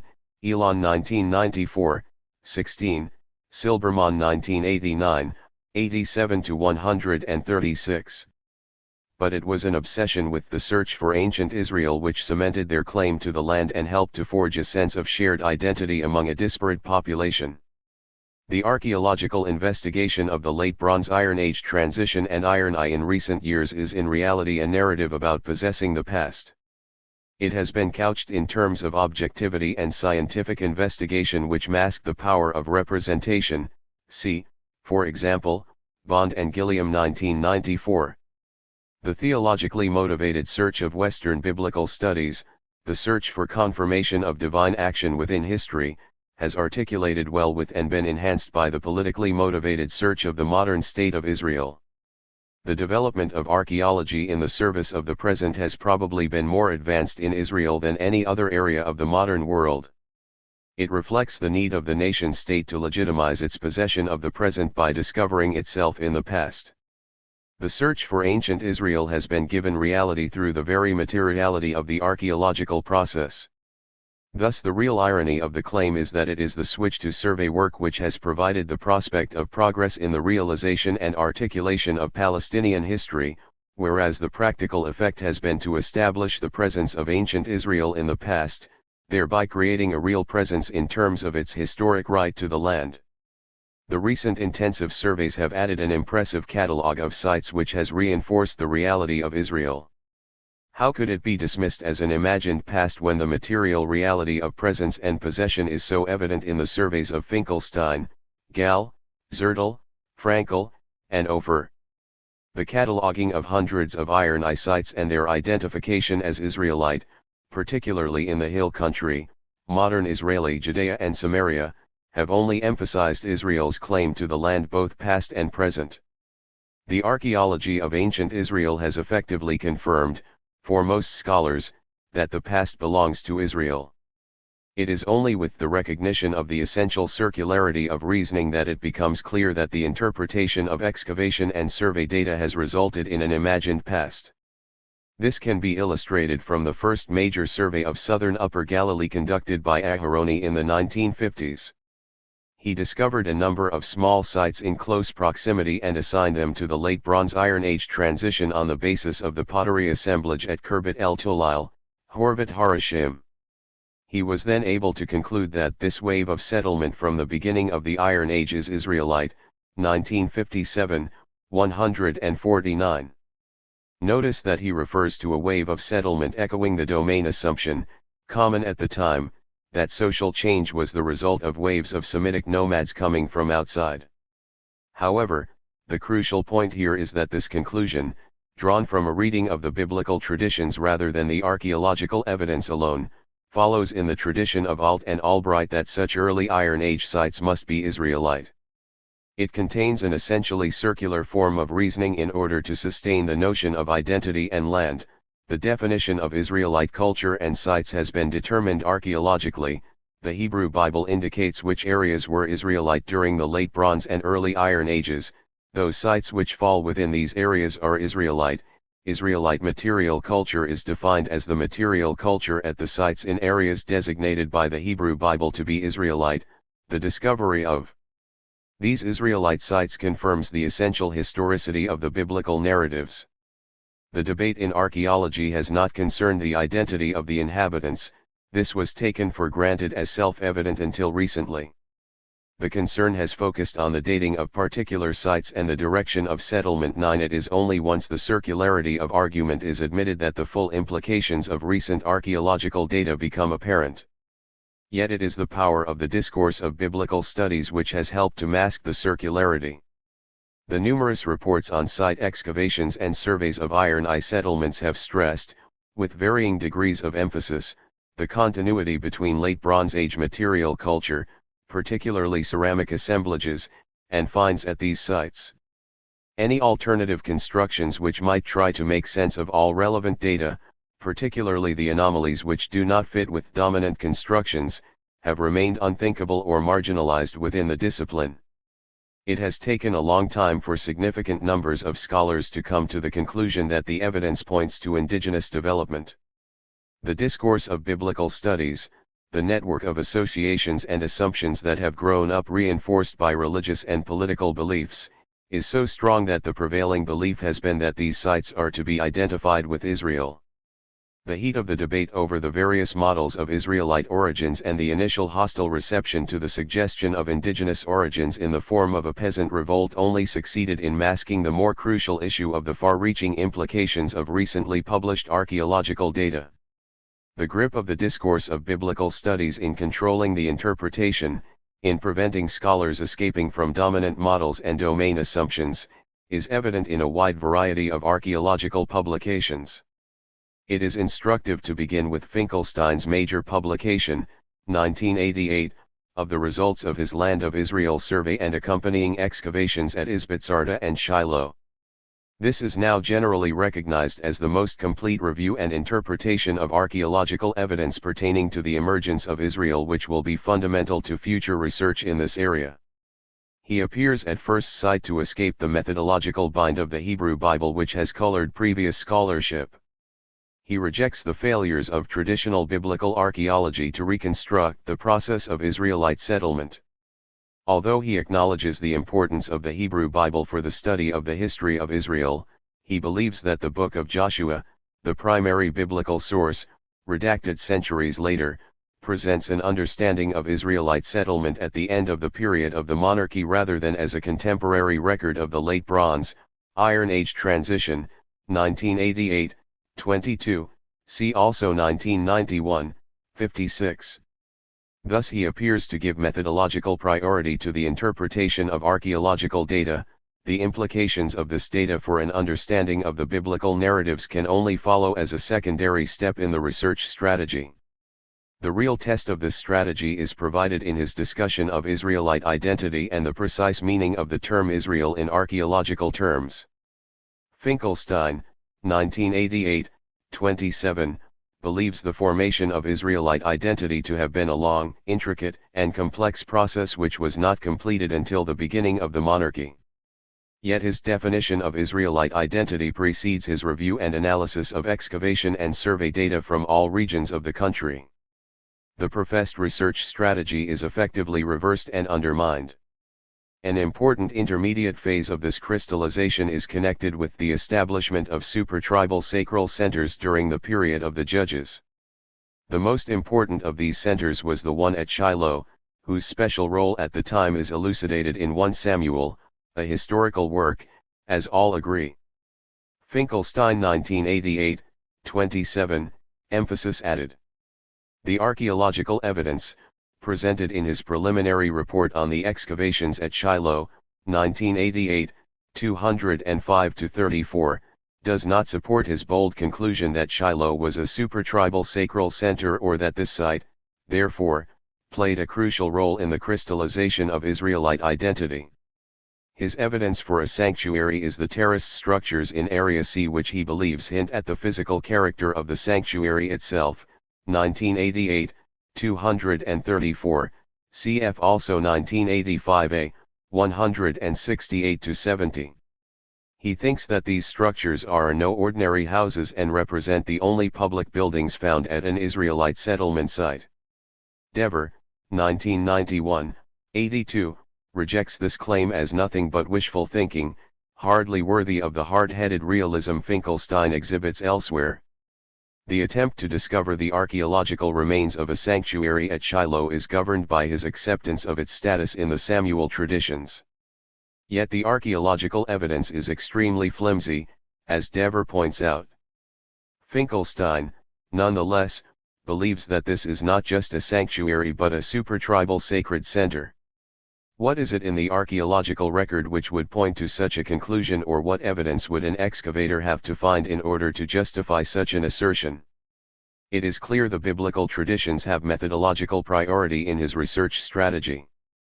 Finkelstein, in accepting the status given to Shiloh in the books of Samuel, is predisposed to see the terraced structures in Area C as the remains of the sanctuary. Furthermore, his acceptance that Israel is a tribal organization is shaped by the biblical traditions rather than the archaeological data. This claim clearly embodies an explicit assumption that Israel was some form of tribal organization and religious unity. His assertion that all agree that 1 Samuel is a historical work hardly reflects the newer literary approaches to this text over the last decade and a half. 10 The stranglehold of the discourse of biblical studies is clearly evident in the series of assumptions which have methodological priority over his interpretation of the archaeological data. It is evident in his use of the biblically derived chronological periodization, the period of the Judges. To label the period in such a way is to assert Israel's claims to the past. It prevents an examination of the archaeological data for understanding the processes at work in the settlement shifts taking place in Palestinian society of the Late Bronze and Early Iron Ages. The interpretation of Gall's preliminary findings from the Land of Israel survey are also bound by the network of assumptions embodied in the discourse of biblical studies. He refers to the settlement of Issachar, thereby immediately tying his interpretation of the archaeological data to a reading of the biblical traditions. The naming of the land in terms of a biblically derived tribal designation is an expression of Israel's claim to the past. His final report, which includes survey data for the Chalcolithic through the Persian periods, still focuses upon the settlement in those areas relating to the tribes to whom Galilee is allotted, Gal 1992, 8. Since it is not made explicit, it can only be assumed that this is an assertion of Israel's right to the land on appeal to divine fiat. Gal opens the earlier preliminary report with a brief review of the biblical material, mentioning Issachar in the context of his survey of the region of Ramoth Issachar, covering the area from the Harod Valley in the south to the Jabneel Valley in the north, from the Jezreel Valley in the west to the Jordan Valley in the east, 1982, 80. Already the biblical traditions and their claims are preeminent. Gal reports that there were no sites here that could be dated to the settlement period, nor even to the late Bronze Age. The term settlement does not need capitalization, as in Finkelstein's work, since the controlling assumption is that any settlement in this period must be Israelite settlement. Point 11. The absence of settlement is a problem for Gal. His expectation, that because this is the land of Issachar, Israel's possession ought to be manifest in the material remains of the past, is not confirmed. He is then forced to try to make sense of the biblical traditions in the light of this silence. The absence of Israelite sites of the settlement period in the basalt heights is undoubtedly linked to the fate of the cities in the valleys below. Presumably, if these cities had come under Israelite control in the 12th or early 11th century, Ramoth Issachar would have become Israelite territory as well. Since our survey proves that Israelites had not yet settled the heights at this time, it would be logical to assume that they had not yet settled in the valleys either. Gal 1982, 80. However, his reasoning is not logical. It is driven by the domain assumption, derived from the biblical traditions, that any settlement at this time, in this region, would have to be Israelite. He presumes that if the Israelites had been in control of the cities, they would have settled in the highlands above the cities. His reasoning illustrates clearly the way in which Palestinian history is effectively silenced. He never asks the question as to why the non-Israelite Palestinian inhabitants of the cities do not expand into the highlands. It is a question which can be posed only about Israel. The latter situation is not a puzzle for Gal. Palestinian history is not allowed any voice. Gal tries to justify his conclusions with a brief review of the sites in the valleys, which stresses that they were not occupied by Israelites. The consistency and logic of his interpretation of the evidence is interesting. In the case of Megiddo, he concludes that despite the discovery of collared rimware in Stratum 6, this is not sufficient to determine that this stratum represents an Israelite village, particularly when other features attest to the continuity of the Canaanite tradition, Gal 1982, 80. However, the conspicuous absence of collared rimware in Stratum 3a at Afiola, along with the pottery repertoire typical to that prevailing at the end of the Canaanite period, confirms that it cannot be Israelite, Gal 1982, 81. The absence of collared rimware at one site confirms that it is not Israelite, but its presence at another is not enough to confirm that it is Israelite.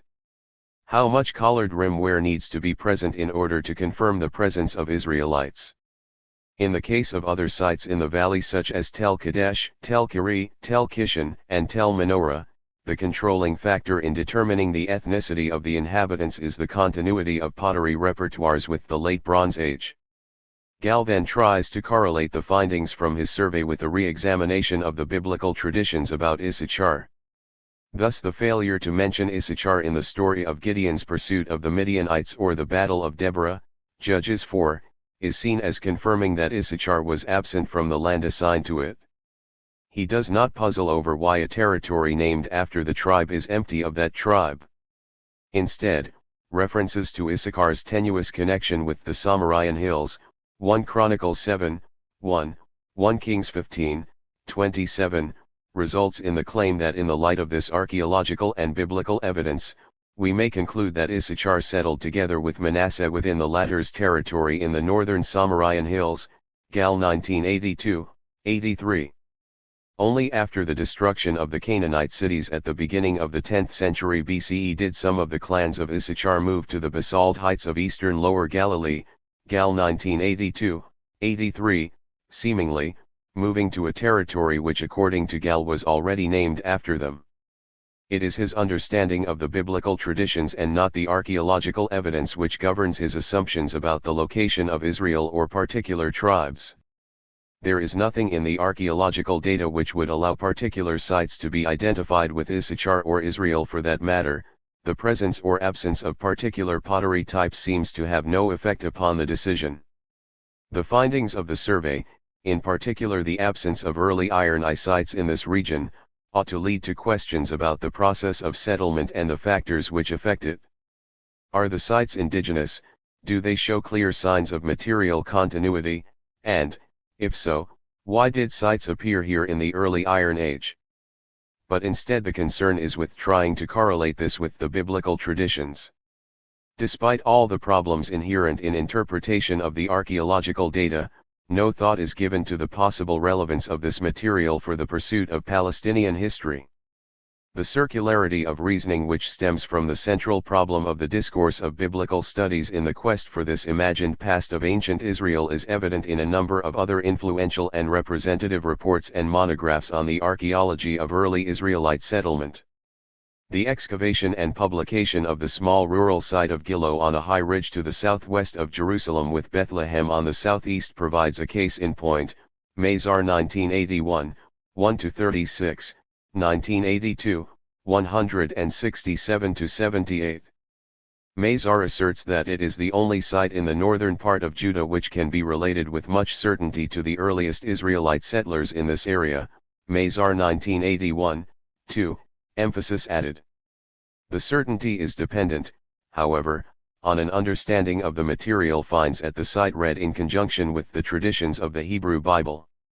Thus, he points to sites which can be attributed to the early Israelite settlers, 1981, 4, such as Tel El Ful, Khirbet Radnat, and Khirbet Ummet Tala, which are located in similarly remote places. Point 12. But this is all part of the circular argument, as is demonstrated by his explanation of the material culture and identification of the inhabitants of this site.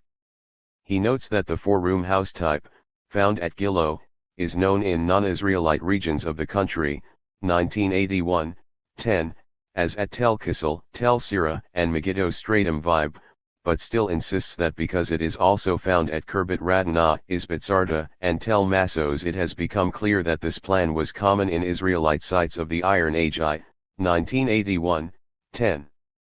The recognition that this architectural form is widely distributed in all parts of Palestine, 1981, 11, does not lead him to question the identity of the inhabitants of Gilo. 13. Similarly, his publication of the pottery assemblage from Gilo stresses the continuity in ceramic forms with the Late Bronze Age. He notes the problems of accepting collardrum ware as a marker of Israelite settlement, given that it is found at Sahab in Jordan, sites such as Tel Megiddo and Tel Kaisan, and is absent from sites in the northern Negev. Yet he still concludes that the fact remains, however, that in the central mountain sites which can be related with confidence to the Israelite settlers, these pithoi were not only popular, but indeed the most common pottery type. 1981, 30, emphasis added. His confidence is not drawn from the archaeological data, however, since these sites can only be regarded as Israelite if one accepts the picture presented in the biblical traditions. Mazar, 1981, 30, notes the socio-economic importance of collared rim pithoi for storage at such sites, but fails to expand upon this observation because the search for ancient Israel, rather than an explanation of the archaeological data, is all-consuming. Gilo is described as a fortified herdsman's village, 1981, 32, which adds to our understanding of the complex process of Israelite conquest and settlement, 1981, 36. What is interesting about his presentation is that, despite a number of guarded comments about the problems of interpretation or the significance of the data, he is able to present the archaeological evidence as though it is this that points to the conclusion that ancient Israel has been revealed. This is exacerbated in his more popular presentation of his findings, 1982, 167-78, where he refers to the house form as reminiscent of the houses which became common during the period of the Judges, 1982, 169.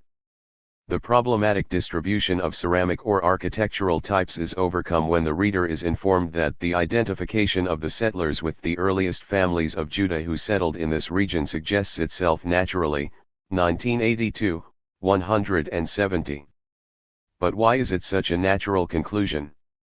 Suddenly we move from qualified statements concerning material features used to identify particular groups to the reality of ancient Israel in control of the land.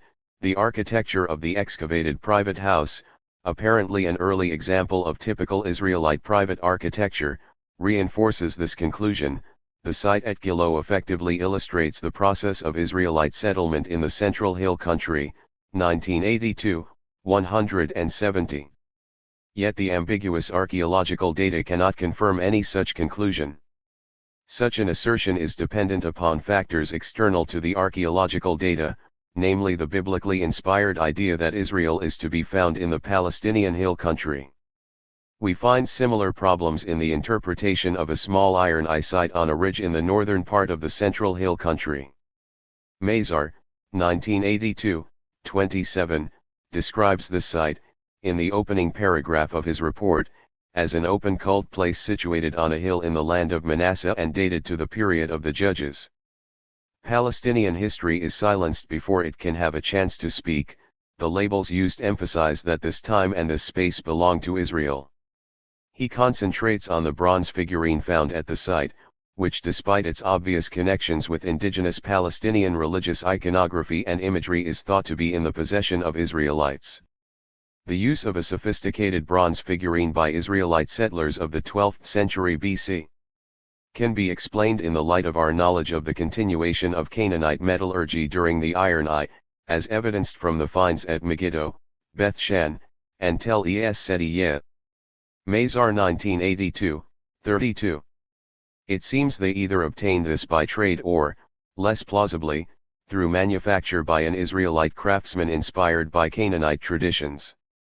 Again, the pottery finds are said to show continuity with the Late Bronze Age. Whereas for Gal such a continuity confirmed that sites in the land of Issachar were not Israelite, it does not seem to deter Mazar from seeing this site as Israelite. However, we rapidly move from this to discover the reality of ancient Israel.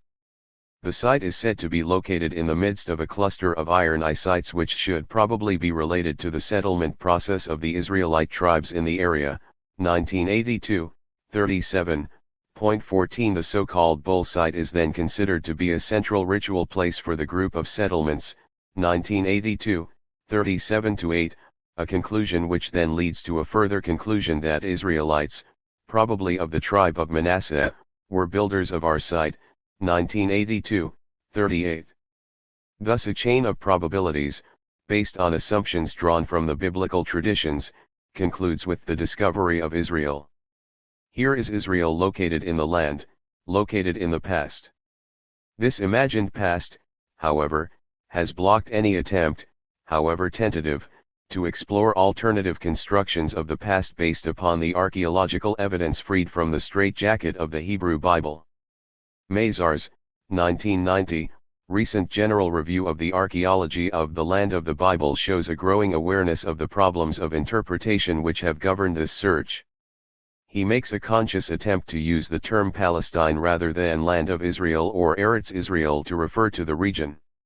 However, the qualification of the term Palestine with the phrase the land of the Bible, 1990, 33-1, indicates that the region has little intrinsic value on its own except as the backdrop for understanding the Bible. The volume is designed to illuminate the realia of the biblical narrative, 1990, 15, which means that it is Israelite rather than Palestinian history in general which is bound to be the focus of attention. Mazar is still able to refer to the Israelite conquest despite the fact that most commentators have accepted that the growing body of new archaeological data from the region has fatally undermined Albright's proposals. He adds that in examining the archaeological aspect of the conquest of Canaan, we shall concentrate on the factual content at the various sites which are related to the conquest by biblical tradition. 1990, 329, emphasis added. He urges due caution in trying to distinguish different ethnic groups at various sites, but once again is able to conclude that the newer surveys and excavations enable a better understanding of the settlement process of the Israelite tribes. 1990, 329. Thus he uses the rhetorical device, which we have met on several occasions, whereby the reader is alerted to difficulties and problems of interpretation, before advancing to a much more certain conclusion. The device serves to convince the reader that due objectivity is observed, but at the end of the process of cross-examination a trustworthy verdict can be announced. Consequently, defining a distinctively Israelite material culture is a difficult venture. Our departure point in this issue should be sites which according to biblical traditions are Israelite during the period of the Judges, such as Shiloh, Mizpah, Dan, and Beersheba. Settlements with similar material culture in the same region can be defined as Israelite. Mazar 1990, 353. The problem of ethnic identification is overcome once again by appeal to the biblical traditions. It is the biblical text which has methodological priority rather than the archaeological evidence, for, as Mazar admits, there is nothing in the archaeological record alone which would allow the attribution of particular sites in the Late Bronze, Iron Age transition to different ethnic groups. He is still able to refer to Israel during this period as a new national entity, 1990, 334, while his conscious attempt to use the term Palestine is forgotten in favor of references to the tribal territories of Manasseh and Ephraim in the central hill country of Palestine, 1990, 335. The continuing power of the discourse of biblical studies is able to hold together this interlocking network of ideas despite the profound challenges to its central assumption that Israel is to be located in the Late Bronze, Iron Age transition. The pursuit of Palestinian history is hindered by the failure to accept that the term Israelite has no archaeological meaning but is imposed upon the evidence by the claims of the biblical text. The most noteworthy attempt to deal with the problem of ethnicity and Israelite identity has come from Finkelstein, who believes distinctions between ethnic groups at that time were apparently still vague, 1988, 27. The reader is not informed as to the nature of the evidence which forms the basis for his understanding of the self-definition of various groups. In an apparent disagreement with Mazar, he states that it is doubtful whether a 12th century BCE inhabitant of Gilo would have described herself or himself as an Israelite. Finkelstein employs the rhetorical device of measured caution before moving to a much firmer conclusion. Nonetheless, we refer to the site and its material culture as Israelite, 1988, 27. It does not matter if the inhabitant's own self-identity is different, since the search for and location of ancient Israel is all important. Israel is able to claim possession of the land in retrospect. An Israelite during the Iron Age period was anyone whose descendants, as early as the days of Shiloh, first half of the 11th century BCE, or as late as the beginning of the monarchy, described themselves as Israelites. Finkelstein 1988, 27. This is a stronger, more encompassing definition of Israelite identity than we have encountered elsewhere. It is a label which is used to claim the past of the inhabitants of sites which are to be located in the biblically defined territory of the Israelite monarchy. They are Israelites, regardless of their own self-understanding, because this is the land of Israel, their territory, and their past belongs to Israel.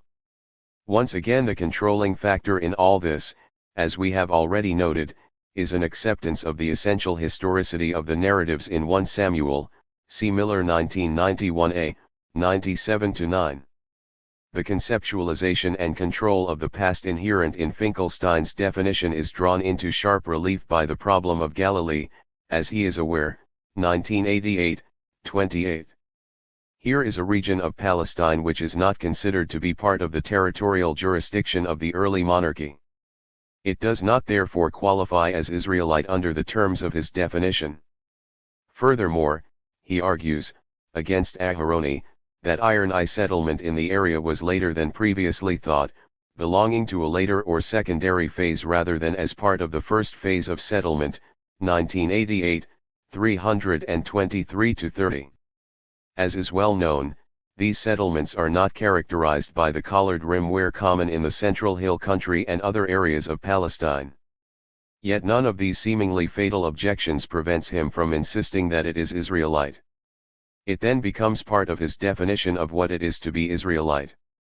Israelites in the Iron Eye are those people who were in a process of sedentarization in those parts of the country that were part of Saul's monarchy, and in Galilee. The term Israelite is used therefore in this book, when discussing the Iron Eye period, as no more than a terminus technicus for hill country people in the process of settling down. Finkelstein 1988, 28. The definition is so wide that it encompasses all inhabitants of those areas which have been designated as Israelite. 15 The definition is not dependent upon archaeological evidence but stems from a reading of the Samuel narrative in the Hebrew Bible. Finkelstein has realized the inherent problems of such a definition by his admission that he would consider omitting the term Israelite from the discussion of Iron Eye settlement and refer instead to hill country settlers until the period of the monarchy, 1991, 52. The concession is significant since it confirms the growing recognition that the archaeological evidence from recent surveys and excavations cannot be used to differentiate Israelite and indigenous material culture. The reluctance of Finkelstein or Mazar, for instance, to accept the full implications of this conclusion illustrates the difficulties of overcoming and breaking away from a dominant discourse. Finkelstein might be willing to omit the term Israelite and substitute a circumlocution, hill country settlers, but is unable to talk of indigenous Palestinian settlement. In fact, these caveats have little practical effect upon his subsequent discussion since he continues to talk of Israelite settlement. The concession is important, however, because once the label Israelite is removed the debate is freed from the control of the Hebrew Bible and its conceptualization and control of the past. Instead it can become a discussion of the processes involved in and the factors affecting Palestinian settlement during the Late Bronze, Iron Age transition and later. It allows a comparison, or encourages strategies designed to elucidate a comparison, of regional variations in settlement throughout Palestine and neighboring regions. This requires intensive survey of all areas of Palestine, not just those deemed by the discourse of biblical studies to be Israelite. Yet it is not a set of shared assumptions that is likely to be overturned easily. The unease which is engendered as the implications of this change slowly seep through is expressed in the plaintive cry of Shanks. The settlement of the central hill country of Canaan in the Iron Age is of special interest because these settlements are thought to be Israelite. People want to know what happened here and what it meant to be Israelite. If these people were not Israelites, they have as much interest to us as early Bronze Age 4 people. That does not mean we are uninterested, but it does mean considerably less interest than if they were Israelites. In short, we want to know what all this evidence, and there is a great deal of it, can plausibly tell us about early Israel. Caution certainly is in order, but isn't there something affirmative to say, even within the limits imposed by caution? Shanks 1991, 66, 16. Thus we discover that these settlements are of special interest because they are thought to be Israelite. Interestingly, the inhabitants of settlements which are not Israelite or from other archaeological periods, said to be of interest, remain anonymous. They are early Bronze Age 4 people, not Palestinians. Despite the profession of interest, it is clear that Palestinian history is of no concern at all. It is the search for ancient Israel which is important. Shanks's message is that scholars should concern themselves with this even though it is only thought, not demonstrated, that these are Israelite settlements. Where does this thought come from? It can only come from an acceptance that the biblical claims in Joshua and Judges are to be accepted as historically viable. Yet it is a thought that is fundamental to the theological and political assumptions which have helped to shape and sustain the discourse of biblical studies. What we have seen with the sample of discussions above, and this could easily have been expanded considerably, is that the existence or lack of existence of particular material features is used differently in order to locate Israel in the Central Hill Country, Galilee, and Negev. At some sites, we are told that particular features of the material culture, principally collared rimware or the four-room house, are important indicators of Israelite presence, but that at other sites their absence is not significant. At all these sites it is acknowledged that features of the material culture have continuity with the Late Bronze Age, but the explanation for this seems to be that Israelites have borrowed techniques and styles from the indigenous population, usually a population they are at war with or from which they are isolated. It is clear in these comparisons that it is the biblical text and not the archaeological data which determines the definition. The reader is often left wondering how much collared rimware needs to be present or absent in order to confirm or deny the presence of Israelites. Finkelstein has tried to address some of these issues by concentrating upon geographical location, site size, settlement pattern, architecture, and site layout, 1988, 29-33, in order to sharpen his discussion. However, in each of these cases the principal value of the evidence is in helping to determine the socio-economic and environmental factors affecting regional settlement in Palestine. The implication of this observation is continually inhibited by his search for ancient Israel as conceived through his reading of the biblical traditions. We again note that the historical biblical text, being the only available source, provides the basis for identifying the principal regions of Israelite settlement, and at the Iron Eye sites in these regions, researchers have discovered a material culture with distinctive features, some of which are appropriate for a poor isolated society in the incipient phase of sedentarization and organization. Finkelstein 1988, 29-30. However, there is no logical connection between the two parts of this sentence. It is clear that it is not the archaeological features of these sites which are determinative of the label Israelite settlement.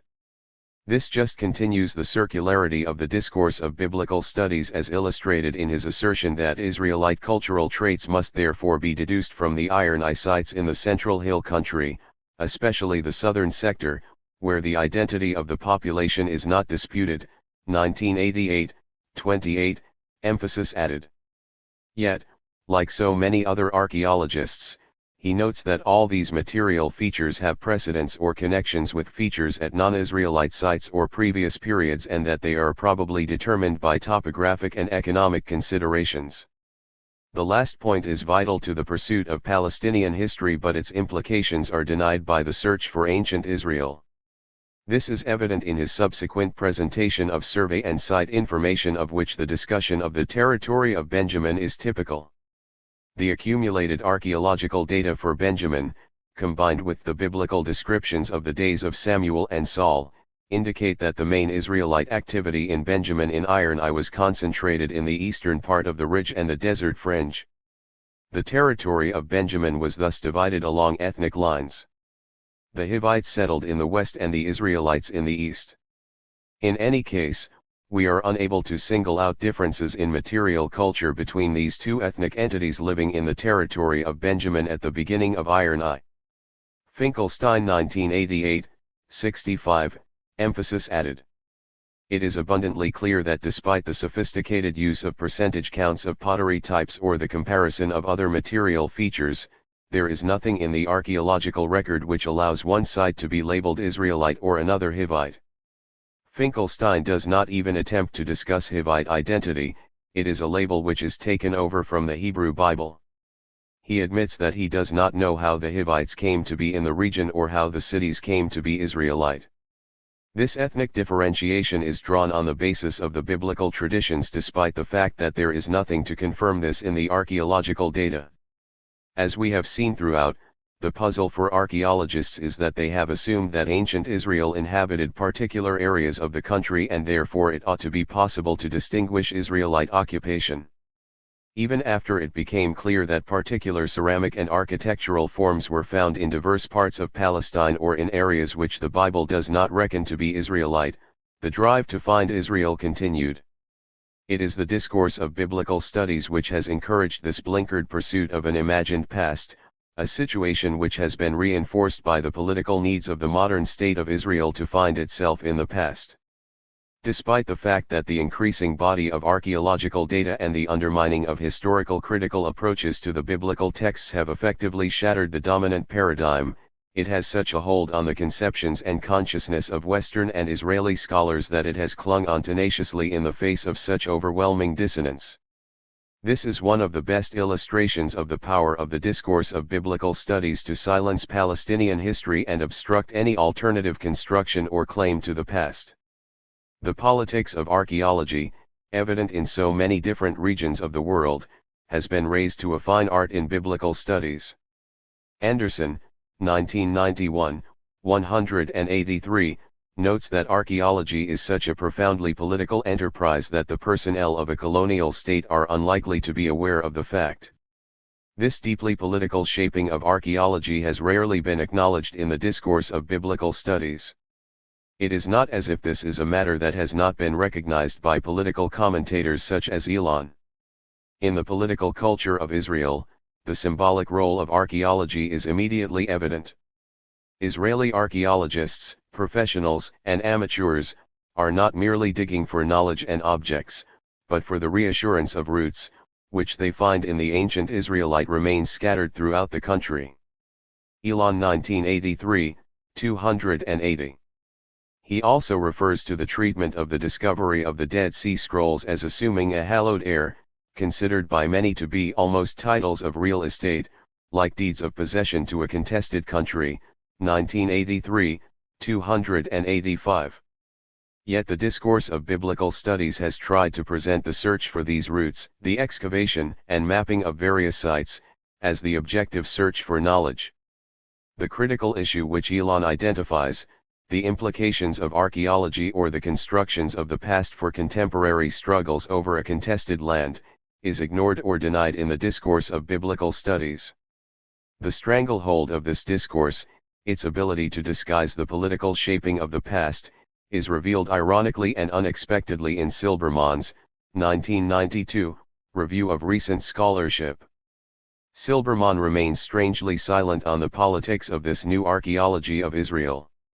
In reporting the results of Finkelstein's survey, he refers without comment to Israelite settlements and says, "Thus the founding fathers of the Israelite nation can now be seen as scattered groups of pastoralists living in small family groups and grazing their flocks on hilltops and isolated valleys in the hill country, reacting in their own way to the far-reaching social and economic changes that swept over the entire eastern Mediterranean world." Silbermann 1992, 30. The archaeology of Israel, with all its hidden assumptions, has exerted a subtle influence on the new search for ancient Israel. The recent search for ancient Israel. The switch in research strategies to a greater emphasis on intensive regional survey, at a time when biblical studies has been exposed to various movements in the humanities and social sciences which have undermined its notions of text, has helped to undermine some of the classic constructions of Israel's imagined past. However, the search for ancient Israel has continued unabated. The critiques of aspects of the dominant discourse emanating from Ahlstrom, Lemsch, Coode, and Whitelam, Davies, Thompson, and others, have added to the fracturing of these models. However, they also embody an inherent confusion. While their critiques focus upon the temporal location of ancient Israel, whether it is to be found in the early or later Iron Age, the Persian or Hellenistic periods, the tentative attempts to articulate the need to divorce the historical study of the region from biblical studies have not been clearly worked out. It is a confusion which has contributed to the silencing of Palestinian history. 17 They have been involved in a new search for ancient Israel. It is only with the failure of the search that the implications for the study of the history of the region, the need to reformulate and rethink the task, have become clearer. The debate has centered around three important and closely related areas: the date of the biblical traditions and their relevance for historical construction, the significance of the Merneptah stele, and the interpretation of newer archaeological evidence in the search for ancient Israel or the pursuit of Palestinian history. There is a widespread perception that one of the major shared assumptions of the recent search for ancient Israel, part of Coode's New Horizon, is the rejection of the biblical traditions for historical construction of the Late Bronze and Early Iron Ages. There are clearly underlying connections but by no means unanimity on the understanding and dating of the relevant biblical materials. Ahlstrom's view that the biblical text is a product of faith which was not meant to report on or preserve historical facts, 1986, 2, would meet with general agreement, whereas his ideological explanation of the Exodus traditions, 1986, 45-55, would not. Furthermore, while he claims that the Book of Judges is of little use for historical construction, 1986, 75, his understanding of the monarchy, and his construction of the Late Bronze, Iron Age transition, is tied to the biblical traditions. Ahlstrom's methodology is one where he appears able to pick out relevant and trustworthy historical data, although the reader is not supplied with clear criteria which explain these choices, 1986, 57-83. Thus, although the primary aim of the biblical text, for Ahlstrom, was not to preserve historical data, his approach to the texts is not radically different from many standard histories of ancient Israel. For example, he claims that any reconstruction of the Central Hill Country for the period between Merneptah's mention of Israel and the emergence of the Israelite kingdom under Saul, 1986, 74, must take into account the biblical traditions. It has to be analyzed carefully to sort historical data from theological fiction. He acknowledges that the Hebrew Bible as the product of faith represents theological reflections of later periods about earlier events, 1986, 74, yet he is able to distinguish reliable historical data which pertain to the Late Bronze, Iron Age transition. This means that, in effect, Ahlstrom has been locked into the search for ancient Israel, despite the production of his massive volume on the history of ancient Palestine. It is Israel, or the search for this entity, which dominates his narrative of the Late Bronze, Iron Age transition and early Iron Ages. It is a focus of attention which obscures and hinders his own attempts to formulate a strategy for the pursuit of Palestinian history. Palestinian history becomes, in effect, confined to those periods or areas where Israel is not located rather than the overarching object of study. One of the most striking aspects of the recent search for ancient Israel, reflecting a growing trend in the discipline as a whole, is the attempt to push the date of the biblical traditions ever later. Whitelam, for instance, has argued that the biblical traditions regarding the pre-monarchic period, as conceived by biblical writers, were not reflections of historical reality but rather reflections of perceptions of the past by the later writers. The social production of the biblical traditions, particularly as products of the Second Temple communities, has become of increasing concern over recent years. 18 The traditions of Israel's origins as external to Palestine, as presented in the Deuteronomistic history, are in conflict with traditions contained in the books of Chronicles which present Israel as indigenous to the land. Whitelam 1989. Whitelam interprets this as a reflection of competing factional disputes over the land between those returning from exile in Babylonia and the indigenous population around Jerusalem and its environs. Lemsch, Thompson, and Davies have been among the most vociferous in arguing for a late dating of the biblical traditions in the Persian or Hellenistic periods. Most of those involved in the new search would accept Lemsch's underlying principle that the gap between written fixation and the underlying events is too great to permit us to accept the tradition as a primary source for our reconstruction of the past. 1985, 377-8, his emphasis. Point 19 He concludes that the preconditions for the concept of Israel as a unity did not arise before the monarchy and that a pan-Israelite historical writing could not be any earlier than the exile. Lemsch 1985, 384. This would appear to free the study of Palestinian history for the Late Bronze, Iron Age transition and early Iron Age from the stranglehold of the biblical traditions. Yet the discussion has been concerned with the possibilities of writing a history of ancient Israel effectively overshadowing any concern with Palestinian history.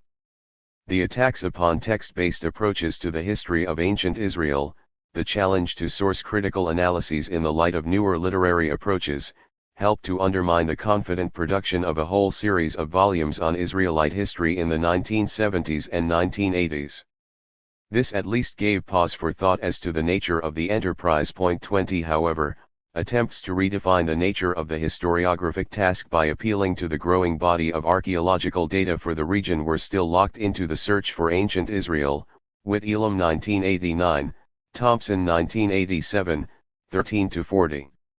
Davies, 1985, 169-70, had urged that if there were no reliable written sources for the period, then it was not possible to write a history.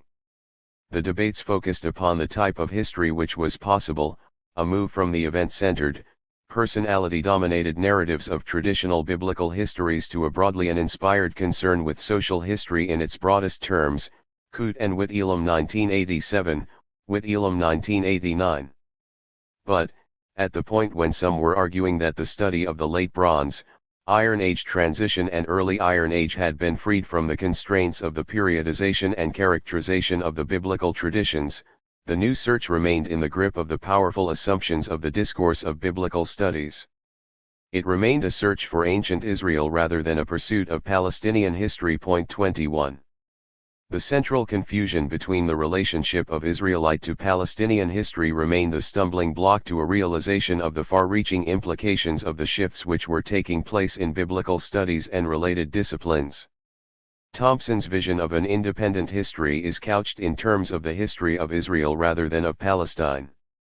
The independence sought is from the control of the biblical text to define the nature of Israelite history, its periodization, and major concerns, as has been the case with standard biblical histories. But it has struggled to break free from a series of domain assumptions informing the discourse of biblical studies which has shaped the search for Israel for over a century.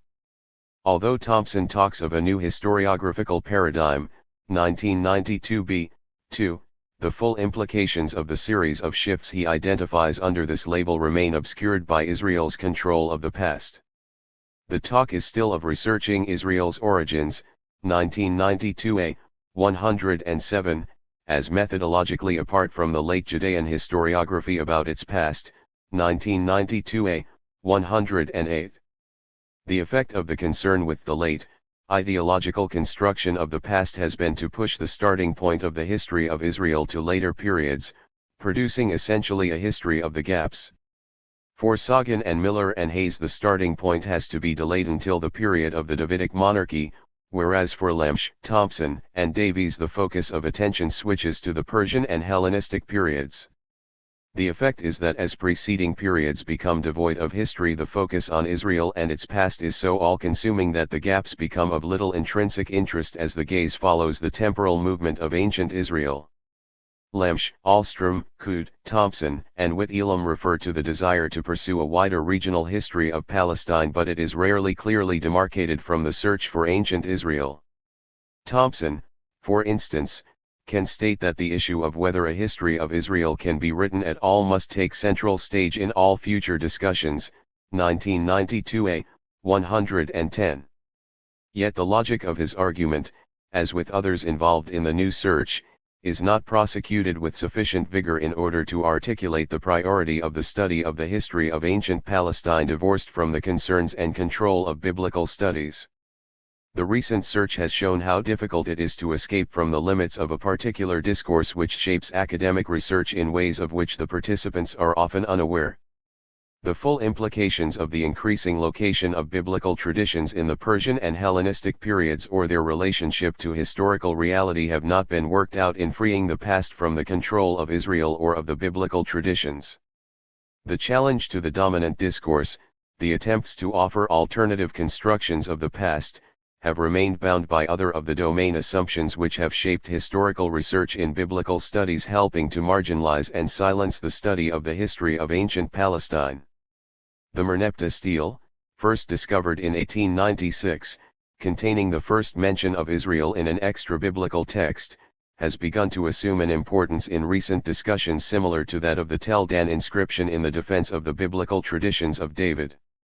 The well-known, yet tantalizing reference to Israel's defeat at the hands of Pharaoh Merneptah, "Israel is laid waste, his seed is not," which appears on the obverse of a victory hymn over the Libyans, has become a center of focus in defense of biblical Israel against the revisionism of the new search.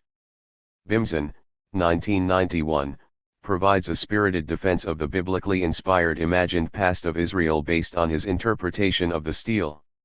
He is adamant that there is no reason at all to doubt that the Israel of the stele is biblical Israel of the pre-monarchic period, 1991, 14, arguing that it is quite unreasonable to deny this correlation.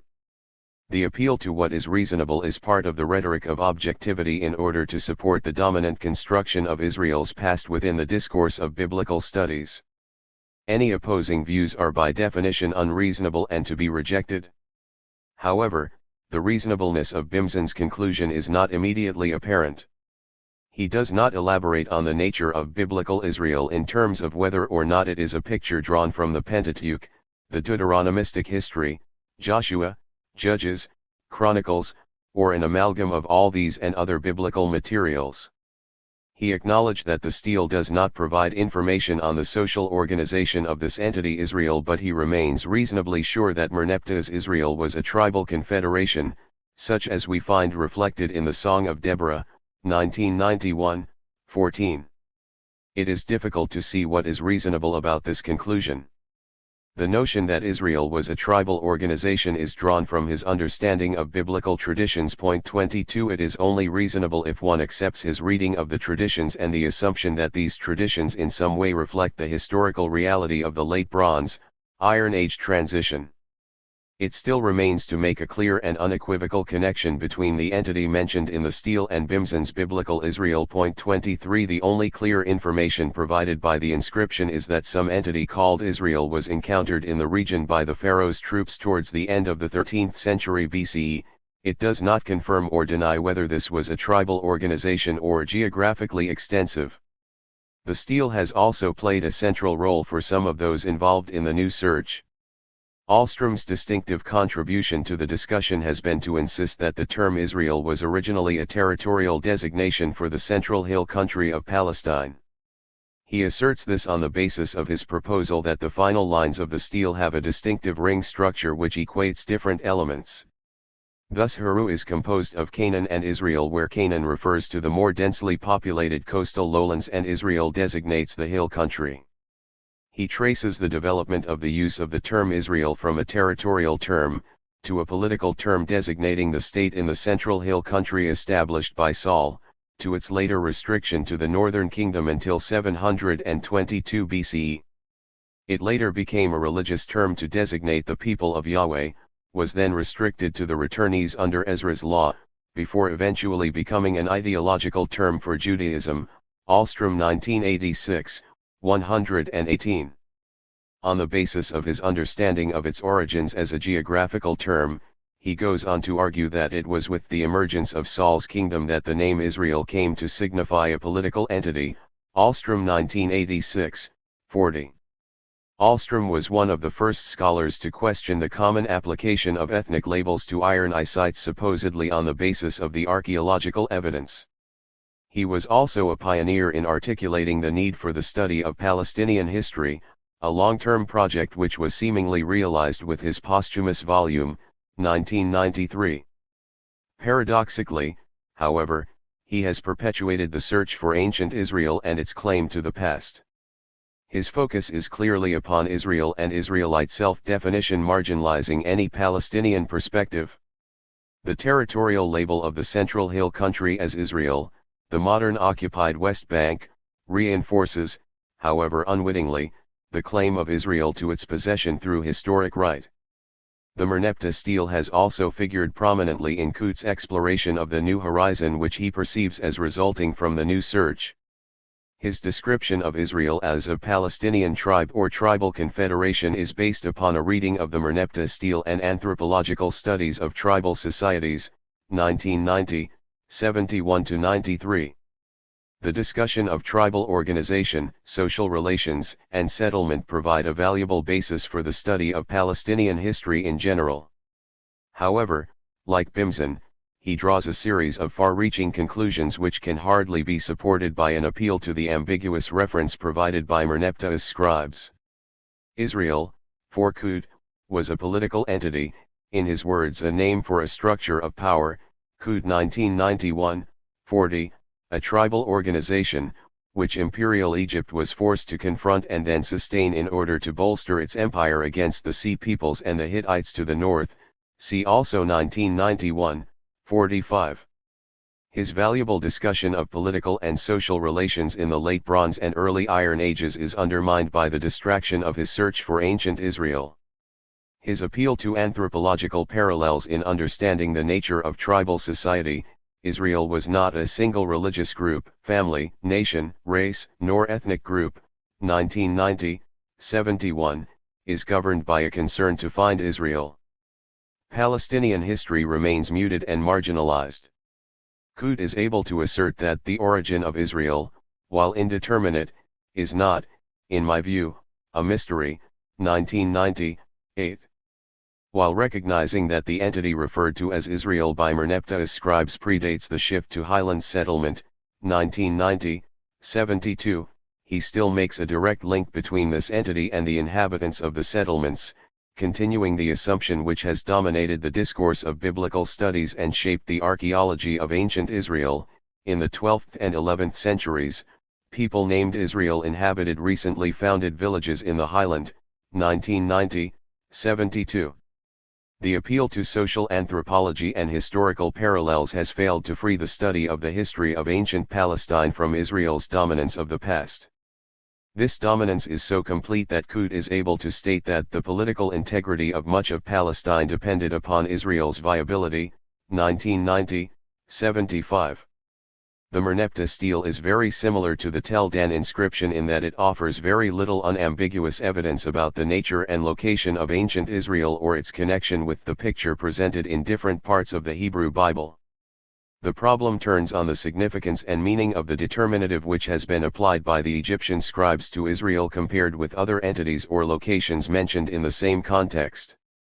Israel appears to be distinguished from the place names Ashkelon, Gezer, and Yanoam by a determinative which is used elsewhere to designate people or foreign people. This fact has been used to support the imagined pasts of Albright and Alt that Israel was external to Palestine, indicating a nomadic group possibly in the process of sedentarization, as well as the recent constructions by Ahlstrom and Coote proposing that Israel was indigenous. There clearly appears to be some differentiation intended, but the wide-ranging, often competing conclusions which have been proposed on the basis of this tantalizing reference move way beyond the available evidence. The most that the inscription reveals is that Israel was in existence in the region at this time and that it may have been of relative significance. It can hardly be used to support the elaborate theories and extravagant claims that have been made on its behalf. This is, after all, a royal inscription and subject to all the caveats that accompany royal propaganda. The Egyptian scribes in mentioning victory over these entities are hardly likely to claim the defeat of non-entities. The stele represents a particular perception of the past embodying important ideological and political claims on behalf of the Egyptian pharaoh. Many of the constructions of this past have focused upon a supposed geographical arrangement of this section of the stele.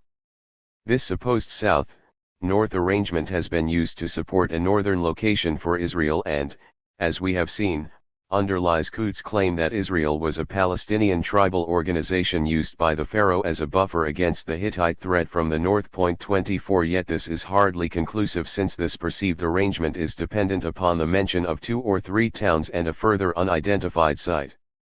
The location of Yanoam is unknown and disputed, which means that attempts to draw wide-ranging conclusions about the geographical arrangement of the text and the location of Israel move way beyond the evidence. 25 The ring structure of the text is equally questionable since it appears to be restricted to this short section at the end of the inscription immediately preceding the usual list of pharaonic titles.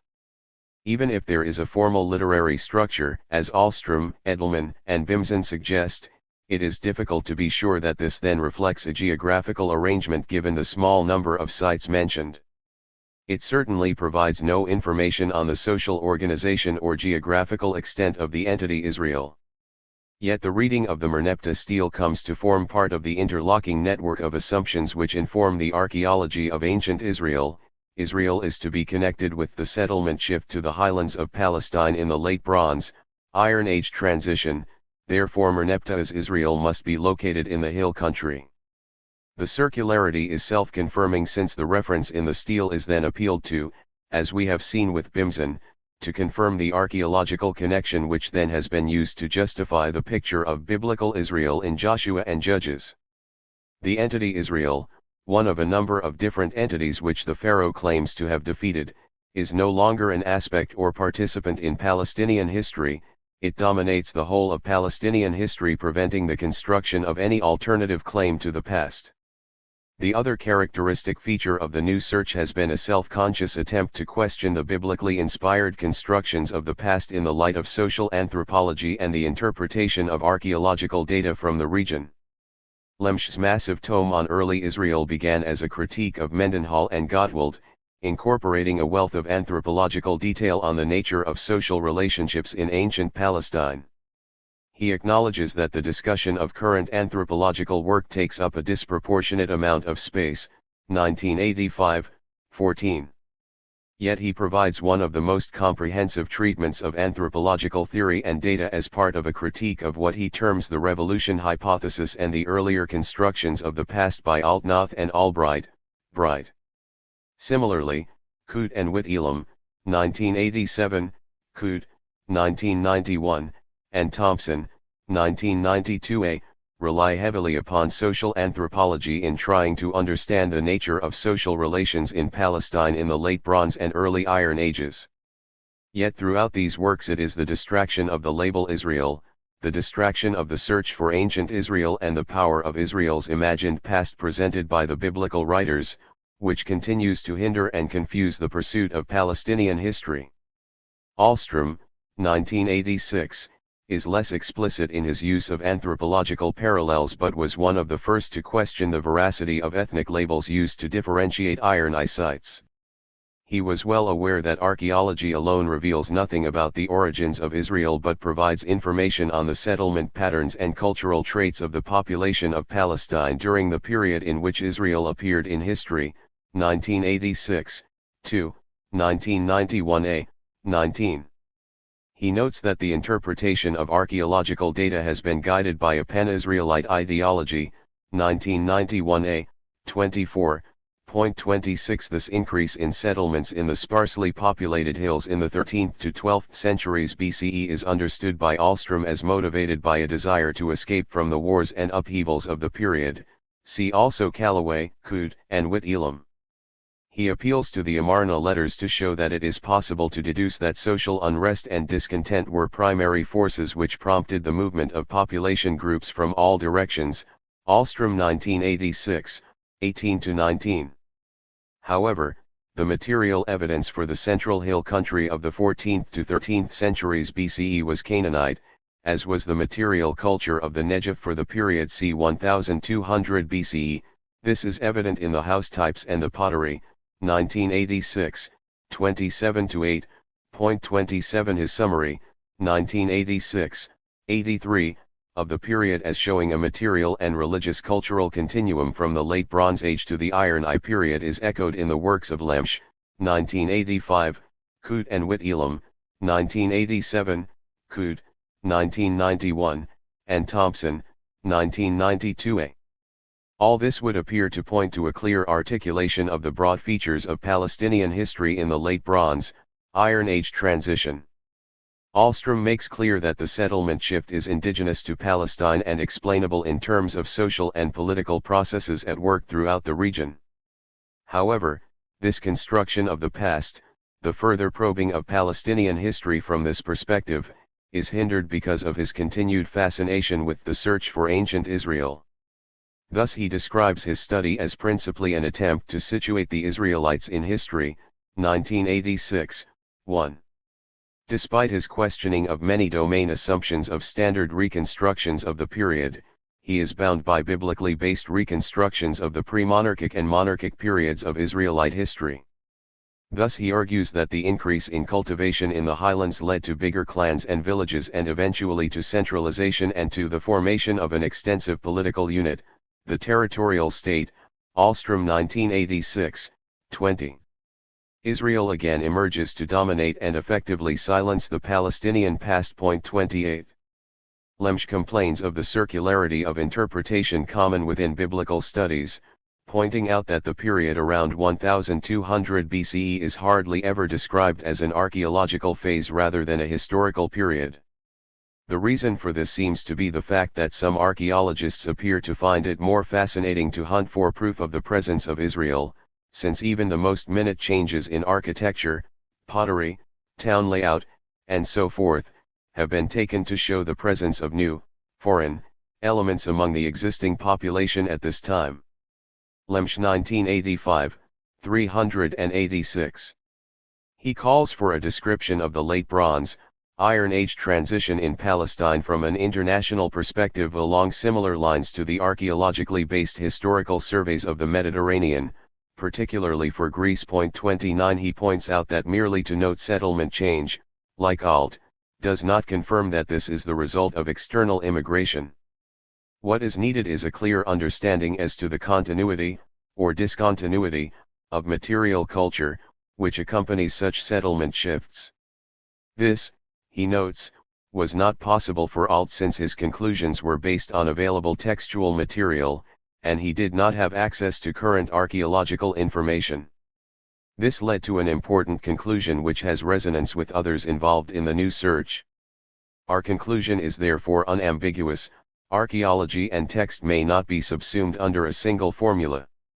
Thus it was correct to dismiss the importance of the settlement traditions in the OT and to see them instead as expressions of a very late view of the nation's origins which arose in the last part of the monarchical period and particularly in the period after the loss of national independence. The consequences of this fact ought to be taken seriously. It is no longer legitimate to attempt to save the appearances of certain portions of the settlement narratives. Rather, it is the very idea of settlement, as it appears in the OT, which must be done away with, for historical reasons. In one's reconstruction of the course of events towards the close of the second millennium, one ought at least in the first instance to ignore completely the OT traditions, and instead attempt to reconstruct the archaeological history of the period without considering whether it was Israelites or Canaanites who were active at one site or another. If an archaeological description of the culture of Iron Age Palestine shows that there was continuity between this period and the culture of the Late Bronze Age, then we ought simply to avoid speaking of any concentrated Israelite immigration into the country in the 13th to 12th centuries. By concentrated I mean the idea of a collected Israelite invasion as well as the notion of an uncoordinated mass immigration of Israelite nomads into the country. Lemsch 1985, 391. This appears to free the discussion from the constraints of the Hebrew Bible and from the search for ancient Israel. Here is an expression, although he does not make this explicit, of the need to investigate the history of the region devoid of the constraining ethnic labels which have thus far dominated and misdirected the discussions. Again, his conclusions on settlement patterns and social change illustrate the set of shared assumptions which Coote identified as part of his New Horizon. The materially poorer culture following the destruction of various urban centers during the Late Bronze, Iron Age transition is not synonymous with a new culture but a result of the far less favorable conditions which characterized the Iron Age societies. Lemsch 1985, 400. The dramatic events in the region are not connected with Israelite immigration. There is nothing in the archaeological record alone which indicates anything about an entity called Israel, since the evaluation of Israel as a political phenomenon depends upon the use of the biblical traditions. Interestingly, he states that our most important duty is to acknowledge our ignorance. Lemsch 1985, 414, his emphasis. These are important observations which are broadly shared by an increasing number of scholars. It appears to signal the end of the search for ancient Israel in the Late Bronze, Iron Age transition, in contrast to the positive statements and constructions of imagined pasts of those who deplore the negativity of the new search. Lemsch rightly points out that the result has invariably been an account of the pre-monarchical history of Israel, which has continually had to be modified as soon as new archaeological data or new sociological insights have arrived on the scene. In practice, this has entailed the creation of a picture of Israel's earliest history from which scholars have gradually retreated after lengthy debates which have showed the picture in question to be based on positions which could not be sustained in the light of new information. Lemsch 1985, 414-15. What Lemsch is proposing is an investigation of the social, economic, cultural, and political history of Palestine. But the problem, as with all these discussions, is that it proves impossible to escape from the confines of Israel's past. This becomes clear in Lemsch's response, 1991, to the others involved in the new search, where his focus on the origins or emergence of Israel obscures the need to pursue these proposals further. The concern for Palestinian history becomes lost in the continuing search for ancient Israel in whatever period it is to be located. The joint volume by Coote and Whitelam, 1987, provides a further illustration of the problem of extricating the pursuit of Palestinian history from the dominant discourse and its overriding concern with Israel's imagined past. Their discussion of the emergence of early Israel is set in the context of an understanding of a broad regional history of Palestine covering settlement patterns from the early Bronze Age to the present, along with social relations and geography in the history of the region. Again, like Lemsch, they articulate a concern with the demographic, economic, social, and political history of ancient Palestine. However, the impulse remains to discover how the emergence of Israel in the early Iron Age fits into the march of time, Coote and Whitelam 1987, 8. After a consideration of historiographical principles and a treatment of Palestinian history from the perspective of Brodel's la longue durée, the focus is firmly on the emergence of Israel, Iron I transformation in Palestine, and the formation of the Davidic state. The author's purpose is defined as an attempt to provide a new synthesis of the history of early Israel by bringing together insights drawn from many disciplines as well as recent biblical studies. We seek to advocate a particular reconstruction of the emergence of Israel and to indicate how that reconstruction bears on the ways in which later ideas of Israel developed and functioned in the communities of faith. Coote and Whitelam 1987, 16. The discussion may be set in the context of the kaleidoscopic history of Palestine, but its focus upon the emergence of Israel means that it remains firmly in the context of the search for ancient Israel as conducted by the discourse of biblical studies. The history of Palestine in reality forms little more than a backdrop to Israel's past. It is Israel which claims this landscape and this past. At the heart of this and the monographs of Ahlstrom and Lemsch is an essential difficulty as to the task at hand. They have been struggling to articulate a conception of the history of Palestine as a subject in its own right, while all the time constrained by the power of a discourse which has insisted on Israel's claim to the past. It has been unthinkable that little or nothing could be known of Israel in the Late Bronze, Iron Age transition or Late Bronze Age, or that it should play a secondary role to a consideration of trying to investigate and articulate a history of Palestine. Thus Coote and Whitelam are able to say in the opening chapter that we are interested in describing less the cause of the emergence of Israel, though that is not in itself an invalid subject, than the set of conditions and circumstances within which Israel emerged. Coote and Whitelam 1987, 24. The confusion remains that, although they investigate the processes which led to the settlement shift during the Late Bronze, Iron Age transition and compare these with settlement shifts throughout Palestinian history, they have made the fundamental assumption that this shift concerns Israel and Israel alone. Thus the confusion helps to contribute to the silencing of Palestinian history. They have produced an attempt to analyze the patterns and processes of Palestinian history, 1987, 27, both in terms of social relations and settlement patterns. But this is overshadowed, almost silenced, by their assumption that the most commonly agreed datum to mark the emergence of Israel is the extension of village and agricultural settlement in the central highlands of Palestine from the 13th to the 11th centuries BCE, 1987, 27-8. Their examination of the material culture of published sites for this period is in line with many other scholars in arguing that all the indications are for a continuity in material culture from the Late Bronze Age through the Iron I period. They question the use of the ethnic label Israelite to describe the inhabitants of many of these sites, but still claim to be dealing with the emergence of Israel. They develop an explanation for the settlement shift in terms of the economic disruption of the whole of the Eastern Mediterranean at the end of the Late Bronze Age, which is an important facet of understanding the processes affecting Palestinian settlement shifts during this and subsequent periods. However, they have clouded the issue by claiming that the settlement into villages in the hinterland was given political and incipient ethnic form in the loosely federated people calling themselves Israel, Kut and Whitelam 1987, 136. The power of the discourse of biblical studies, the search for ancient Israel, has hindered a clear understanding of the implications of the essential points of their research. It has proven impossible to escape from the accepted rhetoric of the discourse of biblical studies even where that discourse has seemingly been fundamentally challenged.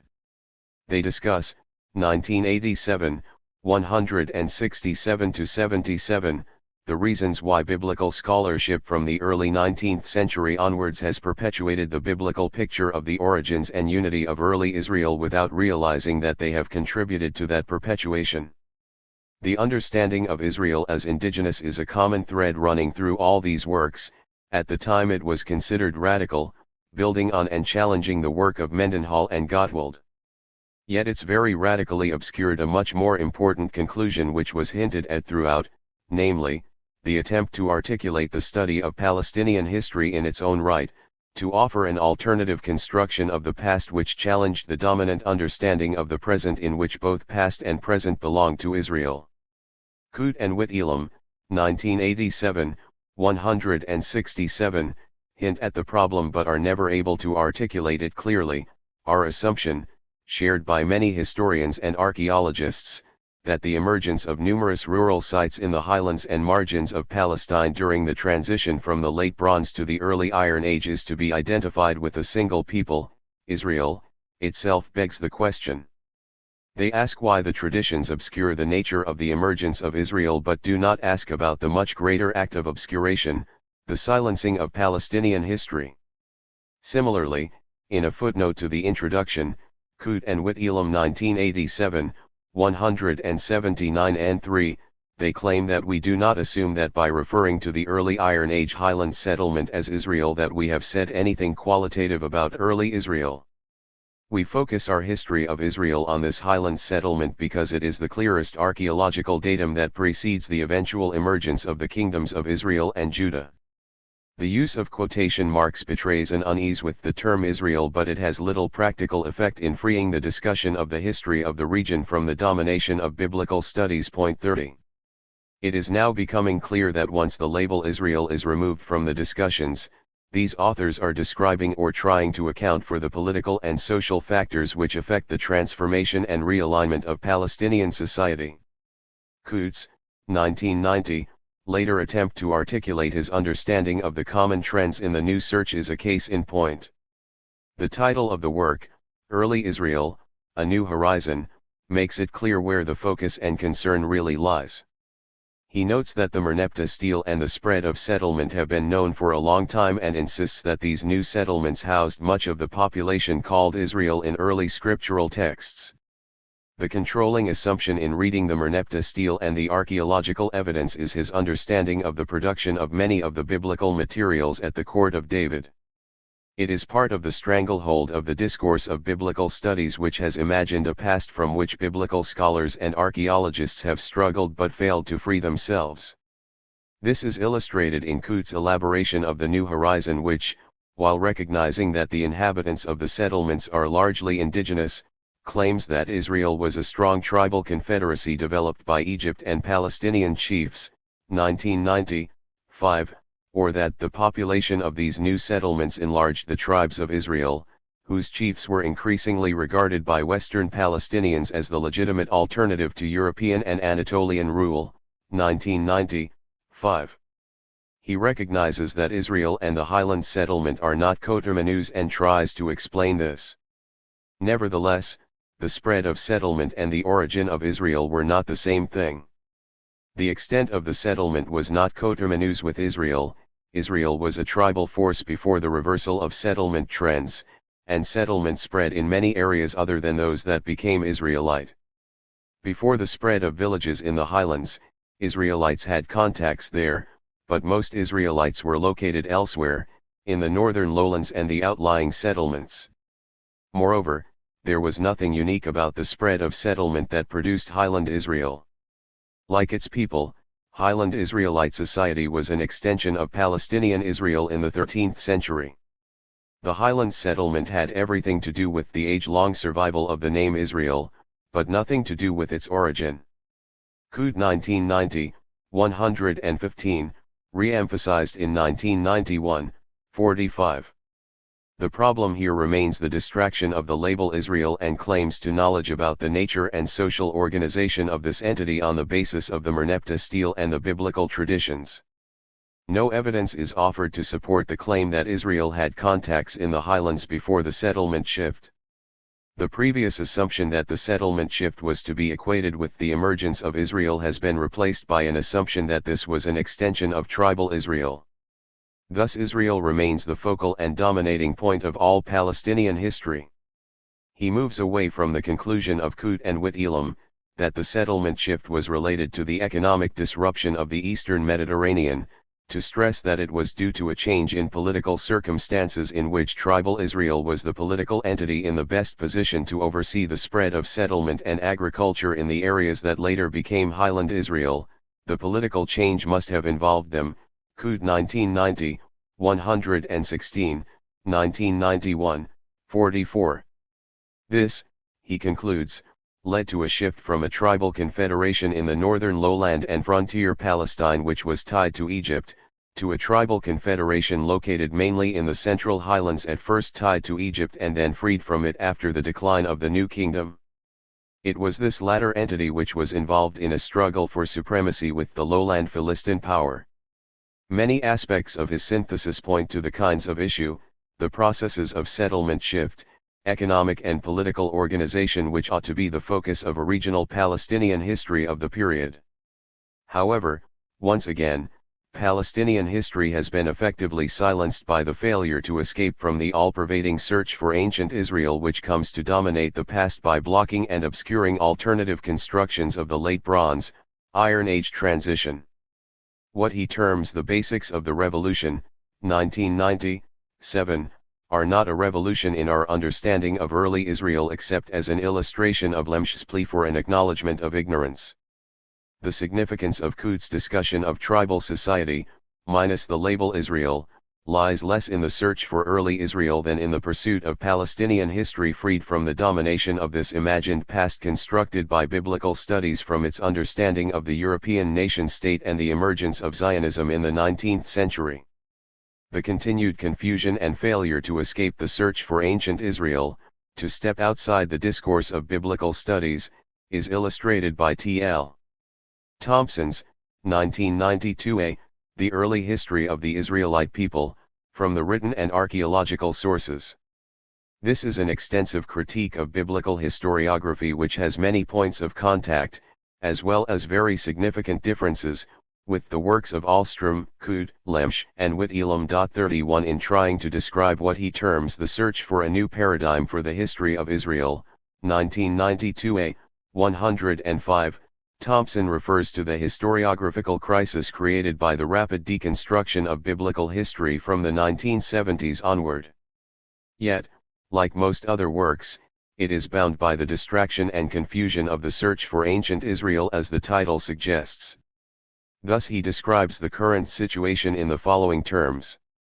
These recent studies, since the mid-1980s, take a new direction which today seems most promising and takes us away from an historiography based on the fragile syntheses of biblical and archaeological research that had been overly dependent on issues of historicity and a biblical perspective, in the direction of an independently conceived history of Israel's origins.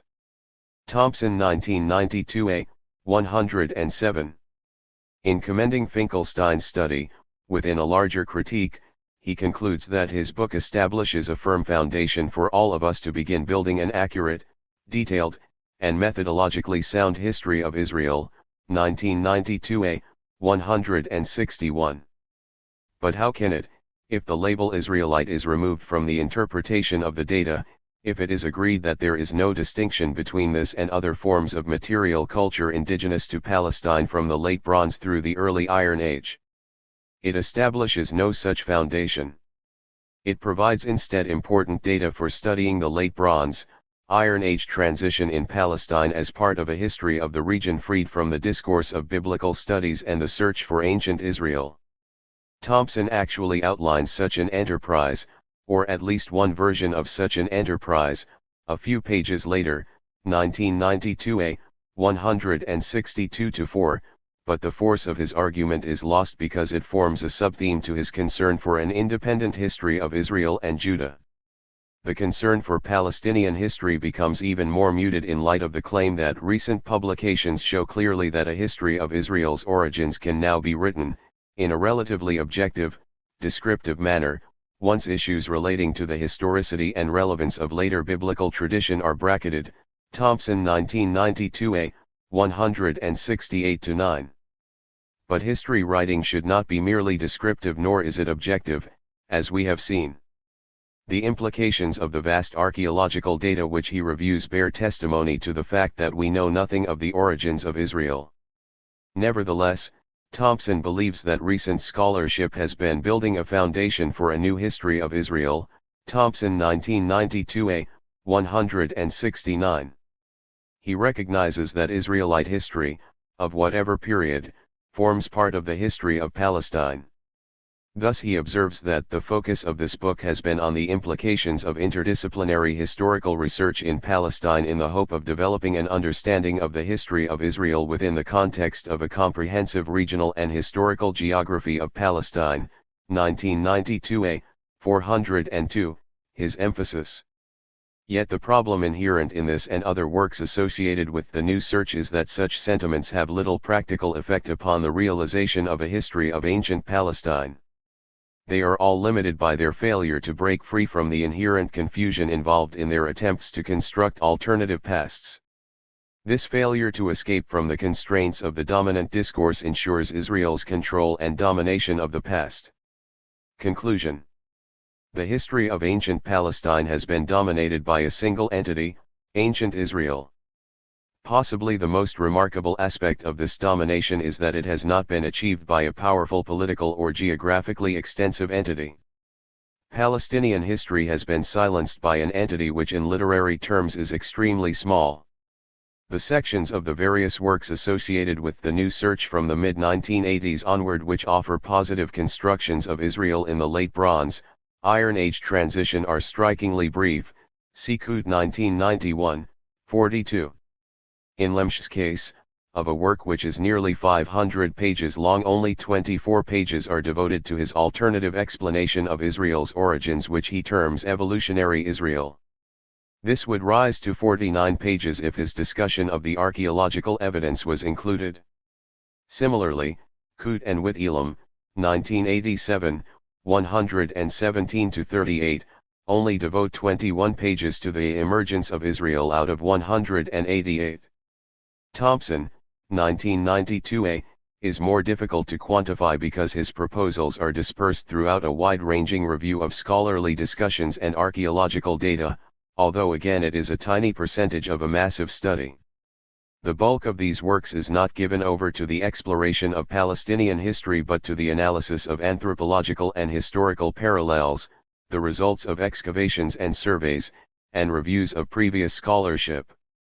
Yet in all this the focus is firmly on the search for ancient Israel, while the idea of a Palestinian history remains confined in the background.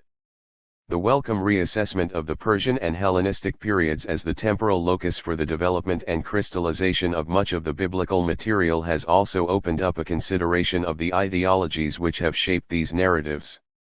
What has been ignored, to a large extent, is the ideological shaping of the history of the region by contemporary political and religious ideologies. The cross-examination of ancient sources to determine their trustworthiness has been unaware of or chosen to ignore the political, economic, and theological factors which have shaped contemporary scholarship. Thompson rightly acknowledges the importance of understanding Israelite and Palestinian history as part of the general cultural heritage, particularly in the context of current political developments. This, I think, encapsulates the problem which has been the central concern of this book, the problem that contemporary struggles for land and national identity between Israel and the Palestinians remain unspoken in biblical studies, or at the most, as in Thompson's concluding statement, raised in muted tones. These current political developments remain unspecified. Biblical scholarship has refused to acknowledge or face the problem of the Palestinian struggle for self-determination. The question of the modern state of Israel and its treatment of the Palestinians has been too delicate an issue to be raised in the discourse of biblical studies. It threatens at times to surface, but each time it is successfully prevented. The enterprise which has been begun in the last few years to revise understandings of the history of ancient Israel and to develop Palestinian history as a subject in its own right freed from biblical studies will not be achieved unless this crucial issue of the political nature of the past and the Orientalist nature of the discourse of biblical studies is addressed explicitly. Davies, however, is attuned to some of the ideological aspects of the construction of the past and their implications.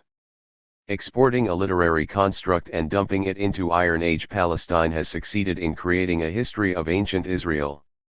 But it has also interfered with the real history of Palestine, which now has a cuckoo in the nest. For of course, as I remarked earlier, there was a population of Iron Age Palestine, including a kingdom called Israel, and real people lived there, real kings ruled, real wars took place and real transportations, in and out, were practiced by conquering armies and sovereigns.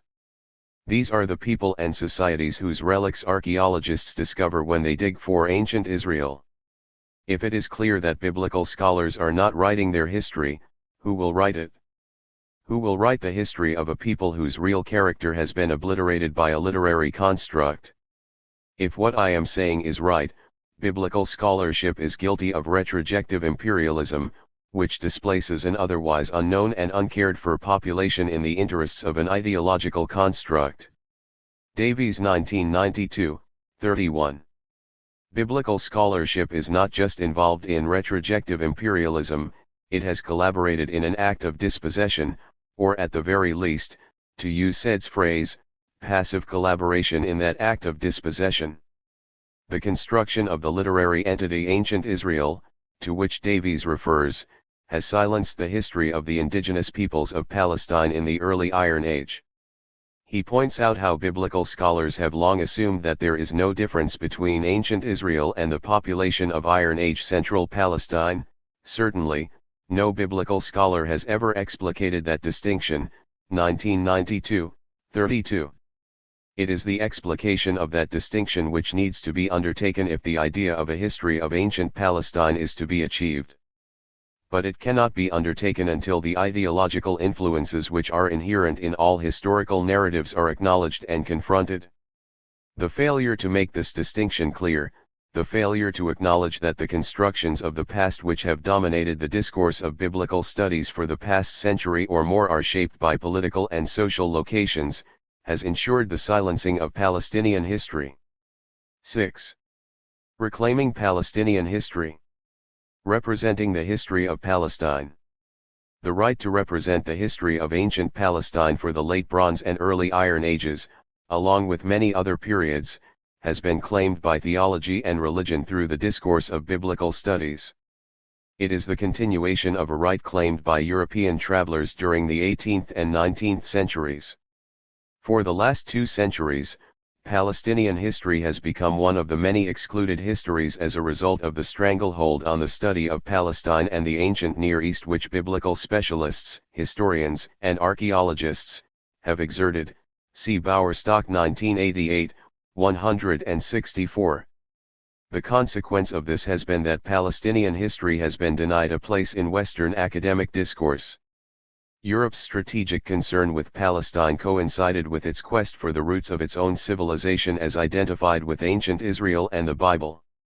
Biblical scholars accepting, in broad outline, the construction of the past offered by biblical traditions began the search for Israel's physical presence among the monuments and ruins of the land. What they found, or were predisposed to find, was an Israel which resembled their own nation-states, Israel was presented as an incipient nation-state in search of a national homeland in which to express its national consciousness. Throughout the present century, this projection of ancient Israel has come to dominate and control the late Bronze and Iron Ages. It is a representation of the past which was given added urgency and authority with the rise of the Zionist movement, an essentially European enterprise, whose own history was seen to mirror ancient Israel's conquest of the land followed by the founding of a nation-state which soon dominated the region. Here in broad outline is a master narrative whose essential outline, part of the assured results of biblical studies, remained unchallenged until the 1970s, despite the reformulation of various details. There might be questions as to the nature of ancient Israel, the manner in which it acquired the land, but for the discourse of biblical studies there was no question that this was Israel's past and Israel's land. The right of the indigenous population to the land or its own history was not a meaningful question in the context. The presentation of this past, through its constant repetition by the major figures in the field and in academic and popular handbooks, assumed a reality that was difficult to question. This reality was manifested for countless undergraduate and graduate students, professional academics, and interested lay readers in the massed histories, to adapt Said's phrase, 1994b, 26, which culminated in the publishing frenzy of the 1970s and 1980s. Most of these biblical histories of ancient Israel repeated or paraphrased the accounts in the Hebrew Bible. They were, in the words of Davies, 1991, 14, an essentially midrashic historiography, in which rationalistic glosses are introduced into a paraphrase of the biblical story. Yet the growing unease with the viability of such projects, represented in the criticisms of Davies, coincided with this publishing boom in new and revised histories. The fracturing of the contexts in which these narratives had been constructed, Sasson 1981, along with other shifts taking place in the discipline, helped to expose the extent to which this imagined past had been constructed on the basis of models of contemporary experience. The breakup of the Soviet Union, the debates on the future and unity of Europe, and, particularly, the Palestinian Intifada have all contributed to the continued fracturing of perspectives which had been influential in the construction of this dominant narrative. The growth of post-colonialist histories, however, has had remarkably little effect upon the historiographic enterprise of biblical studies. The stranglehold on the past achieved by European scholarship has been maintained by American and Israeli scholarship in the latter part of the century in projecting this as the period of Israel's emergence and dominance as a major state in the region. Said, 1992, 16, has pointed out the extent to which modern Israel, since its founding in 1948, has enjoyed an astonishing dominance in scholarship, as well as many other areas. The investment of vast resources, intellectual and financial, in the search for ancient Israel has no counterpart in the pursuit of Palestinian history for the same or any subsequent periods. The theological and political motivations behind the search in the West and in Israel have combined to deny the claims of the indigenous population to representation in history. The history of ancient Palestine is a subject that has been excluded by theology and ignored by history. The pursuit of post-colonialist history, the attempt to give voice to the many histories that have been deemed not to be part of officially sanctioned narratives, is not just a case of kicking the dead dragon of colonialism, as Gellner, 1992, 47, claims. Colonialism is not dead while the assumptions of superiority and the right of force which inspired it are inscribed in the rhetoric of the discourse of biblical studies, a rhetoric which has been taken up and reinforced in Israeli scholarship after 1948. It is this rhetoric which has been allowed to shape the imagined past of late Bronze, Iron Age Palestine. It has produced and continues to defend a construction of the past which devalues indigenous cultures and histories. The rhetoric of biblical studies, just like the rhetoric of modern Zionism, refuses to acknowledge the inherent value of indigenous culture and its right to its own history. The struggle for the permission to narrate, said 1994a, 247-68, a modern Palestinian narrative, a struggle carried on by Antonius, Musla, Tibayi, Khalidi, Abu Lugad, and said, among many others, has failed to retrieve the ancient past from the stranglehold of the West and Israel. This is epitomized in Bowerstock's, 1988, 184, assessment that the Roman and Byzantine periods have enjoyed a resurgence of interest in the region in an attempt to restore part of this excluded history. He characterizes this as the era from the end of the biblical period to the coming of Mohammed. Noticeably, the Palestinian past of the biblical period, the period prior to the Roman and Byzantine era, has been abandoned to Israel and the West. The invented Israel of the Late Bronze and Early Iron Ages has cast its shadow of influence backwards to claim previous periods as its prehistory. It is part of the elaborate evolutionary scheme, whether temporal, political, or religious, which has informed and aided the displacement of ancient Palestinian history. Said's complaint about the contemporary situation is equally applicable to the construction and representation of the ancient past. Thus Israel can make claims for its historical presence based on its timeless attachment to a place, and supports its universalism by absolutely rejecting, with tangible military force, any other historical or temporal, in this case Arab-Palestinian, counterclaims. Said 1994a, 17.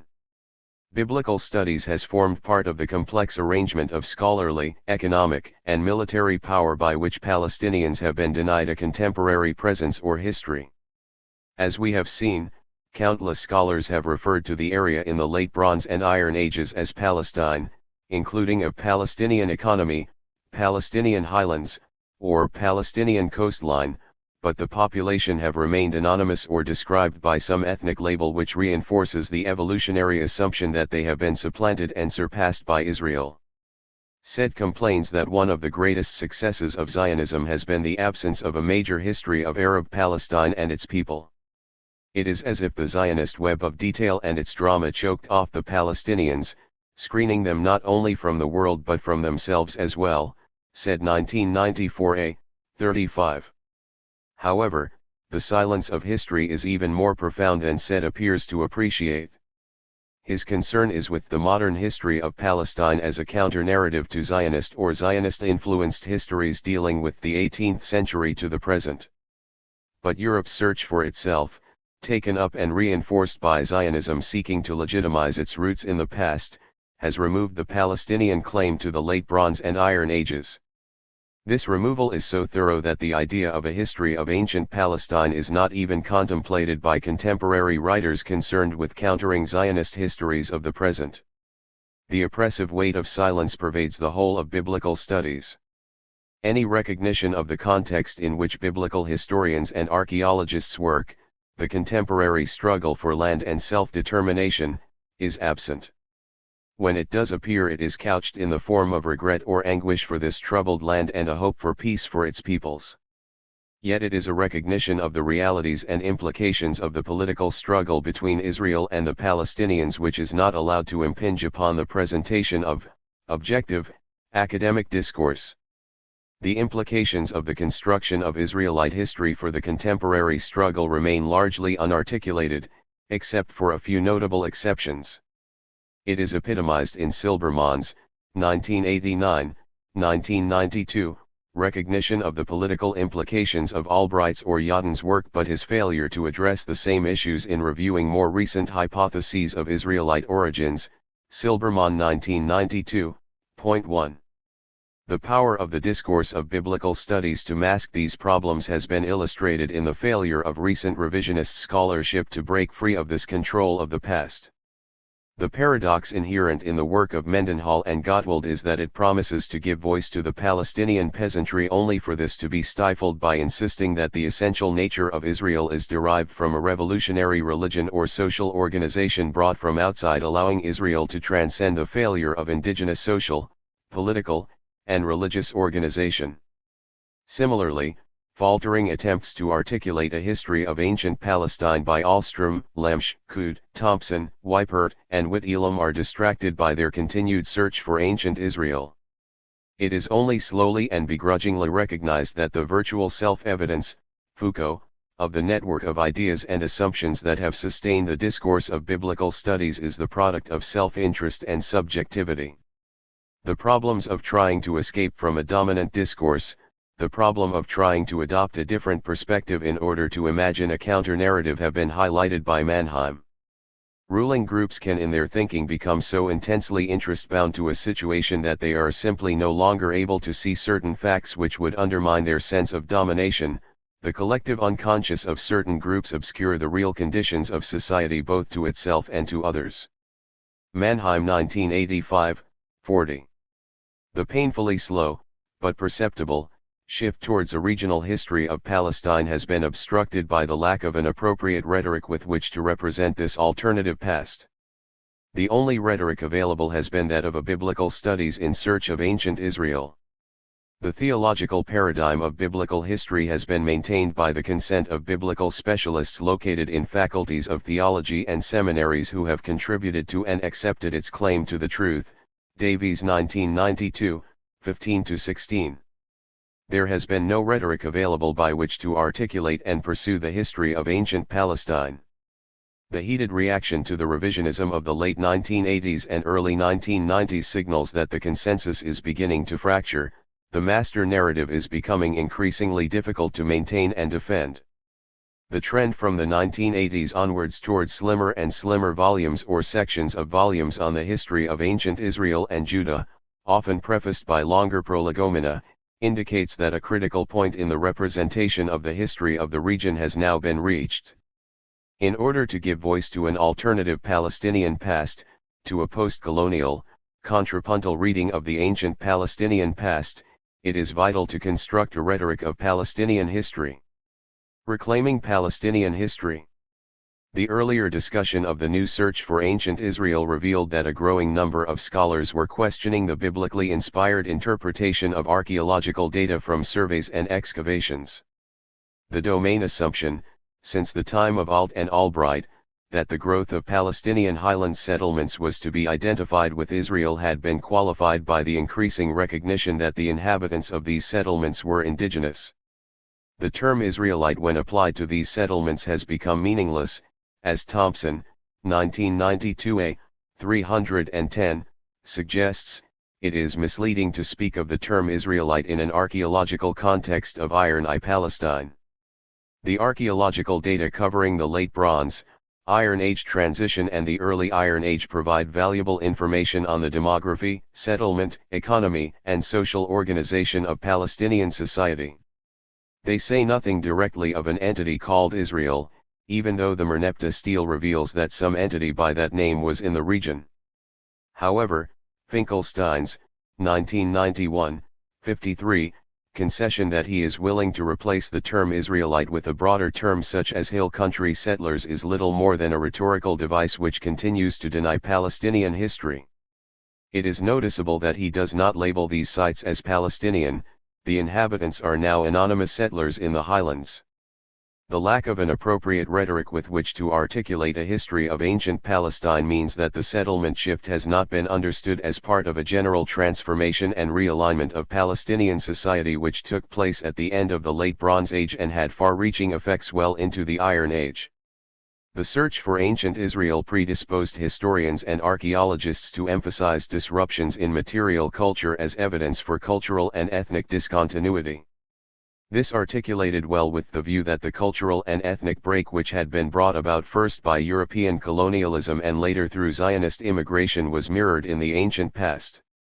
The representation of the Late Bronze Age as a period of dramatic urban collapse and cultural decline to be replaced by a radically new culture which was to give birth to monotheism and the Hebrew Bible appeared to confirm and mirror what was happening in the early decades of the 20th century. Yet the significance of continuities in material culture, which had long been known by archaeologists working in the region, were ignored or underplayed. The notion of a dramatic break in culture around 1200 BCE further emphasized the understanding of history as the study of discrete events and clearly demarcated temporal units, cf. Bloch, 1954, 183-4. The steadily accumulating weight of evidence illustrating the continuities in material culture between Late Bronze and Early Iron Age sites, coupled with a growing unease over the lack of precision of ceramic dating, Fritz, 1987, 86-9, has revealed that the settlement shift of the Late Bronze, Iron Age transition was part of a protracted process which needs to be understood in the context of the complex events and forces affecting the whole of the Eastern Mediterranean over a century or more. H. Weipert, 1988, has drawn attention to the crucial problems of dating in Palestinian archaeology which undermine the discrete periodization of biblically based constructions of this period.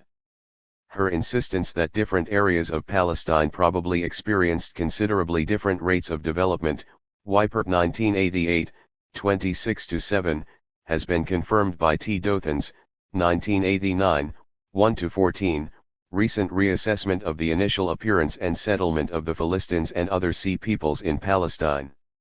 Her findings suggest that the transition period from Late Bronze, Iron Age was not uniform or simultaneous throughout the country but was characterized by a complex process in which indigenous, Egyptian, and Philistine cultures overlapped for certain periods. The realignment and transformation of Late Bronze, Iron Age society was clearly a very complex process, as we would expect. Since the Eastern Mediterranean was a closely interlocking network of different power groups and spatial entities, any structural alterations on such a widespread scale were bound to influence Palestinian society. The disruption of a vast area throughout the Eastern Mediterranean at the end of the Late Bronze Age was bound to affect all levels of social and political activity in Palestine as well. Palestine has occupied a strategic place in the world trade axis, a complex of trade networks which in antiquity linked the Mediterranean, Red Sea, Persian Gulf, and Indian Ocean. Throughout history point to yet its position on the transit routes has meant that it has been particularly sensitive to any disruption or decline. The existence of such a closely integrated world economy, in particular in the Eastern Mediterranean during the Late Bronze Age, also meant that any disruption to part of the trade network influenced other areas. Palestine invariably played a dependent role in trade, since it provided the land bridge, and hub of the waterways, to the infrastructurally more important economies of the major continents. Palestinian urban centers were therefore sensitive and vulnerable to trade cycles and suffered severely from the disruption of the Mycenaean world. Whatever the causes may have been, it is not possible, then, to concentrate attention on settlement shifts in the highlands of Palestine at the beginning of the Iron Age period without taking adequate account of the structural alterations brought about by changes in the wider network. The decline of trade and economy, along with the many circumstances that attended it, were integral to the transformation of economic, political, and social relations in Palestine. The growth of highland settlements is the most evident result of the realignment of Palestinian society, but it can hardly be described as unique or the result of the intrusion of a new ethnic group. Similar settlement shifts were experienced elsewhere in the Eastern Mediterranean.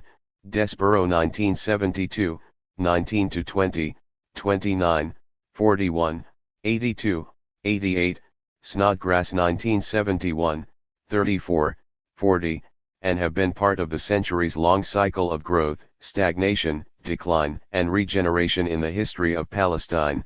Coote and Whitelam, 1987, 27-8, Brodel 1972, 34, 53.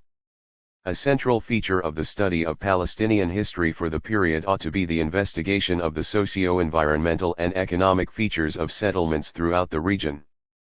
The appearance and use of pillared buildings, silos, cisterns, terracing, and pottery forms such as collared rimware are explicable in terms of the topographical and environmental conditions facing the inhabitants of highland and marginal settlements in the context of the disruption of local and regional economies. See also Dever 1991, 83-4. The technological solutions and expertise displayed in the use of cisterns, terracing, or the construction of pillared buildings militate against the view that the population of these sites were nomads in the process of sedentarization. Coote and Whitelam 1987, 123-4. The evidence put forward by Finkelstein, when stripped of the distractions of putative ethnic labels, provides further support for the view that the settlement shift at the end of the Late Bronze Age and beginning of the Iron Age period was a reaction to economic disruption which had an impact on all aspects and levels of Palestinian society rather than being the direct result of social conflict brought about by class struggle or external invasion or infiltration. Historians must await the results of further archaeological research, particularly comprehensive surveys of the lowlands and coastal areas along with comparative excavations of sites of differing sizes in these areas in order to produce a more complete regional picture of the settlement patterns. The lack of comprehensive surveys of all regions of Palestine, and particularly of the lowlands, is a major obstacle in trying to understand the processes at work in the Late Bronze, Iron Age transition. London, 1989, 42. Makes the point that until now archaeologists have been comparing rural sites in the hill country with urban sites in the lowlands and then attributing the differences to Israelite versus Canaanite communities. The differences may be more indicative of rural versus urban lifestyles, for the existence of villages on the exposed edge of the highlands, or other villages with or without outer defenses, indicates that social conflict was only part of the processes which explain the shift in settlement. Progress in this field is now even more dependent upon the continued publication and judgments of archaeologists, so that historians can interpret the material in a comparative interdisciplinary context. Yet an important part of the investigation must include the exposure of the particularity of the data, the motives and interests which have informed the scholarly enterprise, both its design of research strategies and the subsequent presentation and interpretation of the data. The same type of investigation also needs to be undertaken for subsequent periods of the Iron Age in order to free the study of the region from the stranglehold of biblical historiography. The so-called period of the United Monarchy needs to be fundamentally reassessed. The mirage of the Davidic Empire, the retrojection of the modern state of Israel into the Iron Age, has completely distorted the representation of the history of the region. The spread of settlement in the Iron Age ought to be viewed as part of a continuum with the transformation and realignment of Palestinian society resulting from the dislocations of the Late Bronze, Iron Age transition. Historians have failed to investigate the processes involved in the settlement shift, with its accompanying destruction, abandonment, or fortification of sites. They have rarely been concerned to investigate what evidence there is to suggest centralization or the existence of a major state in the region. Instead, the monopolistic claims of the Hebrew Bible have been allowed to dictate any construction of the past. There has been an indecent haste to correlate archaeological findings with the biblical traditions, to identify a destruction level with some battle mentioned in the Bible, or to associate the fortification of a site with the building program of some Judean or Israelite king who is given a few verses in the Deuteronomistic history. Socio-environmental factors, the fluctuations in economic cycles, have been ignored in favor of the seemingly easy option of accepting, or supplementing, the construction of the past offered by writers of the Hebrew Bible. What is fascinating about the Hebrew Bible is that it appears to contain competing conceptions of the past, particularly in the Deuteronomistic history and chronicles, which suggest competing presents.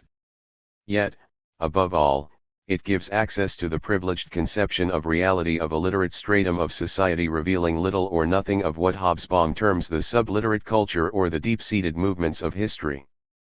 As such, its value as a source for the historian is not so much in terms of the past it purports to describe but as an insight into the perception or self-perception of the literate stratum of society, mainly in the Persian and Hellenistic periods.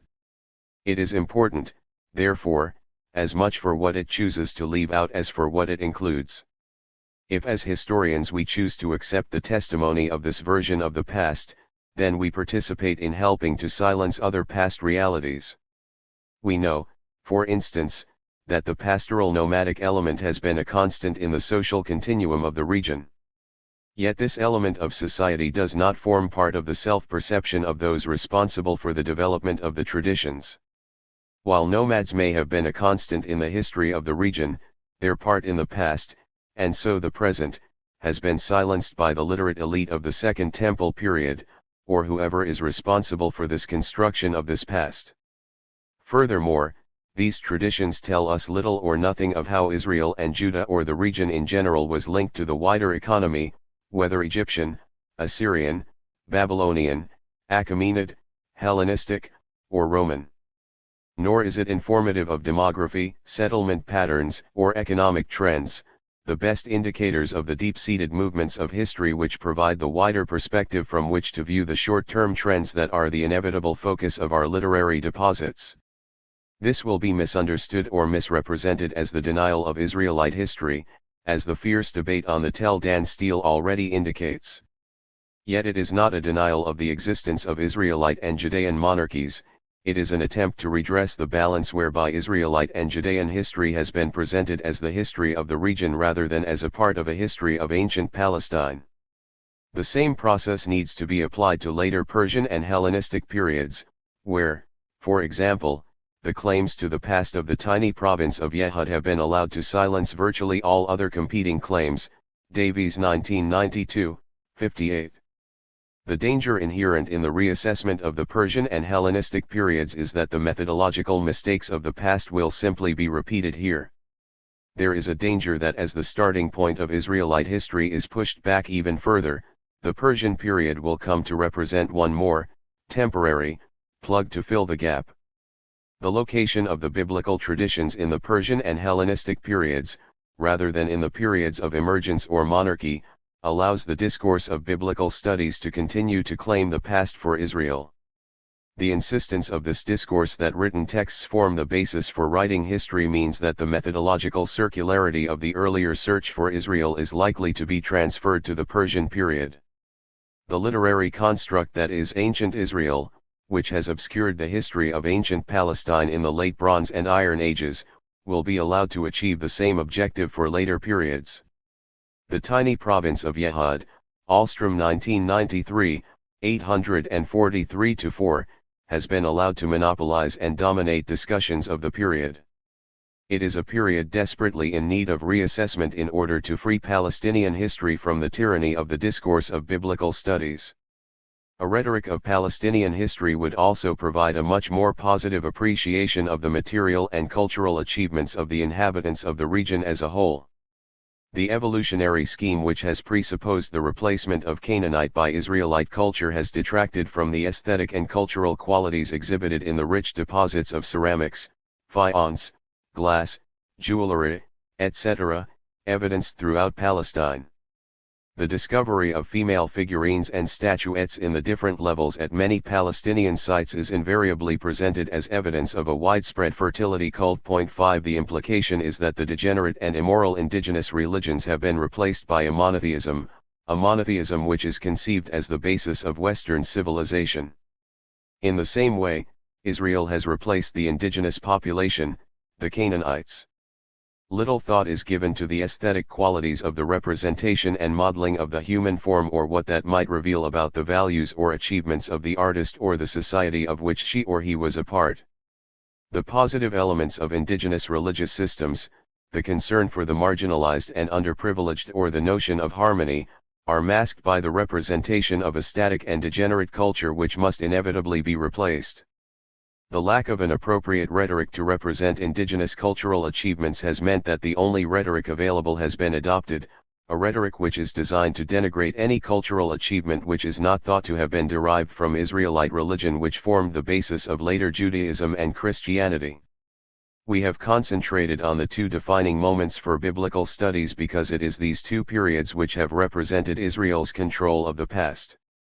The first moment of true civilization, as Darwadkar, 1993, 175, has pointed out, takes on a crucial significance in the history of any people. It is historically and historiographically the key moment which, if understood in its totality, provides the basis for understanding all subsequent history. The periods of the emergence of Israel in Palestine and the development of an Israelite state have been accorded that status in biblical studies. They define the essential nature of Israel, its sense of national identity, which is portrayed as unchanging throughout subsequent periods of history connecting the past with the present. The construction of the past, then, is a struggle over the definition of historical and social identity. If we can alter the perspective from which these are viewed to show that the discourse of biblical studies has invented a past, often mirroring its many presents, then it will be possible to free Palestinian history and progress toward a rhetoric which will allow alternative constructions of the past. It will also free previous and subsequent periods of the region from control by Israel's past. Locating Palestinian history. The production of a master story of ancient Israel has formed part of a theological enterprise conducted mainly in faculties of theology and divinity in the West. Said makes a very telling point about the audience of scholarship. None of the Orientalists I write about seems ever to have intended an Oriental as reader. The discourse of Orientalism, its internal consistency and rigorous procedures, were all designed for readers and consumers in the metropolitan West, said 1995, 4. This is equally true of the intended and actual audiences of the outpouring of works on the history of ancient Israel, those works reviewed in chapters 2, 3, 4, and 5. They are not addressed to a Palestinian or non-Western, non-Israeli audience. The audience furthermore is principally Christian and Jewish.